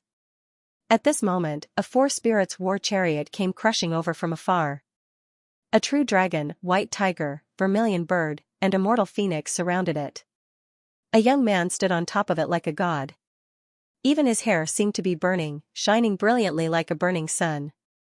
It was the Divine Prince. If the two of them fight, that would be great. I can see what realm Guchanga's true 677 strength has reached. The Divine Prince's eyes flickered as he thought. On the other side, the Heavenly Phoenix Maiden also appeared. Guchanga suddenly attacked as if he was going to deal with Heavenly Lord Ziyang. This news swept through the entire True Immortal Academy in an instant, causing a huge commotion. It was rare to see a fight between the disciples of the sequence, not to mention that one of them was Guchanga. Back then, when he was still at the mountain gate, he attacked Golden Cicada Buddha to show his strength and terrifying strength. Therefore, she was very interested in Guchanga. She wanted to know how her strength compared to his. Chang'e is going to deal with Heavenly Lord Ziyang? In the palace, Yu Mingkong was slightly surprised when she heard the news. However, she did not care too much.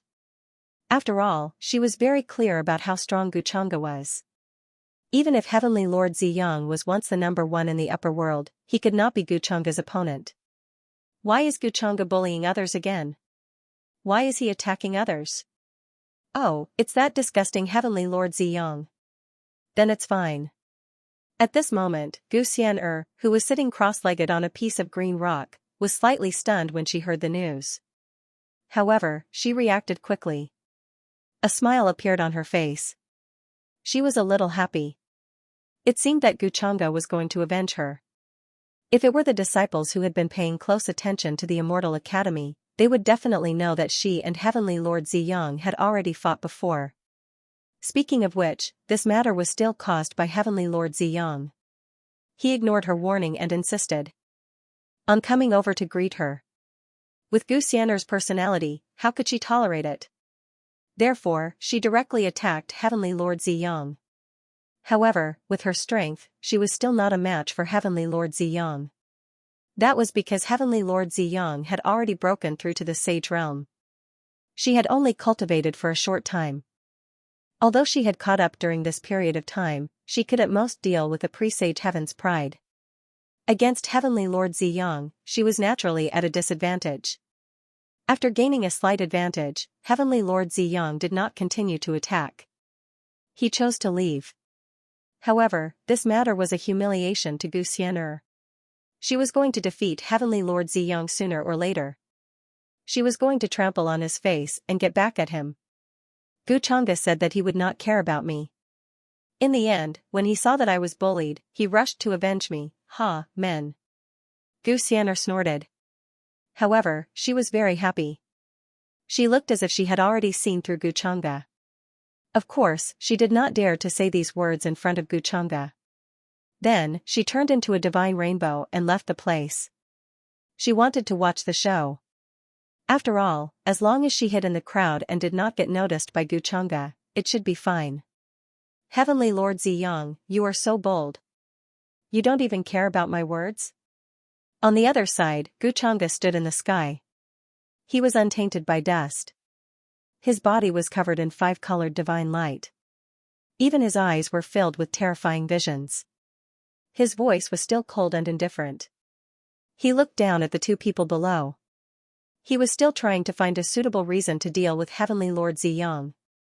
In the end, he provoked Gu Xian'er. This was like giving him a pillow. Guchanga, what do you mean? Don't push me too far. I don't need to be afraid of you. Hearing this, Heavenly Lord Ziyang also shouted coldly. He rushed into the sky. There was a boom from the top of his head. A terrifying ray of blood light rushed out. It was like a mountain. It rolled up and turned into a terrifying dragon. It broke the clouds in the sky and looked down in all directions. Today, with his eldest senior brother by his side, he did not need to be afraid of Guchanga like he was in front of the mountain gate. Oh, you are finally willing to come out? Guchanga was still looking down at him coldly. He did not care that Heavenly Lord Ziyang dared to face him. Hearing this, Heavenly Lord Ziyang's expression became even more gloomy. Was Guchanga looking down on him? Did he think that he needed to hide? Guchanga, we have no grudges. Why do you want to hurt my follower? Heavenly Lord Ziyang could not help but ask coldly. His tone was not polite. Now that so many people were watching, he could not admit defeat and avoid the battle like last time. His reputation among the younger generation had already been tarnished once. Although the disciples of the sequence valued their reputation and did not want to fight with others easily. However, Guchanga was an exception. He was very confident in his own strength. Therefore, he was not afraid of others fighting with him. On the contrary, they were avoiding Guchanga. They did not want to encounter him so soon. No grudges? I think you have a bad memory. Did you forget what I said in front of the mountain gate? Guchanga said calmly. I asked you to stay away from Xianxia. Did you not take my words seriously? Heavenly Lord Ziyang's expression changed. He remembered what Guchanga said, but how could he do as Heavenly Lord Guchanga said? In the fragment of the future that he saw, Xianxia died tragically at the hands of Guchanga. How could he allow such a tragedy to happen? Even if Xianxia hated him now, he would take him away from the sea of fire. Guchanga was not a good person. Xianxia had been deceived by him all this time. Oh, it seems that you still remember. How dare you not take my words seriously? Heavenly Lord Ziyang, do you really think that I won't dare to do anything to you because you are a sequence disciple? Guchanga still said casually, without the slightest change in her expression. However, the many elders and disciples nearby had already understood what was going on. So powerful. No wonder he is young Master Chang'e. He doesn't even take Heavenly Lord Ziyang seriously. I see. That's how. Heavenly Lord Ziyang and young Master Chang'e became enemies. At this time, a young Heaven's pride could not help but whisper. Seeing that the people around him were looking at him in confusion, he explained what had happened recently. Speaking of which, it was related to the Heavenly Lady of the Chongxinggu clan, who was also Guchanga's cousin, Xianxia. During the days when they first entered the mountain gate, Guchanga's cousin caused quite a stir among the young Heaven's pride with her beautiful face. Many things about her were also turned upside down. When she was young, her bone of Tao was dug out by her cousin, Guchanga, and then abandoned outside. This tragic experience made people sympathize with her. However, as a Nirvana realm paragon, her talent and strength were not to be underestimated. Such a Heaven's pride attracted a large number of admirers and suitors in a short time. Heavenly Lord Ziyang was one of them. There were rumors that he was stunned by Xianxia on the first day she entered the mountain gate. Then, he started to pursue her crazily. As long as there was Xianxia, he could be seen everywhere. Because Heavenly Lord Ziyang was a sequence disciple, the other young Heaven's pride knew that they could not compete with him. So, they all withdrew. A few days ago, for some unknown reason, Xianxia and Heavenly Lord Ziyang had a conflict. The two of them fought fiercely. In the end, Heavenly Lord Ziyang left. Many people felt that this was the reason. Otherwise, why would Guchanga have such an attitude? The divine prince's eyes flickered. He pondered deeply. Could it be that Guchanga is a Siscon? No, if that's the case, how could he have dug out her bone of Tao when she was young? Such behavior is definitely not a good person. He dug out the bone and returned it to his sister because he had no choice. Is he planning to use this as an excuse to make a fuss? The Heavenly Phoenix Princess was also very smart. She quickly understood Guchanga's intention. He was pretending to seek justice for his cousin. In fact, he was planning to attack Heavenly Lord Ziyang. She couldn't help but feel a chill in her heart, Chang'e was really treating the sequence disciples like prey. As long as there was a chance, he would not let it go. However, many of the disciples and elders were thinking in another direction. There are rumors that Chang'e dug out the bone and returned his sister outside Dao Celestial Ancient City. After that, he felt very guilty. Is Heavenly Lord Ziyang's action touching Chang'e's reverse scale? No matter what, there will be a good show today. Beams of light flashed and appeared in the sky, watching the situation below closely. They were very excited. Chang'e, what do you mean? Seeing that Chang'e didn't care about him at all, even Heavenly Lord Ziyang was furious. His expression was so dark that water was about to drip. He had never seen a young heaven's favorite as arrogant as Chang'e. Even that incomparably mysterious six-crowned king wouldn't act like this. I just think you are seeking death. Chang'e's answer was as casual as usual. Gentlemen like women. Chang'e, do you really think you can do whatever you want in the Academy of Immortals? You even want to meddle in this? The veins on Heavenly Lord Ziyang's forehead were throbbing. He forced himself to calm down. Since Chang'e had already shed all pretense of cordiality, then why should he be polite? He immediately retorted with a mocking tone. It's not that I want to meddle in other people's business. I just think a nobody like you is not qualified.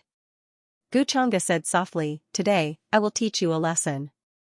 Then, he made his move. He didn't give Heavenly Lord Ziyang a chance to speak. He was extremely straightforward. His slender figure stepped forward. Endless and blazing light shrouded him. The five-colored light flickered and he disappeared from where he was. He swung his fist. It was as if he was smashing down the entire universe. At the same time, Chang'e's avatar appeared behind him. This was the first time he displayed his avatar in front of everyone. Buzz. It was as if the gate of immortals had been pushed open. A vast aura rushed over. It was a vast and mysterious ancient world. There seemed to be tens of thousands of immortals inside. Grand sounds of worship and worship could be heard. This scene made all the heavens. Favorites and elders' souls tremble. They were extremely shocked. Before this, many people were guessing what kind of talent Chang'e had. Some said that he controlled space and his speed was unparalleled. Some said that he had unparalleled swordsmanship and mastered supreme offensive sword techniques. After all, according to the rumors, no matter what, Chang'e couldn't find any flaws. However, the talent he displayed today seemed to be a projection of the immortal world. This avatar had already surpassed the ordinary avatars. Many people even felt that this world was real. Chang'e, how many more tricks is he hiding? Damn it. The Divine Prince's breathing became rapid. He couldn't calm down and was a little heavy. So powerful. The Heavenly Phoenix Maiden stared at Chang'e without blinking. There was a strange light in her eyes. This aura. Not good, junior brother, dodge. At this moment, not only did Heavenly Lord Ziyang's expression change, but even Qin Wuya's expression changed. He quickly reminded him. Damn it, the backlash of my celestial Tao Heavenly Eye has not healed. I can't use it. Heavenly Lord Ziyang's expression changed drastically. Then, he waved his robe, and there was a rumbling sound. Thick purple qi began to spread out from his body like a fog. The primordial Tao bone had awakened. In a daze, he stood in the deepest part of heaven, earth, mystic, and yellow. The terrifying purple fog seemed to have swallowed up one ancient world after another. It rotated there, and the avatar was extremely terrifying. These ancient worlds seemed to have come from the beginning of heaven and earth. They were incomparably thick and contained extremely pure and real world energy. The avatar's power clashed with the primordial qi. Instantly, there was a terrifying explosion, as if hundreds of stars had exploded. Even the Supreme's elders couldn't help but change their expressions slightly. They felt the terror and power of Heavenly Lord Ziyang. As expected of the ancient freak who once suppressed the upper world, however, after this attack, Heavenly Lord Ziyang was pushed back a few steps. His face paled a lot, and blood dripped from the corner of his mouth. Heavenly Lord Ziyang's strength is not to be underestimated. He actually took Chang'e's attack head-on. Primordial Tao Bone, the Divine Prince and the other elite's expressions were slightly serious. They had long heard of how terrifying the primordial Dao Bone was. The primordial Dao Bone was a legendary supreme power. Even the flying immortal's power, which could be used to increase one's offensive power, was slightly inferior. In ancient legends, those who were born with the primordial Dao Bone were all blessed with great providence. However, Heavenly Lord Xianxia's cultivation level was obviously not high enough. The amount of primordial qi that he could use was not continuous. However, this was already terrifying enough. Even an ordinary absolute saint wouldn't dare to take it head-on. I wonder how young Master Chang'e will deal with this. His expression seems too casual. It seems like he doesn't care. The heavenly phoenix maiden had been paying attention to Gu Chang'e's actions. However, seeing that his expression didn't change, she couldn't help but feel deeply puzzled and curious. Primordial Dao Bone, it's a waste for such a talent to be used on you. A strange look flashed across Gu Chang'e's eyes. Then, he punched again. Although he didn't use his true strength, it was obviously stronger than before. With his current strength, if he didn't use any other means, he wouldn't be afraid of even a quasi-supremes. To him, Heavenly Lord Ziyang was just a leek that he harvested. Rumble, it was as if it carried a world with it. It was as heavy as millions of kilograms. The five-colored light was mixed with offensive power, and it shattered the sky. The void was instantly shattered, and a terrifying void appeared. All the elites who witnessed this scene couldn't help but feel their legs go weak. Their faces turned pale, and they almost knelt on the ground. This was the power of the world. It had already exceeded the range that the void could withstand. The void was constantly shattered and exploded. This aura was too grand and terrifying. Even absolute saints were shocked and didn't dare to fight back. When this punch landed, the fist light covered the sky and made it seem like the sky was trembling. Then, it completely exploded. Heavenly Lord Ziyang's eyes widened, and he coughed out a mouthful of blood. His mind buzzed and went blank. Before it came into contact, the layer of primordial Dao Bone broke. It couldn't resist at all. This was walking the path of the extreme, breaking all laws with one force. He reacted. Gu Chang'e's strength is too terrifying. What kind of physique does he have? Why is it so similar to the nirvana power recorded in the human ancestors' palace? Many elders gasped. They didn't expect Gu Chang'e's physical strength to have reached such a level.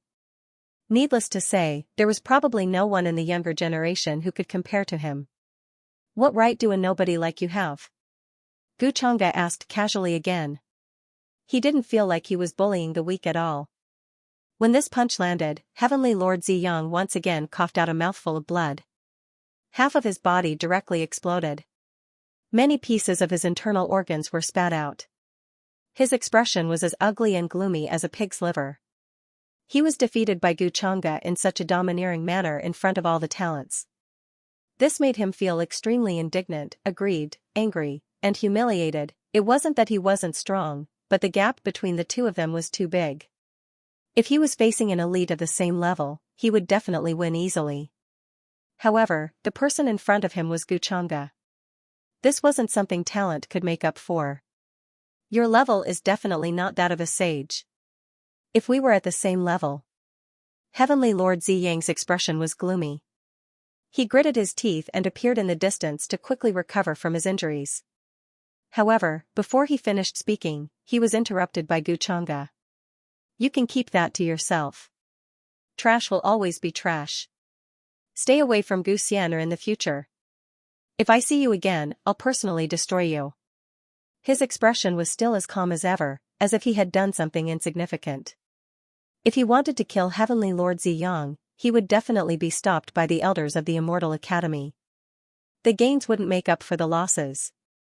However, upon hearing this, all the nearby prodigies and elders couldn't help but fall silent. A deathly silence ensued. He was too powerful. Not only was he powerful, but he also had a strong personality. Even an ancient freak like Heavenly Lord Ziyang, who had suppressed the upper world, was beaten to such a state. The other young elites couldn't help but shiver. Their divine souls trembled and a chill ran from their tailbones to the top of their heads. Junior brother, calm down, don't be impulsive. At this moment, Qin Wuya, who had already figured out what had happened, also flashed. He appeared next to the Lord of Heaven Ziyang, who was gloomy and silent. He was on guard against Xianxia. Senior brother, heavenly monarch Xianxia gritted his teeth and clenched his fists tightly. He was extremely sullen and humiliated in his heart. He was actually humiliated by Xianxia in front of all the disciples and elders. He even said that he would personally cripple him, however, he couldn't do anything. He couldn't even refute because he would invite Xianxia to attack him again. After he reincarnated as the successor of the Purple Mansion, this was the first time he encountered such a thing. It was a great humiliation. In the past, no matter what kind of opponent he faced, he would always be able to defeat them. Xianxia, you should be lenient when possible. Xianxia has already paid the price today. It's better to squash enmity than keep it alive, Qin Wuya looked at Xianxia and said in a gloomy voice. In his opinion, there was still room for reconciliation. Xianxia's intention was to prevent Heavenly Monarch Xianxia from getting close to his cousin. He was worried that Heavenly Monarch Xianxia would have ill intentions towards her. However, Xianxia didn't know the relationship between his cousin and them. Therefore, this was actually a misunderstanding. As long as he explained it clearly, it should be resolved. However, Xianxia interrupted Qin Wuya. Her expression was cold, and she did not give him any face. Who do you think you are? Are you worthy to teach me how to do things? You, even with Qin Wuya's 300 years of experience in the 9 heavens, he couldn't help but feel angry at this moment. This was too arrogant. Couldn't he speak properly? However, many disciples and elders felt that something was wrong. Logically speaking, Heavenly Monarch Xianxia and Qin Wuya shouldn't know each other. Why did the two of them look so familiar? Heavenly Monarch Xianxia also felt the change in the expressions of the people nearby. He couldn't help but grit his teeth and said, "Thank you, senior brother Qin, for speaking up for me. I will remember today's kindness. I will definitely repay you in the future." After he finished speaking, he swept up the vast and mighty purple aura and directly left, not staying for even a moment. After today, his reputation would hit rock bottom. In the True Immortal Academy, the 4 words Heavenly Monarch of Purple Sun would probably become the target of ridicule. He would remember this humiliation. Qin Wuya furrowed his brows tightly. He had also realized the meaning behind Xianxia's words. His identity couldn't be exposed yet, so he couldn't let others know about his relationship with Xianxia Heaven Monarch. Thinking of this, he glanced at Xianxia with a cold look in his eyes. He would remember today's debt and make Xianxia pay it back in the future. Although Qin Wuya's cultivation was only at the heavenly god realm on the surface, his true strength was not inferior to even the quasi-supreme realm, not to mention that he had many powerful means. He just didn't want to expose himself in front of everyone. Then, without saying a word, his figure flashed and quickly disappeared. It seems like this Purple Sun Heaven Monarch has a pretty good relationship with this ancient who walked out of the wondrous stone. Today's matter, the grudge between them and young Master Xianxia can be considered to have been formed. The group of elders and disciples looked at each other in dismay. Their hearts were filled with emotions, and their emotions were extremely complicated. Now, Xianxia's strength had probably been deeply rooted in the hearts of the people. Covering the sky with one hand, this was probably not just empty talk. Even the top disciples of the sequence were like this when facing him, let alone the other young geniuses. In front of him, they probably couldn't even stand steadily. After today, I'm afraid the True Immortal Academy will have to respect Xianxia. This was the thought in the hearts of many elders. However, Elder Mo's expression was a little strange. He thought of what happened that night. A genius like Xianxia actually fell into the hands of a woman in the end. Other than making him sigh at the impermanence of the world, he also deeply felt that Xianxia was terrifying. How terrifying was her thoughts and shrewdness to be able to hide it from Xianxia, as expected of a true inheritor of demonic arts. Today's matter has made a fool of myself. Then, Xianxia's eyes swept around, and his face once again revealed a deep and warm smile. It was as if the cold and domineering person just now was not him. This face changed so quickly that many young geniuses' faces turned a little pale. They hurriedly waved their hands and said no. That's good. Xianxia smiled slightly. His gaze swept over Xian'er, who was hiding in the crowd and sneaking around. He left with a group of followers without saying anything. This guy is quite satisfying. It's a pity that I didn't do it myself. In the future, in the true Immortal Academy, I'm afraid no one will dare to bother me. This way, it will be much quieter and I can concentrate on cultivation. There was a smile in Gu Xian'er's cold eyes. Then she quietly left the crowd. She didn't know if Guchanga had noticed her at the last glance. However, Guchanga's actions today made her feel that her bold actions that day were worth it. This guy still had some conscience. After knowing that she was bullied, he took revenge for her and got back her face. And Guchanga was in a good mood. After all, in the name of seeking justice for Gu Xian'er, not only did he deal a blow to Heaven Monarch Ziyang, he also took a wave of providence points from Qin Wuya, who had returned from the 9 heavens. It had to be said that this series of related sons of providence and people with great providence affected the situation as a whole. Some of Qin Wuya's providence points were related to Heaven Monarch Ziyang. After all, he was Heaven Monarch Ziyang's senior brother in his previous life. In addition, today, in front of everyone, he dealt a blow to Heaven Monarch Ziyang. It didn't matter if it had a destructive effect on his Dao heart. In any case, it didn't affect Guchanga's next plan. The prerequisite for the Dao heart demon to succeed was that the Dao heart demon suffered a huge blow. Guchanga naturally wouldn't control Heaven Monarch Ziyang. He wasn't sure if he could succeed, and he might even expose his identity. Therefore, he still chose to use the method of pouring black water. After all, he had already mentioned to Wang Zijin about the Dao heart demon before. When the time came, he just needed to go with the flow. Even if Heaven Monarch Ziyang wanted to quibble, it would be impossible. Then, after returning to the palace and dismissing everyone, Guchanga used the guidance Dao fruit. In his palm, there was a surge of golden light. It was like a mysterious little tree swaying there. There were all kinds of dazzling fruits on it. At this moment, on one of the fruits, there were strands of purple qi hanging down. Although the copied primordial purple qi was rushed, it's enough to pass off as the real thing. Guchanga's smile seemed to have a deeper meaning. During the battle, he used some methods to intercept a portion of the primordial purple qi. Then, he used the guidance Dao fruit to nurture it. Now, it had already borne a fruit. Of course, the primordial purple qi obtained like this couldn't be compared to the primordial Dao bone itself. After all, the time was very short. If he had more time, he might be able to replicate it completely. The guidance Dao fruit's effects were truly heaven-defying.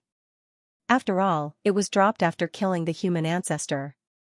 Of course, the primordial purple qi that Heaven Monarch Ziyang had was different from the primordial purple qi that Guchanga understood. However, it was still a terrifying talent.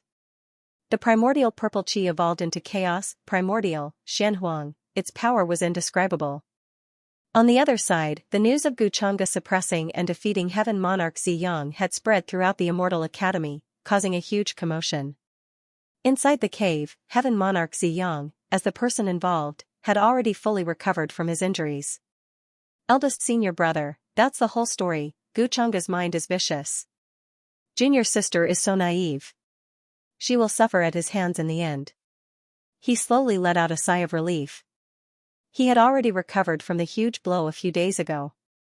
Then, he told Qin Wuya about the fragment of the future he saw with the immortal Dao Heavenly Eye. This Guchanga actually had such a motive. He hid it too deeply. I actually thought that everything he did was for junior sister's good. It seems that what happened that day was just an excuse. Qin Wuya was silent for a moment. His expression was also ugly. He somewhat understood Heaven Monarch Ziyang's feelings. In their opinion, even if Gu Xian'er hadn't recovered her memories of her past life, she was still their junior sister. Now that they knew that she would encounter such a thing in the future, how could they not be worried? Guchanga, who was beside her, wasn't a good person.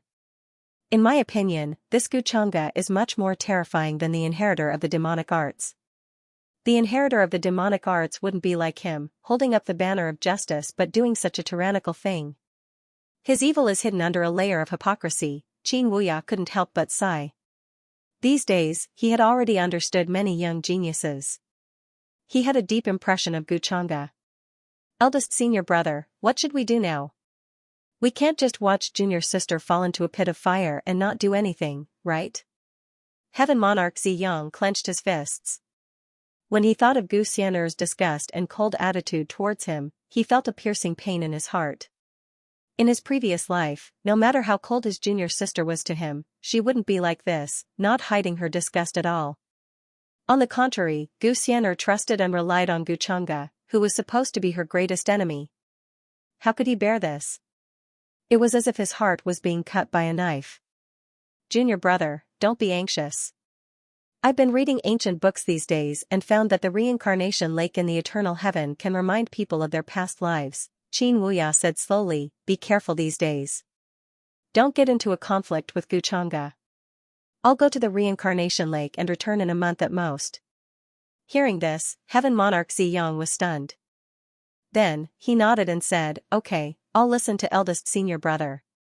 Although the purple mansion behind him had also sent an elder to the Immortal Academy. However, as long as it didn't involve a life and death battle, it was difficult for anyone to interfere. After all, the longevity Gu family by Gu Chang'e's side was not to be trifled with. When the time came, if he bumped into Gu Chang'e again, he would only be humiliated again. This made Heaven Monarch Ziyang extremely unwilling and sullen, but there was nothing he could do. He had dominated his life and suppressed the younger generation of the upper world. When had he ever been defeated? However, in front of Gu Chang'e, he didn't have the slightest ability to resist. As long as my immortal Tao Heavenly I recovers and my cultivation improves, I will definitely be able to wash away the humiliation. Heaven Monarch Ziyang secretly made up his mind. Time passed quickly. In the blink of an eye, it was already the day of the entrance examination of the Immortal Academy. On the spacious and huge square, there was a tide of people, extremely dense. In the sky above, chaotic chi floated up and down. Many ancient palaces stood in the middle. They were grand and simple, exuding an ancient atmosphere. One could see that in the sky, there were many divine rainbows descending. Many geniuses on chariots also rushed over from various immortal mountains. Their mounts covered the sky and the sun, and the scene was extremely terrifying. Even from far away, one could feel the majestic chi and blood. This trial was extremely important to all the disciples. The square was surrounded by mountains. They were either filled with green light or green light, surrounded by 5-colored divine rainbows. They were all majestic and magnificent. On these mountains, there were also many geniuses who rushed over. Wang Wuxuang of the Longevity Wang family, Qi Ling of the Vermilion Bird clan, Yi Lang Tian, Yi Liuli of the Archaic Yi clan, and others were all there. All the seniors have attached great importance to this trial, as it involves the matter of the Yin sky.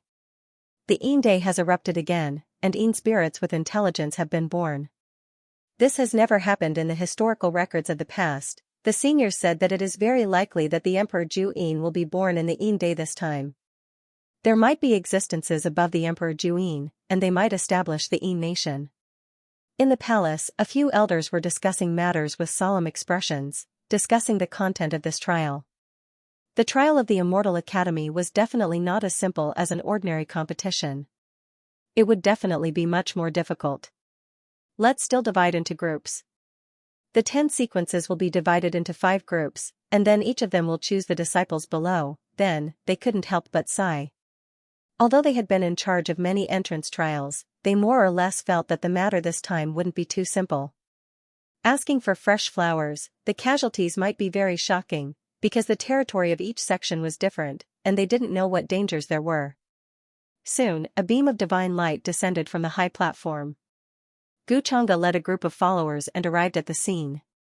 When the nearby geniuses saw him, their expressions changed drastically. They all moved aside in reverence, not daring to block his way. Greetings. Greetings. Young Master Chang'e. In front, a delicate and pretty girl in a white dress was standing together with a young man. She seemed a little out of place with the other geniuses nearby. She suddenly saw Gu Chang'e walking in this direction, and she immediately became nervous and shy. Her face turned red, and she hurriedly bowed. But her voice was trembling, and she stuttered a little. Gu Chang'e stopped in front of her and smiled. You're Xianxia, right? Long time no see. Have you gotten used to it? Young Master Chang'e still remembers my name. I'm quite used to it now. When Guchanga directly called her name, Xianxia was surprised and shy. Her heart was beating very fast. She didn't expect that a small figure like her could be remembered by Guchanga. In her opinion, this was something completely unimaginable. "Greetings, young Master Changa." Her brother, Qing Feng, also hurriedly bowed. He was very respectful and grateful to Guchanga. Guchanga nodded slightly. "It seems that you siblings have gained a lot during this period. Even your cultivation has improved a lot. It's all thanks to my sister. Otherwise, I wouldn't be so lucky." Qing Feng touched the back of his head and smiled. "You can't say that. After all, everyone has their own fate." Guchanga smiled and said a few words to them, which was rare. If he remembered correctly, Qing Feng's talent was very poor. It was to the extent that he didn't have a spiritual root. Although it was very likely that an elder had transplanted a spiritual root for him. But in a short period of time, it was impossible for him to break through to his current level. Fortuitous encounter, in an instant, Guchanga connected the two words in his mind. Otherwise, how could he explain this phenomenon? Back then, he had left a mark on Qing Feng. Now, it seemed that his luck points were increasing.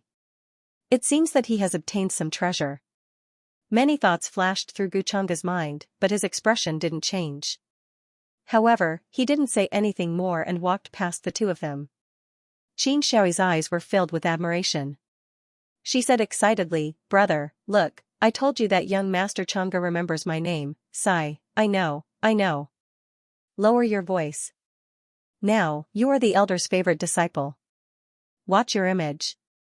Qing Feng said helplessly. During this period of time, Qin Xiao had been mentioning Guchanga in front of him. She had heard all the rumors and news about him. His ears were about to grow calluses.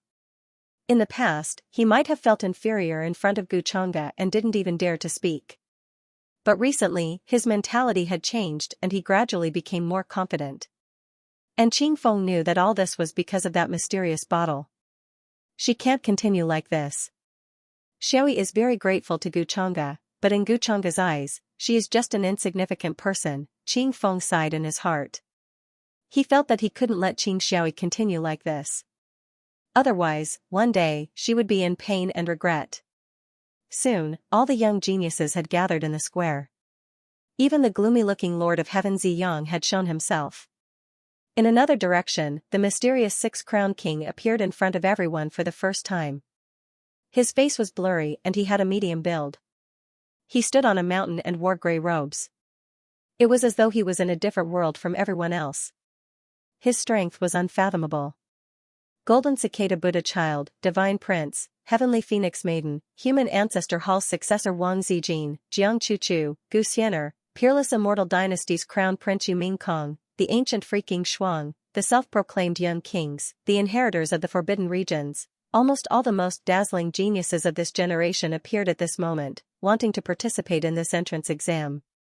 I heard that this time, the test will use the method of drawing lots to determine the groups. I wonder who is so lucky to be in the same group as young Master Chang'e. I think it might be his fiancée, Princess Mingkong of the Peerless Immortal Dynasty. That might not be the case.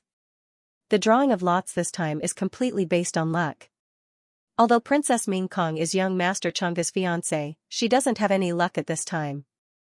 Many young geniuses discussed animatedly. They were very concerned about the drawing of lots this time.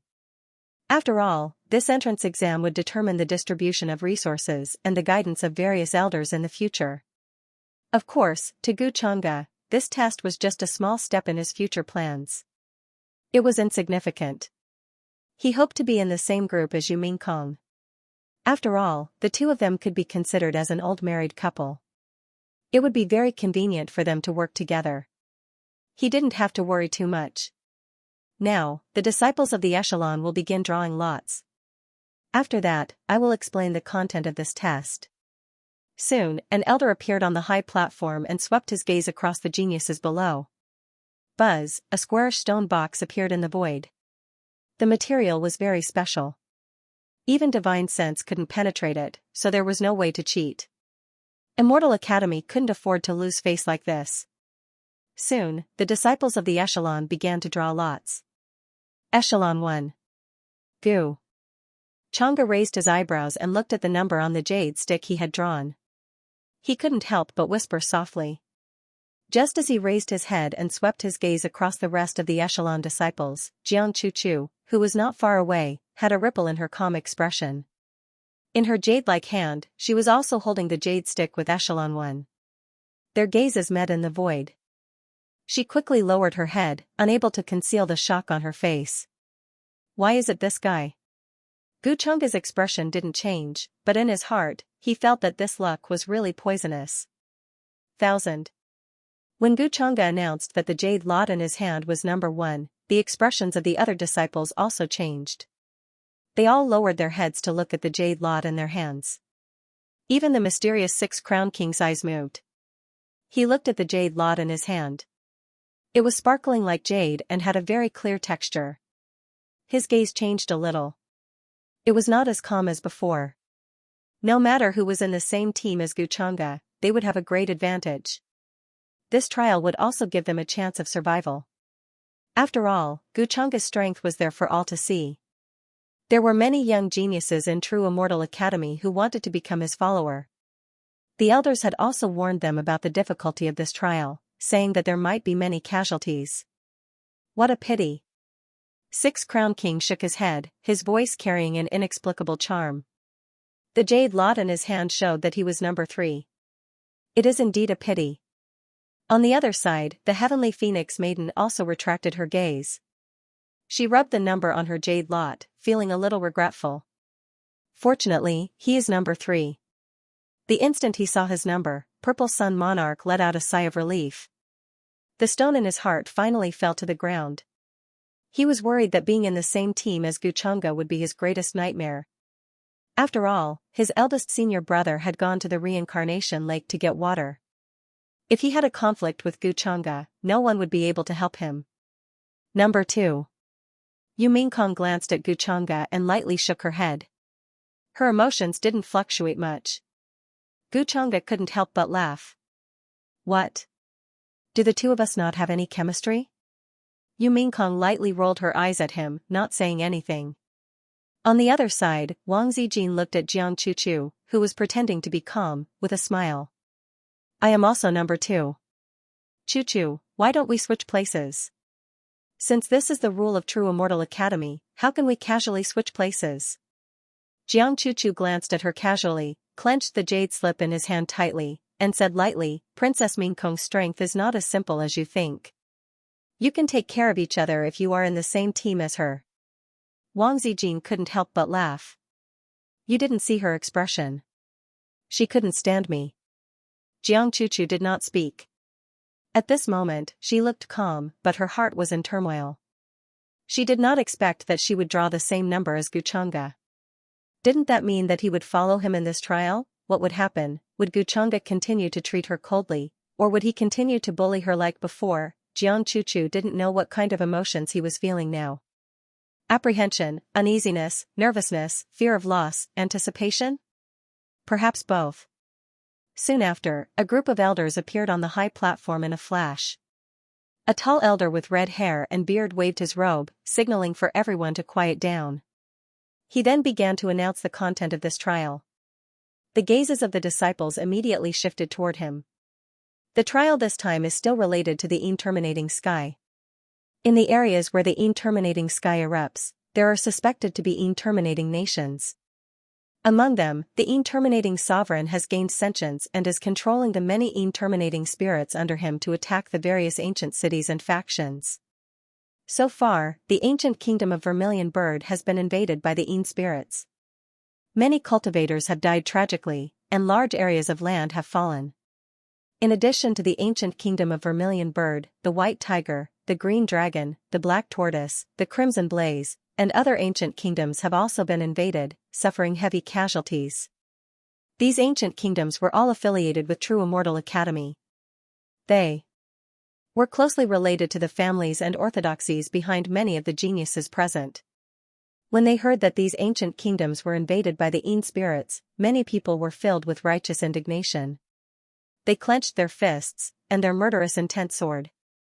When the Yin day descended, not only would it devour the surrounding worlds and heavens, but it would also breed Yin spirits. For various races, that was the greatest disaster. Cultivators might be able to escape. But for ordinary people, it was a catastrophe. The Yin day erupted again. I wonder if there is any Yin spirit source left this time. Last time, we had to rely on Wang Zijin to find it. Could it be that we have to rely on Jiang Chuchu this time? Hearing this, Guchang's expression became a bit pensive. He could not forget about this kind of rare source energy. Last time, he only devoured and refined a part of it. He felt that his great Tao treasure bottle seemed to have been washed away of its essence. Its immortal essence was withdrawn, and a new kind of vitality was born. Guchanga, he is not in the same team as Sister Mingkong. When did that successor of the human ancestor hall appear? Why is Guchanga surrounded by so many women? Why didn't I notice before? On the other side, Gu Xian'er, who was some distance away from Guchanga, could not help but mutter at this moment. She suddenly felt that she had underestimated Guchanga's attractiveness to women blessed by the heavens. Not to mention his fiancée, Yu Mingkong, the other heavens blessed by the heavens like the successor of the human ancestor hall also had a close relationship with him. In addition, the little girl, Xianxia, who was said to have the immortal demon body, also seemed to have a good impression of Guchanga. There was no lack of admiration in her eyes. For some reason, this caused her to feel a little unhappy. And this time, she was in the same team as the siblings, Xianxia and Qingfeng. Did she have to take care of these two weaklings when the time came? If Guchanga takes the initiative to ask the Qing siblings to switch places, they might agree. When she thought of this, Gu Xian'er stared at Guchanga eagerly. The anticipation in her eyes was almost written on her face. Guchanga naturally noticed her, but chose to ignore her and pretend that he did not see her.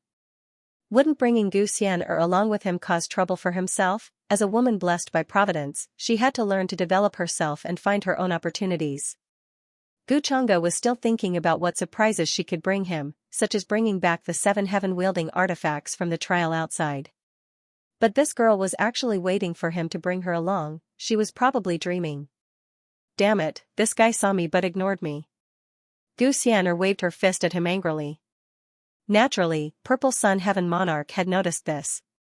He clenched his fists and his heart burned with jealousy. When had his cold and arrogant little junior sister ever treated a man like this? But Guchanga still ignored him. What kind of bewitching potion did he feed his little junior sister? This made him clench his teeth so hard that they were about to shatter. He could only comfort himself in his heart.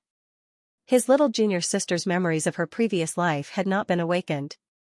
This could not be blamed on her. He could only blame Guchanga for hiding too deeply. Soon, the elders finished explaining the requirements of this trial. In essence, it was still to resist the Yin sky, but the disciples of the various sequences would lead the teams. And because Qin Wuya, who came out from the Wondrous Stone, temporarily left the Immortal Academy, many disciples of the quasi-sequence were given the chance to draw lots. For example, Yu Mingkong, Gu Xian'er, and the others. Although they were all in the Divine King realm, their actual strength was not that great. However, in terms of their true strength, even the elders couldn't say for sure. After all, no one knew what methods each young Supreme Being had. Until the final moment, no one knew what kind of trump card they would use. Finally, in this trial, 6 Crown King and Lord of Heaven Ziyang were in one team, while the Divine Prince and Golden Cicada were in another. Yu Mingkong and Wang Zijin were in one team. As for Gu Xian'er, she was in the same team as Xianxia and Qingfeng. Saintess Chu.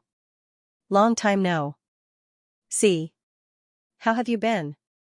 Guchanga walked over and greeted Jiang Chuchu with a calm expression. Young Master Changa is too polite. Jiang Chuchu nodded. Her expression was very calm. This was the first time she greeted Guchanga after leaving the Yin sky. The two of them didn't show any abnormalities. Guchanga didn't mention the past at all. She naturally didn't say much either. In the eyes of others, there didn't seem to be anything wrong. However, Yu Mingkong felt that Jiang Chuchu's expression was a bit unnatural. She had noticed this when she was listening to the elders' lecture. Jiang Chuchu and Guchanga didn't seem to know each other very simply. Princess Mingkong, Are you worried that your fiancé will be snatched away? Wang Zijin smiled and took the initiative to greet Yu Mingkong. It was as if they were very familiar with each other. Yu Mingkong's expression was calm. No, I'm just worried about Saintess Chuchu's safety. Wang Zijin was stunned. Then, she continued to smile. Oh, it seems that Princess Mingkong knows Brother Gu very well. Yu Mingkong more or less had different feelings towards this woman in front of her. She felt that this woman liked to interfere in everything and wasn't afraid of trouble at all. She also liked to watch the fun and didn't mind blowing things up. Now, she was deliberately trying to sow discord between her and Jiang Chuchu. She was clearly the successor of the human ancestor palace, but she was like a witch. It seems that Princess Mingkong really trusts Brother Gu. However, I feel that Brother Gu isn't a gentleman who can't sit still. Wang Zijin continued to say with a smile. In any case, I'm not the one who will be eaten clean and leave in the end. Yu Mingkong's face also revealed a rare smile. She seemed very calm, like the most perfect and flawless jade. Wang Zijin, a transmigrator, couldn't help but be stunned by this answer. She felt that it was inconceivable. Yu Mingkong was Guchang's fiancé. How could she be so tolerant of Guchanga, or was it that she was very confident in herself? For a moment, she couldn't understand what Yu Mingkong was thinking. Or was she saying that it was impossible for a Sea King like Guchanga to fall in love with someone? Then, the group of disciples began to choose the team they wanted to join. This wasn't a mandatory requirement. This was because all the elders knew that the disciples at the Immortal Academy mainly nurtured this time were from the ranks and quasi-ranks. To put it bluntly, the rest of the disciples were just there to make up the numbers. Therefore, there was no doubt that most of the disciples wanted to follow Guchanga. Regardless of whether they were quasi-ranks, inner, or outer disciples, they all chose his team at the first opportunity. Although Guchanga had a strong personality, he had never mistreated his own people. This could be seen from the fact that he had far more followers than the other prodigies. Apart from them, there were also the teams of Six Crown King, Divine Prince, Yu Mingkong, and the others. On the contrary, Gu Xian'er, Qing Xiaoyi, and Qing Feng were very awkward. This was because not a single disciple went over. Even the outer disciples were the same. Many people knew about Qing Xiaoyi and Qing Feng's situation. Although Qing Xiaoyi's talent was favored by the elders, how long had she been cultivating? When the time came for the trial, she would only be a burden. As for Gu Xian'er, although she wasn't weak, she was still lacking compared to the other young prodigies, especially when she had two burdens. What's going on? Even with Gu Xian'er's cold and aloof personality, she was a little dumbfounded and couldn't react. Apart from Qing Xiaoyi and Qing Feng, there was no one else beside her. As a result, her place seemed very deserted. Compared to the surrounding disciples, it was too conspicuous. Even Purple Sun Heaven Monarch, who was slapped in the face by Guchanga, had many disciples around him. Why didn't she? Was she that unpopular? She couldn't understand. Regardless of appearance or cultivation, she wasn't inferior to the other prodigies. In fact, she was much better than them. But why didn't anyone choose to join her team? This made Gu Xian'er's porcelain-like face blush. She was embarrassed and embarrassed. Senior Xian'er, although Qing Xiaoyi and Qing Feng were used to this situation, they still felt embarrassed and blushed. Speaking of which, it was all because of the two of them. Gu Xian'er forced a nonchalant expression and said lightly, "It's okay. It's because they don't have good taste. It doesn't matter if there are fewer people. It saves me the trouble of protecting them. When the time comes, we definitely won't be a burden to Senior Xian'er." Qing Feng smiled bitterly and hurriedly promised Gu Xian'er. If it weren't for the two of them, Gu Xian'er wouldn't be in such an awkward situation. Gu Xian'er nodded and didn't say anything else. In the sky, the group of elders didn't know what to say when they saw this scene. Immortal Academy had been established for so long, but this was the first time it encountered such an awkward situation. Especially Qing Feng and Qing Xiaoyi, who were disciples that they thought highly of. During this period of time, Qing Feng's body had a strange change. In his blood, bones, and lungs, there were faint signs of chaos. From time to time, there would be the sound of wind and thunder. That was a sign of the power of qi and blood. This shocked the group of elders. After studying for a long time, they came to the conclusion that Qing Feng also had a mysterious body constitution. However, because he couldn't cultivate before, it didn't awaken. In other words, Qing Xiaoyi and Qing Feng were very lucky to have special body constitutions. This surprised them. Thus, they allowed the two of them to participate in the trial this time around. But they didn't expect the rest of the heavens prides to be so realistic. They really showed the saying of sucking up to the powerful. Looking at Gu Chang's side, it was already packed to the brim. In the end, as his cousin, Gu Xian'er's side was more than just miserable. Rest assured, elders. When the time comes, I will take care of the two of them. At this time, Gu Chang'e seemed to know the helplessness of the elders. He smiled and took the initiative to speak. Whether it was Qing Xiaoyi, Qing Feng, or Gu Xian'er, they were all people with great fortune. How could something happen to them so easily? This so-called taking care of them was just a casual remark. However, when the elders heard Gu Chang'e's words, they couldn't help but smile and sigh in relief. They felt that this was Gu Chang'e's promise to them. That's great. Young Lord Chang'e knows the big picture. With young Lord Chang'e's words, we can rest assured. Yes, then we will have to trouble young Lord Chang'e when the time comes. Their expressions were kind and they smiled. They were very pleased and felt that Gu Chang'e was more and more pleasing to the eye. He knew how to do things. Translator, Nyoibo Studio Editor, Nyoibo Studio. Because Gu Chang'e had suppressed Lord of Purple Sun a few days ago and didn't put them in her eyes, those thoughts disappeared. Elders, don't worry. I will definitely bring them back safely. Gu Chang'e said with the same smile. Brother, look at how good young Lord Chang'e is. He is still taking care of us at this time. Qing Xiaoyi said softly to Qing Feng, her eyes full of respect and admiration. Young Lord Chang'e is only doing this because of Miss Xian'er. Xiaoyi, don't think too much.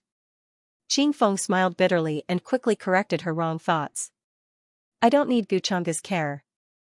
I am just being a busybody. Hearing the conversation between Qing Feng and his sister, Gu Xian'er still had a cold and disdainful look on her face. However, she was actually a little proud and happy. Although he said that he didn't care about her, Gu Chang'e's actions were very sincere. Soon, a dazzling light shone. In front of the spacious teleportation portal, the spiritual energy was extremely dense. Lines of runes intertwined with each other, accompanied by a frightening majestic pressure. It was as if an ancient door had opened. Many young heavenly talents gathered here. In a flash, they appeared on the ancient warship in front of the teleportation portal. There was a faint excitement in their eyes. Let's go. An elder shouted. He waved his sleeve and a five-colored light appeared. Then, the ancient warships disappeared one by one and went straight to the portal, heading to the trial ground. Boom, the ancient warships took off and went through the portal.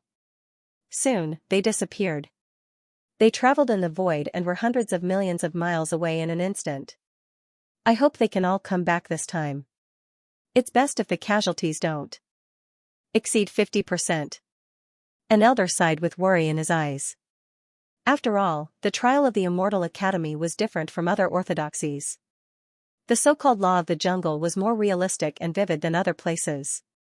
The outbreak of Yin Day this time was far more intense than other times. If one didn't have the strength of a sage-to-be, who could guarantee his or her life? Divine light surged and the heavens rumbled. Master. This time, our destination is the ancient kingdom of Vermilion Bird. Now, in the east of the ancient kingdom of Vermilion Bird, many lands have fallen and are being attacked by the Yin spirits. On the ancient warship, a beautiful woman in a red dress was respectfully reporting to Gu Chang'e. The force behind her had a close relationship with the ancient kingdom of Vermilion Bird. She could be called the backer. And she was Gu Chang'e's follower. The ancient kingdom of Vermilion Bird? Then, where are the other teams heading? Gu Chang'e nodded. He leaned comfortably on the chair made of 800,000 years old vines and narrowed his eyes. Beside him, Su Qingge was peeling spiritual fruits and feeding them to him. The ancient warship was full of disciples of the Immortal Academy. They all had amazing backgrounds and the force behind each of them was far more powerful than the ancient kingdom of Vermilion Bird. Even a random genius from here could stir up a storm. They were either the direct descendants of the imperishable sex or members of the everlasting families. Miss Xianxia is heading to the ancient kingdom of Azure Dragon. Princess Ming Kong is heading to the ancient kingdom of White Tiger. Lord of Purple Sun is heading to the ancient kingdom of Black Tortoise, the woman in the red dress reported concisely. The ancient kingdom of Black Tortoise. Xianxia nodded, and her expression was somewhat thought-provoking. The names of those ancient kingdoms had little to do with the real 10,000 Archean tribes. It was just convenient for them to pass on their heritage when they were established. Therefore, their strength and heritage were not very strong. He had been paying attention to Ying Shuang's whereabouts and knew that she was most likely going to look for Lord of Purple Sunday. After all, the enemy of an enemy was a friend. As long as she was not stupid, she would know what to do. Of course, all this was within Xianxia's expectation. Ying Shuang, the inheritor of demonic arts in the eyes of the world, was now hanging out with Lord of Purple Sunday. Xianxia was not in a hurry. It was not time for him to arrange things. Lord of Purple Sun's reputation was ruined. If the Purple Mansion behind him dared to protect him, Xianxia was about to play a big game of chess. That would be even better. Chinga, your cultivation seems to have advanced quite quickly during this period of time. After that, Xianxia waved her hand to dismiss the woman in the red dress. Xianxia couldn't help but ask casually. True Immortal Academy is indeed very suitable for cultivation. This kind of cultivation speed is something I didn't even dare to imagine before. Chinga gently massaged his shoulders and nodded. Really? How's your investigation of the 7 heaven-wielding artifacts going? Xianxia nodded and did not make things difficult for her. If I'm not mistaken, the siblings, Qing Xiaoyi and Qing Feng, should have a heaven-wielding artifact on them. Chinga answered. Another heaven-wielding artifact 21? Xianxia raised his eyebrows slightly. In his palm, there was an ordinary-looking small jar. Its entire body was covered in simple and unadorned patterns. There were even traces of rust on it as it bobbed up and down. He felt that this so-called heaven palm jar was a bit strange. It possessed powerful divine might, and in some aspects, it was comparable to a supreme being artifact. But compared to the legendary treasure that could be found in the Immortal Palace, there was always something missing. However, this also resolved his previous doubts. Qing Feng's fate had been on the rise. It should have something to do with the heaven-wielding artifacts in his hand. Now, the heaven-wielding jar in his hand looked like an inferior Great Dao treasure jar. Although it also had a devouring effect, it was far inferior. It was not even as good as the treasure jar that Xianxia condensed with Great Dao runes. So, in his opinion, it could be used as a key after collecting 7 artifacts at most. I feel that it might be in the hands of that young man named Qing Feng. Qing Xiaoyi doesn't look like she would have such a thing. On the contrary, her brother seems to be scheming. Hearing this, Chinga nodded. Because the heaven-wielding artifacts could sense each other, she did not take the initiative to look for Qing Xiaoyi and Qing Feng. Before giving this heaven-wielding jar to Xianxia, she actually used it as a weapon. It could even devour divine weapons easily. Its power was needless to say. That's good. He will give it to me of his own accord. Xianxia smiled. Seeing that Chinga was a bit confused, he did not explain further. He would make a move on her sooner or later, but it was not the right time yet. After all, his weakness was Qing Xiaoyi. There were some things that he did not need to arrange deliberately. Saintess Chu, during this time, you did not kill the inheritors of demonic arts, nor did you look for the reincarnation of the human ancestor. This is not like you. Xianxia left the palace he was in. With a flash, the void blurred and he appeared in a palace not far away. The ancient worship of perfected Immortal Academy was very big. It could accommodate many palaces and pavilions without being crowded at all. So, every Heaven's Pride had their own independent pavilion and mansion. Jiang Chu, who was cultivating cross-legged on the transparent jade bed, suddenly opened her eyes when she heard this voice. Her calm eyes stared at Xianxia without blinking. She thought that during this trial, Xianxia would no longer pay attention to her and treat her as indifferently as before. But she did not expect that Xianxia would suddenly appear and even enter her palace as if no one was around. Jiang Chu's calm heart was disturbed again. She looked straight at Xianxia. What I do is none of your business. Xianxia, what do you want to do here? Once again, she asked this familiar question, but with a completely different emotion. The last time she asked Xianxia this question, she was still imprisoned in the small world. Then what do you want me to do here? Xianxia asked seemingly casually. Jiang Chuchu bit her lips slightly and forced her voice to remain calm. Didn't you say that you would not care about my life or death? From now on, we have nothing to do with each other. Then why are you here now? Jiang Chuchu, have you forgotten that you wanted to die in the land of extreme? It was I who saved you. Xianxia could not help but sneer. Is this how you treat your savior? You have to know that I was the one who gave you your current life. You have no right to criticize me. Xianxia, you are really shameless. How can you do that? Jiang Chuchu could not help but retort coldly, I don't need you to save me. Then you can die now. I won't stop you. Xianxia did not hide his mockery in front of her at all. Then, he walked over to her. Seeing this, Jiang Chuchu could not help but take a step back, thinking of the days when she was imprisoned by him. This despicable and shameless guy. What do you want? She looked at him coldly. I'm not interested in you now. Xianxia said indifferently, Jiang Chuchu, you think too much. You're lying. Jiang Chuchu looked straight at him. Xianxia, you can't hear a word of truth from your mouth. If Xianxia did not care about her, why did he save her? Why did he solve the calamity of extreme?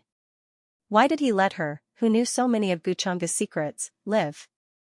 You can think whatever you want. Xianxia said calmly, I have something to tell you. What is it? If it's about helping the tyrant, then don't even think about it. I won't agree. Jiang Chuchu stared at him. Hearing this, Xianxia interrupted her and could not help but sneer. Do you know that from the day you didn't dare to expose my identity, you were helping the tyrant? How many people have you indirectly caused the death of? Saintess Chuchu? Is this your so-called responsibility and righteousness? This has nothing to do with me. That was not something I did. Jiang Chuchu did not fall for his tricks now. But don't you feel guilty? When you see me, the main culprit, you can only stare at me like this. Are you worthy of your noble status? Are you worthy of the sect behind you? Xianxia could not help but laugh. He suddenly reached out and pinched her delicate chin. His words were full of deep mockery and contempt. Xianxia, you're a despicable and shameless bastard. Hearing these words, Jiang Chuchu was a little stunned. Then, she looked at him coldly, tears falling from the corners of her eyes. Many of the emotions she had felt during this period of time suddenly exploded like a broken dam. She could not understand why Xianxia would always use these things to poke at her scars. She originally thought that she could not care and let go of these things. But after being heartlessly exposed by Xianxia, she felt even more sad and wronged. In the end, could she be blamed for all of this? Wasn't it Xianxia who caused it? Take it, your tears are worthless in front of me. Xianxia released her chin, and her tone was still indifferent and casual. Woo-woo, you're a bastard. Irresponsible, shameless, despicable, hateful, I'll tear you to pieces. However, Jiang Chuchu's weeping showed no signs of stopping. She had cultivated for more than 20 years, and before she met Xianxia, her state of mind had always been like an eternally unmelted ice. She had never thought that there would be a day when she would cry. Moreover, it was because of a man. Cry, it's okay, I'll record it with a shadow recording stone. As the dignified successor of the Human Ancestor Hall, TSK, to think that such a day would come. I believe that many factions would be very interested in this shadow recording stone. At this time, Xianxia's expression did not change at all. Instead, he took out a shadow recording stone from his spatial ring. Xianxia, you're still so hateful. When Jiang Chuchu heard him say that, she stopped crying. Her eyes were red as she stared at him coldly. As the successor of the Human Ancestor Hall, if such a scene were to spread, she would lose all face. The Human Ancestor Hall would be even more so, becoming the laughingstock of all the major factions. Xianxia had to admit that this method worked very quickly. Can't you be a little more promising? Can't you work hard on your cultivation and kill me for revenge one day? Why do you have to cry like this? It's really not like you. At this time, the coldness between his brows had dissipated by a lot, and he seemed to be mocking her. If I could kill you, I would have done it long ago, Xianxia said coldly. I can't wait to cut you into pieces every day. Cut you into pieces, or cut you into pieces. I don't have time to waste with you. I'm here today to ask you to help me find the source of the outbreak in the land of extreme Yin. Guchanga looked like he couldn't be bothered to say anything more to her. You want to solve the calamity of extreme Yin this time? Xianxia was stunned. As the inheritor of the demonic arts, Guchanga actually wanted to stop this calamity? Are you going to solve it yourself? Guchanga mocked. He was still waiting for Xianxia to be his tool. If she didn't agree, he could only use another method. Of course, he believed that Xianxia would agree. I promise you. Xianxia didn't think for too long this time and quickly agreed. Last time, Guchanga did have a method to solve the calamity of extreme Yin. Although he suffered a lot of backlash, it proved that he had the same method as the human ancestor. However, I have a condition, she continued. What condition? Guchanga asked calmly. If the condition was too unreasonable, he would definitely not agree. Of course, after agreeing, it was the same whether or not he fulfilled it. Guchanga, in the future, can you treat me better? I don't expect someone like you to take responsibility. Xianxia was silent for a while, as if she had mustered up a lot of courage. She weighed her words, looked at him with some anticipation and uneasiness in her eyes, and asked these words. In her opinion, if she didn't say these words, it was very likely that she would face the same situation as Guchanga in the past. He would wipe his mouth clean and leave directly. Hearing this, Guchanga was slightly stunned. Naturally, he didn't hesitate and refused directly. No. This condition is too unreasonable. This condition is too much, change it. Xianxia gritted her teeth. At this time, she also knew that Guchanga was determined to bully her. What kind of unreasonable condition was this? Just as the ancient worship of the Immortal Academy sped across the sky, the ancient kingdom of Vermilion Bird was in a state of chaos. The Yin Day suddenly erupted. The terrifying Yin Qi swept in all directions in an instant. This chaos had come too quickly, and no one had expected it. Since the Yin Day, many Yin spirits suddenly attacked. Under the command of the existence of the Yin nation, they were going to attack everywhere. The cities, tribes, and even the sects and families along the way were all drowned. If one looked down from the sky, they would see the rumbling torrents of gray fog running rampant on the ground, causing chaos everywhere and destroying everything. The territory of the ancient kingdom of Vermilion Bird was swept through by them, leaving behind only ruins. Many old people and children were crying everywhere. Soon, they were trampled to death by the Yin spirits and torn to pieces. In just a short while, everywhere was in ruins. Broken walls, blood stains, and gray fog billowed. Many people died, regardless of gender, age, or age. Large areas of the country were destroyed. In the ancient kingdom of Vermilion Bird, inside the royal palace, the atmosphere was heavy. The current ancient king of Vermilion Bird was leaning against the throne with a tired expression. Many ministers below were discussing and quarreling, making the royal palace seem even more chaotic. He couldn't help but sigh. His face was full of sorrow. If the Yin Day can't be stopped this time, won't the ancient kingdom of Vermilion Bird, which has been passed down for millions of years, be destroyed here? I have let down my ancestors. Your Majesty, I heard that the geniuses of the Immortal Academy are about to arrive. They will be the ones to stop the outbreak of the Yin Day. And this time, the leader is a very mysterious and powerful young man. We are saved. Hearing that, one of the ministers below hurriedly reported. His expression was full of anticipation and excitement.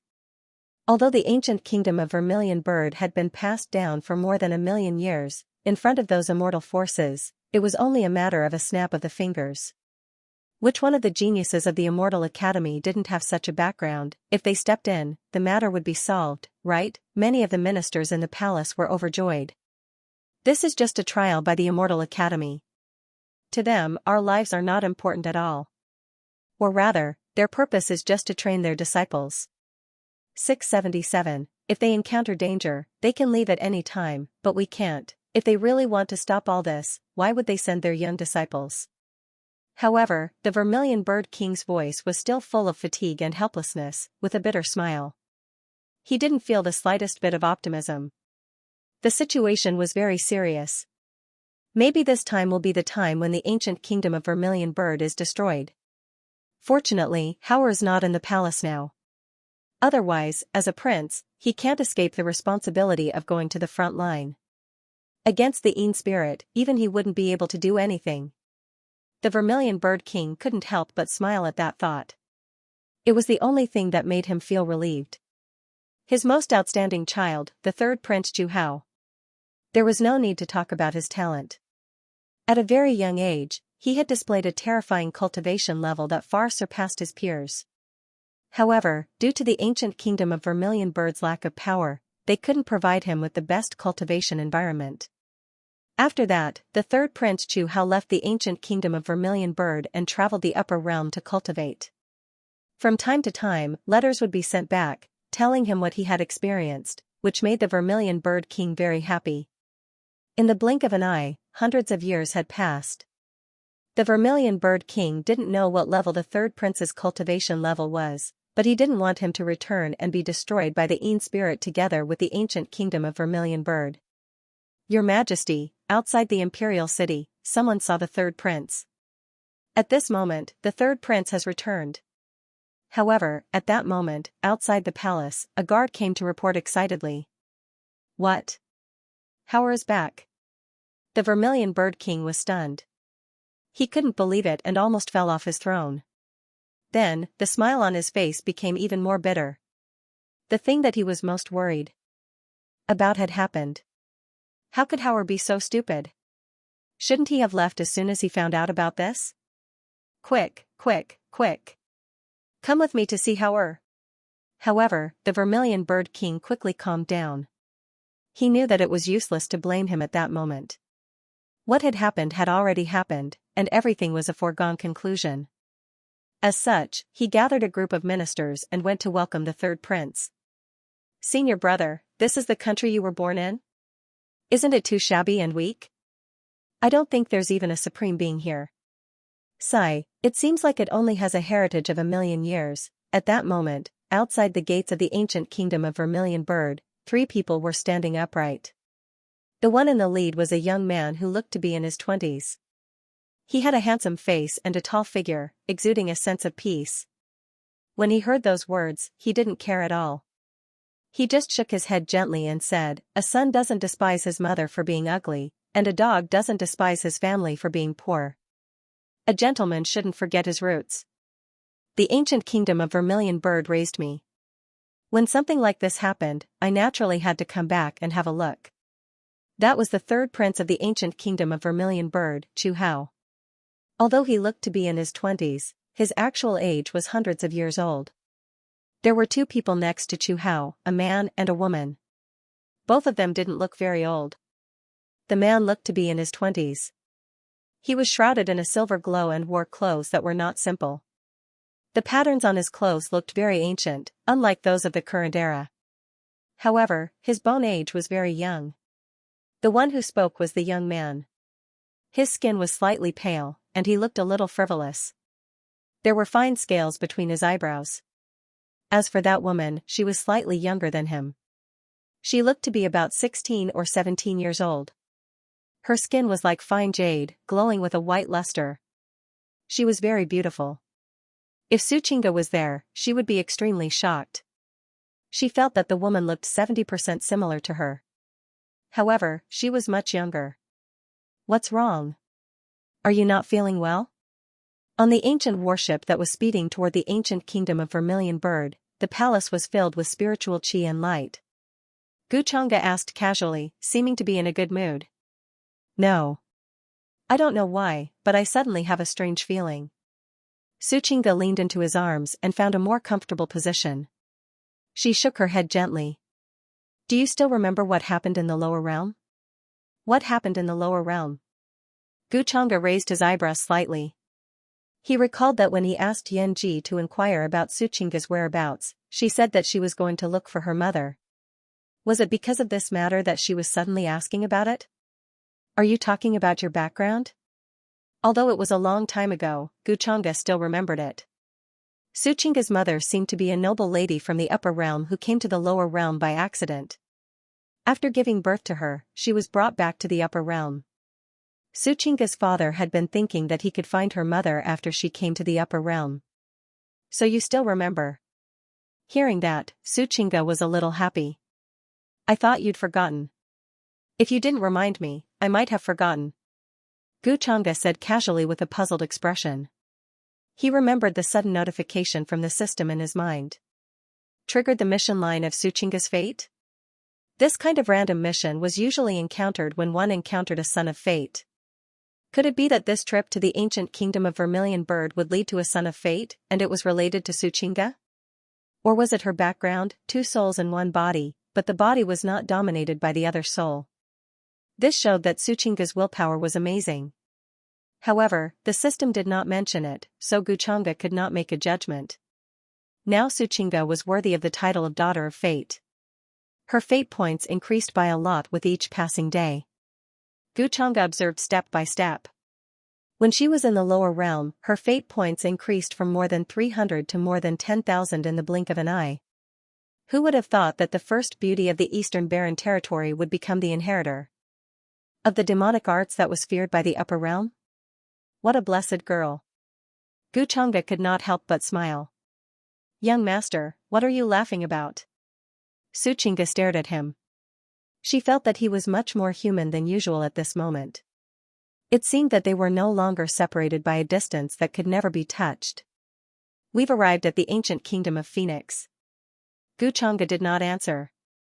Instead, he stood up and swept his divine sense downwards, noticing the majestic imperial city below. Xianxia felt that things would be much more interesting in this trial mission. More than half of the ancient kingdom of Vermilion Bird had fallen, and the same was true for the other ancient kingdoms that the disciples had rushed to. Although he was confident that he could resolve the calamity of the Een Sky, he didn't want to do so. After all, the fall of the Vermilion Bird Kingdom was a good thing for him. The more chaotic the water was, the more he could use this opportunity to deal with Purple Sun Heaven Monarch. If Jiang Chuchu could find the Een terminating origin source for him, that would be even better. Xianxia. Seeing Xianxia and Xianxia come out of the palace, Jiang Chuchu, who had been meditating not far away, opened his eyes. There was a hint of shame in his eyes, but more than that, he was impolite and cold. Holy Virgin Chu, did you have a good rest last night? Xianxia walked over and greeted him casually. Jiang Chuchu swallowed the word bastard. After all, he was in front of so many people, so he quickly regained his composure. No one could see anything unusual. You seem to have had a good rest. Xianxia smiled casually. Holy Virgin Chu, I'll have to trouble you to cooperate in this trial. As the successor of the human ancestor palace, I think you should have a lot of means to deal with the Een terminating creatures. Yes, I'll have to trouble you this time, Holy Virgin Chu. Along the way, I've seen that the calamity of Een terminating creatures is not that simple. There are many sage-to-be creatures of Een terminating creatures. When the time comes, we can only rely on young Master Xianxia and Holy Virgin Chu. Hearing this, the rest of the disciples echoed one after another. They did not notice the abnormality between Jiang Chuchu and Xianxia at all. Young Master Xianxia is very powerful. If he's here, I'm afraid I can't help. At least I have some self-awareness. Jiang Chuchu shook his head and said calmly. However, many disciples thought that he was being modest. After all, his strength was recognized. Some time ago, he had shown his terrifying cultivation of the Saint Realm. It was said that the two successors of the human ancestor palace had a cultivation that surpassed their peers. You can't say that. Holy Virgin Chu is being modest. I've seen your strength many times. Xianxia said with a smile. Hearing this, everyone thought that the two were being modest. However, some people pondered. Could it be that the two had already fought before? Was that why Jiang Chuchu said something like that? Did she know that she was no match for Xianxia? At that thought, they admired Xianxia even more. It turned out that he had already suppressed the successor of the human ancestor palace before anyone knew. Such strength was more than just invincible. However, Jiang Chuchu, as the person involved, did not feel that way. She felt that Guchanga was implying something.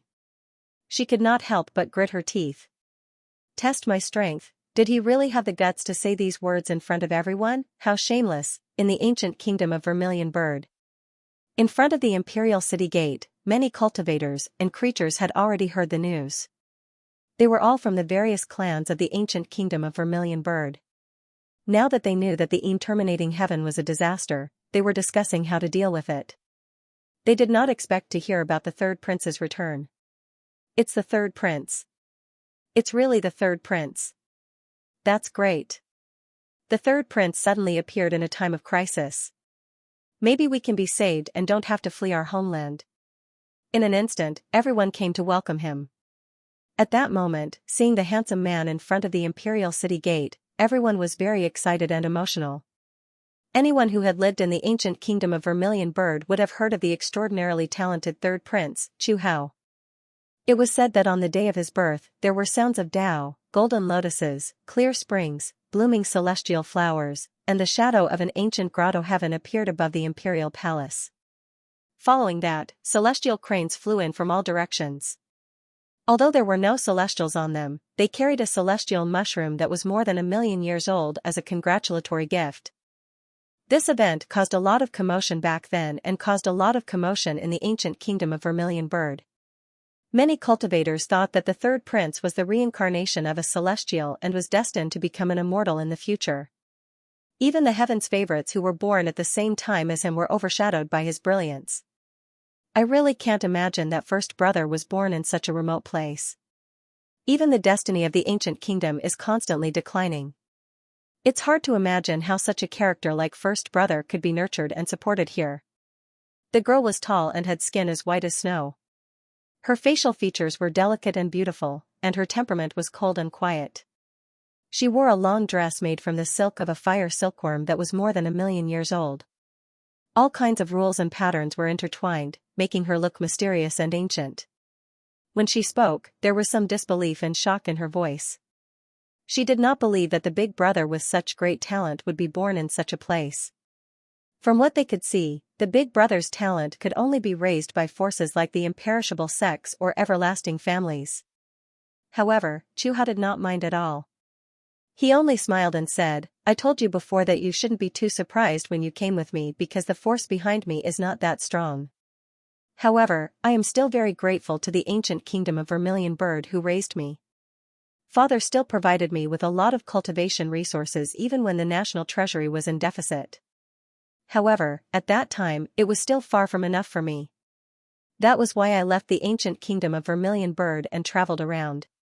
After that, if I didn't run into those celestial cranes when I was born, I probably wouldn't have been able to find my master. I didn't know there was such a reason. I've never heard the big brother mention it before. The big brother's father must be someone extraordinary." The young girl was slightly stunned when she heard that. A look of admiration appeared in her eyes. "So, when you see the people of the ancient kingdom of Vermilion Bird, don't put on airs, especially in front of my father." Chu Hao's expression gradually became serious. He was worried that his junior brother and junior sister would think too highly of themselves and look down on the cultivators and living beings of the ancient kingdom of Vermilion Bird. "Don't worry, big brother. Junior sister and I would never do such a thing. We didn't come out of the mountain to cause trouble for you," the frivolous young man hurriedly smiled and promised. He was still very respectful and fearful of the big brother. However, the young girl only glanced at him indifferently and did not say anything. Chu Hao knew what their personalities were like, so he could guess what they were thinking at the moment. The young girl's name was Xianxia. Behind her was the Ji family that had been in existence for a very long time. However, they were very mysterious and kept a low profile. Everyone knew about the everlasting families and the imperishable sex, but they rarely heard about the ancient hidden clans. The ancient hidden clans were a mix of good and bad people. Even a clan that had been in existence for an era dared to call themselves an ancient hidden clan. However, the Ji family was different because their origin could be traced back to the beginning of the human race. Their ancestor was also known as the human ancestor. This so-called human ancestor had nothing to do with one's cultivation. It was all because they had made great contributions to the world. Therefore, the ancient hidden Ji family was also known as the human ancestor family. As for the young man, his name was Wang Xiao. He was the genius of the ancient hidden Wang family. The ancient hidden Wang family was naturally not comparable to the ancient Ji family. However, in front of the ancient kingdom of Vermilion Bird, they were still a huge force that was difficult to provoke. Wang Xiao was arrogant, so it was normal for him to look down on the ancient kingdom of Vermilion Bird. Moreover, the reason why Wang Xiao followed them down the mountain this time was because of Ji Qingxian. Chu Hao was well aware of this. However, because of the presence of his big brother, Wang Xiao restrained himself. At this time, on the central street of the imperial city, the king of Vermilion Bird, who was dressed in a robe, was leading a group of ministers. He was very excited. Father. Chu Hao also smiled and quickly went up to him. He's just an emperor of the mortal world. Wang Xiao curled his lips in disdain. Do you really think that big brother can't hear you? Ji Qingxian frowned and her expression was very cold. Idiot. Wang Xiao hurriedly put on a smile and said, eldest senior brother won't mind. After all, eldest senior brother's master wants to become the manor head this time and needs our Wang family's support. Eldest senior brother will turn a blind eye. Hearing that, Ji Qingxian gave him a cold look and did not say anything else. Rumble, at this time a terrifying trembling sound suddenly came from the sky. An ancient warship is coming here, Ji Qingxuan's eyes flickered. She looked up and saw a terrifying shadow in the distant sky, which covered the sky and the sun. It was descending toward the ancient kingdom of Vermilion Bird. The momentum was very shocking. It crushed the sky and shocked many of the cultivators and living beings in the ancient kingdom of Vermilion Bird. Meanwhile, the king of Vermilion Bird and the others who were talking to Chu Hao were delighted. Father, what is this? Chu Hao was a little surprised. He looked over and noticed the flag on the ancient warship. The two words, True Immortal, were simple and majestic. They spread out in the sky and gave off an ancient aura. The existence of the True Immortal Academy was known by almost everyone in the upper realm. Chu Hao was no exception.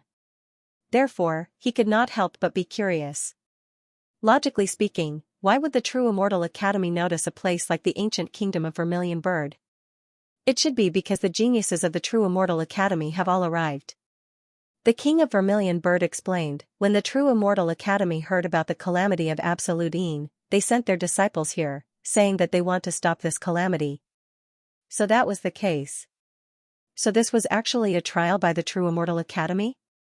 To True Immortal Academy, the only use of this calamity was to temper their disciples through a trial by fire.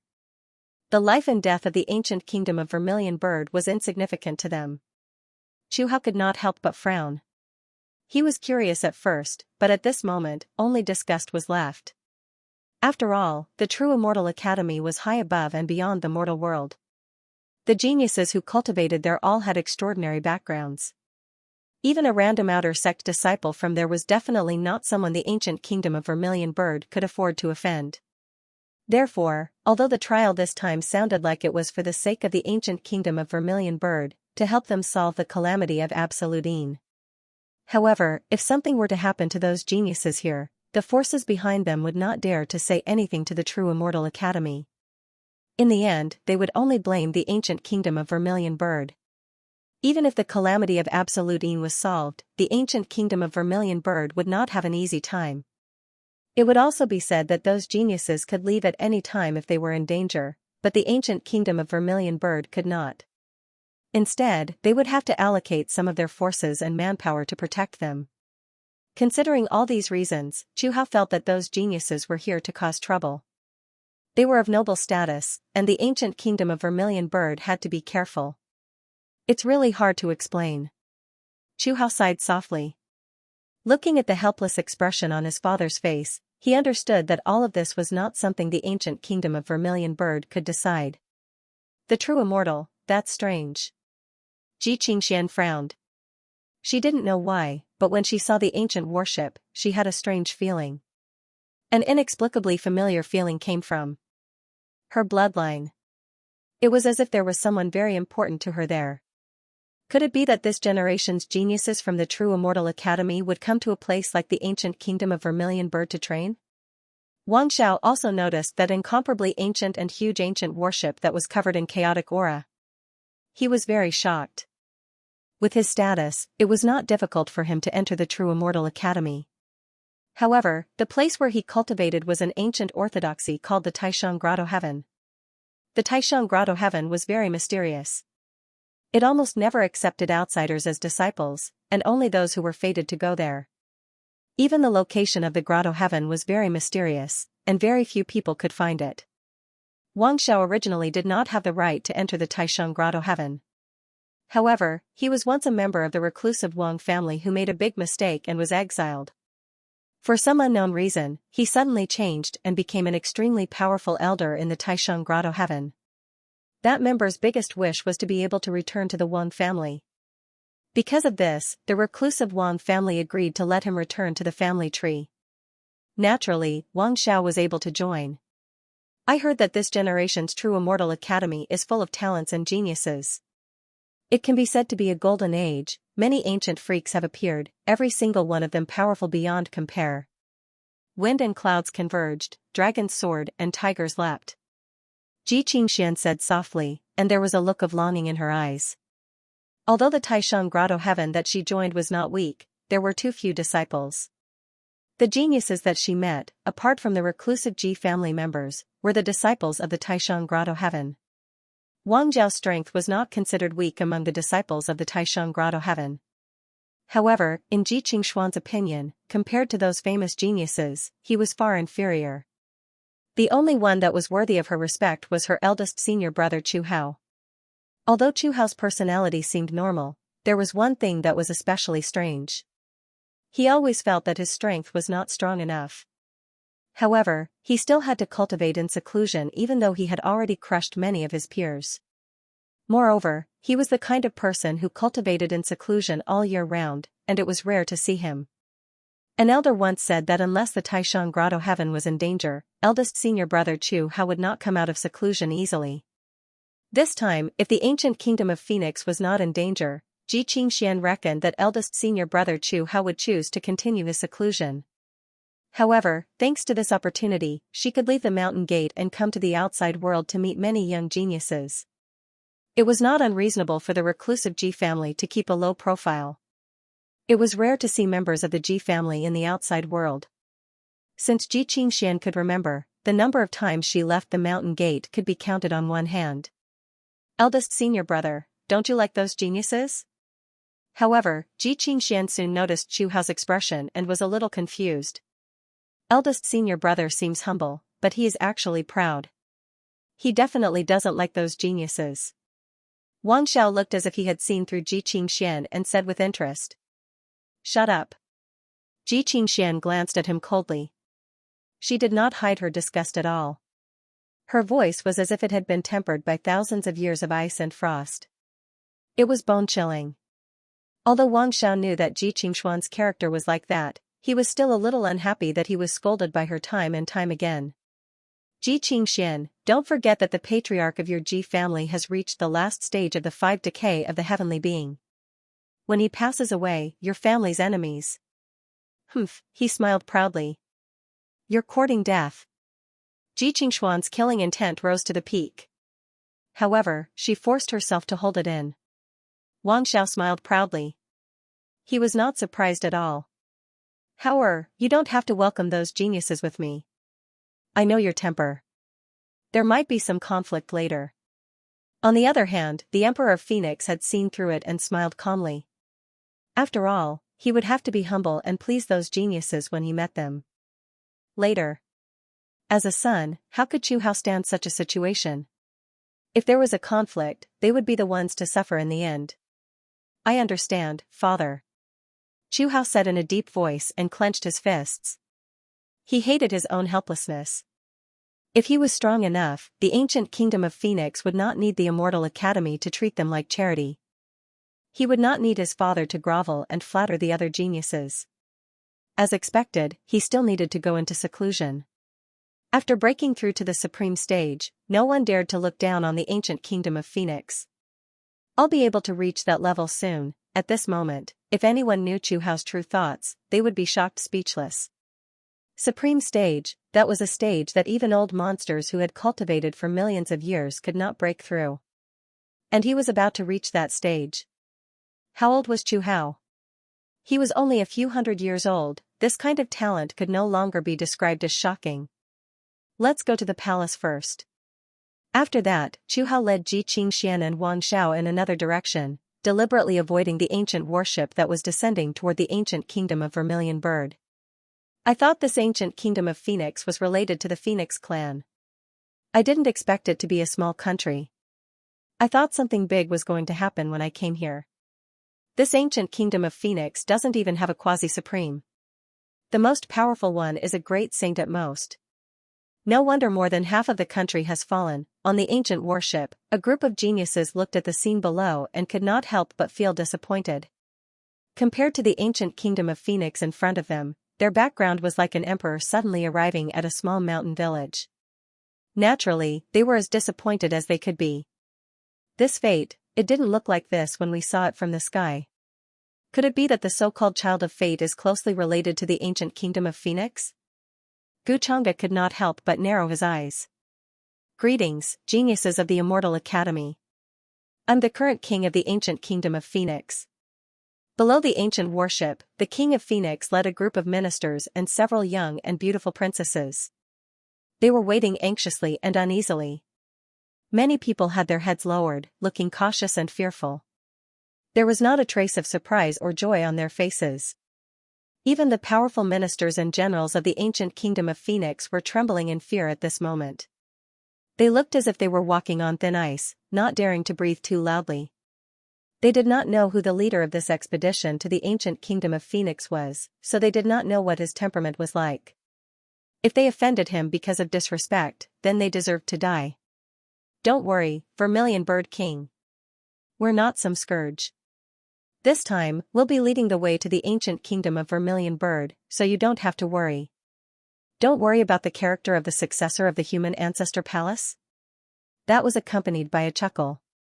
Buzz. Golden light suddenly surged on the ancient warship. It was dazzling and runes intertwined. Then, a golden path extended from under Guchanga's feet. He walked straight down. Behind him, a group of young heavenly legends followed closely. Even Jiang Chuchu was several steps behind. No one dared to walk with him. Such power shocked the people of the ancient kingdom of Vermilion Bird who came to greet them. It was unbelievable. The heavenly legends of the Immortal Academy. Everyone was proud and confident. They believed that they were invincible and could dominate the world. They would never admit that they were inferior to others. But now, they were willing to follow behind. Who was this young man who was walking in front of him? Gu? And the successor of the human ancestor palace? For a moment, the Vermilion Bird King's mind was blown. It was as if he was hit by a big bell. He suddenly thought of something. His eyes widened involuntarily. Could it be that person? Greetings, young Master Chang'e. He reacted quickly and hurriedly called out respectfully. It was almost from the bottom of his heart. He didn't dare to show any other emotions. Apart from that person, which other heavenly legend in the world could achieve such a situation where one person was followed by 10,000 people? Greetings, young Master Chang'e. The rest of the ministers and generals also came to their senses at this time. They all greeted him respectfully. At the same time, they breathed a sigh of relief in their hearts. After all, there were too many rumors about that person. Even in a place like the ancient kingdom of Vermilion Bird, they often heard about him. Be it the number one of the younger generation, the potential of a perfected immortal, or anything else, it was difficult to hide his strength and mystery. You don't have to be so polite, everyone. There's been a lot of chatter in this trial. I hope you don't mind, Vermilion Bird King. Guchanga waved his hand. His expression was as gentle and elegant as ever. Young Master Chang'e, you're too polite. What are you saying? You're too kind. The ancient kingdom of Vermilion Bird looked extremely flattered. Before they came, they never thought that they would be led by Guchanga. This made him sigh with emotion and rejoice. It was rumored that young Master Chang'e had a gentle temperament, was a gentleman, and was extraordinary. Now that he had seen it today, it was indeed so. He was even so polite and courteous to a small country's ruler like him. As such, there was no need to worry about anything else happening. As long as they didn't do anything to offend this group of geniuses, they shouldn't bring any trouble to the ancient kingdom of Phoenix. Seeing this, the beautiful princesses of the ancient kingdom of Phoenix mustered up their courage and secretly looked up. They sized up the rumored young Lord Xianxia as their minds wandered. Some people had even thought of the surname of their descendants the moment they saw Xianxia. At this moment, everyone had different thoughts. They all started to compliment him and show respect. Xianxia appeared to be gentle and courteous, showing the manners that a descendant of the everlasting Gu clan should have. This made the eyes of the princesses and womenfolk sparkle. Of course, only Jiang Chuchu knew that Xianxia's appearance on the outside was nothing more than an act. Only those who had seen him with their own eyes knew how cold and heartless he was. Sometimes, she didn't even know if Xianxia was faking it in front of her so that he could break her heart. If 680 was truly the case, then how terrifying was Xianxia? If he was faking it, he wouldn't have treated me so badly. She then shook her head gently and extinguished this thought. Jiang Chuchu still felt that Xianxia still had some kindness in his heart. Otherwise, he wouldn't have asked her to find the location of the outbreak on the Yin day. He wouldn't have saved her. It was just that sometimes, his coldness and heartlessness covered up this kindness. After that, the ancient kingdom of Phoenix quickly ordered the best palace in the kingdom to be vacated for Xianxia and the other geniuses from the Immortal Academy to stay. Soon, the news about Xianxia leading the geniuses from the Immortal Academy to the ancient kingdom of Phoenix spread like wildfire, causing a huge commotion. If there was a genius in this world who could be remembered by everyone, it would be Xianxia.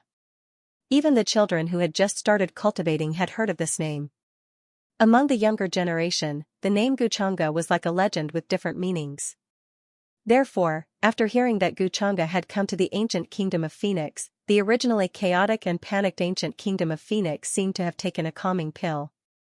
Such a situation made everyone in the ancient kingdom of Phoenix overjoyed, excited, and emotional. It was like sending charcoal in snowy weather. Judging from the change in fate and the information we've gathered, the son of fate this time should be the third prince who suddenly returned. Inside the palace, black and white divine lights were flickering in Xianxia's eyes. The strange power evolved from the rules of heaven and earth like silk from a cocoon. The fate of the entire ancient kingdom of Phoenix was showing a trend of change before his eyes. After sending someone to investigate, he quickly learned about the third prince's life. He was not a good-for-nothing. On the day of his birth, there was a shocking phenomenon and a red-crowned crane as a gift. Later on, he showed amazing talent, but the ancient kingdom of Phoenix couldn't nurture him. He had no choice but to leave his hometown and travel. In the end, he joined some unknown sect. In the blink of an eye, he returned after hundreds of years. His current cultivation level was unknown. Although he is a python, he can devour dragons. The third prince's fate is purple. Back then, only the reincarnation of the human ancestor had such treatment. Xianxia gently closed the jade scroll in his hand. Does this mean that he is the reincarnation of some ancient almighty? He had some ideas in his mind. This kind of child of fate with purple fate was the easiest to harvest, but it could also lead to a backup plan. After all, there were several kinds of reincarnations. One kind was to be reincarnated after being severely injured, or like the human ancestor, who took the initiative to reincarnate and left behind many backup plans in order to reach the peak in the future. What he wasn't sure about now was why the third prince was reincarnated. Jiang Chuchu has already set out to find the place where the Yin field is erupting. He is quite diligent and saves me some effort. But it seems that he doesn't want to see me. Xianxia didn't take it to heart. Then, he directly ordered the geniuses of the True Immortal Academy to start the trial and kill the Yin field creatures to stop the chaos. After all, they should do something. Of course, Xianxia was not interested in doing such a boring thing. It was enough for his followers to go forward. As for protecting those geniuses? He was not a babysitter, so he didn't have the time. Xianxia still had other things to consider. Then, he moved and left the palace, searching for suitable prey while he was at it. It was time to break through his cultivation. Xianxia's mission line is related to her background? He asked the system in his mind. Now, the mission line related to Xianxia's fate had many rewards. He needed a lot of fate points to exchange for the bone of transcendence. Yes, master. The system answered. It seems that I have to pay attention to Xianxia's whereabouts. From the information I just found, Xianxia and the woman beside the third prince should have a lot of connections. Xianxia didn't follow Xianxia. He didn't need to pay too much attention to this kind of thing. Xianxia would take the initiative to tell him when the time came. Besides, my cultivation is close to the great saint realm. If I can find a quasi-supreme with a special origin, even a great saint can do it. Many thoughts flashed through Xianxia's mind. The black tortoise, white tiger, and other ancient countries were not very far from where he was. His prey were all in those places. At this moment, in a side palace, the Vermilion Bird King was talking to Chu Hao about Xianxia with a joyous expression on his face. At the side, Ji Qingxian and Wang Xiao were also listening. Their expressions were different. Wang Xiao was dissatisfied that the palace they lived in was too remote, while the geniuses of the Immortal Academy lived in the best area with the richest spirit qi. But when he saw the Vermilion Bird King walking over, he shut up. On the other hand, Ji Qingxian was listening with rapt attention. A pondering look flashed across her clear eyes. The person my father is talking about. I've heard that as the successor of the Longevity Gu family, the successor of the Dao Heaven Immortal Palace, and the future leader of the Taichu Divine Sect, his power is extremely terrifying. I really didn't expect him to have such a temperament. Chu Hao nodded and looked relieved. He was afraid that his father would be humiliated. But judging from this situation, that was not the case. Xianxia's temperament was gentle and elegant, and he did not have a high and mighty attitude. Inexplicably, he no longer had the bad impression of this plain and masked Xianxia. At first, he subconsciously thought that these geniuses of noble birth were all arrogant and proud, so he did not have a good impression of them. After all, his birth was not very good, and he had encountered many such situations along the way. The ancient kingdom of Vermilion Bird heaved a long sigh and lamented, indeed, young Master Xianxia is the most deserving of the title of Heaven's Pride I've ever seen. Everything he says and does gives people the feeling of bathing in the spring breeze. He doesn't give people the feeling that he's looking down on others or that he's superior. However, if you were in the same era as him, you might have become friends. Hearing this, Chu Hao smiled and did not say much. Of course, he had heard many rumors about Xianxia. Whether it was the immortal ancient continent or the Dao Heaven Immortal Palace, he had heard about it. Some of his actions were not worthy of being a gentleman, and the two of them were not on the same side. However, Xianxia did not humiliate his father in front of others, and that was enough. I can't believe Xianxia is here, eldest senior brother, I want to go out for a walk. At this time, Ji Qingxian suddenly spoke. Her cold and calm face did not change much, as if she was tired of listening to the father and son talk about old times. Junior sister, you should be careful. Although there are no dangerous places in the Vermilion Bird King, you rarely come out alone. Chu Hao was stunned for a moment, then nodded and said with concern. Okay. Ji Qingxuan's reply was concise. Then eldest senior brother, you guys chat. I'll accompany junior sister Qingxian. Seeing this, Wang Xiao quickly said. However, Ji Qingxuan's figure flashed and disappeared from the entrance of the palace, as if she did not want him to follow. This guy, anger flashed across Wang Xiao's face, but he quickly chased after her. However, your junior sister and junior brother. Seeing this, the Vermilion Bird King hesitated. I know what father said. Both of them have extraordinary backgrounds, and they are proud. Especially Wang Xiao, he is a little eccentric. However, junior sister just doesn't like to talk. She is actually very kind and sensible.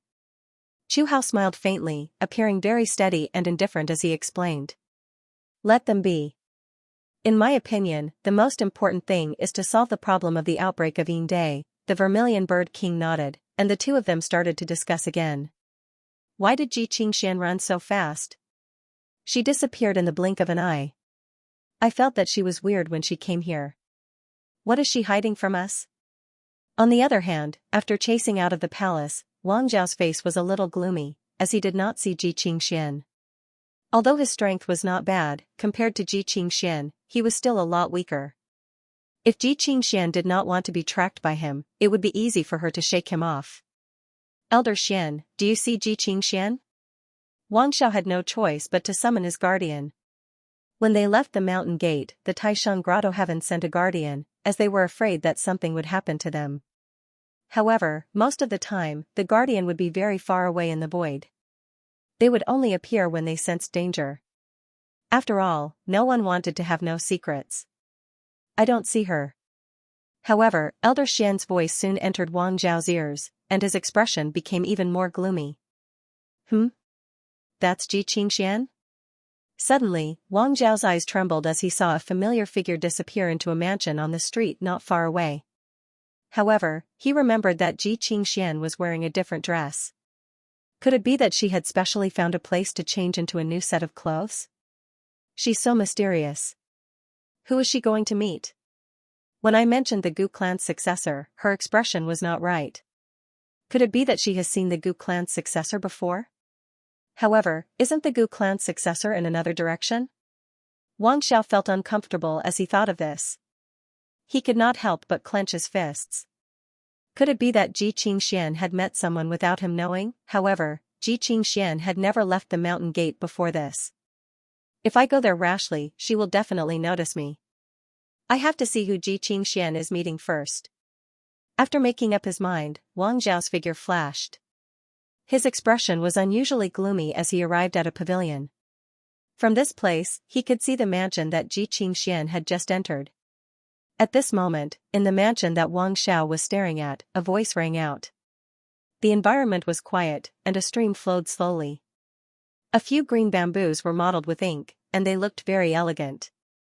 Xianxia was a little dazed, curious, and confused as she stared at the woman in front of her. After that, she could not help but speak. It's really you. It's really you.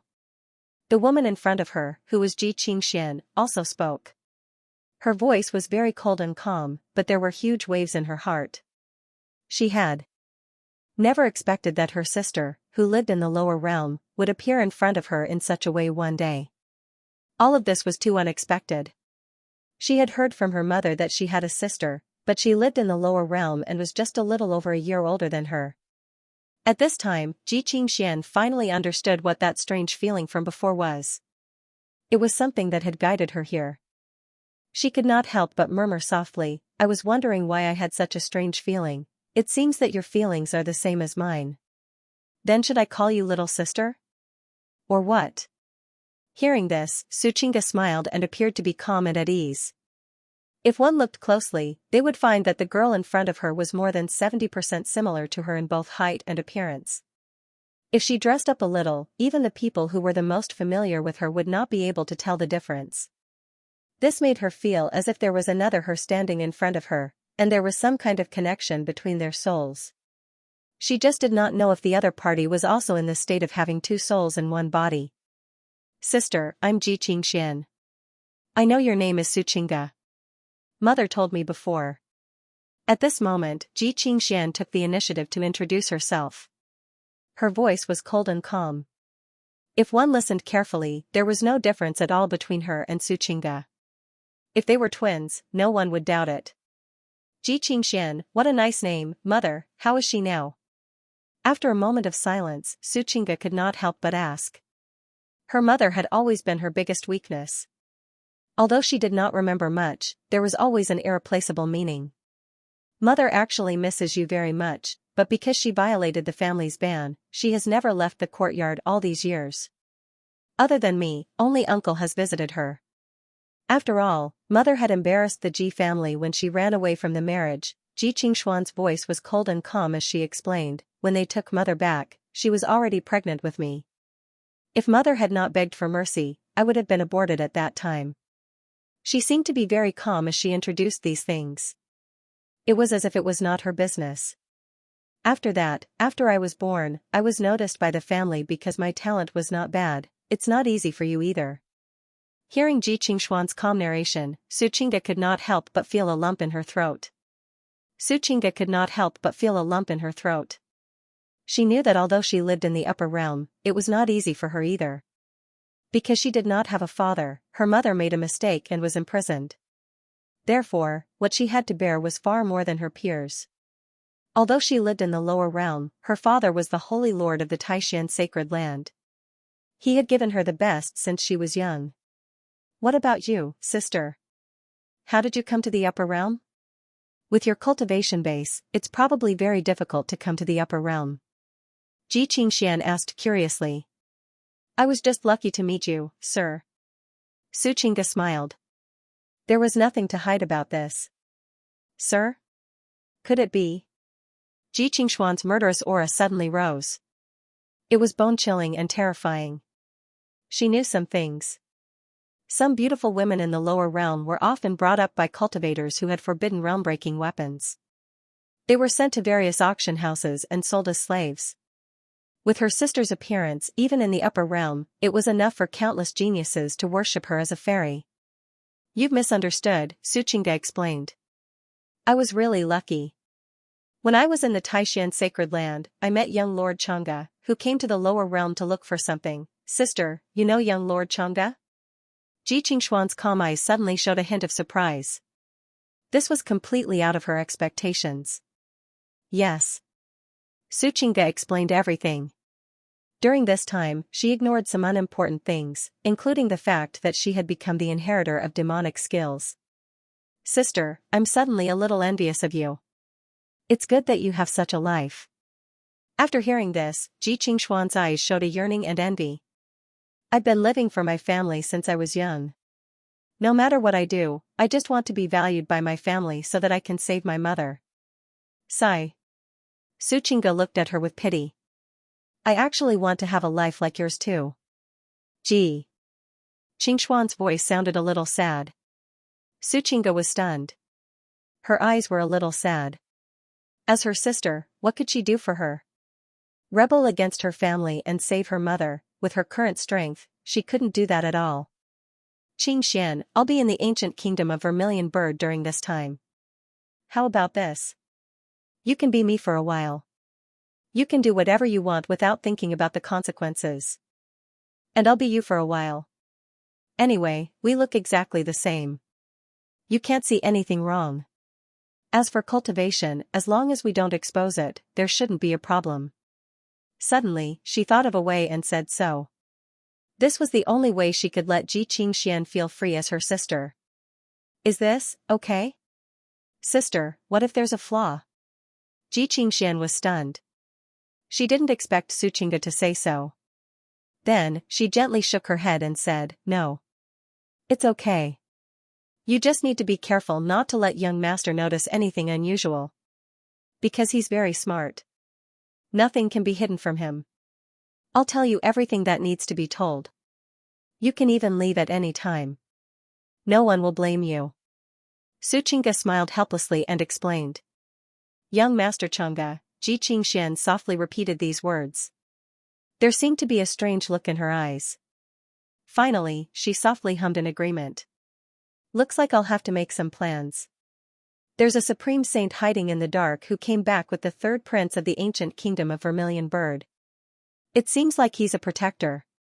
However, the third prince's cultivation seems to be above the supreme saint level. On the eaves of a palace, Xianxia took a step forward and appeared in this place. His robes fluttered and his hair sparkled. He looked like a deity who was about to ascend. He could see the changes in the fate of the entire ancient kingdom of Vermilion Bird in his field of vision. Some mansions had strange phenomena rising, like dragons soaring and tigers leaping. Some palaces had the image of the emperor absorbing the brilliance of heaven and earth. Even under the scorching sun, it was very obvious. However, he was able to sense the changes in the world because he had cultivated the path of reincarnation into his eyes. Other cultivators, even source masters who were proficient in geography, were unable to see it. The image of a python and a sparrow devouring a dragon, the smile at the corner of Xianxia's mouth was a bit intriguing. Be it a python, a sparrow, or a true dragon, he saw it as a change in the ancient kingdom of Vermilion Bird due to the birth of the child of fate. Before this, the ancient kingdom of Vermilion Bird's fate was only a small sparrow. Because of Chu Hao's birth, the fate changed and became a python and a sparrow. Now, the ancient kingdom of Vermilion Bird was planning to transform by devouring a dragon. Even source masters who were proficient in geography would not be able to see such changes. Xianxia felt that even the current king of the ancient kingdom of Vermilion Bird was not aware of it.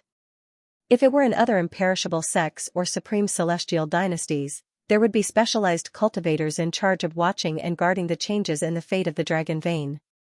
They would be alert to the changes in fate at all times, so that they could predict the future changes in advance. Such a fate that was related to the future of the sect and orthodoxy was ignored in the ancient kingdom of Vermilion Bird, allowing it to develop. Speaking of which, if the birth of the child of fate had not happened, it would still be a sparrow. If there were signs of it growing into a dragon, it would at least be a small-scale sect. In the next moment, Xianxia took a step forward. The void became blurry, and he found the place where the fate of the dragon vein was. Very soon, they were 1,000 feet below the surface of the ground. Xianxia appeared here. Before his eyes, a vast dragon vein was gathering. It was extremely majestic and heavy, like a true dragon swimming in the darkness. What surprised Xianxia was that the dragon vein already had the embryonic form of a dragon. It had a dragon head, dragon whiskers, dragon claws, and dragon tail. Only the dragon body had yet to solidify. Given enough time, it was very likely that it would grow into a true dragon. One had to know that the ancient kingdom of Vermilion Bird did not even have a supreme being. It was simply unimaginable for a little sparrow to grow to such a level. This dragon vein, I'll kindly accept it. Bursts of divine light erupted from Xianxia's hand. It was like a terrifying wave that was about to drown out everything in front of it. His movements were extremely fast, turning into a terrifying pitch-black void great palm imprint, locking down this area of the void, preventing the dragon vein from escaping. As for what would happen to the ancient kingdom of Vermilion Bird after losing the dragon's vein, that was not something he had to consider. Roar. Meanwhile, the true dragon that was quietly devouring the dragon chi and fate in the darkness also noticed Xianxia at this time. It sensed a terrifying sense of danger from this young man who suddenly barged in. It already had spiritual intelligence and could not help but let out a low roar, wanting to intimidate Xianxia. A majestic and terrifying aura surged in this darkness.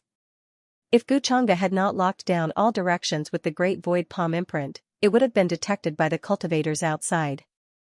Don't be nervous. I mean you no harm.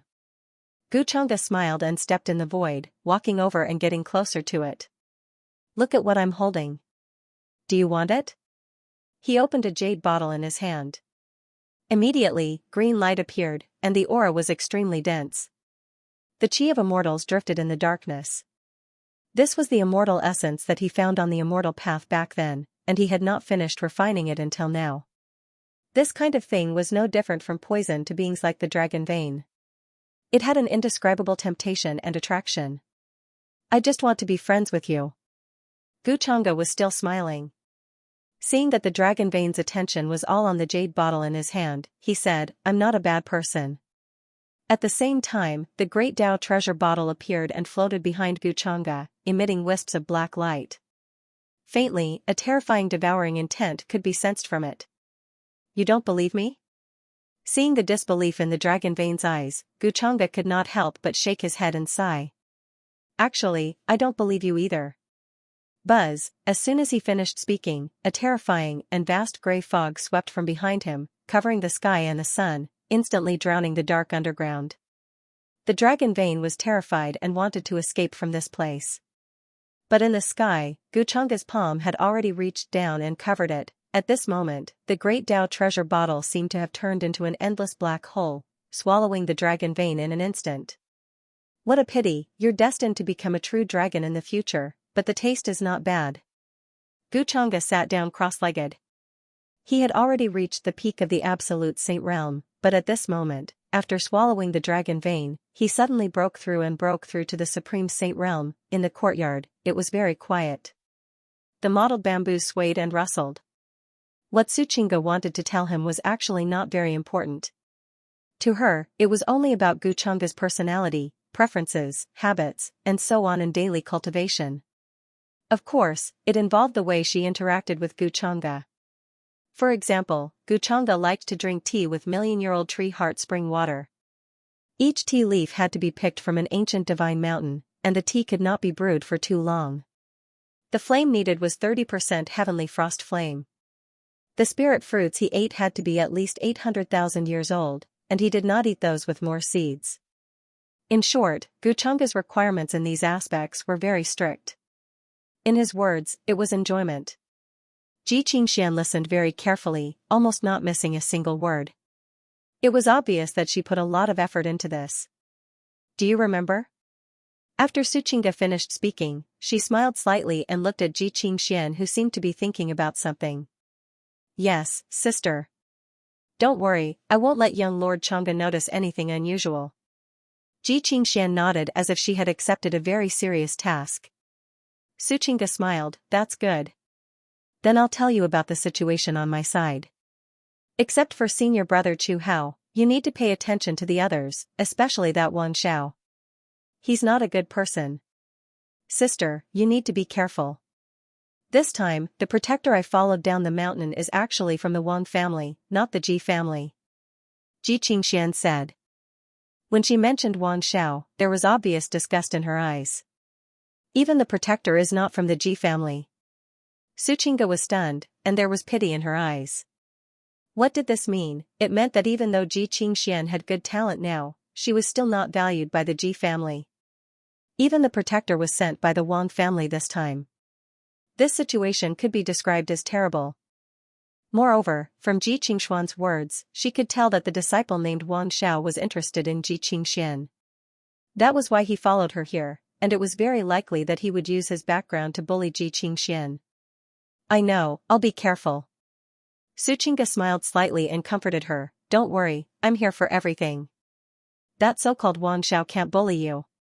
Hearing this, Xianxia was slightly stunned. There was surprise in her eyes, as if she did not expect Xianxia to say this. Where did she get the confidence to say this?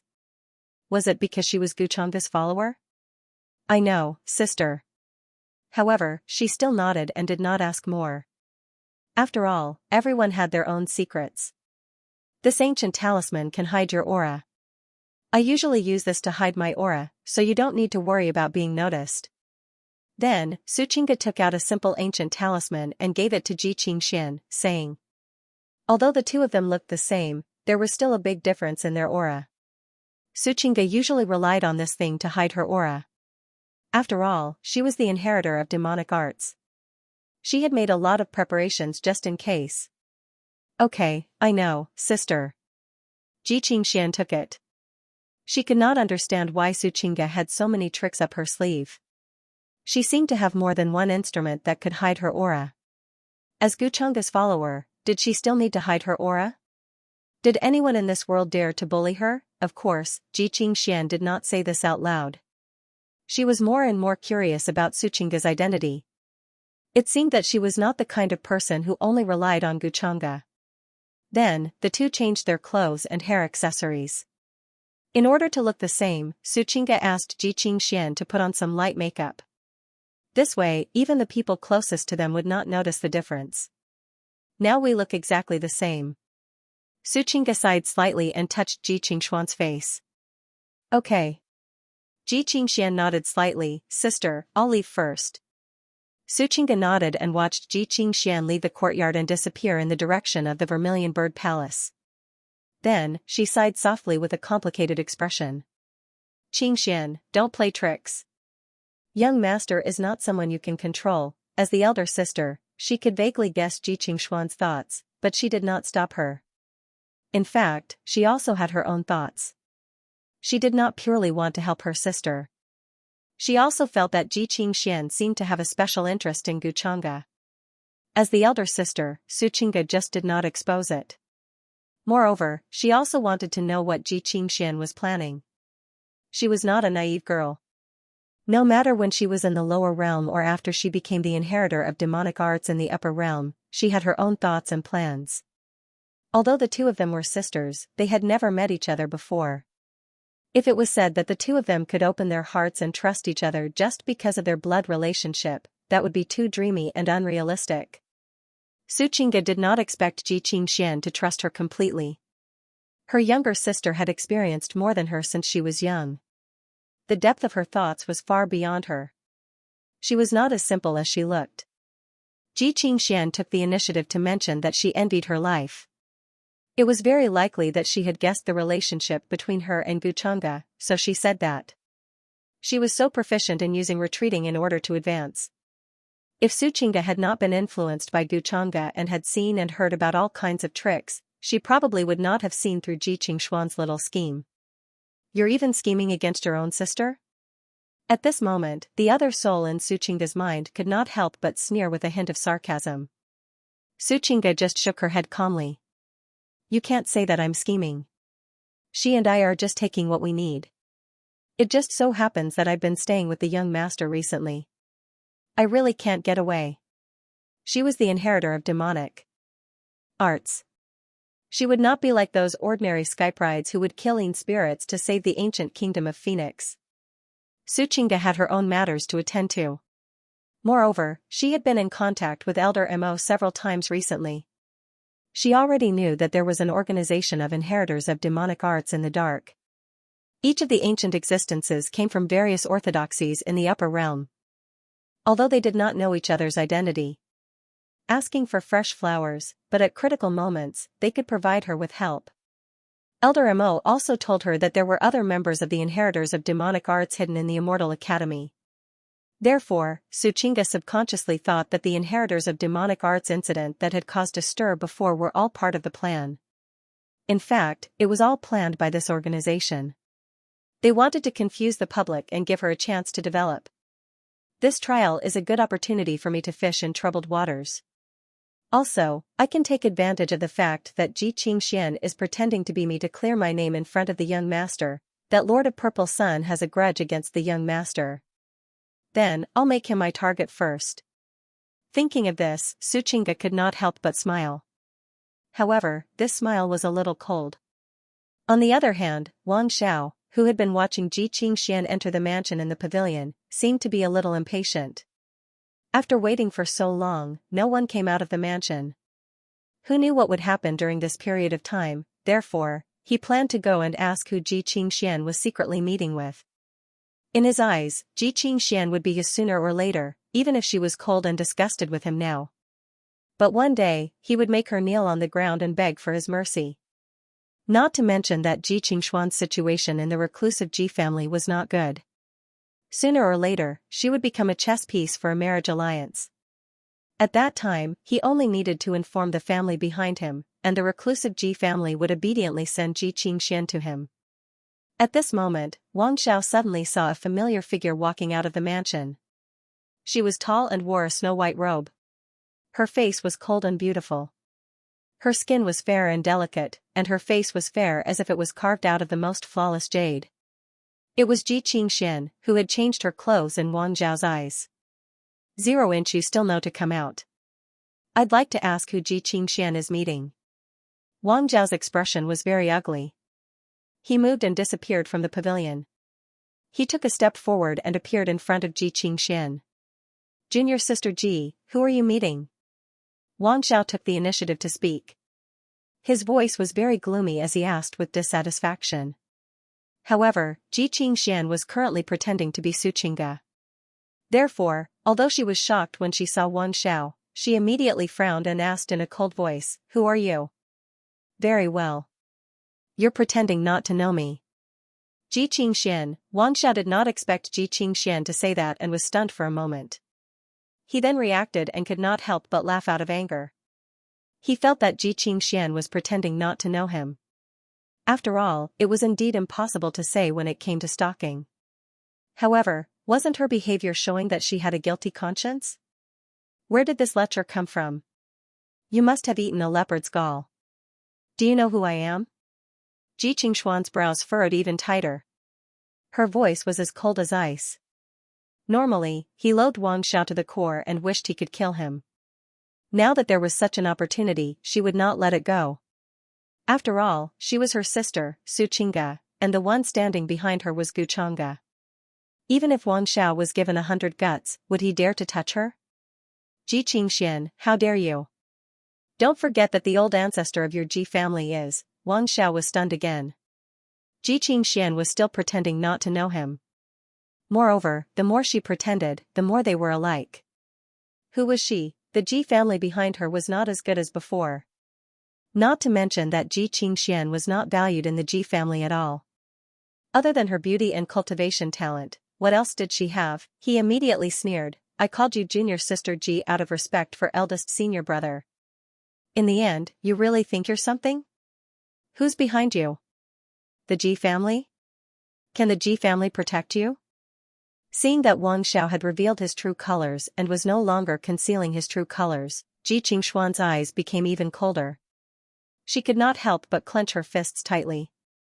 This was the situation she was facing now. The Ji family did not value her at all, but Wang Xiao had thoughts about her.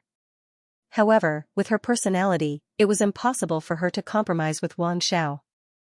You're courting death.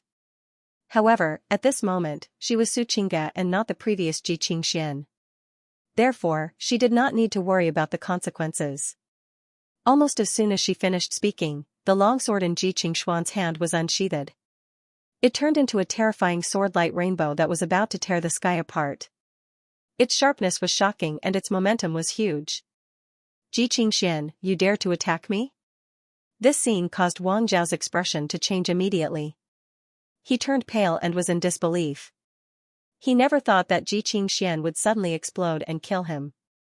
Moreover, it was the merciless kind. This made Wang Xiao panic. Although he dared to be arrogant in front of Ji Qingxian, he was definitely not Ji Qingshuan's opponent when it came to a real fight. Pervert, die. Ji Qingshuan's expression was cold. She was determined to kill Wang Xiao. This was a rare opportunity. This sword light was extremely terrifying. It was as if it had fallen from the distant sky. It contained her cold killing intent. Even the void was trembling as if it was about to shatter. It could not withstand this kind of fluctuation. At the crucial moment, Wang Xiao took out a golden shield that was shining with divine light. This shield expanded in the air and became a few meters long. Many laws and order flowed and intertwined on it. The material was extraordinary. It was obvious that it was not cheap. Gotcha, however, under Ji Qingshuan's sword, Wang Zhao's shield could only resist for a moment. With a cracking sound, it cracked and exploded into pieces. 1,000. Oh no. Ji Qingxian is determined to kill me. Oh no, Wang Xiao, who was activating the artifact, was the first to bear the brunt of the attack. He groaned and spat out a mouthful of blood. His mind was distracted and he suffered a backlash. His face was pale and he could not believe it. Ji Qingxian, who was usually angry at him but did not dare to attack him, where did she get the courage to kill him today? Elder Xian, save me. At this time, Wang Xiao could not care less. He shouted into the void, planning to call for help. He could not defeat Ji Qingxian with his own strength. At this time, other than the guardians, no one could save him. You still want to call for help? Ji Qingxian frowned. Her voice was cold as if there was no temperature. She waved her hand again and the longsword flew out. It bloomed in the void and millions of sword lights bloomed, drowning the people below. Such a scene instantly alarmed many cultivators and living beings on the street. After all, the momentum was too shocking. Many people turned into divine rainbows and flew into the sky. They were shocked when they saw this from afar. Many buildings and pavilions were immediately hit by the aftershocks and turned into ruins. No one expected that there would be people who dared to fight in the ancient kingdom of Vermilion Bird. During this period of time, the Emperor of Vermilion Bird ordered that all killing and fighting were prohibited in order to have a peaceful environment in the ancient kingdom of Vermilion Bird. Many people also knew that the rumored young master of the Gu clan was in the ancient kingdom of Vermilion Bird. Therefore, they could understand the Emperor of Vermilion Bird's actions. Who are these two people? Why are they fighting here? The energy waves are so scary. They don't look old.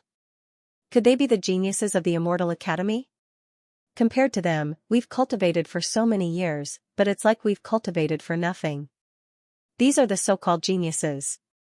Otherwise, why would they be so different from ordinary people? Many cultivators were shocked and their hearts were in turmoil. However, they also felt bitter as they deeply felt the difference between them and the geniuses. Many people immediately connected the dots with the geniuses of the Immortal Academy. Apart from these geniuses, who else could have such terrifying strength at such a young age? The momentum here was so terrifying that it spread to the depths of the ancient kingdom almost immediately. Many of the geniuses who had yet to leave turned into divine rainbows and rushed over in shock. This voice, it seems to be junior brother Wang shouting? What happened to him? Chu Hao, who was conversing with the Vermilion Bird King, couldn't help but frown.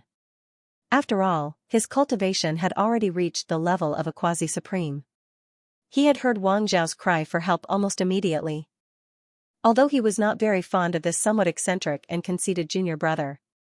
However, if something were to happen to him in the ancient kingdom of Vermilion Bird, neither he nor the ancient kingdom of Vermilion Bird behind him would be able to bear the consequences. At the thought of this, Chu Hao sighed. He could only go and take a look. Father, I'll go and see what's going on. As he spoke, Chu Hao took a step forward and left the place. He appeared outside the imperial palace and rushed in the direction of the voice. Stop. At this time, Wang Xiao, who was fighting with Ji Qingxian, was stunned. When he heard this voice, he couldn't help but feel delighted, and he shouted, Elder Xian, save me. Ji Qingxian is crazy. She wants to kill me. In the void, Elder Xian appeared with a gloomy face. His cultivation was at the peak of the great saint stage, only one step away from the level of a quasi-supreme. The moment he arrived, the terrifying aura of a great saint shrouded the world in all directions. His divine might was vast, as if an ancient god was angry. The world changed color, and the wind and clouds rolled back.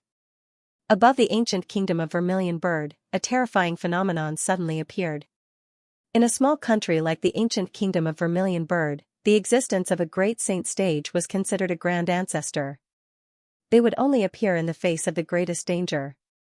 Therefore, the arrival of a great saint, and one at the peak of the great saint stage, was extremely terrifying. Hiss! That's a great saint. She actually attracted the arrival of a great saint. This is too scary. The expressions of many cultivators and living beings changed drastically. Their spirits trembled, and they felt a sense of awe. They couldn't help but want to worship and kneel in that direction. Elder Xian, quickly take her down. She's really crazy today. Seeing Elder Xian, Wang Xiao couldn't help but sigh in relief. Then, he sneered and stared at Ji Qingxian with a vicious expression, as if he was telling her that she was dead meat. In his opinion, Ji Qingxian was crazy today. Otherwise, why would she do something so crazy and kill him? However, now that Elder Xian had appeared, Ji Qingxian naturally had nothing to do. Miss Ji, do you know what you're doing now? However, Elder Xian didn't make a move immediately. Instead, he looked at Ji Qingxian coldly. With a wave of his robe, a blurry yellow radiance burst out. Then, a yellow gourd surrounded by chaotic fog floated in his sleeve. It had the power to split the world. If Ji Qingxian didn't answer properly, he would definitely make a move. He would use the gourd to suppress her and keep her inside. Who are you? Bullying the weak? Ji Qingxuan's expression was still cold. She was not afraid at all. Instead, she said coldly, I don't know where you got the guts to attack me. If the young master knows about this, you won't be able to escape death even if you're a great saint. Young master, Ji Qingxian, what do you mean? Elder Xian frowned. His first reaction was that there was something wrong with Ji Qingxuan's head today. She actually said such a ridiculous thing. As for the cultivators and skyprides who had rushed over, they could not help but feel shocked when they heard this. Even a great saint couldn't escape death. This white-clothed girl really has a big mouth? Who exactly is she? Many people's expressions changed slightly. Someone recognized Ji Qingxian and said with a trembling voice, this girl seems to be the one beside young Master Chang'e? The one who spoke was a tall man covered in scales. He was a skypride from the Immortal Academy. He had yet to rush to the extremine battlefield to fight with the extremine beings. He had seen Guchanga from afar. At that time, this white-clothed girl seemed to be standing beside Guchanga. This white-clothed girl was so beautiful that he had some impression of her after taking a few more glances. However, his words were quickly drowned out by the shocked discussions of the other cultivators nearby. Not many people heard it clearly. Oh no, something big is going to happen. This skypride's face was a little pale. When he thought of the possible consequences of this matter, he hurriedly moved and left this place. However, on the way, he suddenly thought of something and hurried towards the direction of the palace. He felt that it was better to report this matter. Otherwise, if young Master Chang'e blamed him, how could he explain himself? Elder Xian, don't talk nonsense with her. Xianxia is determined to kill me today, Wang Xiao spoke again. His voice was unusually gloomy. When he fought with Xianxia, he was heavily injured. You've got the wrong person. I'm not the Xianxia you're talking about. Xianxia still frowned when she heard this. Her voice was so cold that it seemed to drill into his bones. You're still pretending it this time. I think you won't cry until you see the coffin. Elder Xian, do it. Wang Xiao laughed coldly and ordered. Buzz. The moment he finished speaking, Elder Xian nodded. He didn't say anything else and chose to do it. He waved his sleeve, and the glistening yellow gourd was instantly thrown out. It expanded in the wind and was surrounded by chaotic fog. A terrifying great sage's aura enveloped Xianxia. She was like a small boat in the ocean that could capsize at any time. Her face couldn't help but turn pale. However, Xianxia's eyes were still calm and cold. Whoosh, in the next moment, sword chi gushed out from the mouth of the gourd. It turned into the size of a mountain and was extremely terrifying. It was wrapped in boundless killing intent and caused the sky to crack open. Not good, retreat quickly. When a great sage attacks, the world will be turned upside down. This isn't something that others can resist. The expressions of all the cultivators and skyprides changed drastically. They turned into divine rainbows and hurriedly retreated. They didn't want to be affected by even a trace of the aftershock. They could easily be destroyed and disappear into thin air. Whoosh, Xianxia's expression also changed at this moment. She didn't expect Elder Xian to be so ruthless and use such a terrifying killing move. Fortunately, she had many life-saving items on her. At the crucial moment, she crushed a piece of jade. A ball of misty white light appeared and blocked the sword chi for her. However, Xianxia didn't have it easy either. She was sent flying and crashed into a large number of buildings and pavilions. Her internal organs were almost shattered. She coughed out pieces of her internal organs, and her face became even paler. Something's wrong. Why isn't she afraid at all? She doesn't even have any regret or worry. Does she want to die? At this moment, Elder Xian also felt that something was wrong. Xianxia didn't care about his attack. To him, it seemed like she had fallen into a trap. Did something happen? Did Xianxia want to die? He couldn't help but stop when he thought of this. Does Xianxia want to die? Wang Xiao furrowed his brows. At this moment, he had a bad feeling in his heart. Buzz, at this moment, a golden divine rainbow descended from the sky. It seemed to have turned into a path that led to the heavens. It was Chu Hao, who had rushed over. Junior brother Wang, what happened? He was puzzled as he asked Wang Xiao, who was frowning. He had rushed over when he heard Wang Xiao's cry for help. However, he was still half a step too late. Now, it seemed like Wang Xiao was fine. After all, there was a guardian who was at the peak of the eminent saint stage here. Who was the one who wanted to hurt him? Eldest senior brother, I don't know why junior sister Ji seemed to have gone crazy today. I just stopped her and asked her something, but she acted like she wanted to kill me. If Elder Xian didn't intervene in time, I would have been killed by junior sister Ji. Wang Xiao explained and put himself in the position of the victim. His words were full of confusion, and he acted like he didn't know anything. Has junior sister Ji gone crazy? Chu Hao was stunned. When he heard this, he subconsciously thought that it was impossible. He knew Xianxia's character very well. If Wang Xiao didn't do something overboard, why would she attack him? Crazy. This was just an excuse that Wang Xiao came up with. Xianxia's current situation in the family wasn't good. Chu Hao sighed when he thought of this. He felt that things had become troublesome. Should he blame Wang Xiao now? That was obviously unrealistic. Eldest senior brother, what happened? Why are all of you here? At this moment, a cold and confused voice was heard. A beautiful lady walked over from afar. She looked a little confused, Her face was as white as jade, and it shone with a charming luster. Her skin was as white as snow, and she looked like a perfect masterpiece. When they saw this lady, Chu Hao, Wang Xiao, and Elder Xian were all stunned. Their eyes opened wide, and they couldn't say anything for a while. Many of the cultivators nearby were also stunned. Some even rubbed their eyes to see if they were hallucinating. Wasn't this the lady who was hit by the sword Qi and smashed into the ruins? Why did she appear again? She didn't seem to be hurt at all, and she even changed her clothes. No, this was a different person. It was just that she looked exactly the same. At this moment, many people reacted. Junior sister Ji, you're fine. That's great. I was worried that something might have happened to you. Chu Hao heaved a sigh of relief when he saw Ji Qingxian walking over.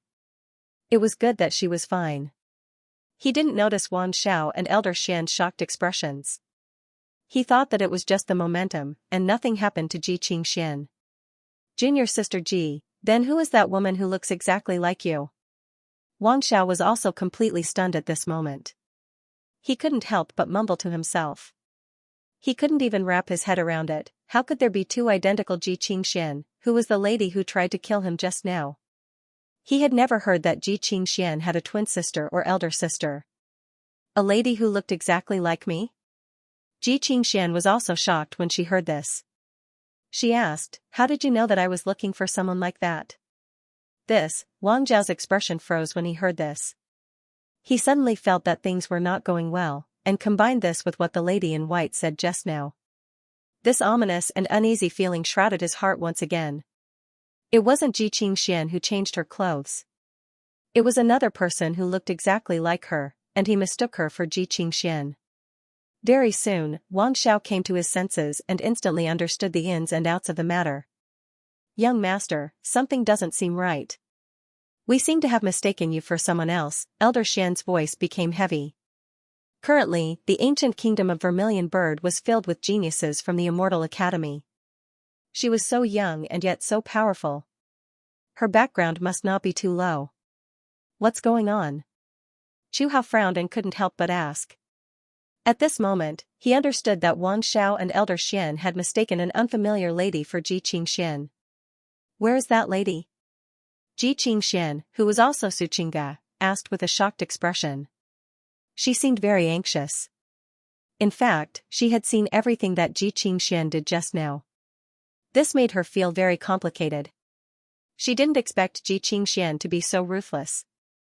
She didn't hesitate to use the trick of injuring herself to gain the enemy's confidence.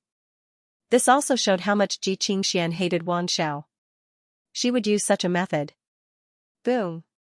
However, just as everyone was discussing and feeling extremely shocked, suddenly, in the distant sky, several divine rainbows flew over. They were majestic and shocking, causing the heavens and earth to tremble. The young man in the lead was wearing a white robe that fluttered in the wind. He seemed to be shrouded in divine light, causing the heavens and earth to revolve around him. "It's young Lord Chang'e." A sharp-eyed cultivator couldn't help but exclaim. "I didn't expect this to alarm young Lord Chang'e. I guess there's going to be a good show to watch. I just don't know why young Master Chang'e is here. Could it be that he's here to watch the show?" Many cultivators were extremely shocked. They didn't expect such a battle to attract Gu Chang'e. During this period of time, the news of Gu Chang'e's arrival in the ancient kingdom of Vermilion Bird had spread. Almost everyone knew that he was temporarily staying in the depths of the palace. "This is young Lord Chang'e. This is my first time seeing him." Suqingga also looked over with a shocked expression. She didn't seem to notice Elder Xian and Wang Zhao's unpleasant expressions. Why is he alarmed as well? Chu Hao frowned. For some reason, he had a feeling that this Gu Chang'e wasn't as gentle as he appeared to be. "Young lord, could it be?" Elder Xian's voice became heavy. The bad feeling in his heart became more and more serious. Impossible. What kind of status does Gu Chang'e have? Maybe he's just passing by. If that white-robed lady is related to him, why isn't there anyone protecting her? Wang Xiao shook his head and denied it. He seemed to be explaining and comforting himself. Although he was a direct descendant of the reclusive Wang family, his status was thousands of miles away from Gu Chang'e's. Even some of Guchang's followers were far more honorable than him. However, in the next moment, Wang Zhao's heart skipped a beat. His face gradually turned pale. The divine rainbow in the sky was descending in their direction. When the nearby cultivators and skyprides saw it, they hurriedly made way. Guchang's expression was calm. The moment he landed, he stared at Xianxia. Then, he nodded and said, "It's good that you're fine." Xianxia looked stunned. Then, she asked in confusion, "Young Lord Chang'e, are you talking to me?" Although she said so, she still felt warm in her heart. In her opinion, Guchang'e must have heard that she was fighting with a great saint, so he rushed over. Then, he must have mistaken the Xianxia that she was disguised as. However, this also meant that Guchang'e couldn't tell the difference between her and Xianxia's identity. "What do you mean?" Guchang'e narrowed his eyes. In his eyes, although Xianxia changed her dress and hair accessories, her fate points didn't change at all. Therefore, the lady in front of him was actually Xianxia. What was she trying to do? However, soon, Guchang'e recalled Xianxia's fate line mission.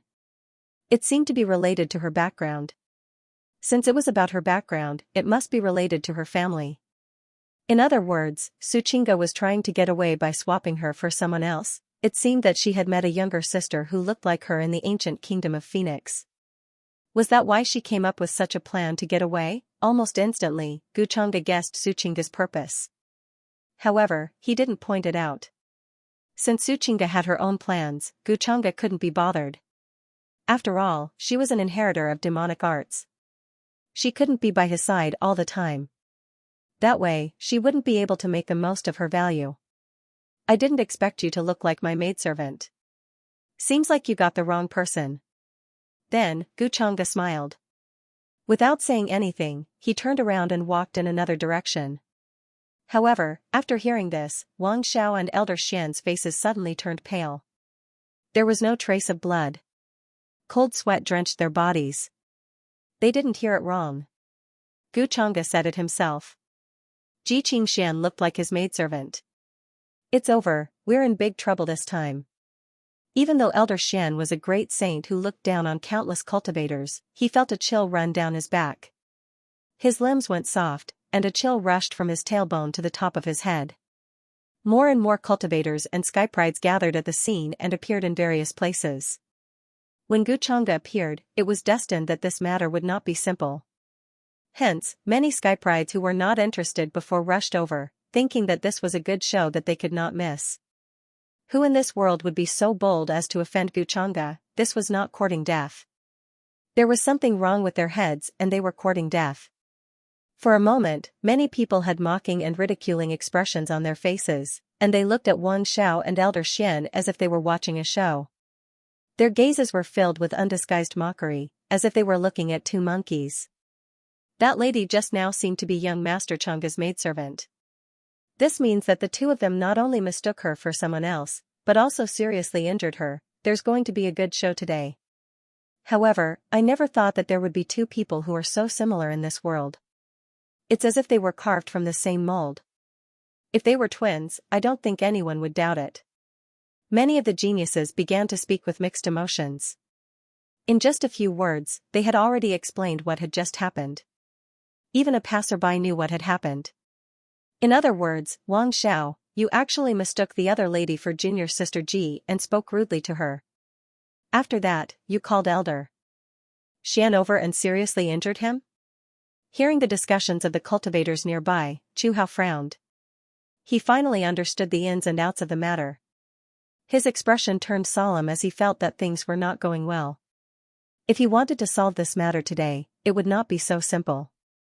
That was because that lady was not an ordinary person. She was Guchang'e's maidservant. Just this identity alone was enough to make many skyprides fear and respect her. In this vast upper realm, many skyprides wanted to recommend themselves to be Guchang'e's maidservant, but they were far from being qualified. To be able to become Guchang'e's maidservant meant that the lady had to be exceptional. Or rather, she was loved by Guchang'e. Even the reclusive Wang family behind Wang Xiao did not dare to say anything in front of Guchang'e, not to mention that Wang Xiao was only a direct descendant of the Wang family. He was simply throwing himself at the tip of the blade. what about Elder Xian? Am I finished? Wang Xiao did not answer Chu Hao's question. At this time, his face was incomparably pale, his voice trembling, his hands and feet cold. Even though Guchanga had just walked right past him, he didn't even look at him. However, that terrifying power was much more terrifying than when he faced their grand ancestor. Young master, I'm afraid that today's matter won't end peacefully. Elder Xian's voice was filled with bitterness and regret. However, Wang Xiao and Elder Xian weren't the only ones who felt that something was amiss at this moment.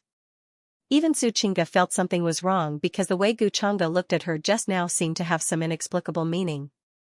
She didn't know if Guchanga saw through her and Ji Qingshuan's exchange of identities. If he saw through it but did not point it out, what did that mean? Guchanga might be very disappointed in her. After all, she had lied to him time and time again. At this moment, Su Qingge was still a little uneasy and worried about her gains and losses. If Ji Qingshan took over her identity and became Guchanga's maidservant, what should she do in the future? Should she confess everything? Or should she ask for Guchanga's forgiveness? However, before this, Guchanga had already said that he hoped this matter would not be repeated 3 times. In other words, Guchanga did not want to see her hide things from him anymore. Ji Qingshan probably has her own plans. She probably hopes that she can replace you. Otherwise, she won't be able to get close to Guchanga on her own. Moreover, she won't be able to become someone by his side. Your sister's thoughts are not simple. The other soul in Su Qingge's mind said with interest. However, this time, Su Qingge did not pay attention to her. She was not very sure whether this exchange of identities was right or wrong, and what kind of consequences it would cause. I hope young master won't find out.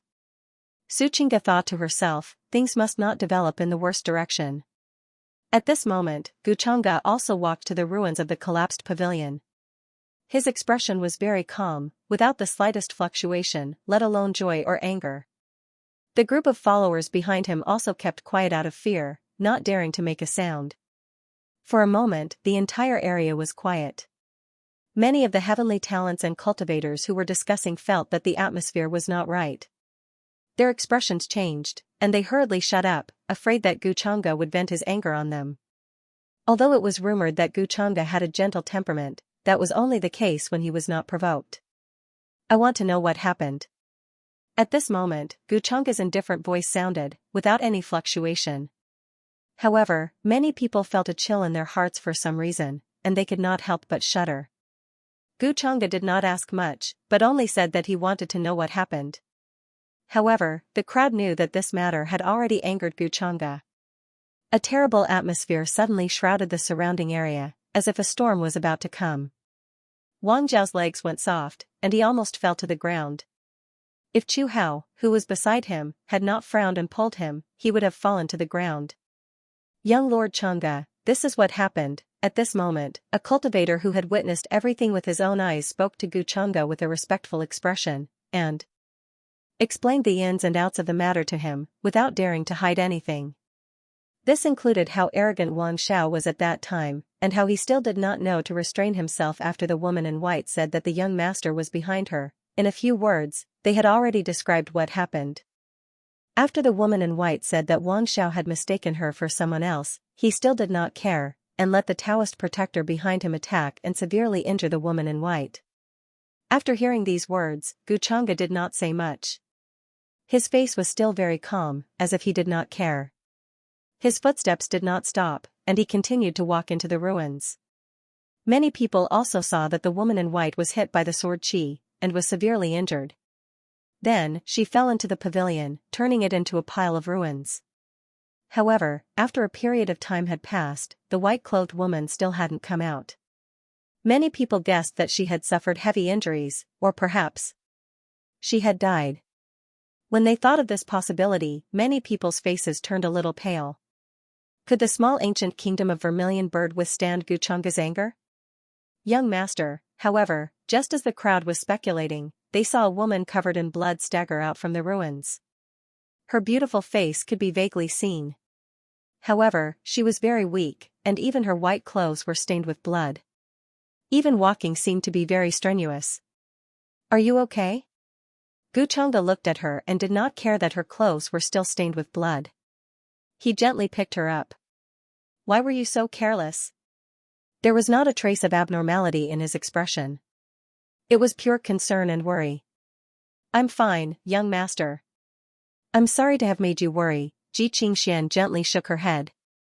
Her voice remained calm and cold, but at that moment, there was a storm raging in her heart. She had made the right bet. The man who carried her in front of her was the most terrifying young person in the upper realm. There was no one else who could compare. If it was in the past, she would not even have the chance to get close to Xianxia, let alone be able to lie in his arms so quietly like today. That was the first time Xianxia was so close to a man in her life, but she did not feel uncomfortable at all. She even wanted to keep that moment forever. She was very nervous and uneasy, afraid that Xianxia would notice that something was wrong. However, Xianxia quickly calmed down. Xianxia seemed to be very concerned about her, and was checking her injuries.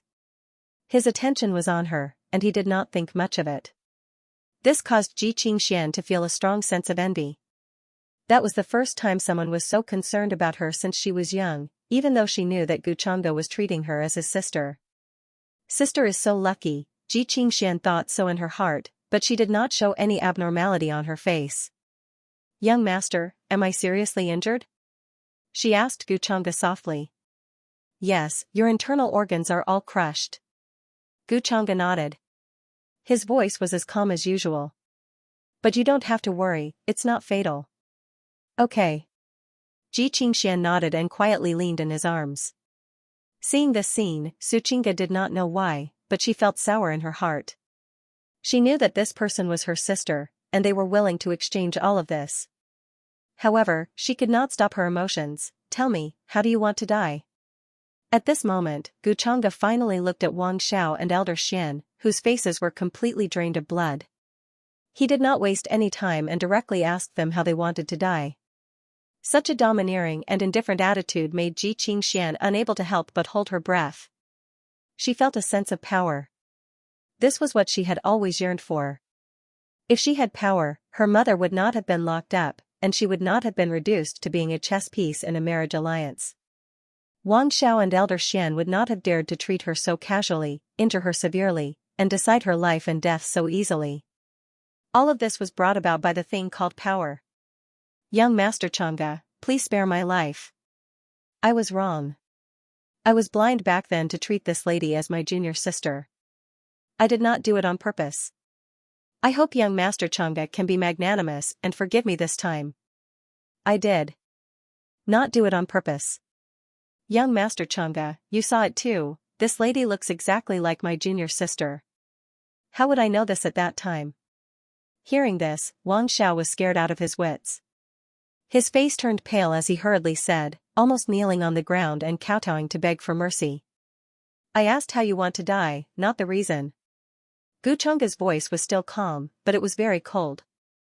Don't you understand? Young Master Xianxia, Wang Xiao was really scared to death. Cold sweat drenched his body, his divine soul was trembling, and even his voice was trembling. He could tell that Xianxia was determined to kill him, and there was no doubt about it. Before this, he had always been the one bullying others. He had never thought that he would encounter such a thing one day. He had only hurt his servant, and now he wanted to kill him. This made Wang Xiao angry and afraid, but he was also very unwilling. What? Do you need me to do it myself? Xianxia still spoke indifferently, his expression was extremely cold. He did not care about Wang Zhao's identity at all, as if he was facing a small ant that could be stepped on at any time. Young Master Xianxia, please spare my life. I won't dare to do it again. I'm willing to apologize to this lady and compensate her. Wang Zhao's terrified voice was heard. He directly knelt down with a thud. He was very afraid of death, and he knew that the force behind him could not suppress Xianxia. At the same time, he looked at Xianxia and said in a trembling voice, I was blind just now and mistook you for her. I hope you can forgive me and spare my life. At this time, humiliation and dignity were not more important than life. When everyone saw this scene, the fear in their hearts was no less than Wang Zhao's. However, no one dared to make a sound, or to say, to stop all of this. At the end of the day, Wang Xiao had brought this upon himself. Ji Qingshuan's bright eyes stared at Wang Xiao. She appeared to be very cold, but in her heart, she was extremely happy. After all, she saw the person she hated the most begging for mercy in front of her. This was something that she would not have dared to think about in the past. Qingga, what do you plan to do with him? At this moment, Gu Changge looked at her and asked. Ji Qingshan was slightly stunned when she heard that. She said softly, I'll listen to you. Gu Changge nodded, all right, then I'll kill him and make him apologize to you. Ji Qingshuan's heart trembled. Although it seemed that Gu Changge was concerned about her, she thought deeper. If Gu Changge found out that she had swapped identities with her sister, the consequences would be unimaginable. This man was too terrifying. Wang Zhao's expression changed when he heard that. His divine soul trembled and his entire body was cold. He shouted as if he was grasping at straws. Elder Xian, it was Elder Xian who hurt her. I wasn't her match then. At this moment, he did not care about anything else as he wanted to survive.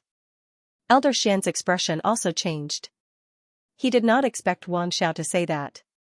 He was very disappointed, but more than that, he felt helpless. Eldest senior, save me. However, Wang Xiao did not care about him. Soon, he looked at Chu Hao with a pleading gaze. He knew that Chu Hao was very powerful. He was even given an extremely terrifying Dharma weapon by the highest abode. With his strength, he could save Wang Xiao. Moreover, eldest senior was highly valued by the highest abode. Even if he offended Gu Changge, the highest abode would stand on his side. Wang Xiao, you, Chu Hao's frown deepened. He was very conflicted. He was dragged into this matter out of nowhere. If something happened to Wang Xiao, he would be responsible for it. After all, he was the eldest senior. Wang Xiao had asked him for help in public. If he did not do anything about it, the ancient kingdom of Phoenix could not bear the wrath of the reclusive Wang family. However, he did not want to offend Gu Changge either. Young Master Changge, this is my fault. I was the one who hurt this lady. This old man is willing to apologize to this lady. This is my sincerity. While Chu Hao was thinking, Elder Xian took a step forward and spoke first. No matter what, there had to be an explanation for today's incident. As Wang Zhao's guardian, he could not absolve himself from the blame if something happened to him. As soon as he finished speaking, a surging supreme Saint aura appeared on Elder Xian's arms. Then, 2 clouds of blood mist exploded. His arms collapsed and exploded. He chose to break his arms to show his sincerity. Everyone's expression changed. A being at the peak of the Supreme Saint stage was only half a step away from the quasi-supreme stage. However, in front of Gu Changge, he was forced to break his arms to show his sincerity. One should know that no matter which force one was in, a being at the peak of the Supreme Saint stage was an indispensable cornerstone. Young Master, Ji Qingshan was also slightly shocked. She wanted Wang Xiao to pay the price, but she did not expect his guardian to do the same. After all, a cultivator at the peak of the Supreme Saint stage was no less important than Wang Xiao and the reclusive Wang family. The reason why Wang Xiao had such a protector was all because he had an uncle with great power and influence. This is far from enough. However, what shocked Ji Qingshan even more was the behavior of a cultivator at the peak of the Supreme Saint stage. Gu Changge's expression was still calm. Instead, he felt that this was not enough. She underestimated Gu Changge's strength. However, it was this strength that made her feel dizzy. She could not help but feel intoxicated. Young Master Changge, Elder Xian's expression changed when he heard that. He gritted his teeth again. At this moment, he chose to destroy his own origin. Along with the surging aura, a terrifying fluctuation came from his dantian. Then, Elder Xian's body seemed to be struck by lightning. His face turned pale, and blood flowed from the corner of his mouth. The terrifying aura of a peak Supreme Saint stage suddenly dissipated by a lot. This scene made everyone's heart tremble. They were extremely shocked. They deeply experienced Gu Changge's terrifying power. In the younger generation, apart from him, there was probably no one else who could force a great sage peak stage cultivator to the point of damaging his own source, right? Seeing Elder Xian's action, Gu Changge finally nodded and did not say anything. Elder Xian also heaved a sigh of relief. He did not dare to resent Gu Changge at all. At this time, if Guchunga killed him here, no one would seek justice for him. He did not believe that a young existence like Guchunga would not have the means to suppress him. A mere peak Supreme Saint stage cultivation was probably not enough to catch his attention. Elder Xian still remembered the rumor that Guchunga used a supreme weapon in the Ultimatine battlefield to fight against the inheritor of the demonic arts and forced him to retreat in the end. Now that such a long time had passed, Guchunga's strength would only be more unfathomable. "Save me, eldest senior brother.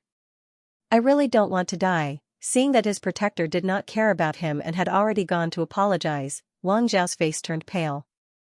Wang Zhao's face turned even paler and more terrified.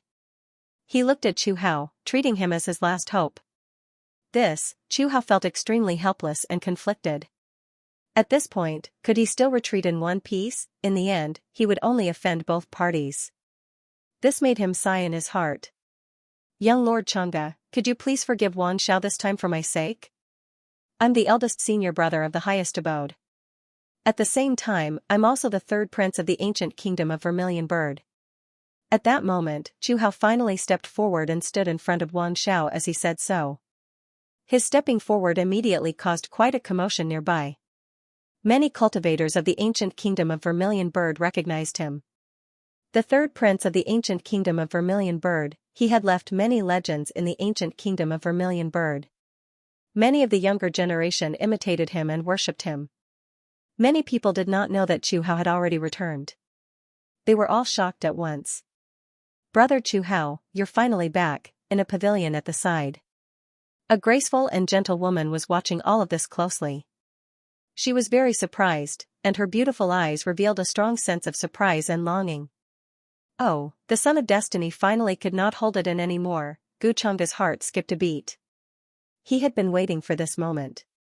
However, his expression was still cold. He asked calmly, "Are you saying that you want to protect him and go against me?" "Young Lord Chang'e, you've misunderstood. I don't want to go against you. However, as Wang Zhao's eldest senior brother, I can't just sit back and do nothing," Chu Hao said in a manner that was neither servile nor overbearing. He seemed a little helpless and mentioned that he had the support of the most supreme Grotto Heaven. Although Guchunga's background was incomparable, the most supreme Grotto Heaven behind him was not to be trifled with either. In the future, Chu Hao would most likely take over the position of cave master of the most supreme Grotto Heaven. After weighing the pros and cons, Chu Hao felt that it was worth it to save Wang Zhao, even if Guchunga would turn against him. This was because the longevity Gu clan behind Guchunga would not vent their anger on the ancient kingdom of Vermilion Bird over such a small matter. However, the reclusive Wang clan was different. After all, the king of hell was easier to deal with than the little demons. "There's no use in saying all this nonsense. I don't care what orthodoxy you have behind you. Let me ask you, are you determined to protect this guy today?" However, Guchunga did not let Chu Hao finish his sentence. He interrupted him coldly, and his eyes were filled with disdain and indifference. In the eyes of the crowd, the Taishan Grotto Heaven was not worthy of Guchunga's name. "Young Lord Chang'e, one should be lenient whenever possible. There's nothing in this world that can't be covered up. Junior brother Wang Zhao didn't do it on purpose. Junior brother Wang Zhao is willing to compensate this young lady for any losses." Chu Hao could not help but frown. He had already lowered his attitude, yet he still spoke in such a manner. However, Guchunga did not give him any face at all. He did not even care about the Taishan Grotto Heaven. Chu Hao had always had his own pride in his heart. As for Guchunga, he was only concerned about the power behind him. After all, he had achieved the quasi-supreme realm at the age of a few hundred. He had always kept a low profile and did not spread any news. Otherwise, it would have definitely shocked the world and attracted the attention of all orthodoxies. Guchunga, the so-called number one of the younger generation, was only SOSO in his eyes. Those Skype rides of the same generation were only lingering in the saint realm when they were his age. However, he was already close to becoming a supremacy. With this pride, Chu Hao had some conflict with Guchunga in the beginning. However, due to his attitude towards his father, the emperor, he eased up. However, today, Guchunga did not give him any face at all. He was really angry. "Compensation? Do you think I need that?" Guchunga said calmly, Perhaps in your opinion, your junior brother is qualified to compensate? Sorry, in my eyes, he can't even compare to a strand of my Chinga's hair. Not to mention, he caused Chinga to suffer such serious injuries today. If I don't tear him into pieces today, I think I'll be letting him off easy. Gu Changda said this casually, but it stirred up a storm in the hearts of the crowd. This was especially true for Su Chinga and Ji Qingxian. Although the two of them had changed their identities, these words seemed to be directed at them. This caused their hearts to sway and they could not calm down for a long time. The hearts of the many female geniuses trembled, and they were incomparably envious. How many women in this world could make young Lord Chang'e say such words? She would probably live in happiness for the rest of her life. Eldest senior brother, save me. When Wang Xiao heard that Gu Chang'e was going to tear him into pieces, his face turned even paler as he trembled in fear. Don't worry. Chu Hao nodded. He did not agree with Gu Chang'e's words at all. Boom. At this time, Gu Chang'e did not intend to waste any more words and directly attacked. Heaven-overflowing magical force followed his palm, turning into a terrifying golden millstone that covered the heavens. It crushed downwards with rumbling sounds. Symbols descended, and laws interweaved. It was powerful to the extreme. Even though Elder Xian was a great saint, his expression changed drastically as he felt a sense of terror. His body actually felt a piercing pain, as if it was about to crack open. If even he was like this, the other geniuses and cultivators were even more so. In fear, they all retreated in all directions, fearing that they would be touched by the aftershocks. This kind of power was already not something that an ordinary great saint could contend against, and this was just Gu Chang'e's casual palm. The geniuses of the True Immortal Academy felt it the most. Their eyes widened in disbelief. It's too scary. So this is just the tip of the iceberg of young Lord Chang'e's strength? Before this, I always thought that he was at most a saint, but the divine power that he displayed today is probably close to the great saint realm. It's unbelievable. Who would have thought that? Young Lord Chang'e actually hid his strength so deeply. Maybe this is just the strength that he showed. Thinking of this, the respect and reverence of many geniuses for him deepened. However, they did not stop at all. They rode on divine rainbows and quickly left this place. They felt that the battle would envelop the entire Vermilion Bird Imperial capital and destroy everything. Gu Chang'e. Chu Hao's expression was also very ugly. He did not expect Gu Chang'e to directly attack without saying anything. He had no choice but to grab Wang Xiao and retreat to the back. If he attacked Gu Chang'e, wouldn't it mean that he would offend the huge and terrifying background behind him? This feeling of being restrained made Chu Hao feel extremely aggrieved. Rumble. However, as he retreated, Gu Chang'e's palm fell directly, causing many buildings and pavilions below to explode. Terrifying cracks spread across the imperial capital.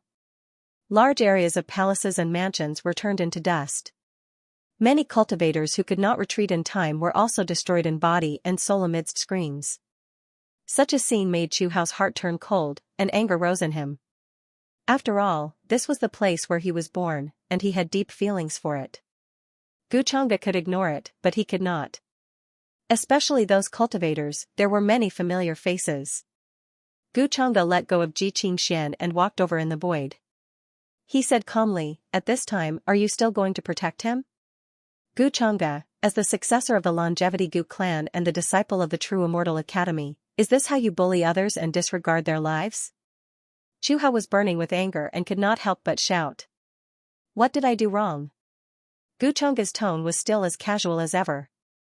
You, on the other hand, are going against me in order to save this so-called junior brother of yours? As a prince of the ancient kingdom of Vermilion Bird, how could you not care about your own people? Perhaps you think that they are not as good as your so-called junior brother? It seems that this junior brother of yours is quite useful to you, as the saying goes, killing without spilling blood. Every word was a blow to the heart. Gu Chang'e's words ignited the anger and resentment of many cultivators in the ancient kingdom of Vermilion Bird. As for blaming Gu Chang'e, would they dare to do so? On the other hand, Chu Hao, as a prince, did not protect his own people. Instead, he went to save his junior brother and offended Gu Chang'e. Anyone with a discerning eye could see that Gu Chang'e had to be given an explanation for this matter. However, Chu Hao insisted on saving Wang Xiao. Wasn't this clearly making an enemy out of Guchanga? Guchanga, you really have some tricks up your sleeve. Do you think you can be considered a gentleman with such behavior? Chu Hao's voice was cold. Naturally, he understood the meaning behind Guchanga's words. However, at this moment, he was in a dilemma and could not explain himself to the cultivators of the ancient kingdom of Vermilion Bird. I have never said that I was a good person. Guchanga smiled and appeared to be very calm. It seems that the ancient kingdom of Vermilion Bird is determined to go against me today? Ding. The son of fate, Chu Hao, has damaged the hearts of the people of the ancient kingdom of Vermilion Bird. His fate points continue to decrease. Hearing the notification from the system, he did not pay much attention to it. After all, everything was within his expectations. Chu Hao thought that Guchanga's target was Wang Xiao. However, he did not know that Guchanga was merely playing along. From the beginning to the end, Guchanga's target had always been Chu Hao, the son of fortune. Guchanga, this is all my own doing. It has nothing to do with the ancient kingdom of Vermilion Bird. Do not drag them into this. Chu Hao heard this and said in a low voice. The ancient kingdom of Vermilion Bird and his father were his weak spots. He was a person who valued relationships. Otherwise, he would not have rushed back from the mountain when the ancient kingdom of Vermilion Bird was being attacked by the day of Yin's demise. However, Guchanga was using this to threaten him. Didn't you just call yourself the third prince of the ancient kingdom of Vermilion Bird? Now it has nothing to do with you? Guchanga faintly smiled. Then, his expression turned cold. Someone, go capture the Emperor of Vermilion Bird and bring him to me. Yes, master. Hearing this, the followers behind him all received the order and were about to turn into heavenly rainbows and dash towards the palace. Guchanga, stop right there. Hearing this, Chu Hao's expression changed and he couldn't help but shout. He never thought that Guchanga would reveal such terrifying claws and fangs after his gentle expression was gone. It made his heart tremble with fear. Boom! At this moment, he no longer hid his true strength. Terrifying quasi-supreme chi exploded from his body and instantly swept across the entire Vermilion Bird Imperial City. At this moment, no matter which cultivator it was, they all felt this feeling. Their hearts and souls trembled and they could not help but want to kneel down in that place. When a supreme being is angry, they can easily turn the sky and the earth upside down. They can cover the moon with one hand and shatter the stars with a flick of their fingers. The power of a quasi-supreme being could no longer be described with words. If Chu Hao wanted to, he could destroy the Vermilion Bird Imperial City in front of him with one finger. Quasi-supreme being. Heavens, the third prince is a quasi-supreme being. This is unbelievable. When he left the Imperial City, he was only in the immortal realm. In just a few hundred years, he became a quasi-supreme being. Hiss. This is unbelievable. The third prince is really a monster. Such strength can no longer be described as a genius. A quasi-supreme being who is a few hundred years old is too dreamy. Before this, I have never heard of anyone who became a quasi-supreme being at such a young age. At this moment, no matter who it was, they were incomparably shocked. Their eyes widened and they could not believe it. Su Qingge, Ji Qingxian, and the charming woman in the pavilion were also incomparably shocked. Brother Chu Hao is still so outstanding and brilliant. No one can compare to him. The charming woman's eyes were full of admiration. Eldest senior brother is a quasi-supreme being. This is great, I'm saved. Wang Xiao could not help but be surprised and felt hope. Before this, he had never thought that his eldest senior brother would be a quasi-supreme being. If anything happened, the highest grotto heaven would definitely protect his eldest senior brother. Then, he would naturally not be in danger. However, at the moment when Chu Hao displayed his quasi-supreme being cultivation, a majestic aura rose behind Guchanga. It was like a blazing sun that illuminated the sky. It was bright and dazzling, but as heavy as mountains and rivers. Divine mountains and rivers, rivers and seas, the sun, the moon, and stars, the rotation of heaven and earth. Many mystical scenes appeared. They were vivid and lifelike, as if they were reflected in an ancient time. There was a natural Taoist rhyme and a terrifying supreme being pressure. It was a huge seal that had turned into mountains and seas. It was majestic and heavy, surging and vast. The moment it appeared, the sky was covered. It was as if it could not withstand such power and was about to explode. A supreme being weapon. Everyone's expression changed abruptly once again. They were extremely shocked. Chu Hao displayed his quasi-supreme being cultivation, which was already shocking enough. However, at the next moment, Guchanga directly used a supreme being weapon, which immediately made everyone's scalp numb and their souls about to be frozen. How rich and imposing was this? A young existence controlling a supreme being weapon, it was simply unimaginable. However, it had happened, and Guchanga was able to activate it. It was not just a decoration. Are you sure you want to fight me? Guchanga's expression was still calm and indifferent. Chu Hao's expression changed tremendously. The anger in his heart was suppressed by him in the end. He did not expect Guchanga to be prepared and use a supreme being weapon right away. If he really fought against Guchanga, the entire Vermilion Bird imperial capital would be destroyed and turned into dust and ruins. Not to mention a tiny imperial capital, even all the territories of the Vermilion Bird ancient kingdom would not be able to withstand a battle between supreme beings. The shockwaves would easily exceed 10 million li. He thought after displaying his quasi-supreme being cultivation, he could intimidate Guchanga and make him stop. However, he did not expect Guchanga to have so many tricks up his sleeve. Eldest senior brother, save me. If anything happens to me, the clan will definitely not let the Vermilion Bird ancient kingdom go. You know my uncle, seeing Chu Hao's silent and depressed expression, Wang Xiaowang also realized. His heart skipped a beat and he felt extremely uneasy. The fear just now swept through his body again. He couldn't help but shout. He was very scared of death and didn't want to die here. However, what happened, it was at this moment. High in the sky, the pale-faced Vermilion Bird King was brought over by Guchanga's followers. He was shocked, puzzled. When the Vermilion Bird King saw this, he panicked and felt very uneasy and frightened. He still did not know what was going on. However, even a supreme being weapon was used. Was he trying to destroy the Vermilion Bird ancient kingdom? Father, Chu Hao gritted his teeth and forced himself to calm down. But when he saw Guchanga's high and mighty attitude, as if she was looking down on him, he felt extremely aggrieved and unwilling. When had he, who was proud and unyielding, ever been so sullen and humiliated? However, the Vermilion Bird King was in Guchanga's hands. What else could he do other than compromise? Young Master Changa, this is, the Vermilion Bird King looked at Guchanga in fear and asked carefully. I just invited the Vermilion Bird King to come and watch the show. It's not a big deal, so don't worry too much. Guchanga smiled slightly, then glanced at the followers and said coldly, I asked you to invite the Vermilion Bird King here. Who asked you to be disrespectful to him? We know our mistake. Please forgive us, Master. When the followers heard this, they all knelt down and quickly cooperated. Guchanga nodded and his expression softened. I'm sure the Vermilion Bird King won't care about such a small matter. Get up. Yes, thank you, Master. Looking at this scene, many of the nearby cultivators could not help but feel a chill down their spines. In front of Guchanga, even the Vermilion Bird King looked like he could be crushed to death at any time. Ordinary cultivators like them were inferior to even ants.